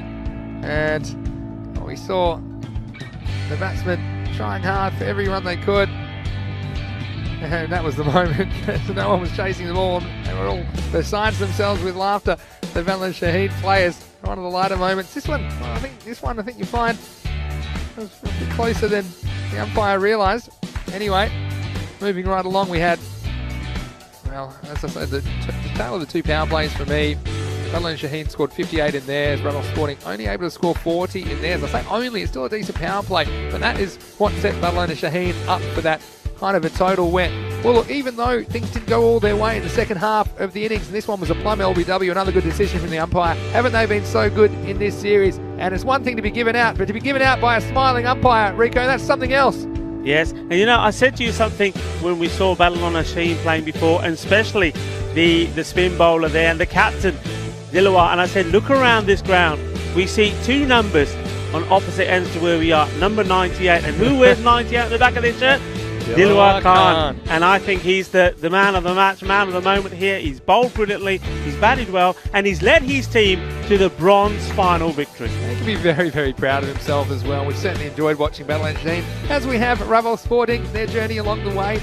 I mean, Raval, they finished 7th out of the 9 in their group in their previous series, so it's been a good effort for them to make it through, top their group and make it through to finals Friday. But Badalona Shaheen, well, even though the occasional loose delivery was punished, more often than not, it was Badalona Shaheen that had the answers. Just with the spin of Dilawar Khan, they were really coming out nicely for Dilawar, weren't they? Number 98, as you say. And in the end, well, 10 runs short, 116 to 106. Well, just remember where you're going to be in 20 minutes. You've got to be back here because you don't want to miss this. Match 124. It is the final of the first Fan Code European Cricket Series of 2021. It's been 5 weeks in the making, 123 games in the making. Match 124 is the final between the Catalonia Tigers and Pac Care. And the news from the toss was Pac Care, they've won that all-important coin toss and they've elected to bat first. No surprises there. Now have a look at all the stars that are going to be on show for you just in about 20 minutes time as you rejoin us for the final match. Mohammad Ihsan, Mohammad Yassin opening the batting.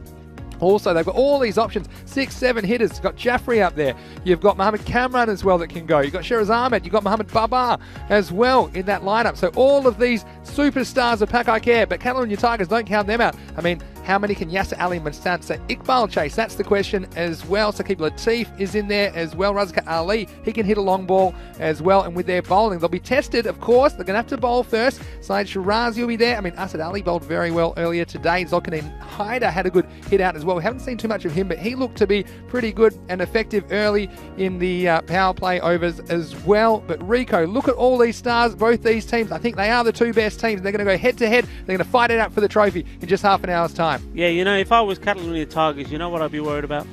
Tell me. I'd be worried about Pac Care at the moment. Though they've been spot on this series, 100% record, none of their batsmen has scored a ton.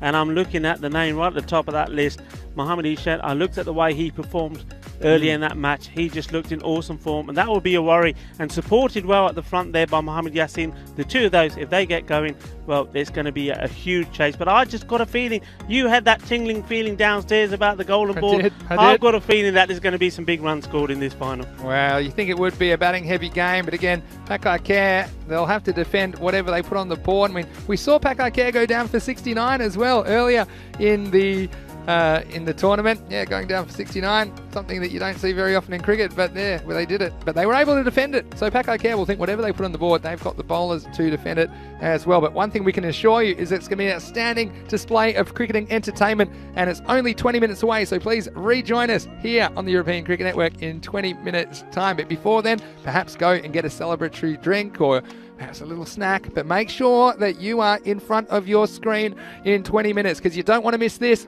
5 weeks in the making, the final of the first European Cricket Series for 2021, and it's right here on ECN. Until then, it's Vinny Sandhu, Mr. Maximo, along with Rico Full. We'll see you in 20 minutes' time for the big one, the final. This is the Fan Code European Cricket Series, and you're watching the European Cricket Network.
Hello everybody and welcome back one last time to the Montjuic Olympic Ground in Barcelona, Spain for match 124, and it is the final of the first series of the year, the first Fancode European Cricket Series, and we're in Spain and this is going to be a huge match. The Catalonia Tigers are taking on Pac Care. Only one of them can prevail. They've been very, very impressive, and that's why they're the last two teams standing here in Barcelona. So both the captains are with the match referee. Let's go to the coin toss.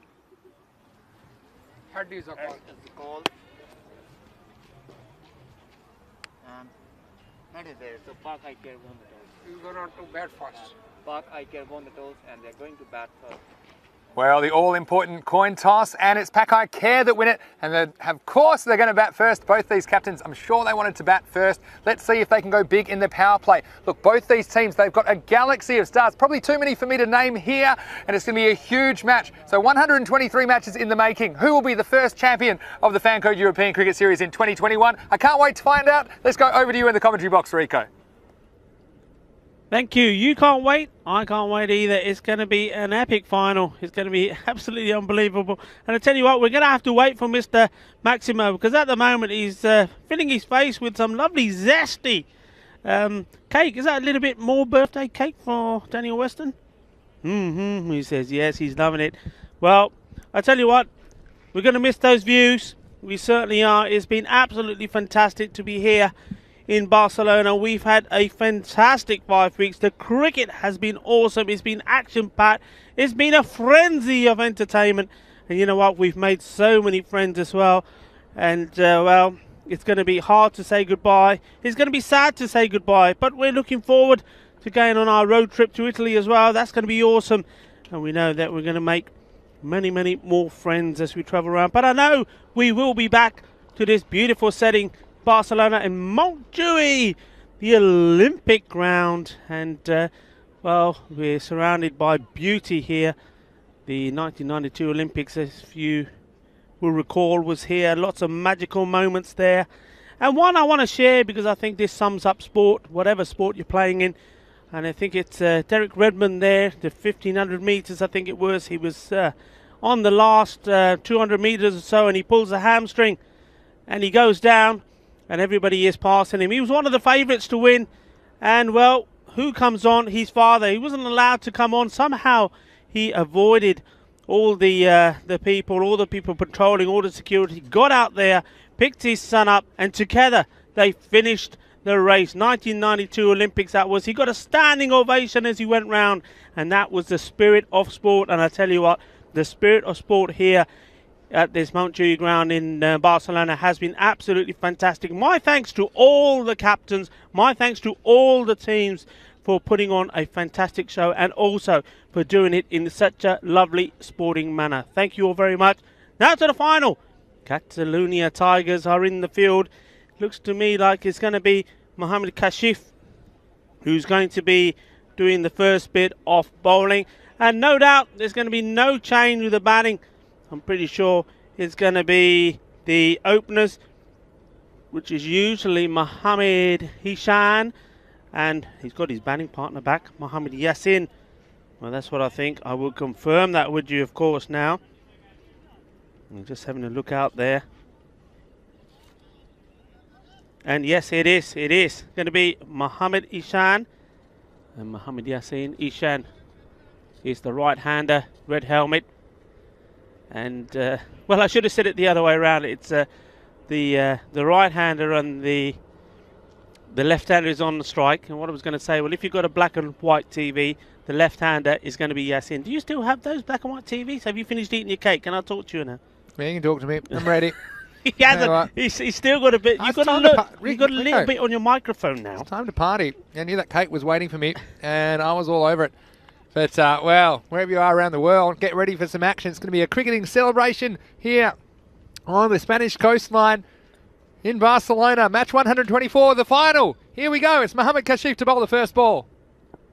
And he gets the wicket. Immediate success. And, well, the big hope, Mohamed Ihsan. He tried to pull this ball and has crashed into the top of the stumps. And if you wanted an explosive start to this final, the first series of the year, look no further. Going down, and he goes for a golden duck. And Rico, can you believe this beginning to the final? Juggle hot days. What do you say to that? And didn't he like it? He knocked them over. The castle has been torn apart. What a start. It is a dream start.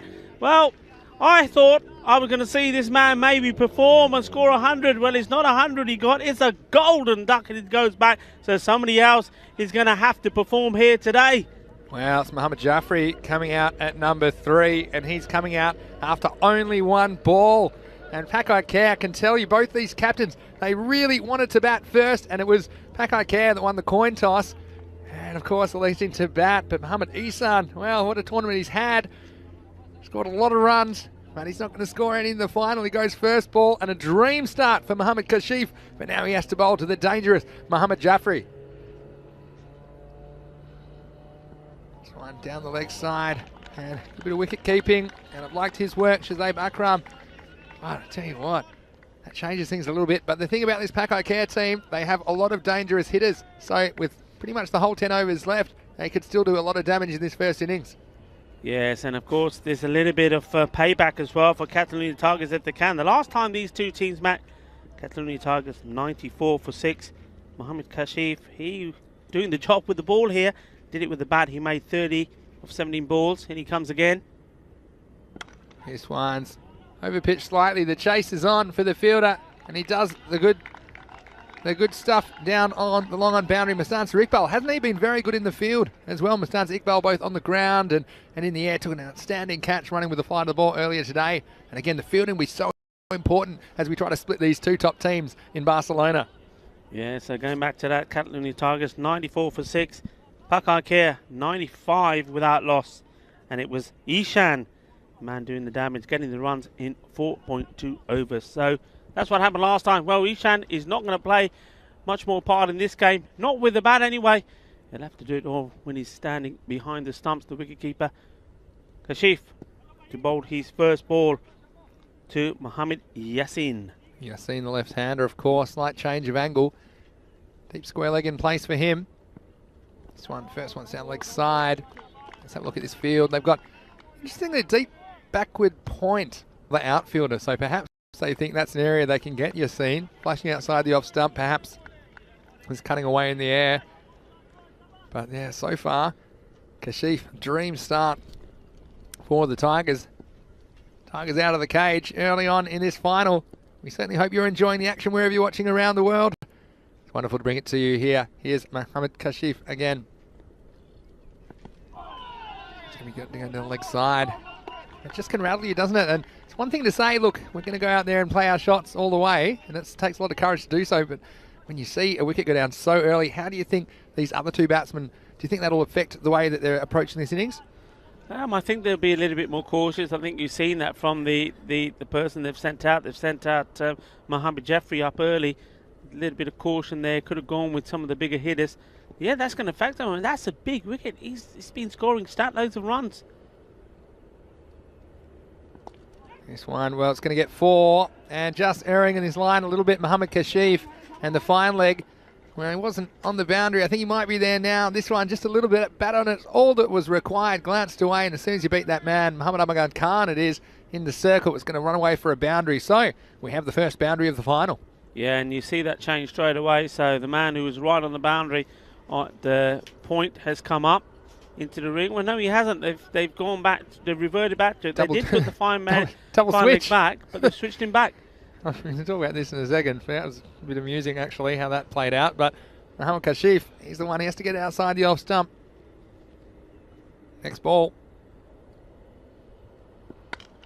This one's been pulled away on the leg side. That was quite funny because the bowler made the change. He said, look, bring up that deep point and put the fine leg back. But the fine leg was the captain, the on-field captain, Mohamed Amagan Khan, who has said, well, no, I'm the captain. And he said, why don't you bowl the ball outside the off stump and we'll keep the field the same. So that's why we saw the fielder come up from deep point, then had to go back. And I think they say often you can't set a field for bad bowling. And so obviously they had a plan. And Mohamed Amagan Khan saying, well, don't abandon the plan just yet. Yep. We'll stick with it. And for the right-hander, they've got 2 back on the leg side, a deep forward square leg and a deep long on. Last ball the over. Oh, this is a big shout. I think it might just be going down the leg side. In the end, the batsmen, they were distracted with the appeal, and they're not going to get a run. What a first over that is from Mohammad Kashif. Only 8 runs off it. And Pakai Care in this final, the first final of 2021, it's 8 for 1. Yeah, great bit of bowling. What a great start. And that one, yeah, just moving too much off the pitch, was going to go on to miss a leg stump. So, yeah, a very, very good call indeed. And, well, all action here, 8 for 1, end of the first. How about that for some action early on? And Catalonia Tigers, well, a bit unfair to them maybe early in the day. Said they were probably more of a batting team, but what we saw is a couple of bowlers step up. Asad Ali was one of them, and this man, Zulkarnain Haider, was the other. We're going to see him bowl the second over, so still 2 more power play overs. And we've seen Pakai Care be very destructive in the power play through this series. Of course, they're the only undefeated team in this series. They've won 9 consecutive matches. And can the Tigers put the brakes on? Here's the second over. Haider with the ball. Driven away, not going to beat the infield. Oh, they might now. But again, this is poor running. They're maybe going to get back from second in the end, but these are basics. And sometimes, well, Pakai Care, they've got a lot of cricketing skill, but I feel that's one area. Sometimes just the basics, the running between the wickets, is an area they can improve. Yeah, you're absolutely right. And they were lucky there. I mean, Razgat Ali going to pick up. He was doing the backing up, really, behind Mohammad Kashif. Kashif didn't pick it up cleanly, and then Razgat let it go as well. And he got onto the clay, and it just went and went. Waz's got a good comment here. This is going to come down to risk versus reward when it comes down to their approach playing the rest of this innings. I don't see a bat change here because it might be a damaged bat, but it gives us a chance to expand on that comment, and that's true. I mean, they could bat fairly conservatively with the talent they've got and put maybe 100, 110 on the board, but and be fairly sure of doing so, or they could be a bit more aggressive, try for a higher score. But if that goes wrong, then we've seen it happen before. If their hitters all get dismissed, and they've been bowled out for 69 in one of the earlier games. So what do you think is the right approach here? Do you go for broke? I mean, you're going to have to get a decent score on the board because the Tigers, they've got some dangerous batsmen of their own. Yeah, I think if it were me, I'd be thinking about these 2 batsmen saying, okay, look, we've lost that wicket early, and they use the phrase you use, all right, it's going early, but we haven't wasted any balls. So basically, okay, we've lost a man, but we've got plenty more that can bat. And what we need to do here is just basically start to build an innings. And by that, I've said this a number of times, forget the equation of it being 10, forget the equation of trying to hit boundaries. Let's just take the power play, if it's going to be those 18 balls, to just play the ball around, play each ball on its merit, see where it gets us. And then once we've established and we've starting to see the ball out, then let's start to take the odd risk as well. Also, you'll see out some of the better bowlers as well. Yeah, interesting tactics. It's all to play for, of course. Tactics so important. This one from Haider. Well, it's going to get a bit of pat, I think, in the end. And it's going to run away for 4. Flight leg buys to me. We'll wait on the decision from the umpire. It might have been stopped, actually. And I thought that was definitely racing away for 4. So, again, great work by the Tigers. And look at this. It was the fancy footwork, wasn't it? That wasn't a foot fielding fail. That was a foot fielding success. FFS. And that's going to be 2 runs saved, but still 2 runs to Pakai Care. Hey, listen to this. Jamie Bundy said he's already sent his bronze final scorecard to the ECN European Cricket Network Twitter. He's been scoring the games, sending him in. That's good to hear, Jamie. Good work from you. Fantastic. This is short. Oh, not timed by the batsman. You've seen it'll just be a single in the end. And there's lots of chat going on, of course, in the ECN European Cricket Network YouTube live chat room. Mark Lovell is there. And he said, hopefully not going to jinx him, but I'm here for Jaffrey. All caps. So let us know what you think if you are in the chat right now. Again, this game 123 in the making. Rico in the atmosphere here, it's just electric. Yeah, it certainly is. I mean, the Tigers, they've got the tails up at the moment, haven't they? And they've got the claws out. They think they're ready to pounce and they're ready to rip into Pakai Care. But you've got 2 very good established batsmen still at the crease. This one a little bit short. Jaffrey loves it there, and this one's been launched into outer space, and that is 6 of the best. A huge Maximo, and Jaffrey, he's away. What a lovely shot. It was short. And well, if you're going to bowl it that short, you've got to put some spite into it. You've got to put some venom into it. If you don't, on this pitch, it's just going to stay there. And, well, you don't want to get a batsman like Jaffrey into form. You don't want him to be finding the middle of his bat, because if he does, he can go on to hurt you big time. That's his unique skill, isn't it? Picking up those balls, they're not even that short, but he gets in such a great position and makes them disappear over the leg side. Let's see how Haider responds. This time it's pitched up more, And it's driven, and that's where you got to be to Jaffrey. You just can't risk getting short. It's just a little shuffle that he has, isn't it? He stands up and just shuffles back in his crease and launches these balls over the leg side. Yeah, and yes here, basically saying to the non-striking batsman, go on, you want to take me on? You can if you want. I wouldn't take him on. We've already seen him do one direct hit earlier today in the semi. Bhupinder saying need a Jaffrey special here. Well, he's on strike right now. Well, this time he doesn't get it. And the line was different this time. And he's obviously looking for it, Jaffrey. And you'll see this was outside the off stump. And it's a weird one. I call it footwork, but it's more almost like a transfer of his weight and his balance. And so that's the end of the second over. It's 19 for 1 after 2. Yeah, and I know that the Big Mac is the captain, but I tell you what, the one who's pulling all the strings here at the moment seems to be Yasir Ali. Amago Khan just seems to be he's just been told just stay where you are. He tried to move once and he got told no, come back, stay there. Yasir Ali pulling the strings, and he's well, Mohammad Kashif bowled his second. Well, he had a dream start to his first over, didn't he? Removing one of the dangerous Pakak air openers. He's got the other one on strike right now, Mohammad Yassin.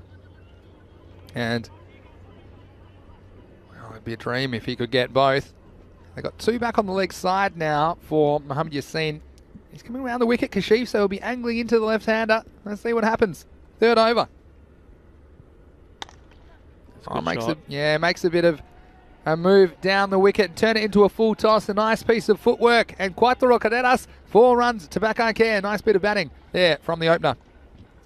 Yeah, nicely played. He had a lot of time there. It's just no panic. That's the key here. He's batting with another accomplished batsman. They probably won't run the singles as quick as he and Ishad do, but that won't matter as long as these two stay here. They'll weather this storm, this early storm from the Tigers, and go back to what they do best. This ball, well, it's worked away, and they've got 2 men sat back there. And it's Daskir that does the fielding. So it'll be just the single. They'll bring the right-hander on strike.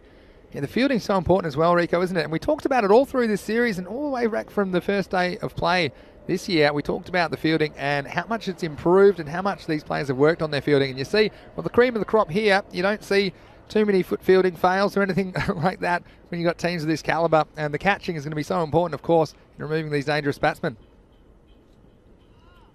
Good shift. This time, Sonal Anthony, forget this one. It's gone a long way. 0 gravity, Jaffrey. Well, he's done it again. Says Caderas and Pakak. They're starting to get going here at the end of the power play. That is an absolute beauty. The way he's picked this one up, you just got to admire that shot. That's one of the best. That's a top shot. That's come out of the top drawer, that is. That's awesome hitting. Rocketing off the bat, Mohammad Jaffrey. Well, Ali Jr. is saying, swing looks a bit weird and it maybe isn't appearing free-flowing, but I can tell you what, it's very, very effective. The speed which that ball hits the bat, and I tell you what, that ball, that would have cleared a 100-metre boundary, I think. It was absolutely massive. So, Kashif, does he have the answer? Almost, and again, these are little moments that anything can happen here. I mean, that catches a little edge. Imagine Jaffrey goes now. And we've seen some huge power plays from Pakak, haven't we? Where are we at the moment? We're 30 in the third over. And really, I'm sure if you said to the Catalonia Tigers, we'll give you 1 for 35 in the power play, they'd probably take it, but could be even better, you think.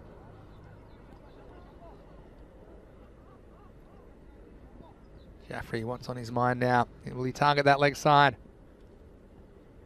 Well, he does again, and that's probably... You've had to be critical. He is looking for that leg side, and these balls are outside the off stump. And when he's hit them, they've gone a long way, but also he's missed out a couple of times, Rico. Yes, and on the observation there, it says every time that ball is sort of, I don't know, 30 centimetres, 30 to 40 centimetres outside the off stump, regardless of the length, he's missing out on it. So that's where he needs to be aiming. And if you can get that good ball in here, they'll be quite satisfied with this power play, and then, of course, be able to spread the field. Here's the last ball of the power play now, 30 to score. Kashif for the last ball of his spell. This time, well, the chase is on for Mustafa Iqbal, and he's going to catch it, so it's just going to be the single So a good finish to the power play, and it was good end to the over. That one went 416.1. So at the end of 3 overs, Pakai Care, they're 31 for 1. Yeah, good work as well there from Mustanza Iqbal. I mean, we know all about his batting skills, but at the moment he's been asked to cover that boundary, and he's doing it very well. He's running from left to right quite often, but he's got good hands. He's getting the ball cleanly and getting it in, and not allowing any slip-ups at the moment. The first change here now in the bowling department. Yeah, Asad Ali is going to come on in the 4th over. So they're holding back Haida. Of course, now the power play is finished. So 5 outfielders are allowed for Catalonia Tigers. And Asad Ali thought that he was pretty impressive. And here he is, left arm. This one was in the zone. It's going to go. And welcome to the crease, Asad Ali. And Jaffrey goes large again. And that's half a dozen more to Pakai Care. Well, that's his shot. And you just see the way he finishes there. I mean, you see a lot of batsmen, once they play the shot, the bat comes all the way over, up to and around the shoulder. Not Jaffrey, he just stops it there. It's almost like all the power is coming, and it's almost like a jab, isn't it? Just stops dead and the ball just goes flying. It's like a powerful jab, isn't it? I think you got to have a plan here as the bowler. Now, I think for Jaffrey, you got to go full up, and you got to go even Yorker, but hope that he missed times when you got long on and long off in play. But you need to have a plan. Those balls on the length, they're disappearing time and time again. Let's see how Ali responds. In he comes.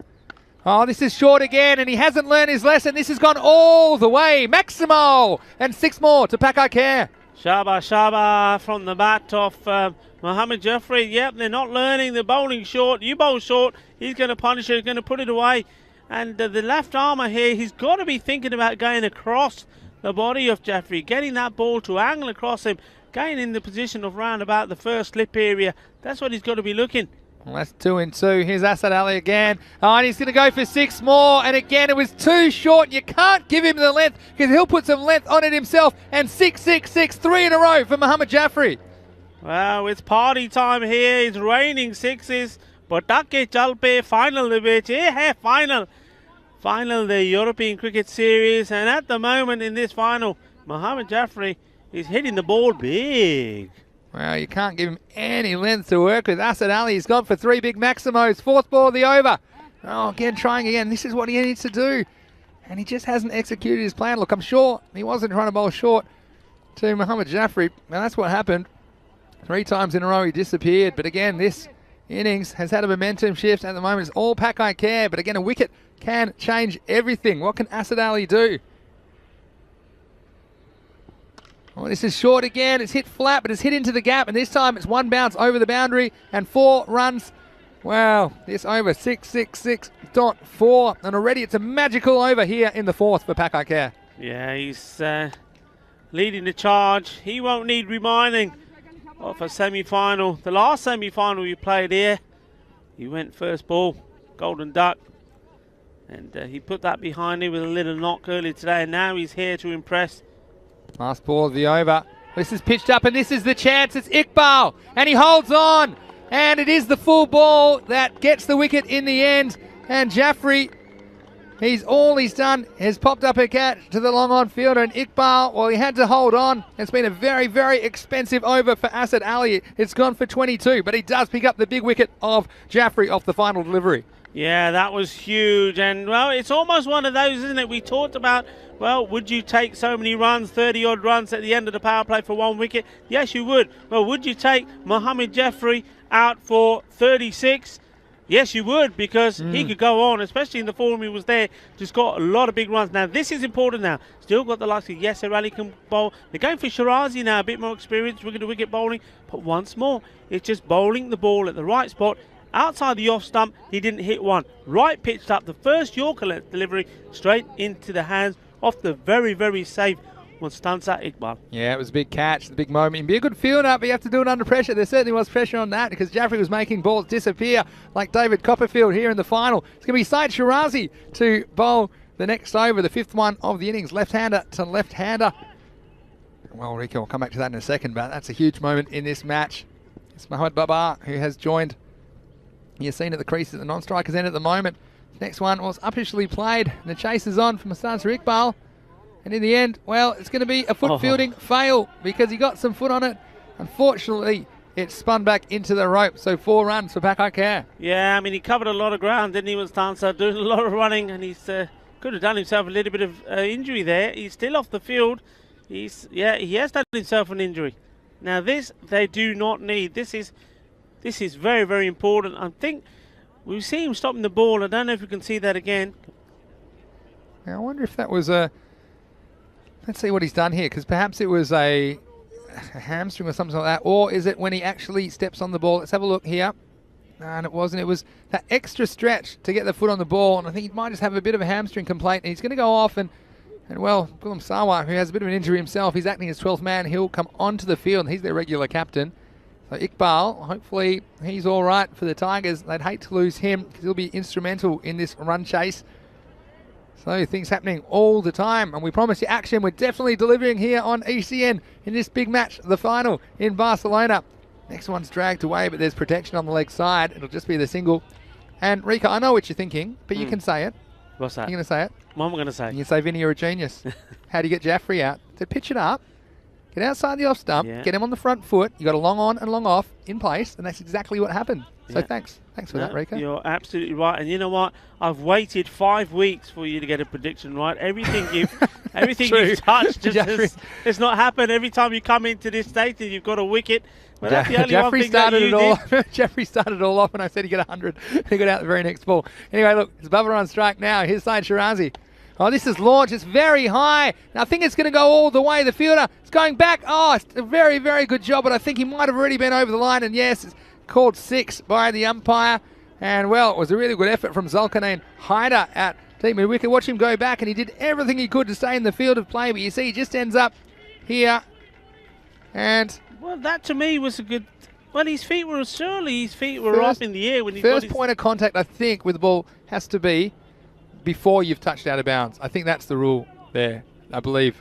And it's a controversial one. And because he'd already left out of bounds, even though he was in the air, it was his first touch of the ball. And that's why it was 6. So I think it's a sensible call in the end.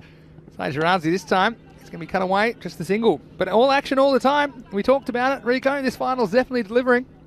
Yeah, he's unlucky there. I thought he did really well. I thought he did everything he could do. But, I mean, it's right in front of the third umpire there, and also the tournament referee. So they know what they're talking about. They know the laws better than we do. But, yeah, even the sun's coming out for this final now here. What more could you want? Saeed Shirazi, here he is. Wow, big slog. Targeting the leg side. There's 3 men waiting for it. If he does, he wants to hit it over him, obviously. Sun comes out. That's what we like to see. Yeah, I mean, if you... Just to clarify that rule, I think it makes sense. Otherwise, you could be miles over the boundary, and just because you pick it up and throw it back in, it's fine. I mean, come on. You could be like in the cheap seats and throw it back. Anyway, that's why it's 6. Here's Shirazi. This one's hit back at him. Should just be the single. It's Mohammad Kashif, who is down the ground, just the single. It's an interesting one, though, as well, as we see the end of the over. And at the end of this over at 66 for 2, halfway point of the innings. Yeah, Rico, and so with Mustanza Iqbal going off, now tell me this, because it's an internal injury. Yep. Does that mean that he has to wait to bat, or is that an external? Always get mixed up. And you're the expert when it comes to this. If the injury has happened while he's on the pitch, so he's had an injury, so he's had to go off as a result of that, then I believe that he can come back, and so he can, if he's off for 3 overs, he doesn't have to wait 3 overs before perhaps he comes on and bowls, or has to wait 3 overs before he can have a bat. So that's my understanding of it. But well, so you think even if he doesn't feel the rest of the innings, you think he's okay to open? I believe so, yeah. Because it's an internal injury. One of the internal injuries versus external injuries is something which something that's crept into the game just to obviously discourage people from pretending to have injuries and so they don't have to field, and so they're fresher when they bat. And so it's important that everyone understands these things. I'm sure we'll get final clarification from the match referee, of course. Now Yasser Ali is going to bowl. Here he comes. Oh, and this was a stumping chance, I think. And this is a tough one. Shazab Akram has done some very good things behind the stumps. But watch this. The batsman was after him, Mohammad Yassin, and this is one that goes between the batsman, and it might have just got a little bit of back pad, and that might have made things even more difficult for Shazab Akram. So if that was the case, you can't really expect him to be able to hold on to that one. But still, if it had stuck, it would have been a very useful wicket for the Tigers. Yeah, I mean, it was signalled as bye, so as far as the umpire's concerned, went straight through. Yeah, unfortunately, wicketkeeper didn't have much to see there, though, when you see what it went through. Yeah, that's one of the toughest stumpings between the batsman's body and the stumps. Next one's worked away, and it's beaten the fine leg, and I think this will go all the way for 4 runs. And just using the pace, we know that Yasser Ali loves to push the ball through, doesn't he? And on this occasion, the batsman just helping it round, taking a little bit of a risk, I suppose, had to go fetch it, but then so did the Tigers. That one was 4 more runs. Yeah, he just lost his line there. And that's nice to see. The bowler doing up the laces of the batsman. He's tying them both together, so he's going to fall over when he goes for the single and knock the bails off. Always nice freeze frame when people send me these photos. But, well, was up saying the weather gods and the cricketing gods got chatting because the sun's out. Well, it's just gone behind a cloud again, but no sign of rain, and that's what we wanted to see for this final match. That's a low full toss. It's going to be bunting out for a single. 12th man. Gulam Sawa does the fielding. Yasser Ali, he's an effective bowler in the second half of the innings, and you'll see him throw up the occasional one, but more often than not he pushes it through, tries to jam the batsman and not give them too many loose deliveries. Here he is now. This one, well, got to go find it because it just bounced off the keeper. So the Akram didn't know where it had gone. Luckily, the batsman was firmly planted in the crease, and there you go. I always feel like you try and hear the ball when that happens. You can't see, you're trying to hear it. Where is it behind me? It's like it's a bad feeling actually when you don't know where it's gone. Bounced off your gloves. Had a little bit of a sense of where it had gone from. 2 balls remaining this over for Yasser Ali. That's exactly what he's trying to do here. Just take off the batsman's timing. And you almost have to play him as a medium pacer. I think that's the kind of bowler he is. And he'll occasionally toss one up. And if you spot it above the eye level, by all means, have a go at it, but most of the time he's pushing it through more like a slow medium bowler. Here's the last ball of the 6th. Well, it won't be because this will be a wide. And yeah, he's been an effective bowler. Look, he's had a good tournament all round, hasn't he, with his batting and his bowling and his fielding as well. Yeah, trying the wrong one there, wasn't he? Yeah, I think this one trying a bit of a variation. Anyway, here is the last ball of the over, and it's going to disappear. And it was a full toss and just getting a little bit too full that time. Yasser Ali and Maximo, 6 runs. Pack I Care back on track. Yeah, it was tidy up until then, and I thought, well, if you could restrict this to a single or no boundary, it's a good opportunity, but it came out wrong, and you can hear the groan as well from the bowler. He knew it was a bad one, and that's let them off the hook a bit. But it's very interesting, this score now, as there's 6 overs gone.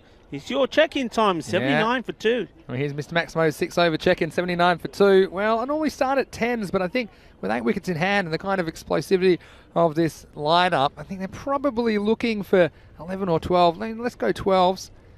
And 12s would be 48. So what's that, 127? Something in the 120s I think would be a really interesting chase, because obviously we know the potential of the Tigers with the bat and Yasser Ali, Mustansir Iqbal at the top of the order. And it's going to be a mouth-watering lineup with Mohammad Kamran, Mohammad Jaffrey, as well as Shiraz Ahmed, and a couple of others as well. Razakat Ali's been in the middle of the innings. So we see the best against the best. But I think that 120s type chase will be a very, very interesting matchup. I think that's your par score here. Now, probably 125 to even 130 might be a par score, just because of the nature of the strength of these teams' batting lineups. It's Saeed Shirazi, who's going to continue over number 7. It's hit well. I think they're going to beat the fielders. It is indeed. There's no Mustansir Iqbal there. He's been speedy, he's been lightning. Well, he's picked up an injury. I think maybe it was the groin strain. So Gulam Sawa is on the pitch, who we believe has got a slight injury himself. So yeah, between him and Mohammad Kashif couldn't get there. That's gone right between them, and they're making a change now. Yasser Ali is coming to take that position. It's certainly going to be, well, it's the hot spot here, this Montjuic Olympic ground. That's where the ball's going to be travelling to. Don't worry about Sawa long on as well. It's such a key fielding position. We know he's carrying a slight injury as well, and I think perhaps he is someone I'd be fielding somewhere else if he does have to field. Tell you what, this one, no one's fielding this unless you're across the street. Maximo, a huge hit, and wow, Mohammad Baba getting in on the act. What a big hit that was over mid-wicket. Oh, that was massive. That's come from the meat of the bat. He's muscled that over the boundary, and he's gone, and gone a long way, and that's a big hit. And this is danger time here now, because, well, the Catalonia Tigers have fought back. Once they made, well, they got the first wicket, then the Pack Ikea batsman came back in hard. Catalonia then came back, and now it's Pack Ikea making a charge again. Full toss, hit straight. Yasser Ali comes across. Immediately into action is Yasser Ali. And those mid-on, mid-off on the boundary positions are so important. That's why I'm not sure about Sawa being there, but Yasser Ali definitely doing the job that time. Well, I talked about 11 or 12 and over. Well, it's been 12 or 11, I should say, off the first half of this over already. So Saeed Shirazi, does he have the answer? He's been a very experienced campaigner around these parts. This one was just going to sneak in, I think, and well, the batsman might not believe it, but yeah, the umpire thought that one just snuck inside the line. Yeah, it looked okay to me from here. I think it was just thereabout. Yeah, see this one again. Yeah, it was. It's a good call by the umpire. They've been very good today. Shirazi, well, he tried the same tactic again. Here he is. This time, it's missed time, but it's not going to go anywhere. There's no one in the circle on the leg side in front of the wicket, so Yasser Ali will do the fielding. And a nice comeback. And Shirazi, he's just normally very, very accurate, isn't he? And he's quite clever the way he's not the quickest bowler, far from it, but just has the knack of doing the job.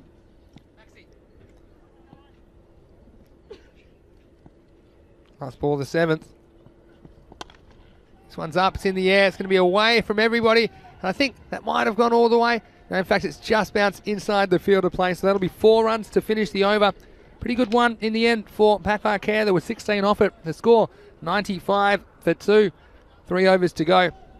And just a reminder, it's hard to think about this now, but in only 3 days' time, 2.5 really, in fact 2 days will be on the air in Italy because we've got the fan code European Cricket Series Italy. It's our 2nd location of the year.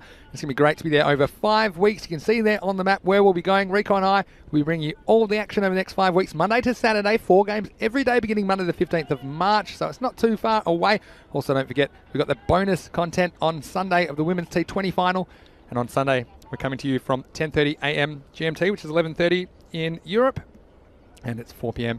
in India. So Yasser Ali, this is a huge over for me. Could go one way or the other. In he comes. This one's in the air, but it's going to fall safely. And it was a good effort from Haider. He threw up the hand in hope. And I wonder, was this possibly within his grasp, Rico? If it was, it would have been probably the catch of the tournament. Yeah, we've seen some sensational ones, and well, he certainly gave it everything. Good chase from him. Never gave it up. So this will bring Bubba on strike. And he looks like he means business now as this innings comes to its conclusion. It's just hit like a laser beam down the ground, but it's straight at Mohammad Kashif.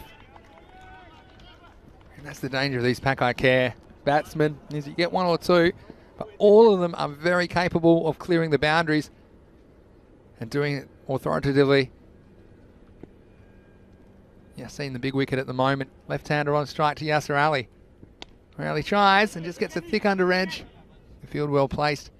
Deep backward square leg, just a single. So, well, just singles at the moment this over. It's been a good one so far from Yasser Ali.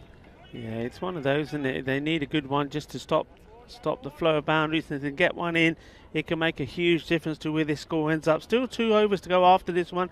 And I wonder who they're going to use. I mean, Zuckerman Haider, he's probably going to bowl one of those.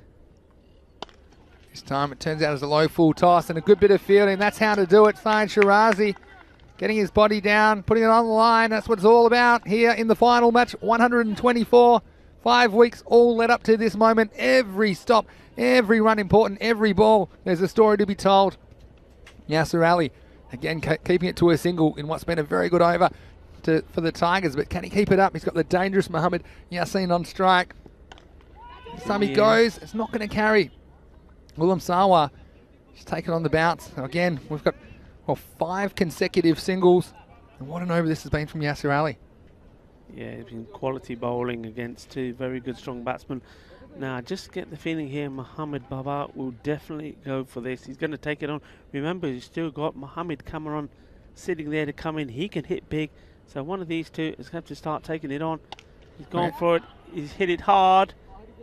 And it's gone all the way over. Saeed Karera, just for a moment there, I think Yasser Ali thought that one of those 2 players there, Zuckerman Haider or Ghulam Sawa, were going to be in on the act there. And maybe a chance of a catch, but no, it was well hit. It was well placed as well, right in that gap. All the way, 6 more. Well, this is what it's boiling down to. This is the final. And at the moment, it's very, very evenly contested. Pakai Care trying to put on a big total. They have gone past 100 mark now. So with 12 balls to go, it is 102. No, it's not. I think it's that 108, I believe. 108. I think with that boundary. Yeah, we're just trying to keep up with the score here. 108 for 2. See your problem as well, Rico. It's not easy because it's all action all the time. That's why, as I always say, the European Cricket Network, pound for pound, you won't find better entertainment anywhere in the world. Now here's Zulkarnain Haider to bowl the 9th. It's bowling to ECN. Well, this is very high, and it's a chance. Is anyone going to come Haider? He's going to have to do it himself. He's under it, and he holds on. What an excellent catch by Zulkarnain Haider. And this one, well, I tell you what, this one almost brought the rain. It was a miscued pull shot, went very high in the air. He had a quick look. There was nobody there. You see there's nobody on the onside in front of square. And, well, there he was. Well, the cameraman had to find him, and Haider had to find the ball, and he did hold on and gets a big wicket. And that could save them a few runs because you've seen he was looking dangerous. That was quality. You know, we've seen some wonderful stuff in this Fanco Cricket Series. We've seen batsmen scoring tons. We've seen bowlers taking hat-tricks. We've seen fielders taking one-hander diving catches. And then we've seen cordon bowls. But that one, well, look at the ground he had to cover. It wasn't easy. It wouldn't have been easy if it was going to a fielder in the ring. But to run from that position and take it away from the body like that, that is a super catch. Running with the flight of the ball. A very, very impressive catch. And now we're going to have Mohammad Kamran, who is batting. He's at the non-striker's end because, of course, they crossed. In fact, they could almost run too while that was in the air. That was a long way up. It'll be Mohammad Baba, the skipper, on strike to Haider. Still with that ball in his hand. What can he do here in the 9th? Well bowled. This is jammed out. They're just going to get one. And as you always say, Rico, it all happens in the 9th, and this one was no exception. Yeah, it certainly wasn't. That was just exceptional. Absolute exceptional. And so, well, it was good comeback as well from Haider. It's such a confidence boost as well. And the fielding, you might think it's unrelated to your bowling, but you see the next one right on the money, full and straight. That's where you got to be at this stage of the innings. Haider's got 4 more balls to keep these batsmen down. It's Cameron on strike for his first delivery. Well, this gets big on him, and then he deposits it square of the boundary, and this one is 4 runs. And this was an excellent shot, Rico, because watch this one take off. It got big on him a little bit, but he still adjusted. Excellent hand-eye coordination. And what a boundary. To think that was the first ball he faced. Well, I tell you what, Mohammad Kamran doesn't normally come in with a lid on. He has today, and I think maybe he thought, well, I think 1 or 2 of these, the bowlers will be after me because they know what I'm going to be doing. And that's a short one to him from Haider. Wasn't too much venom in it, but still had to play a top shot. First ball, 4 runs. Cameron again on strike. This time he goes cleverly on the offside, and this one, well, I think it's gone for 4. And there was no one back at third man using the pace of Haider against him. And we're just waiting on the final signal. I don't think it's gone all the way. Yeah, just 4 runs signal. But again, that's all about knowing where the outfielders are. There was no one back at third man, so he backed away and said, look, if it's outside the off stump, I'm going to throw my hands in it, and if I get enough bat, I'm going to get a boundary. And that's exactly what happened. That was a super shot. It really was. I mean, the first ball, short, and he's played it magnificently. The bowler then thinking, right, I'm not going to give him that. I'm going to bowl this a little bit wider. I don't think the ball was that bad, to be honest, but the shot, the reaction from Mohammad Kamran was super. Great shot from him. Yeah, what do you do? I think you've got to stay full and straight, especially if he's going to give himself some room. You're going to open up that bowled opportunity, and I think just getting a little bit too wide of the stumps again, it's a very, very fine margin for error. Let's see what he does. This time he shapes in front of off, shapes in front of leg, and end up missing the ball completely. So upset it was Cameron. I think he's a little bit too clever by half that time. We'll have 1 more ball left in this over. James Stewart asking, would you say that Pakai Care has the best batting depth in this Barcelona comp? What do you think, Rico? Do they have the best batting depth? You know, I'm going to say no. I don't think they do. I think if you can rip into their top order quickly, and we saw Barcelona do it only the one time, that has to be said. No, I think there's other teams which are probably stronger. I like Raval's. Raval didn't perform today, but I think they got the depth. And here's the last ball of the night, and well, he started it well, he finished it well. In the middle, there was a couple of boundaries. All in all, probably not the worst result for the Tigers. At the end of 9, it's 117 for 3. Yeah, just my thoughts on that. I actually probably agree to disagree with you here. I think the quality of their hitters, Pakai Care in the top 6. I think of some of the batsmen that aren't even going to get a bat here, probably Mohammad Azim Butt is one of them. And, you know, you think Shiraz Ahmed as well. We've seen him batting up the order. I probably think they are the strongest batting depth team. But Rebel Sporting, yeah, take your point as well. They probably got 4 or 5, but I feel like, well, Pack Care maybe have 6 or 7 guys that are all dangerous. But, well, I suppose the proof is in the pudding. And here they are with an over to go, all set up. And it's going to be Asad Ali. Well, he picked up 1 for 22 in his first over. He's going to have to bowl the last one here. This is good bowling. Again, changes as good as the holiday. Yeah, that's a good one. I mean, talking about that, I mean, we'll soon find out. I mean, we cannot write out the depth of the batting in Catalonia Tigers, but sometimes it's not what you've got on paper, it's what they do when they go out and perform. They get the jitters. Yeah. I think we've seen Badalona Shaheen and Raval Sporting do that in their semi-finals. Catalonia Tigers as well, they're going to have to bat and bat very well to see if they could clinch this final. And, well, maybe they want to prove a point that their batting lineup isn't bad either. On paper, it looks good. Well, you don't win games on paper, as my coach used to say. You win them out there in the middle. And pressure, you know, it does interesting things. It does different things to different people. Asad Ali, he's the one with the pressure on him right now. This one's up in the air. It's going to have to come in a long way. Kashif, and he's just going to get it on the bounce. It'll just be a single. But yeah, pressure's a funny thing, Rico. And we're going to see in the second innings, there's going to be lots of pressure applied by the Pack Care bowlers. And some batsmen and some players, pressure can make them make them improve or take them up a gear, and some people the pressure gets them. So I guess we're going to see what these Tigers are made of. It's going to be a tricky little chase. Well, not a little chase. It's going to be about what I call a pass score, 125 to 130. It would seem so at this stage. Here's Asad Ali. This is up in the air, and it's a possible catch. And yes, it's held on to.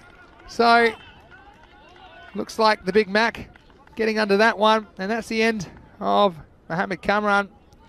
And he hit a couple of boundaries while he was there. I'm sure we'll see him back with the ball before too long. But Asad Ali, well, he gets the second wicket, and, well, they all help in the final over. Yeah, and, well, we're talking about strong batting lineups and strength. Well, the Big Mac, he won't like the fact that we're talking about strong batting lineups and not even giving him a mention at the moment. We're talking about Yasir Ali, Mustansa. Well, don't forget, we still have Ahmad Khan in the lineup for the Catalonia Tigers. Now, he's been coming in sort of, well, 2 down sometimes, and maybe they might even promote him up the order. Who knows? Back to the action. All right, 3 balls remain. That's hit big, and it's going all the way. Balle, balle, balle. Lagya Shaka. That's nice. That's big. It's right on cue. They need the runs, as many more as they can add to the total, and that certainly will help. The captain leading the charge. Yeah, he's already on 45 off only 15 balls, so what a cameo this is from the captain. Next one, well, he's only going to get 1. I'm sure he'd love a second, but he's not going to get it. There's only going to be the possibility of the single, and that will bring Mohamed Asim Butt onto strike. Unfortunately, looks like Bubba won't make his 50. He'll finish on 46 not out, assuming there's no extras to come. So, where are we at? 125 for 4. 1 ball remains. I love this chase. I love this amount because I think it's going to be a really cracking game of cricket. We're going to see plenty of action in the second half. So make sure you join us for the second innings. But right now, last ball of the first innings. And it's a big swing. And where's this gone? It's gone the leg side. And they've got to come back for 2. You'd think so, but not really getting the memo. And this is why you've got to go for 2. It's poor from the Tigers. It's not good thinking. That 1 run, well, it's only 1 run, but that 1 run could make all the difference. Yeah, I mean, we'll see in the end. I mean, if it comes down to it, the 1 run, then we'll be remembering this moment. Look at this. And I just had to get it back in because they'd given up. They weren't even coming. But just an awkward one for the keeper. And in the end, they had to take their medicine, let it go for 2. The final score, Pack Care, after winning the toss and electing to bat here in match 124, the final of the European Cricket Series in Barcelona, Spain. They finished on a total of 127. And Rico, well, what a start it was for the Tigers. It didn't take too long before they got on the action, and we couldn't believe it as Mohamed Ihsan was dismissed for a golden duck. Yeah, that was absolute beauty of a delivery. I think everybody was stunned because he's such a devastating batsman. Well, maybe the occasion got to him, for that man, Mohamed Kashif, he was loving his work. Super stuff. Well, then they needed something to happen, didn't they? Mohamed Ihsan, he was gone, so it was down to Yasin. He played some nice shots, but Mohamed Jaffrey, well, once he was in the zone, and if that ball was anything in that area on the leg stump, it got put away. Watch this again. Short, down the legs, it's gone. Anything that was wide outside the off stump or full and straight, he struggled with, but he hit some massive blows. And once again there, short and horrible. You don't bowl any Gandhi balls to him because they're going to get smacked. And, well, it's almost like watching the same shot all the time. But this one, you see there, it was a fuller ball. He also stopped his shot, and the catch, well taken there by Bustanza. Now, it's going to be interesting to see how he is, because he did have to go off the field because of an injury. And it was this here. Look, he's coming along just wondering when he just... Yeah, you see him pulling up there. Was it a hamstring? Probably worse. Well, the captain of Pak Ikea, Mohamed Baba, then came in and he batted very well. That one was given as a 6, and you heard the explanation from Vinny Sandhu. That's not getting away from me, says the wicketkeeper. Diving on top of the ball there. That was Shabazz Akram. Did a pretty good day out there. Yasir Ali. Well, he did take a little bit of stick, but I think he bowled well. He's wicketless in the end. Good bit of work there from Zuka Haida, and I tell you what, he certainly did some good work with the ball. He only went for 18 runs, and the one wicket he took was this one, and this was absolutely brilliant. Where is he? Where is he? Where's the ball? Well, he knew where the ball was. What a take that was. Look, he's almost on the 30-yard circle. That was absolutely fantastic. A great take. But they just couldn't stop these flow boundaries. And in the end, well, a full toss on the off stump. Probably a slower ball. But Mohamed Amagan Khan taking the catch. What a final. This is what we've been waiting for. 123 games have gone. This is the 124th, and it is the final. And it's going to be a classic. Well, the only thing we hope is that the Catalonia Tigers in this chase don't do what we saw in the semi-finals with Raval Sporting and Badalona Shaheen. The two teams I mentioned there put on a very good bronze final. But in the semi-finals, they, well, did they bottle it? Did they get the jitters? Was it nerves? Well, whatever it was, they weren't able to live up to expectation. Catalonia Tigers, well, they'll be wanting to put this chase on. They'll be wanting to show us what their big guns can do. Mustanza, Iqbal, well, we're hoping that he's able to come out and bat in his normal position, that his injury's not too bad. Yasir Ali, well, he's the one you would expect to turn on the star, but we expected that from Mohammad Ishan, and he went first ball. So could there be a surprise here with Yasir? Will he deliver? Will he not? Loads of questions. Well, somebody has to. Or will it be Mohamed Amagan Khan? Could he end this, the last match, the final, with a say in how this match goes? Everything to play for. Quick look at the figures just once more then. Ishan went first ball. Nobody could believe it. Yasin, 29 of 22. Mohammad Jaffrey, well, he smashed the ball all over the place. 5 huge sixes in the 36 of 15. Mohamed Baba, the captain, well, he went better. He had 5 big ones, a couple of fours as well, 46 of 16. And that meant that the score of 127 was reached with 4 wickets down.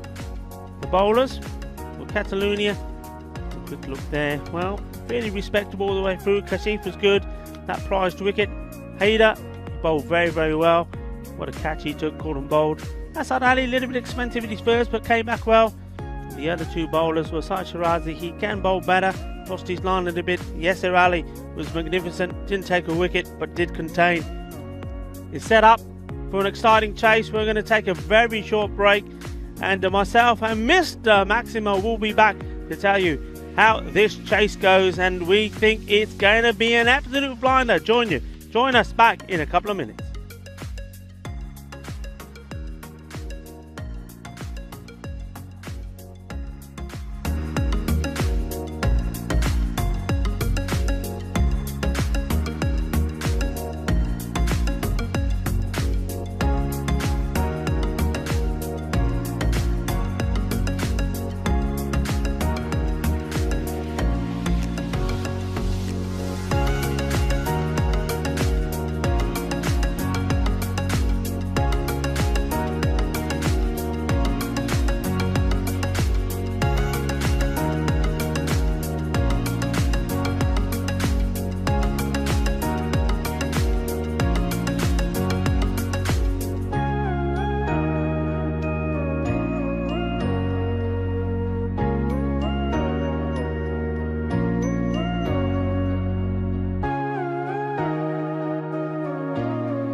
Thank you everyone for joining us, and welcome back to the Magic Olympic round.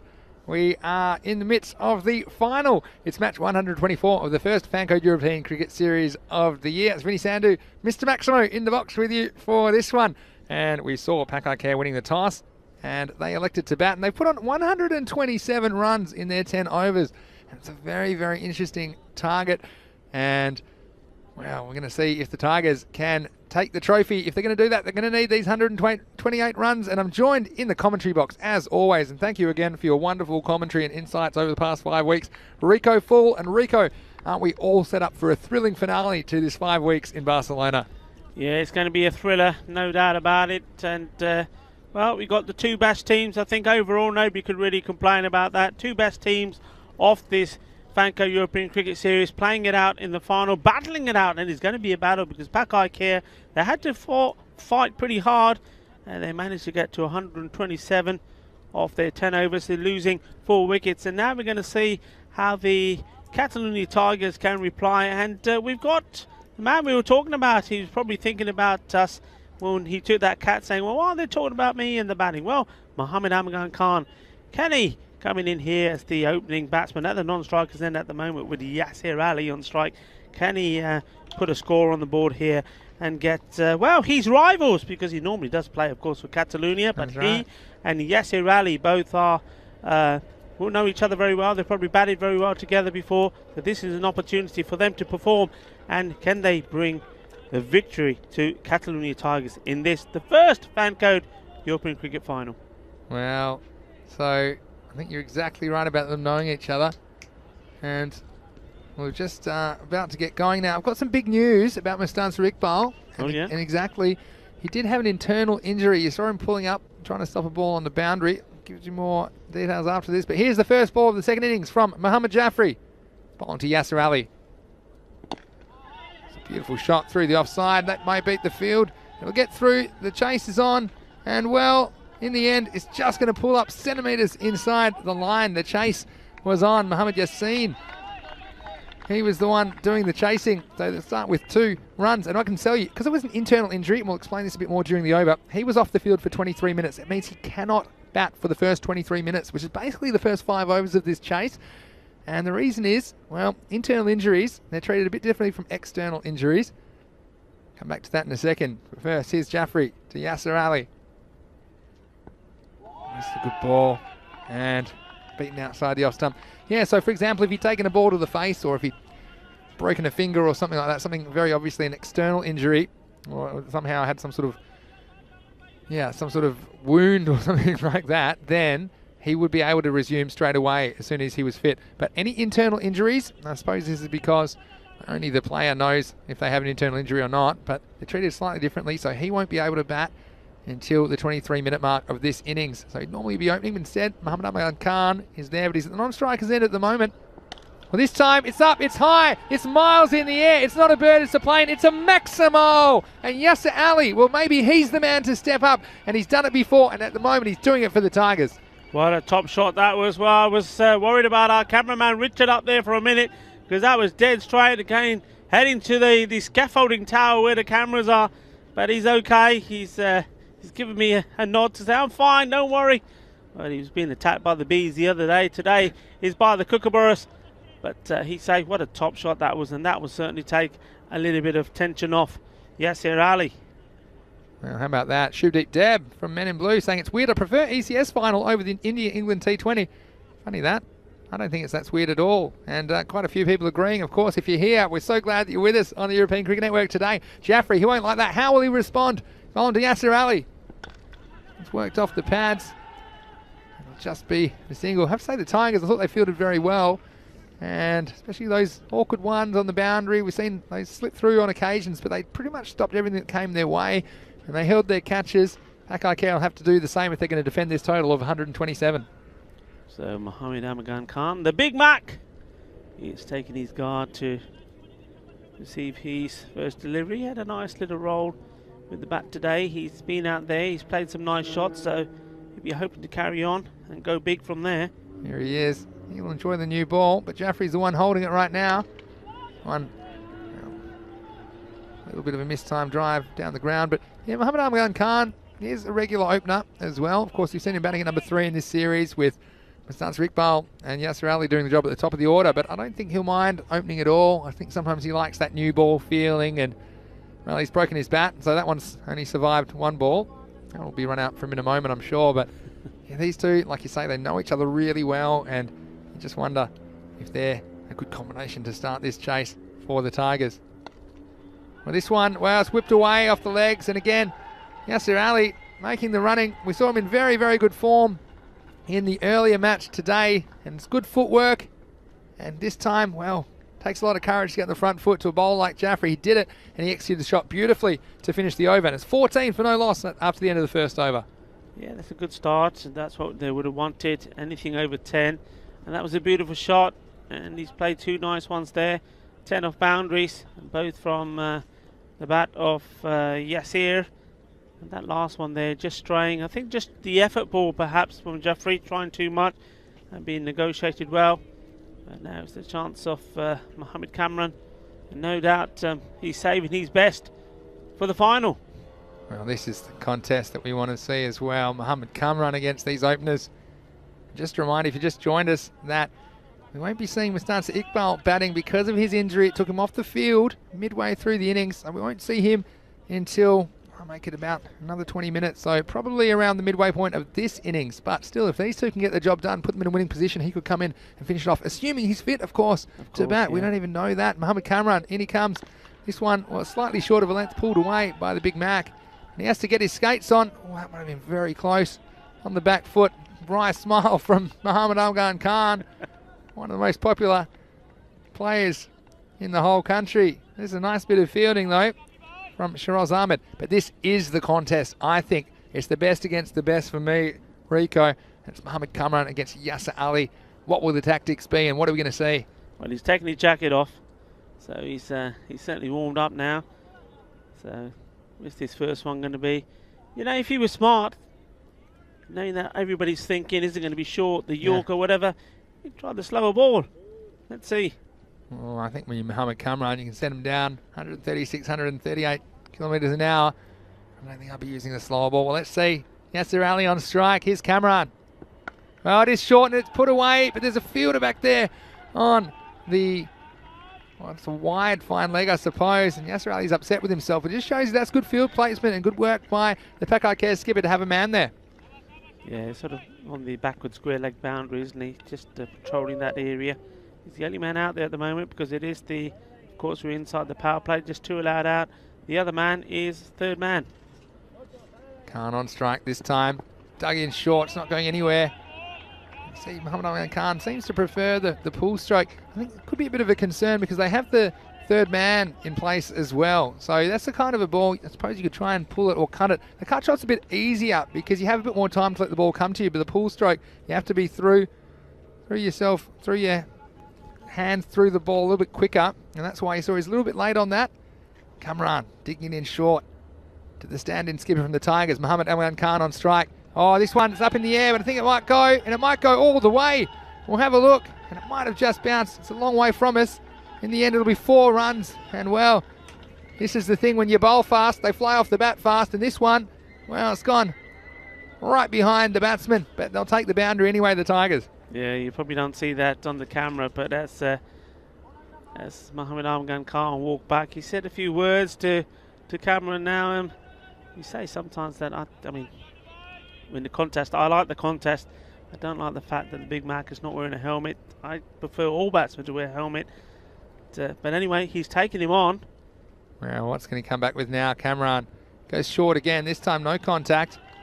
And Shubdeep Deb in the chat saying, wow, this is some contest. Reminds me of Akhtar versus Tendulkar. Same vibes.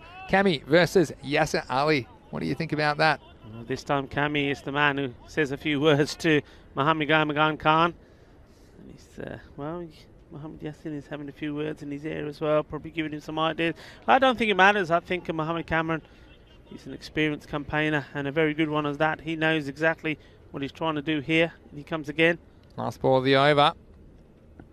Oh, it's a beautiful shot off the legs. And how about that for an answer from Mohammed Afghan Khan? It was pitched up and it's a no ball as well. Overstepping was Kamran. And well, What a moment that is. He took it off middle stump, so took a bit of a chance, but how's the hand-eye coordination from the Big Mac, whipping that off the pads for 4, and now it also means this ball is a free hit. Well, this is big. And Cammy, he won't like that, and he's going to be a little bit wound up here. A little bit. Free hit. He's going to be steaming. It's going to be the fastest ball of the tournament right here. Last ball of the over, free hit. Mohamed Amagan Khan on strike. Goes short. He'll get one for it in the end. Oh, wow. And all the action, excitement, everything happening that over. And anything is possible, of course, in the Fancode European Cricket Series. End of the over. It's 26 for no loss.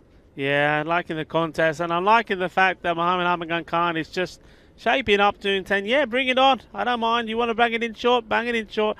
And Cammy there just getting a little bit heated with the fielder, saying, come on, get the ball in quick. Not sure why. There was never any chance of a run out, but just taking out a little bit of frustration there. So Mohamed Jaffrey is going to bowl himself out, and this is a very key over, because with the score on 26, the Catalonia Tigers to be quite happy where they are here. Yeah. They wouldn't want to lose a wicket at this point. So it's almost one of those that you could maybe just play this one a little bit cautiously. Do not get out to this. I don't think Mohamed Cameron will bowl his second one straight away unless he really has to. So see this one out, maybe take the singles, but no, don't take the chance. He went up his sleeve, you think. Anyway, here's Jaffrey, last over of the power play. Khan's on strike again. This time, wow, no run taken in the end. Well, all I'm thinking, if I'm the Tigers, is I want to keep up with that rate. So basically the rate, we call it 13 and over at the start of the innings, and they're 26 off 2, so they're right up with where they need to be. And I think you don't want to put extra pressure on yourself, especially they're going to have, well, some spin options in the middle of the innings perhaps as well. Packer Care might take the pace off. Well, they do have a good line of medium paces ready to keep going for them. But what I would say is get that 13 and over and stay up with the rate as long as you can. All right, here's Mohamed Jaffrey. This is a slightly slower ball, I think, from Jaffrey. It's dug out for a single.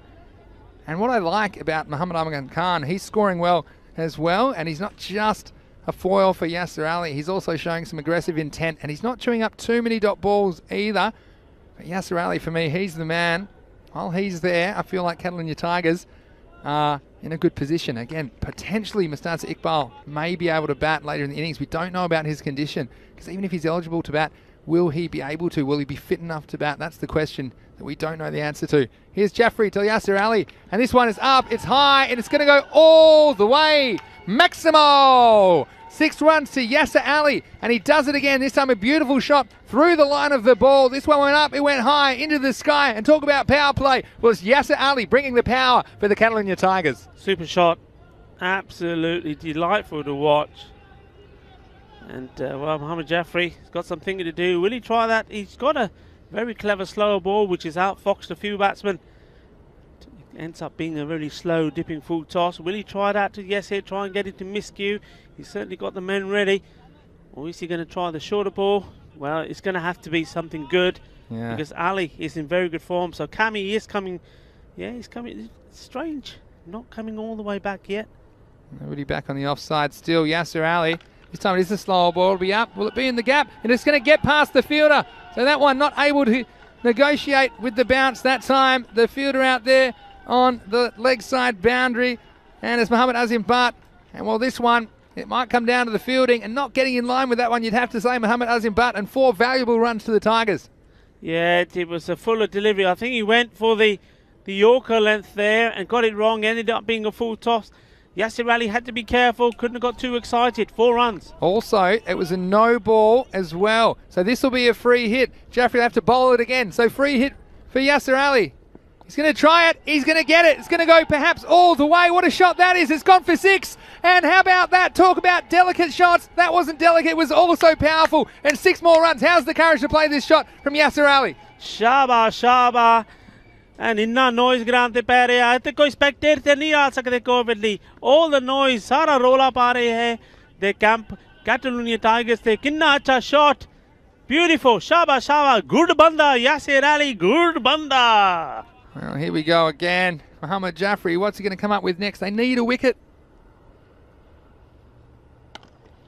This one's down the ground. The chase is going to be on. And, well, let's just settle for a single in the end. All of these things crucial. He won't mind that at all. And we said the third over is going to be important. Last one to the power play. Well, Yasser Ali, he's on fire at the moment. 45's the score. On board to go on the power play. You can afford to be a little bit conservative here, I think, if you're Mohamed Al Khan. Yeah. Because if you don't score off this, you're still ahead of the rate. You've got Yasser Ali on strike next over. Let's see what he does. The Big Mac on strike. Last ball from Jaffrey. He's going to go, and he's going to take him on. If he hits, he'll be out. And, well, he would have been gone.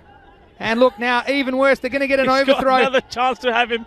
Oh, that's a worst-case scenario for Pakai Care because it'll bring the dangerous Yasser Ali back on strike. So 2 to finish the over. And what a power play that was. The Tigers, it's 47 for no loss. Yeah, unfortunate the fielder having a shy because there was a player backing up, but the other fielder coming in front had no idea, dived across, deflected it, and they ended up taking the second. So 2 runs from that. It's a spicy throw as well. I'll tell you what, there's plenty on that throw. But, wow, 47. Let's have a look at the equation now. 81 off 42 balls. And these two at the moment doing the job. And, well, let's see who they bowl. And they're not going to go to Cameron. Then they go to the youngster, Mohamed Atif, to bowl the 4th over. And again, he's not a bad bowler at all, but sometimes I think that's the batsman be a little bit more comfortable against Mohamed Atif still. He's applied himself very well in this tournament.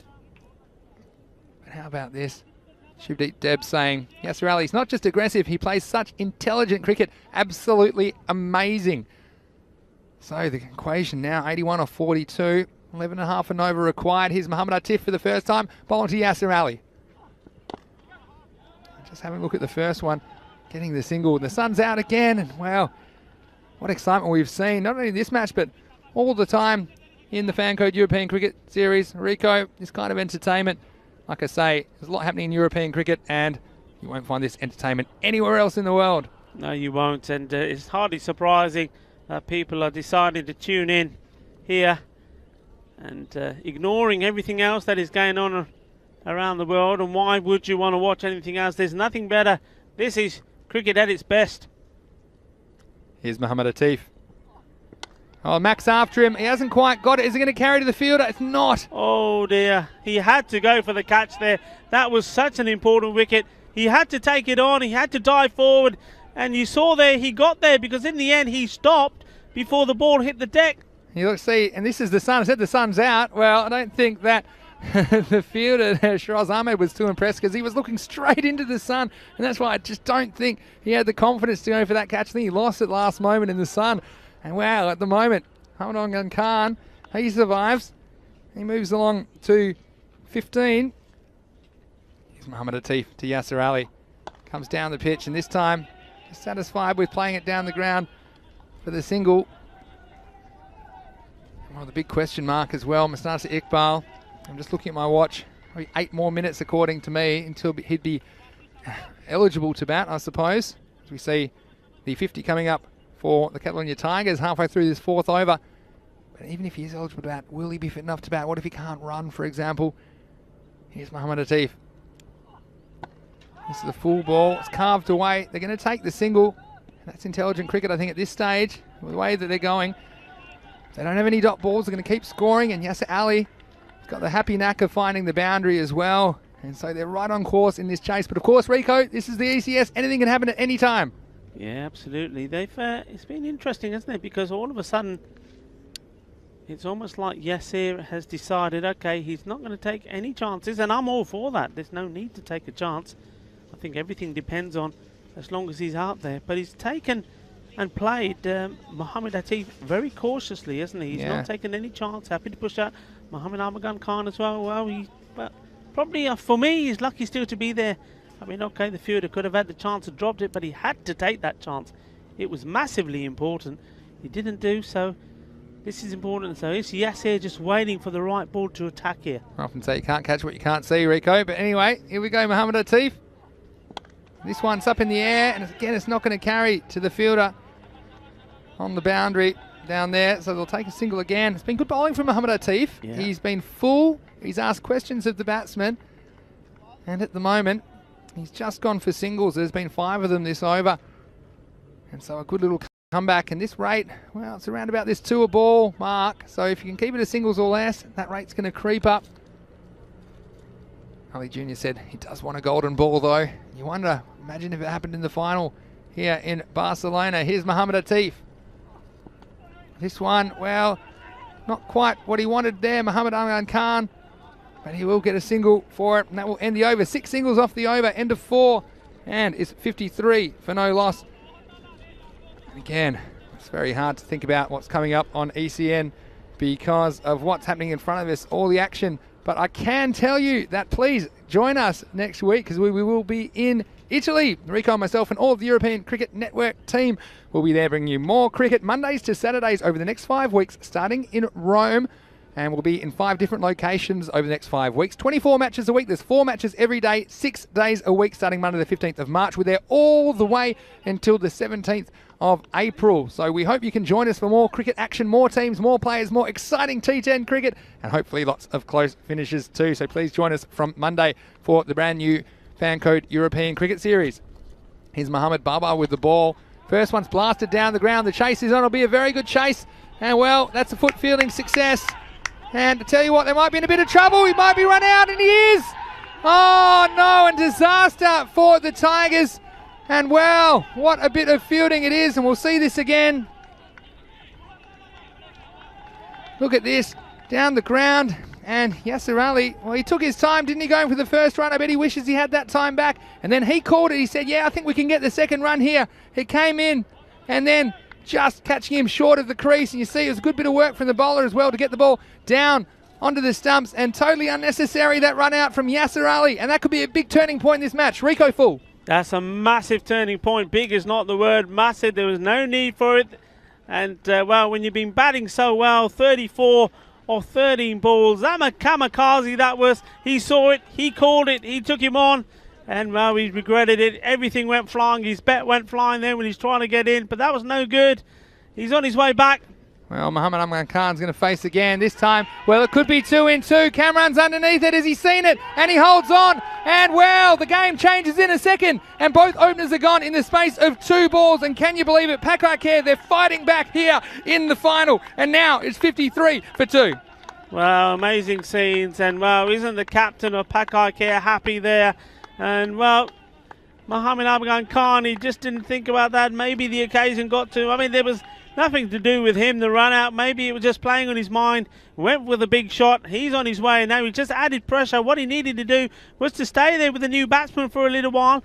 Just get the confidence back in the camp. But with that catch going down, and now they're in a little bit of spot of bother. Yeah, 54 for 2, sorry, I should say. But what I would say is it appears to me, well, it's only about 2 or 3 minutes until Mustansa Iqbal is eligible to bat, and that's creating a bit of a situation for the Catalonia Tigers. And they're just checking at the moment with the match referee, but this is the worst possible timing as well, because according to my watch, it's about 3 minutes until he's allowed to bat, and they've lost these 2 wickets. I'm sure he wants to bat. He's all padded up, he's ready to go, but he's not going to be able to bat now, and it creates a bit of a weird situation, really, where you're going to have to send someone in, and it's not going to be, looks like Mohamed Kashif that's coming out, but and Mustansa Iqbal, he's ready to bat, he wants to bat, but he's not allowed because he went off the field with that injury. And this is where I thought, well, do you keep him on the field? Do you just hide him somewhere in the field? Because now it's created a big situation, and there's still 2 or 3 minutes, like I said, until he's allowed to bat. Now you've got Mohamed Kashif there, and then what do? Do you perhaps retire a batsman out in 2 minutes and you lose a wicket because you want to get him there? It's a really awkward and unusual situation, but I guess we're going to find out at the moment. Well, these two, Saqib Latif and Mohamed Kashif, are the ones out there for the Tigers. Yeah, they've just got to calm things down a little bit here. No rash shots. Mohamed Baba gets past and see how things can change. And that's what I love about this T10 cricket, Rico. You think it's all going one way, but these momentum shifts, they can happen so fast. They'll make your head spin. And spin, they do. Well, these two, I mean, I mentioned Mohamed Kashif before. In the match that they had, it was Mohamed Kashif when the Catalonia Tigers struggled to put runs on. He scored 30 not out that day, so he can bat. Latif, we know, can bat. Well, he missed the first couple, and well, now Pakai Care, they're the ones up and about, and they haven't been defeated in this series. They're the only team out of the 24 teams in Barcelona not to lose a game so far over this 5 weeks. What do you think? What are the tactics here? Getting Iqbal out there as soon as you can, or again, you'd have to sacrifice one of these batsmen. That's something they might be thinking about. I think he's eligible in about 1 minute now. So Mohamed Babar, what an over this has been, changing the game. This one's up in the air, and it should be another wicket. It could be. Oh, and he's dropped it. He's dropped it. Mohamed Yassine it is on the edge of the circle at cover, and down it goes. I was going to say that was going to create another very, very awkward situation, because I feel it was just a minute before Mustafa Iqbal will be eligible to bat.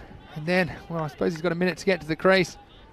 Yeah, I mean, what I find crazy, and I'm just thinking about everything going on about obviously Mustafa wanting to come out, but why not send somebody in who can hit the ball hard, if it comes off, it comes off. If it doesn't, it doesn't. And I would have thought the person you go for, Razagat Ali. Yeah. He's a big hitter. Yeah, that's true as well. I mean, it's really, I mean, I've never seen a situation like it, to be honest. Of course, in these short form games, quite unusual to lose a player to injury and for them to be able to come back. But anyway, here's Mohamed Babar. He gets a finger on this, but it will be a single. How's the action? This will be the end of the over. End of 5, it's 56 for 2. What an over that was, with 2 wickets in it, only 3 runs conceded. Well, the complexion of this game changing in an instant here in match 124. How about that? So let's have a look at the equation. It's now going to be 72 runs required in 30 balls. Already that rate. Now it's crept up. And we'll see what's going to go on here. It's going to be Saqib Latif. He's not walking off. He's just going to change his helmet. He'll just change it for another one. Change for his cap, actually. But, well, this is now, I mean, I know it's innovative thinking, but you have to be in this stage. If Mustafa Iqbal is there and he's fit enough to, well, at least to bat. I mean, he might not have to run too much if he hits the ball well. He is the player you need out there facing as many of these balls as possible. And now I make it just over the 23 minutes. So I think he will be able to bat now, but you've got to get him to the crease. But how do you get him to the crease? That's the question. Do you just tell these batsmen to go for it? Here's Mohamed Latif. Are they going to get a run here? And, well, because look, if I'm Pak I care, and look, no disrespect, and Saqib Latif and Mohammad Kashif, they can be very, very dangerous once they get going. But at the moment, I'd much rather they be at the crease and have Mustafa Iqbal off the field. What do you think, Rico? Yeah, I mean, I think the required rate at the moment was still under the 15, and I know you use that as a benchmark. So I think at the moment there's no need for them to press the panic button. I think these two, they play a few good shots. It's tension over really, but they've got to play the shot.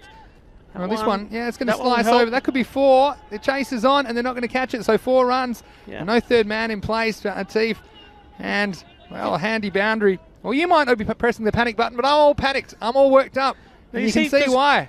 Sometimes what happens here is you put so much focus on maybe one person that he may come out and he may go first ball. So, you know, then you've lost everything. I think you've got to put these guys that can bat, you've got to put confidence in them. We know they can bat, they can score runs. It's just basically go, right, you know this match situation, go out there, play your own game. And I think it's good for them as well because they know they can take a risk knowing that there is other batsmen to come in. That's also important. Paul Jarman's got a very good question I'll come to after this ball. But first, let's have a look at Mohamed Atif. This one was hit away, just be the single. They'll have a shot at the stumps. It's a crazy throw. Where's that gone? And that's nuts. And they've got a second run. That was a good bit of fielding on the boundary to stop it going for 4 overthrows in the end. Well, yes, he's having a nightmare. He's dropped the catch, and then he's gone for that direct hit, and he's given another run away. So that's 2 runs he's cost him. Paul Jarman, and I've just been beaten to it by ECN European Cricket Network. He wants to know, will the injured batsman be allowed to run it? Nope. That's what ECN, the robot, has said, because we don't have runners in limited overs cricket anymore for the most part, unless there's some extenuating circumstance, such as a permanent disability. I've seen that in some competitions, but at this level, no runners are allowed, so he'll have to come in and run for himself. This one, well, big appeal, and umpire having a good look at it, and now they're going to get a run, and this is more craziness. And look, he's not even seeing it coming, the batsman. Well, Rico, what is going on? You said don't panic. I tell you what, the alarms are going off all over the place, and describe this for me. Well, I just want to know what Mohamed Isham was doing. I mean, what happened here? Well, he would have been out, I think. He would have been out, and he had 3 to aim at it. He was probably within arm's reach. And then the batsman, well, he totally zoned out. He said, well, I was lucky. I tell you what, you don't know how lucky you were, Saqib Latif. The next one came whistling past him. The things we're seeing here. Well, let's move on. Mohamed Atif. This one's hit hard, and I don't think it'll be caught, will it? Oh, it's just out of the reach of Kamran. He came around, made good ground to it, wasn't able to stop the boundary. So you're probably right, Rico. Let's not focus too much on who's not on the field. We've got the 2 batsmen out on the pitch, and they're doing a good job this over. There's 4 more runs to the score. Well, they're doing a good job in entertaining us and also doing a good job for the Tigers in getting a few runs on the board. And, well, that will certainly help. And there's some talk happening here between Cameron and the bowler, who's probably suggesting to him what line he should be bowling. ECN, the robot, just saying, a long time since runners were allowed in cricket. Well, that's not necessarily true. In the longer forms of the game, I do think runners are still allowed, but this is anything but a long form of the game. Anyway, last ball of 6. Here we go. Mohamed Atif. Oh, this is hit well. This is going to be 6 more. That's half a dozen. It's going to send him scrambling all over the place. And Maximo, 6 runs to finish the over. I tell you who were scrambling all over the place. That was our tournament referee, Shub Navjot Singh. Have a look at this. Not me, not me. Oh, my word. And what a shot and what a way to end the over. Well, there's your answer. Mustafa Iqbal, take a seat, have a rest, nurse your wound, because these two at the moment are planning on taking on the charge and bringing home the cup for Catalonia Tigers. But there's still a lot of cricket to play. You know what that reminds me of? Tell me. When the birds went scrambling before. Remember when the birds went scrambling? When the ball was hitting near them? They were like the birds everywhere. They were going, taking cover however they could. Mohamed Baba, well, he's going to bowl his second over, and his first one was a very good one, only 3 runs conceded. Let's have a look at this equation, 54 off 24, so it's pretty much the rate where it was at the start of this innings, just a tick over 13 at the moment. Hamid Kamran, I know he's still prowling around in front of us, and he knows he's got an over up his sleeve as well. That's not going to be an easy over either, of course. So, Mohamed Baba, in he comes to bowl the 7th, bowling at Saqib Latif, and he's going to hit it away on the leg side, into the gap. The fielding has to be done. It is in the end. And, well, poor throw. Yeah, certainly 2 there, wasn't there? You'd have to take the 2. Can see why they're shy, though. We saw Yasser Ali run out going for an unnecessary 2. But I think at this stage, maybe it is the time to take on the field. Yeah, because I know I keep talking about Iqbal. He's off the field. But, I mean, look, those borderline ones, at the moment, the wicket doesn't hurt you as much as usual in this circumstance. So normally you'd be a bit more conscious of losing the wicket. I think these two have free rein. They don't want to swing and miss and chew up some dot balls, but they can afford to be aggressive between the wickets. Here's Mohamed Baba for Pakakare. This one goes hard. I don't think this is going to be caught by the fielder either. And in fact, it's 4 more and good straight hitting. Mohamed Kashif getting the job done for the Tigers. Yeah, anything pitched up, that's what he's doing. Now he's asking for his 2 fielders, probably bring them closer together, but you pitch it up, he's going to put it away. I tell you what, he's hotting up here. This is Calypso style cricket. There's boundaries, there's fiery stuff happening. We're stripping off because the sun is out as well. It's getting warm. Everything is warming up for this final. It's the first time I've seen Rico's arms in 5 weeks. He's finally down to the T-shirt. The sun's out. Took 124 matches. Mohamed Baba, well, here he is. And look, he's the man that changed the game for Pakai Care.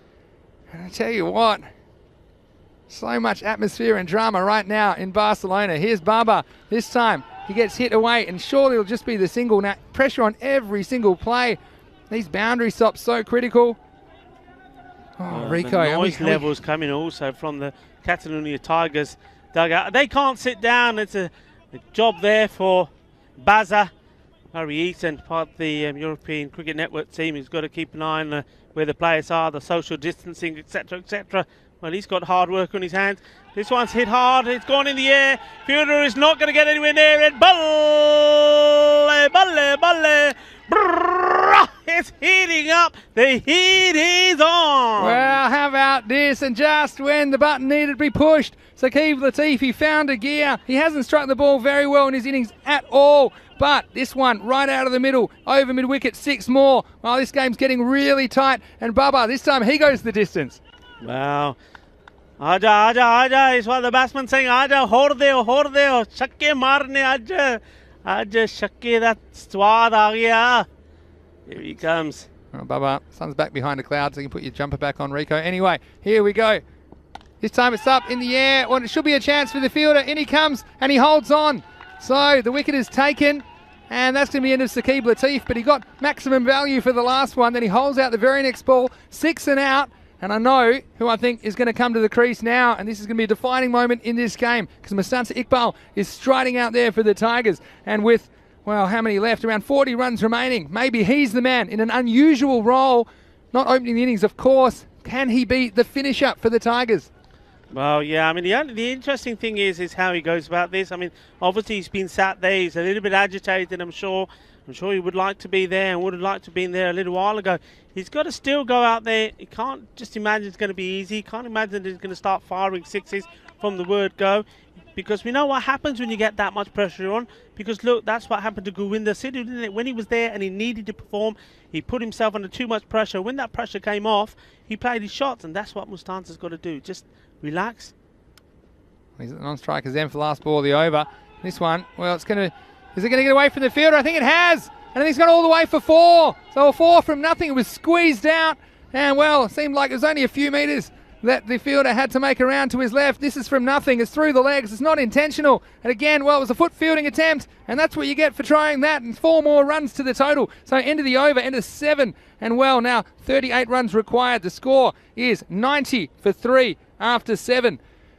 And even though I don't want to think 2 days ahead, it'll probably take me a couple of days to settle down, but I can tell you there's more cricket on the weekend coming your way on the European Cricket Network, because we do have the Italian Women's T20 final coming up on Sunday morning. And this is going to be a great game of cricket. It'll be great to show some women's cricket for the first time this year on ECN. We'll be in Rome, Italy for that match. Rico and I will be there, and we certainly look forward to bringing you all the action. And wow, tell you what, it's going to be great. And then, of course, the 5 weeks in Italy after that. But, well, a lot of discussions going on in the middle right now. Yeah, I think there's talk about who's going to bowl. I think Baba Khan would have wanted and did want Mohammed Cameron probably to bowl, but Cameron has talked him out of it. He's probably saying, no, not yet, get somebody else on. Tell you why. Save me. Shiraz Ahmed, he hasn't bowled yet. And so there's 3 overs left. So if they bowled Cameron now, then Shiraz Ahmed couldn't bowl 2 because there's only 2 overs left. He can't bowl consecutive overs. So I think that was the thinking there, to bowl Shiraz Ahmed now. But I tell you what, this is going to be a tough one. And often we've seen Kamran and Shiraz Ahmed at the front of the innings in the middle part of this tournament. They're going to bowl the last 3 overs today. So here we go. 8th over, first one. Well, there's 3 fielders back there on the leg side. And you see Mustansa Iqbal, he's struggling to make the single. And this is one thing. They're going to have to push him. But I still think most of the time there are runs to the outfield, even if you're on one leg, and he had to hop that one down. He needs to clear the boundary if he's going to be effective as a batsman late in this final. You think that wise? You think it's wise for him when you got Razgat Ali, perhaps? You can also hit the ball big. It's worth a go. Yeah. I just think if he gets going, and again, he's one of those batsmen that can hit good bowling, and you're going to get good bowling. You're going to get Kamran the next over as well. But for now, it's Shiraz Ahmed, and this is a valuable dot ball. Yeah, I'm just wondering about the singles, because singles are important. Rotation of the strike is also important. Yeah. I just think that with that playing on his mind, he's already saying to himself, you see, well, I can't run, so I have to do this. Whereas you've got a batsman there who can do both. And Razgat Ali, he can hit the ball well, you know. And maybe this is an ideal situation for him. Shiraz in again. This time another swing and a miss. And clever bowling, taking the pace off. Just going to go back to the chat. Again, it's not easy to keep an eye on the chat, but I'm trying because we've got, well, Michael saying, talking about how much commentating we've done. He says an average man has 2,000 words per day at his disposal. Rico and Vinny have about 200,000 words a day each. And all these words are pure cricket. Oh, thank you, Michael. It's certainly been great to be bringing the action to you. Andy House saying better batters than me today, looking after the players area. Anyway, here's Shiraz Ahmed, and it's going to come out, and there could be 4 for this. That's going to get on the clay, and well, it's going to be stopped in the end, and they're going to come back for 2. And well, the throw's well over the keeper, and again, that could be an influential moment in this game, as that looked to be running away for 4, but it was a nice stop back there. I think it's, who is that back there? Can't even see now in the sun, but it was a very, very good stop. The sun and the dust from the clay. Yeah, and it was a good bit of work. It was Mohammed Jaffrey down there. It is. So on the clay, beating the clay. Haven't seen the clay beaten so many times. So where are we now? We're 35 off 14 balls. Need a boundary. Oh, not going to get it, and it's going to be a wide though. Just missing his spots. So everything important. He's swinging wildly though, isn't he, outside the off stump, not making any contact. He's got to get his feet into play, or maybe just shuffle across. You've seen a lot of batsmen do that. Make himself get in line with the ball, because they cannot afford, like you keep saying, can't afford these dot balls. And he's trying the slower balls, isn't he, Shiraz Ahmed, at the moment. I think you need to play for it. Get outside that off stump, open up the whole field. Here we go. Again, it's the slow ball. This time he gets it, he whacks it in the gap, and it's going all the way. Maximo! And this time he got it right, Mohamed Kashif. Well, he was the hero at the start of the game for the Catalonia Tigers. Could he be the hero at the end? Could he take them to victory? I tell you what, he pressed the turbo button and that went like a rocket in between the two fielders. It's another Maximo. And that's just what they needed. Those couple of dot balls, he needed to come back with a big shot. He's found it. Another one here. That's what he's got to do. He's got to go after him. Got to go every single ball. No dots. What do you do now? Because his slow ball's been effective. He's been a bit predictable. He's got one ball left. Shiraz Ahmed, this over. What's he going to do? In he comes. It's a quick one. It's full and it was straight. A pretty good delivery. And look, again, there's no chance of it too. As long as Mustansa Iqbal is there, they'll walk the single. That'll be the end of the over. Hundreds up. Wow. 8 overs down. It's 101 for 3, the Tigers, and they require 27 off the last 2 overs of this one. Well, what a finish we're having here. Again, that single there means that Mustansa is not going to be on strike. And, well, I don't know. I mean, I understand that he's the big man. I understand he can. I mean, I've been singing his praises every time he comes out the bat. He's injured. That's going to play on his mind. And, well, you got a helmet coming out, and that tells you one thing. It tells you who's going to be probably bowling this next over. Yep. It's going to be Cammy. He's going to be fired up for it. But you know what? I don't think this is a bad thing. I think if they can, and this is a big if they can get over the fear factor. I know that some people say, what are you talking about the fear factor? Well, there is a little bit of that involved. He's coming quick. Get over the fear factor. Get bat on ball. Have a swing if it's outside that off stump. And you know what? The ball could go anywhere. The main thing is, you know the short one's going to come. I've seen a lot of batsmen get out to the short ball because they just haven't been able to time it. It's hit the top of the bat. Well, things could change. Things could be different. A little slice of luck.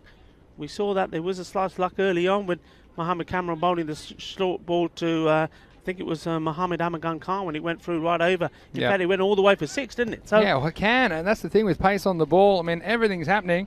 Well, I think, well, as my coach used to say, now's the time you step forward or you step out of the way and you find out what you're made of. If you've got a bat in your hand, you're at the other end to Mohamed Kamran, who's the fastest bowler in the tournament, and you need 27 off the last 12 balls. Can't afford dots really at this stage. They've got to keep scoring. In comes Kamran. This is beautifully struck down the ground. It'll take some stopping and a nice piece of work by Mohamed Baba. He's been very good in this final as well. Showing with the bat and with the ball. And that was an important stop. That quite easily could have ggone through his legs to the boundary. It was hit very hard. Yeah, good shot. Well stopped. And, of course, what the single has done is brought Mustansa Iqbal now on strike. And, well, if he can repeat some of the shots he's played already in this series, it will be an amazing finale to this final. I'm just having a look around. They've got the right feel to him, I think. He's very strong on the off stump. And they've got 1, 2, 3, 4 men there waiting. They've got the boundary patrol as well. This is a match-up for me. Iqbal, he's injured, but he's against his nemesis, Mohamed Kamran. This is hit away, and they're going to get a single in the end. Well, it's better than nothing, I suppose. You can see that he is hampered. Can't be easy on one leg either. He's not the Mustansa Iqbal that we're used to, that scored a ton of runs in this tournament, 26 off 10. Now I think you've got to have one eye on the last over. I think you feel like you might be able to fancy your chances, 16 off last over, 17 off last over. So you've got to get these somehow. You can't swing and miss. I think just staying in the game if you're the batting team at this stage, not having dot balls. And we've still got, well, what have we got?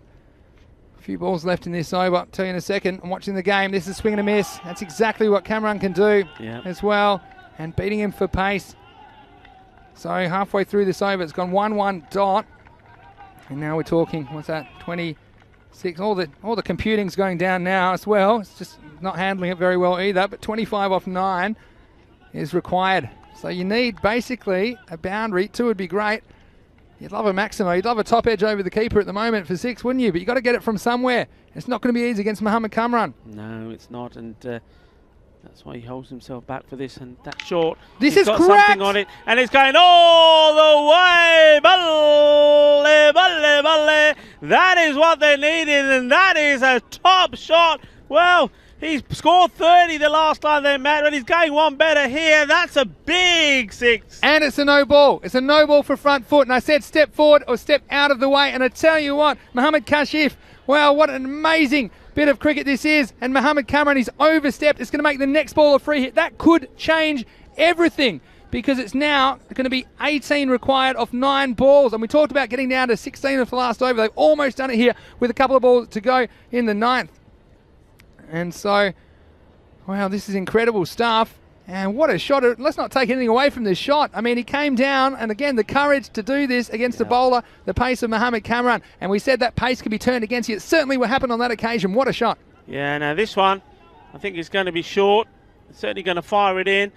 Delay here and just getting the balls. And this always plays, I think, well for the bowling side, not so much for the batting. He just wants to get on with it. You see he's walking up and down the crease. He's just trying to get himself composed. The scoring still hasn't updated Everything's itself. Gone. Everything's Y2K's kicked in. My computer's been good for 124 games. Now I'm okay. I know the score though. I'm writing it down. It's 18 required off 9. Well, it's all going to piece in the commentary box. How about out there? It's a free hit and it's hit away. And tell you what, the chase is going to be on. Shiraz Ahmed's after it. I don't think he's going to catch. It's going to be 4 more. Cuatro Canelas más para the Tigers and Los Tigers. How about that? 4 more runs. And now we're talking 14 off 8. Rico.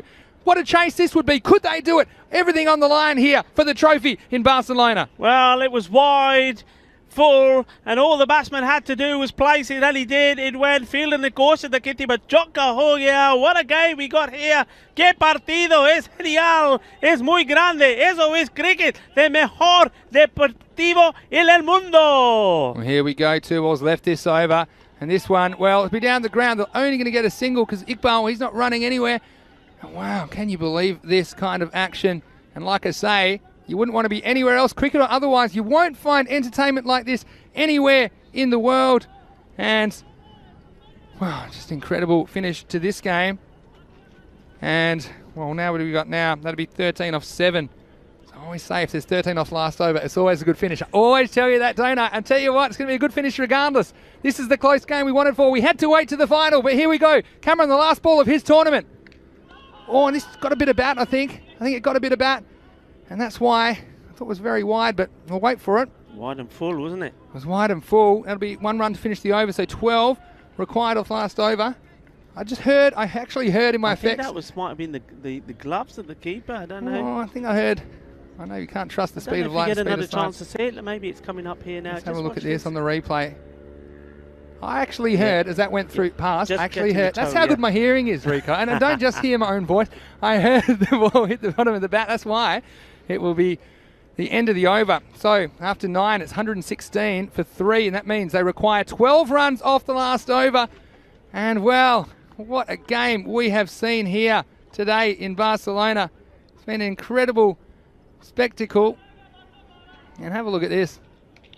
What we've seen. Amazing stuff. You can see the Pakai Care guys coming together, having a think, having a talk. And you know what? They can't spend too long because I know there's been a little bit of changing and up in game because of the batsmen as well. But there also is time. But I suppose they're okay with time because if there was any time penalties, that would have been called now before this last over. So you can see this like a conference. Yeah. You want a cup of tea? I can bring you some tea. I'm nervous. I'm not even out there. I mean, my computer...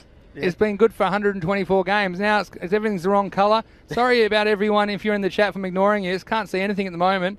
But just trying to reload it now. We got 12 off 6. This is the thing. Iqbal, again, how weird's cricket? I mean, Mustafa Iqbal, normally you'd say he's, along with Yasser Ali, is the key. But right now, you'd almost prefer, well, you would prefer Mohamed Kashif on strike. He's 42 not out of 17 balls. And you've got a batsman there, Mustafa Iqbal, who can't even run. You need 12 off the last over. You've got Shiraz Ahmed, and he's got to decide, is he going to bowl a slower ball? He bowled that very well. Or is he going to put the pace on the ball and go full and straight? Let's have a look. 12 off 6 required for the Tigers. Last over in Barcelona. And the first one, well, this is probably a good result because they're going to get a single. And I suppose that makes 11 off 5. And, well, Rico, at this stage... You're going to say I was right. Reza Ali should have come in. That's what you're going to say. Well, look, what I would say is Iqbal is a man that can send a ball over the ropes. He's done amazingly well. What he can't do is run. This is... And look, if it comes down to a last ball situation, not on strike, you could just retire him out and get another batsman out that can run. So this is the kind of things we're going to have to think about. We've seen some unprecedented, we've seen some firsts here. 11 off 5, but this is the man, Mohamed Kashif. He's on 42. What an innings he's got. Can he lead his team to victory? Shiraz Ahmed with the ball. This one's up, it's in the air, it's going to be caught. It's Mohamed Kamran, he holds on for the catch. And another twist and another turn in the first Fancode European Cricket Series of the year. And Mohamed Kamran, well, he wasn't able to be successful in his last over with the ball, but he is on the boundary. And again, the game turns again. And now perhaps it's advantage Pakai Care. Yeah, absolutely. I mean, the only good thing there is, of course, that they did cross. So Mustansa, if he can find his form and if he can club a few, it's all over. Then it sways back to Catalonia. The only thing here is if it comes to that stage where they're going to have to run two, then it's going to be difficult with that injury. So he's got to try and do it with a big hit. I'm just trying to see who's at the other end under the helmet. I think that's Zulkarnain Haider. So he's coming. So again, they haven't gone for Razak Ali. Now Zulkarnain could have been an option when they sent in one of these two batsmen before Mustansa. Well, I tell you what, they've done well putting Kashif in.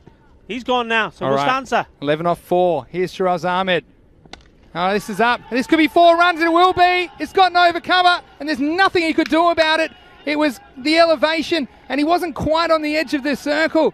And, well, Mohamed Kamran having words with him, you see where he was? I don't think it would have made a difference, to be honest. It had the elevation to go over the infield, and 4 runs. So now 7 off 3. And, well, justifying the decision to send Mustansa Iqbal out there, and he's on one leg. Poor Mustansa. And again, it comes out, imagine if it's a golden ball, can you send Mustansa out there? He can't even run it to. These are the things we're thinking about at the moment. It's going to be crazy. Imagine a golden ball.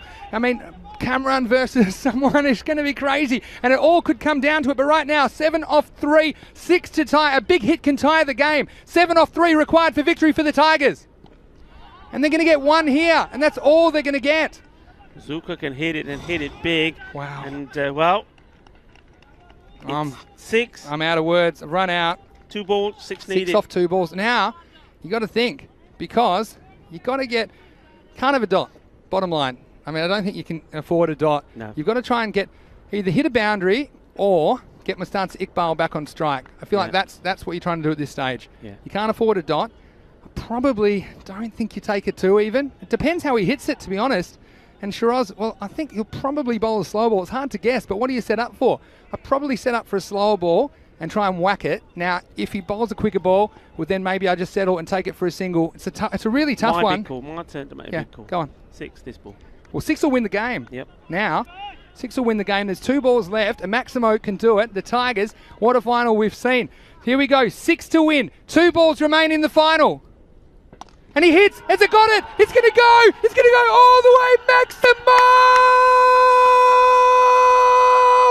And the hero of the hour. Balle, balle, 6 carreras. This is it. It's the match. The champions.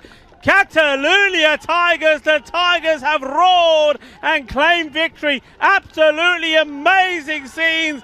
Zulkarnain Haider, take a bow. He came into the side today and he's performed. He's bowled well. The caught and bowled catch was absolutely top draw. But that finish there, 1 ball, 6 and out. It's all over. Can you believe it? I don't know if we'll get a replay of that, but we might just stick with the celebrations from the Tigers. But look, commiseration to Pakai Care. They hadn't lost a game the whole tournament. They'd won 9. And look at this one from Shiraz Ahmed. I think it was just 4 and he just missed the Yorker. And Mohamed Kamran, well, unfortunately, he could just watch that one sail over his head. And, well, now they've got their hands on the trophy. Catalunya Tigers, what a game here in match 124. It's the Catalunya Tigers, 128 in 9.5, defeating Pakai Care, 127. Absolute amazing scenes. So after 124 matches, an epic and most memorable journey here in Barcelona. The final, and what a final. It did not disappoint. Look at those scenes. Fantastic. Let's get the scenes of the team. Yeah, no. Look at this. It's absolutely amazing. We love it. It's amazing. I tell you what, we had 2 disappointing semi-finals, but that has got to be the best final that I've certainly seen. Certainly it is, as far as the contest. And we didn't know which way it was going to go. It had everything. It had drama. It had people playing out of position. It had Mustansa Iqbal batting at number 5 coming in, and he couldn't come in when they wanted him to come in because of that injury he sustained in the first innings of the game. And then Zulkarnain Haider, it came down to him. And his first ball, can you believe the pressure? Imagine being down the other end. You've come and you haven't even faced a ball. ball, and he hits the first ball for 6 straight down the ground. I think it's actually could be the first ball that he faced in the entire tournament. And tell you what, strike rate of 600, that's the way to do it. And what an incredible match we saw here. And stick with us because we do have the trophy presentation, of course, here, right here on the European Cricket Network, and that's going to be exciting. But, well, before that, let's just get a look at these Catalonia Tigers. And Pakai Care, they were the giants of the tournament, the only undefeated team. And, well, the mighty have fallen. It's the Tigers that get the ultimate prize here in the first Fancode European Cricket Series for 2021. Well done to both teams. Well done to Pakai Care. You've played some fantastic cricket. You really have. There's been some outstanding performances. But at the end of the day, you were involved in an absolute dream epic of a final with the Catalonia Tigers. Unfortunately, one team has to be victorious and one team has to take the second place. And today, it was the day of the Catalonia Tigers to come back. Remember, they were victors here last time in the mini bash. And, well, they've continued their impressive run by winning this, the very first Fancode European Cricket Series here in Barcelona. And, well, no wonder they're absolutely delighted. Absolutely wonderful scenes, a great game of cricket. And, well, how about, why don't we just have a quick look at that scorecard? Yasir Ali, he was fantastic, 34 of 13, and he was very disappointing the way he was out. We see some of these highlights, and you'll see it here, but I'll carry on down there. Mohammad Ahmad Khan, he came out. He was opening the batting today. He played some nice shots and was smiling as always. But you know what? When those wickets went, they went consecutively. First the run out and very next ball, Mohammad Ahmad Khan. And then Saqib Latif came out with Mohammad Kashif. And we were talking, oh, there's going to be no Mustanza, no Mustanza. Well, Mohammad Kashif, he turned around and said, well, so what? What about it? He scored 42 of 18. Do not underestimate the part he played in this final. Remember, he removed the very impressive and devastating Mohammad Ishan off the very first ball, and then he went on to score 42 of 18 balls. But right at the end, what a game! Right at the end, even though Mustanza was there, couldn't get going, but he went through the pain barrier, kept running. But, well, the finish was amazing. This is the bit of the innings we're watching the highlights where Yasir Ali, well, it was all over the Pakai Care bowlers because he took 34 off 13 balls, including 3 Maximos. But then Mohammad Ahmad Khan getting on the action as well. There's a bit of craziness as usual. But then this was the moment. We might see it in a second.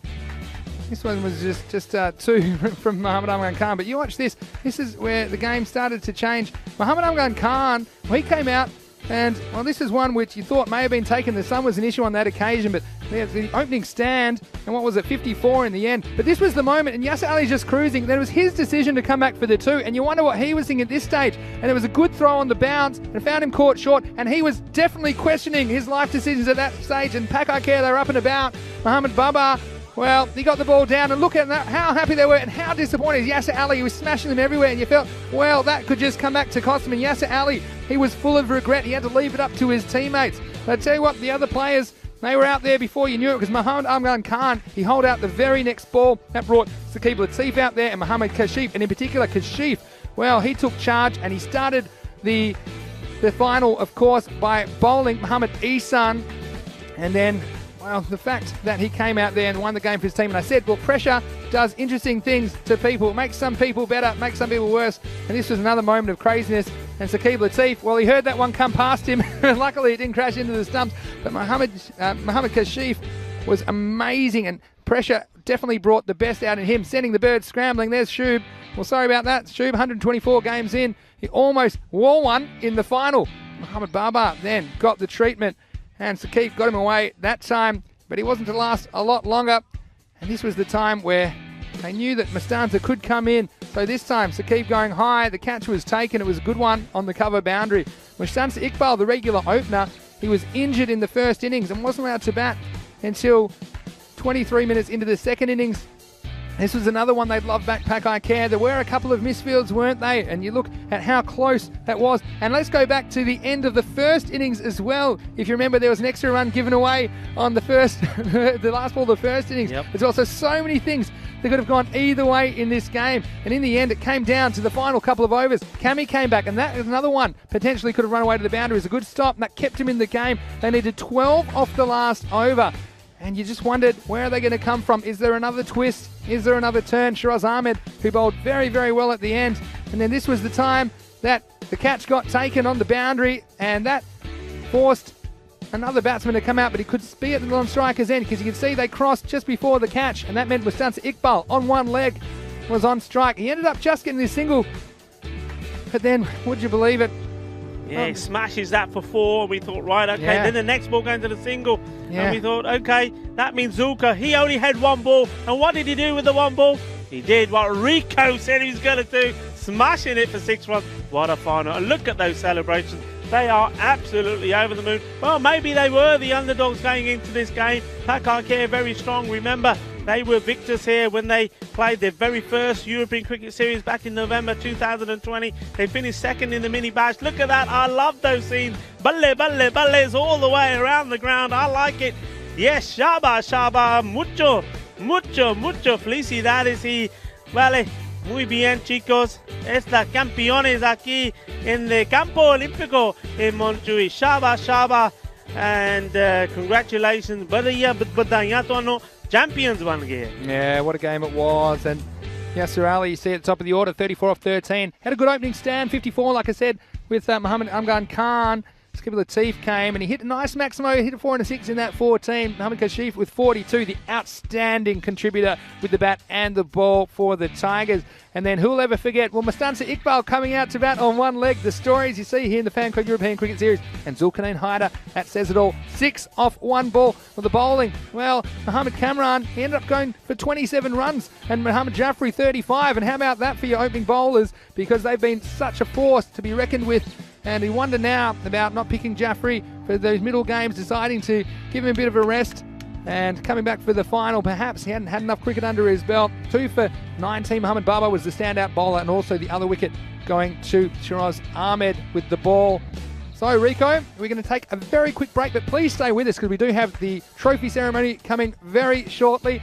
And if you are leaving us, please join us on Sunday because we've got the Women's T20 from Rome and then a brand new European Cricket Series on Monday for 5 weeks.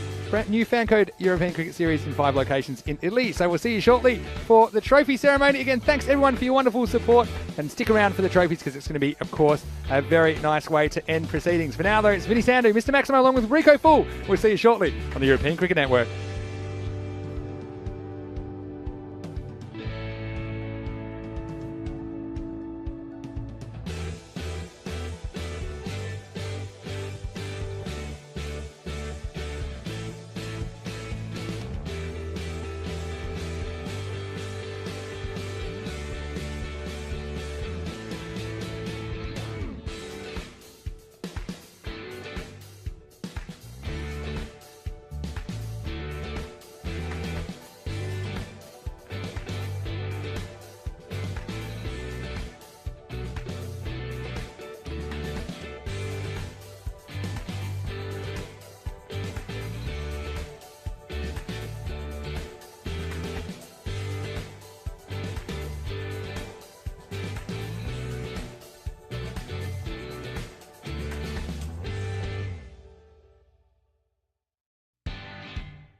Okay. Right. Firstly, give yourselves a big round of applause. Why don't we start with that?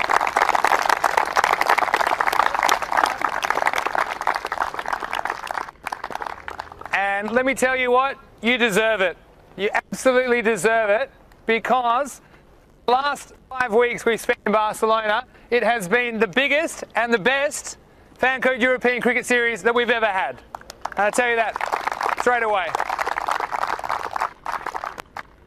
And everyone involved, and we'll mention certain people, but also they know who they are. But no matter what role you played, big or small, on behalf of everyone at the European Cricket Network and the European Cricket family, I'd like to certainly warmly thank you for your contributions and the product that we've created, which is an unprecedented quantity of cricket and entertainment for viewers all around the world. And it's been very, very special to be a part of that. So as long as you live, you will have that memory.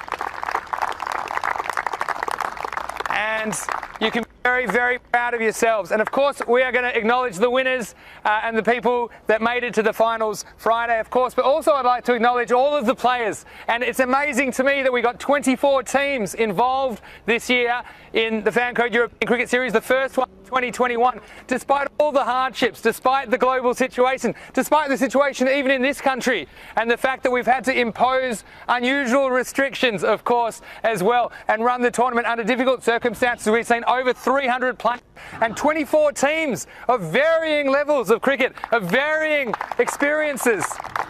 And every single one of those teams was able to win a game as well. I thought that was a fantastic result as well. So let's have a big round of applause for all of the teams that participated in the series. Congratulations to you.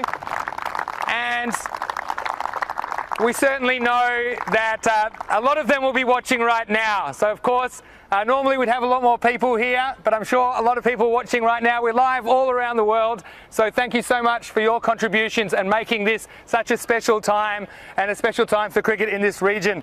So I'd also like to quickly thank our partners at European Cricket, our ball sponsor Kookaburra, as well as our fantastic trophy sponsor Local Lifestyle, our travel partner Bizaway, and of course the fantastic crew at Spring Production, which create all this wonderful TV, and everyone that's involved. And of course, you can imagine, and I know it's tiring if you have to play 2 or 3 games a day. I'm telling you, those guys in the box, they're doing 5 games, they're doing them every day, keeping the standards up. And I think the quality of the production, again, it was the best we've ever had. So thank you very much to those guys that have worked so hard. And I'm telling you, it's only going to get bigger, it's only going to get better. And that's to do with all of you guys, of course, the players and all the staff as well. But I also want to mention the local organisers, Javier, as well as Armgan, and everyone at Cricket Catalunya. I want to really thank you guys. And I'd like to invite Javier up to receive something from Meta as a token of our thanks. Where are you, Javier? There he is. And for keeping us fed as well in the tent, we appreciate it, Javier. And congratulations. Thank you,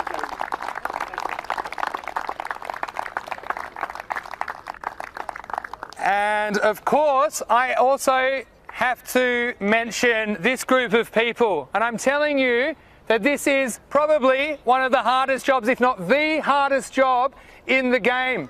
And I'm talking about the umpires. I'm talking about the umpires, and I'd like to thank all the umpires and their local umpires. And I'm telling you, if you've ever umpired a cricket game, there is a lot of pressure to begin with. There is a lot of pressure to stand there and make the tough decisions. And I'm telling you, when there's literally over 1 million people watching around the world, that it is even more pressure. And these guys handled it magnificently. It's the best standard of umpiring that we've ever had in a European Cricket Series. And thanks again to you, and of course Shub as well, for your mentoring role with the umpires. Let's give them another round of applause. Thank you very much.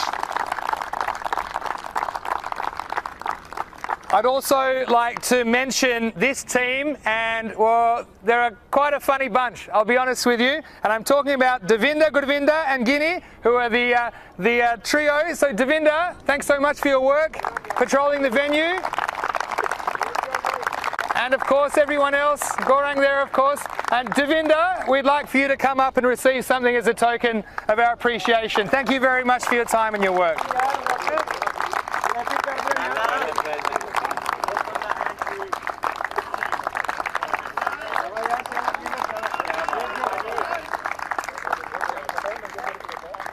Absolutely. Almost taught him how to hit him well by the end as well. And also, I'd like to mention this person. Now, I tell you what, every so often you do one of these and you meet someone that's a little bit different. And I myself, I'm a little bit different, okay? And this person, I find him amazing. And I'm talking about someone who is here, I think, longer than anyone else. And he's here every day. And really, sometimes I think he has no reason even to have an interest in cricket or in making this ground look as good as it does, because he's a baseball person, okay? And I'm talking about a man who has worked tirelessly to keep improving the ground, improving the conditions. He's learning about the sport, and to me, that's what it's all about. And I'm talking about the groundsman, Roberto. Roberto, if you would please come up.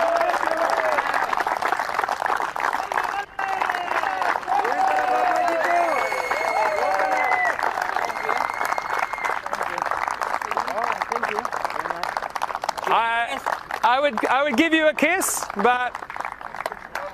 kiss, but you know, I'll maybe later. No, but thank you so much, Roberto. All right, so yeah, I mean, the fact that he has such a passion for making it as good as possible has made a huge difference as well. Playing on the surface for 5 weeks and working tirelessly all hours, and of course having to split it with baseball as well. We do thank you again, Roberto. So that's something you can remember us by, and we'll be back. Thank you. He's got a very good arm. I think one day we should get him fielding one day as a 12th man, because he's got a very good arm for someone that's, what are you, 82? All right, so thanks, Roberto. Okay, so we're going to get into the medals now, and first I want to acknowledge the team that they won't receive a medal today, but they made it to finals Friday on the back of what I think is the most improved performance of any team in this series, and that was Raval Sporting. So Raval Sporting, you're watching, we just want to say congratulations on making the finals, and you played a fantastic tournament.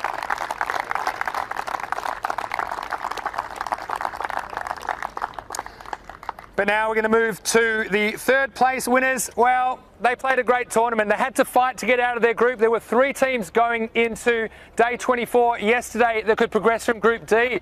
And Badalona Shaheen, when it came down to it, they played some fantastic cricket, and they made it all the way to the semi-final. They went down to a very strong Pack I Care team in the semi-finals. But they're great to watch. They've got some great characters as well, and we love the way they play the game. So congratulations to Badalona Shaheen. If you'd like to come up and collect your medals.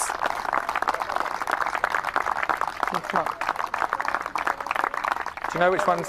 Which were? Yeah. Yeah. So collect the medals now, or? Yeah. You can pick up all the medals and just take them back, and we will make sure that. Yeah. All the medals? Oh yeah. Normally we'd present them, but this way we just get you to take them and run at the moment. Congratulations to Badalona Shaheen. And Dilawar, don't go too far, because we'd like you to come up and collect the 3rd place trophy. Dilawar Khan, the captain of Badalona Shaheen.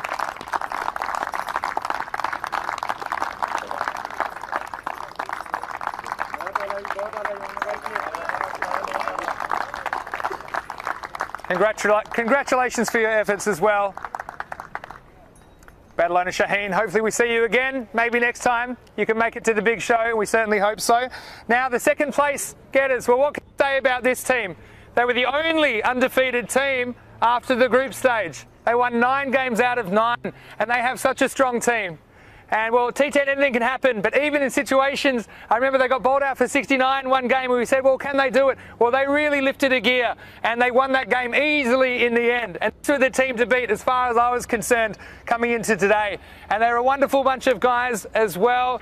Very talented cricketers. I know all of our viewers all around the world love to watch you guys play. And that's something that you can be very, very proud of.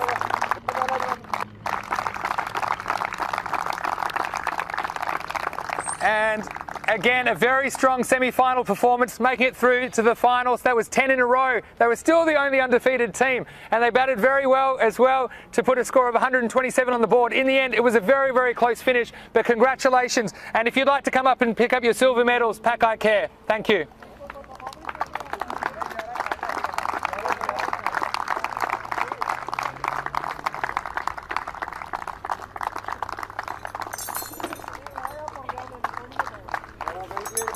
Congratulations.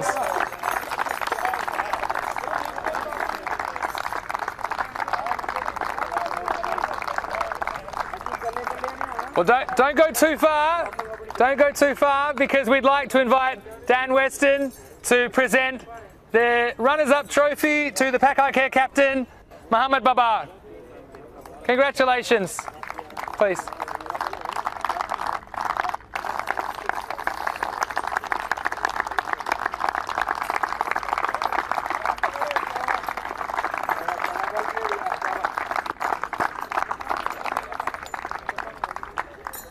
And before we present the winner's trophy and the winner's medals, we do have another award, which is a very special award to present as well.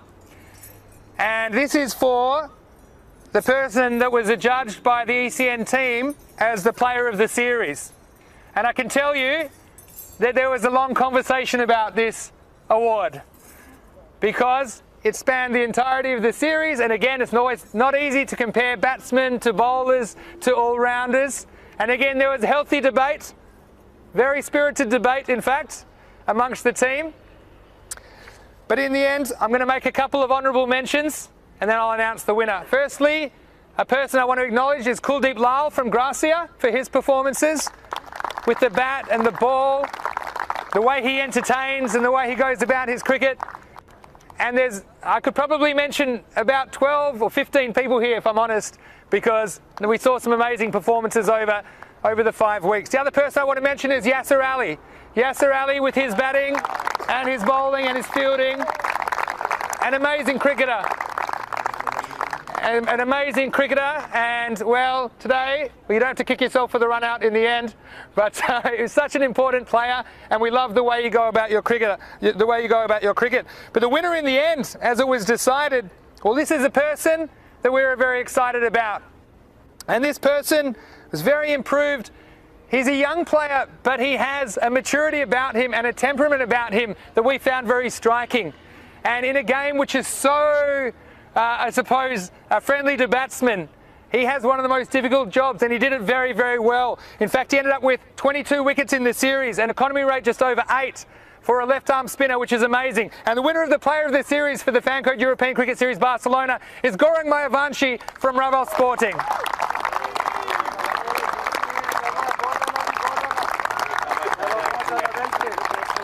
Thank you.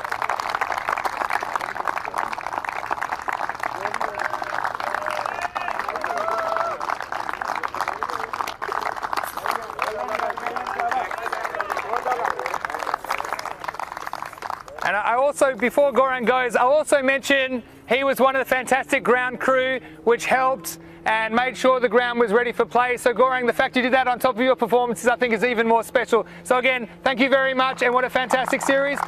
And hopefully we see plenty more of you in the future. All right, well, now it's time to present the medals and the trophy to the champions of the first Fancode European Cricket Series of the year. And what can I say about you guys? You started very shaky, in fact losing 2 matches along the way in your group, and we thought for a while you may not even progress to finals Friday. And a lot of people had written this team off as well. because they had to fight for their finals place and they had to fight for it on Monday, and they definitely had a fight on their hands today as they were chasing this target of 128 in 10 overs. And what we saw basically was the most thrilling game of cricket, and it was game 124 of the series, and the fact that it's such a wonderful game, really we didn't know which way it would go, and credit of course to Mohammad Kashif, the player of the final, for his performance, man of the match in the final. And sometimes we have an expression which is just that this is T10 cricket. This is T10 cricket. Anything can happen in one match. And the fact is you can have 123 matches, but it all comes down to this match. And so, like I said, Pakai Care, what a wonderful game for you. Again, you didn't have it all your own way, and you had to fight very hard. So Pakai Care, again, what a wonderful final. But ultimately, in a thrilling finish, it had everything. It had injuries, it had drama, it had wickets, it had six, it had absolutely everything. But it was the Catalonia Tigers who won with a ball to spare, chasing down that target of 128. So if you'd like to come up, please, and collect your winners' medals.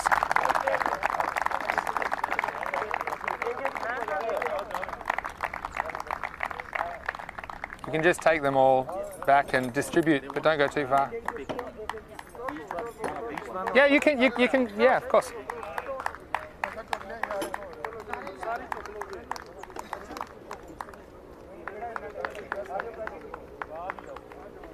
Congratulations to all of the Tigers players for a fantastic tournament. Good game.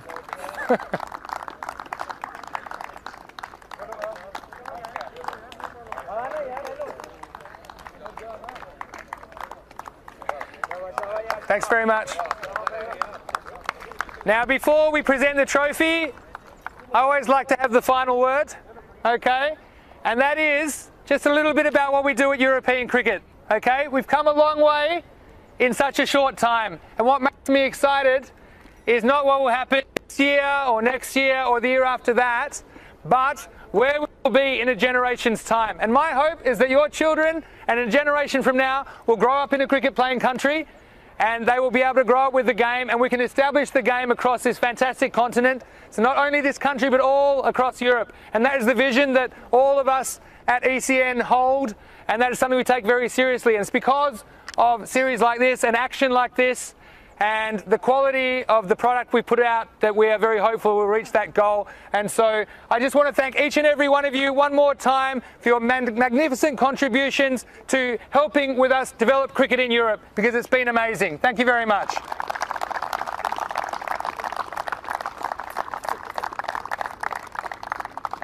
Final shout out, make sure that you follow us at European Cricket, because there's plenty more cricket action coming your way before the year is done. We plan to bring you over 1,000 matches of cricket. So when you're not playing, why don't you jump on? Why don't you watch? There's cricket almost every day at the moment. And if you're going to miss Rico and myself and all the team, well, you can still stay connected to us for free by watching on YouTube. So why don't you do it?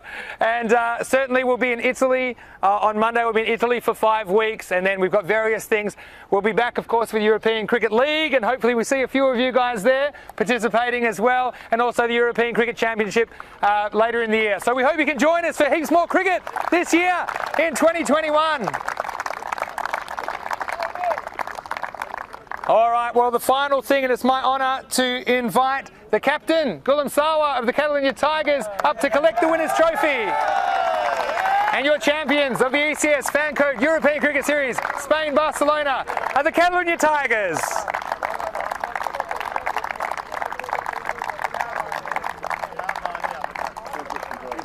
Congratulations. Again, thank you. Well done. All right, I'm going to leave it there, but again, thank you all one last time. We hope to be back bigger and better, and we will be. This is the European Cricket, and we'll see you soon again on the European Cricket Network. See you Monday.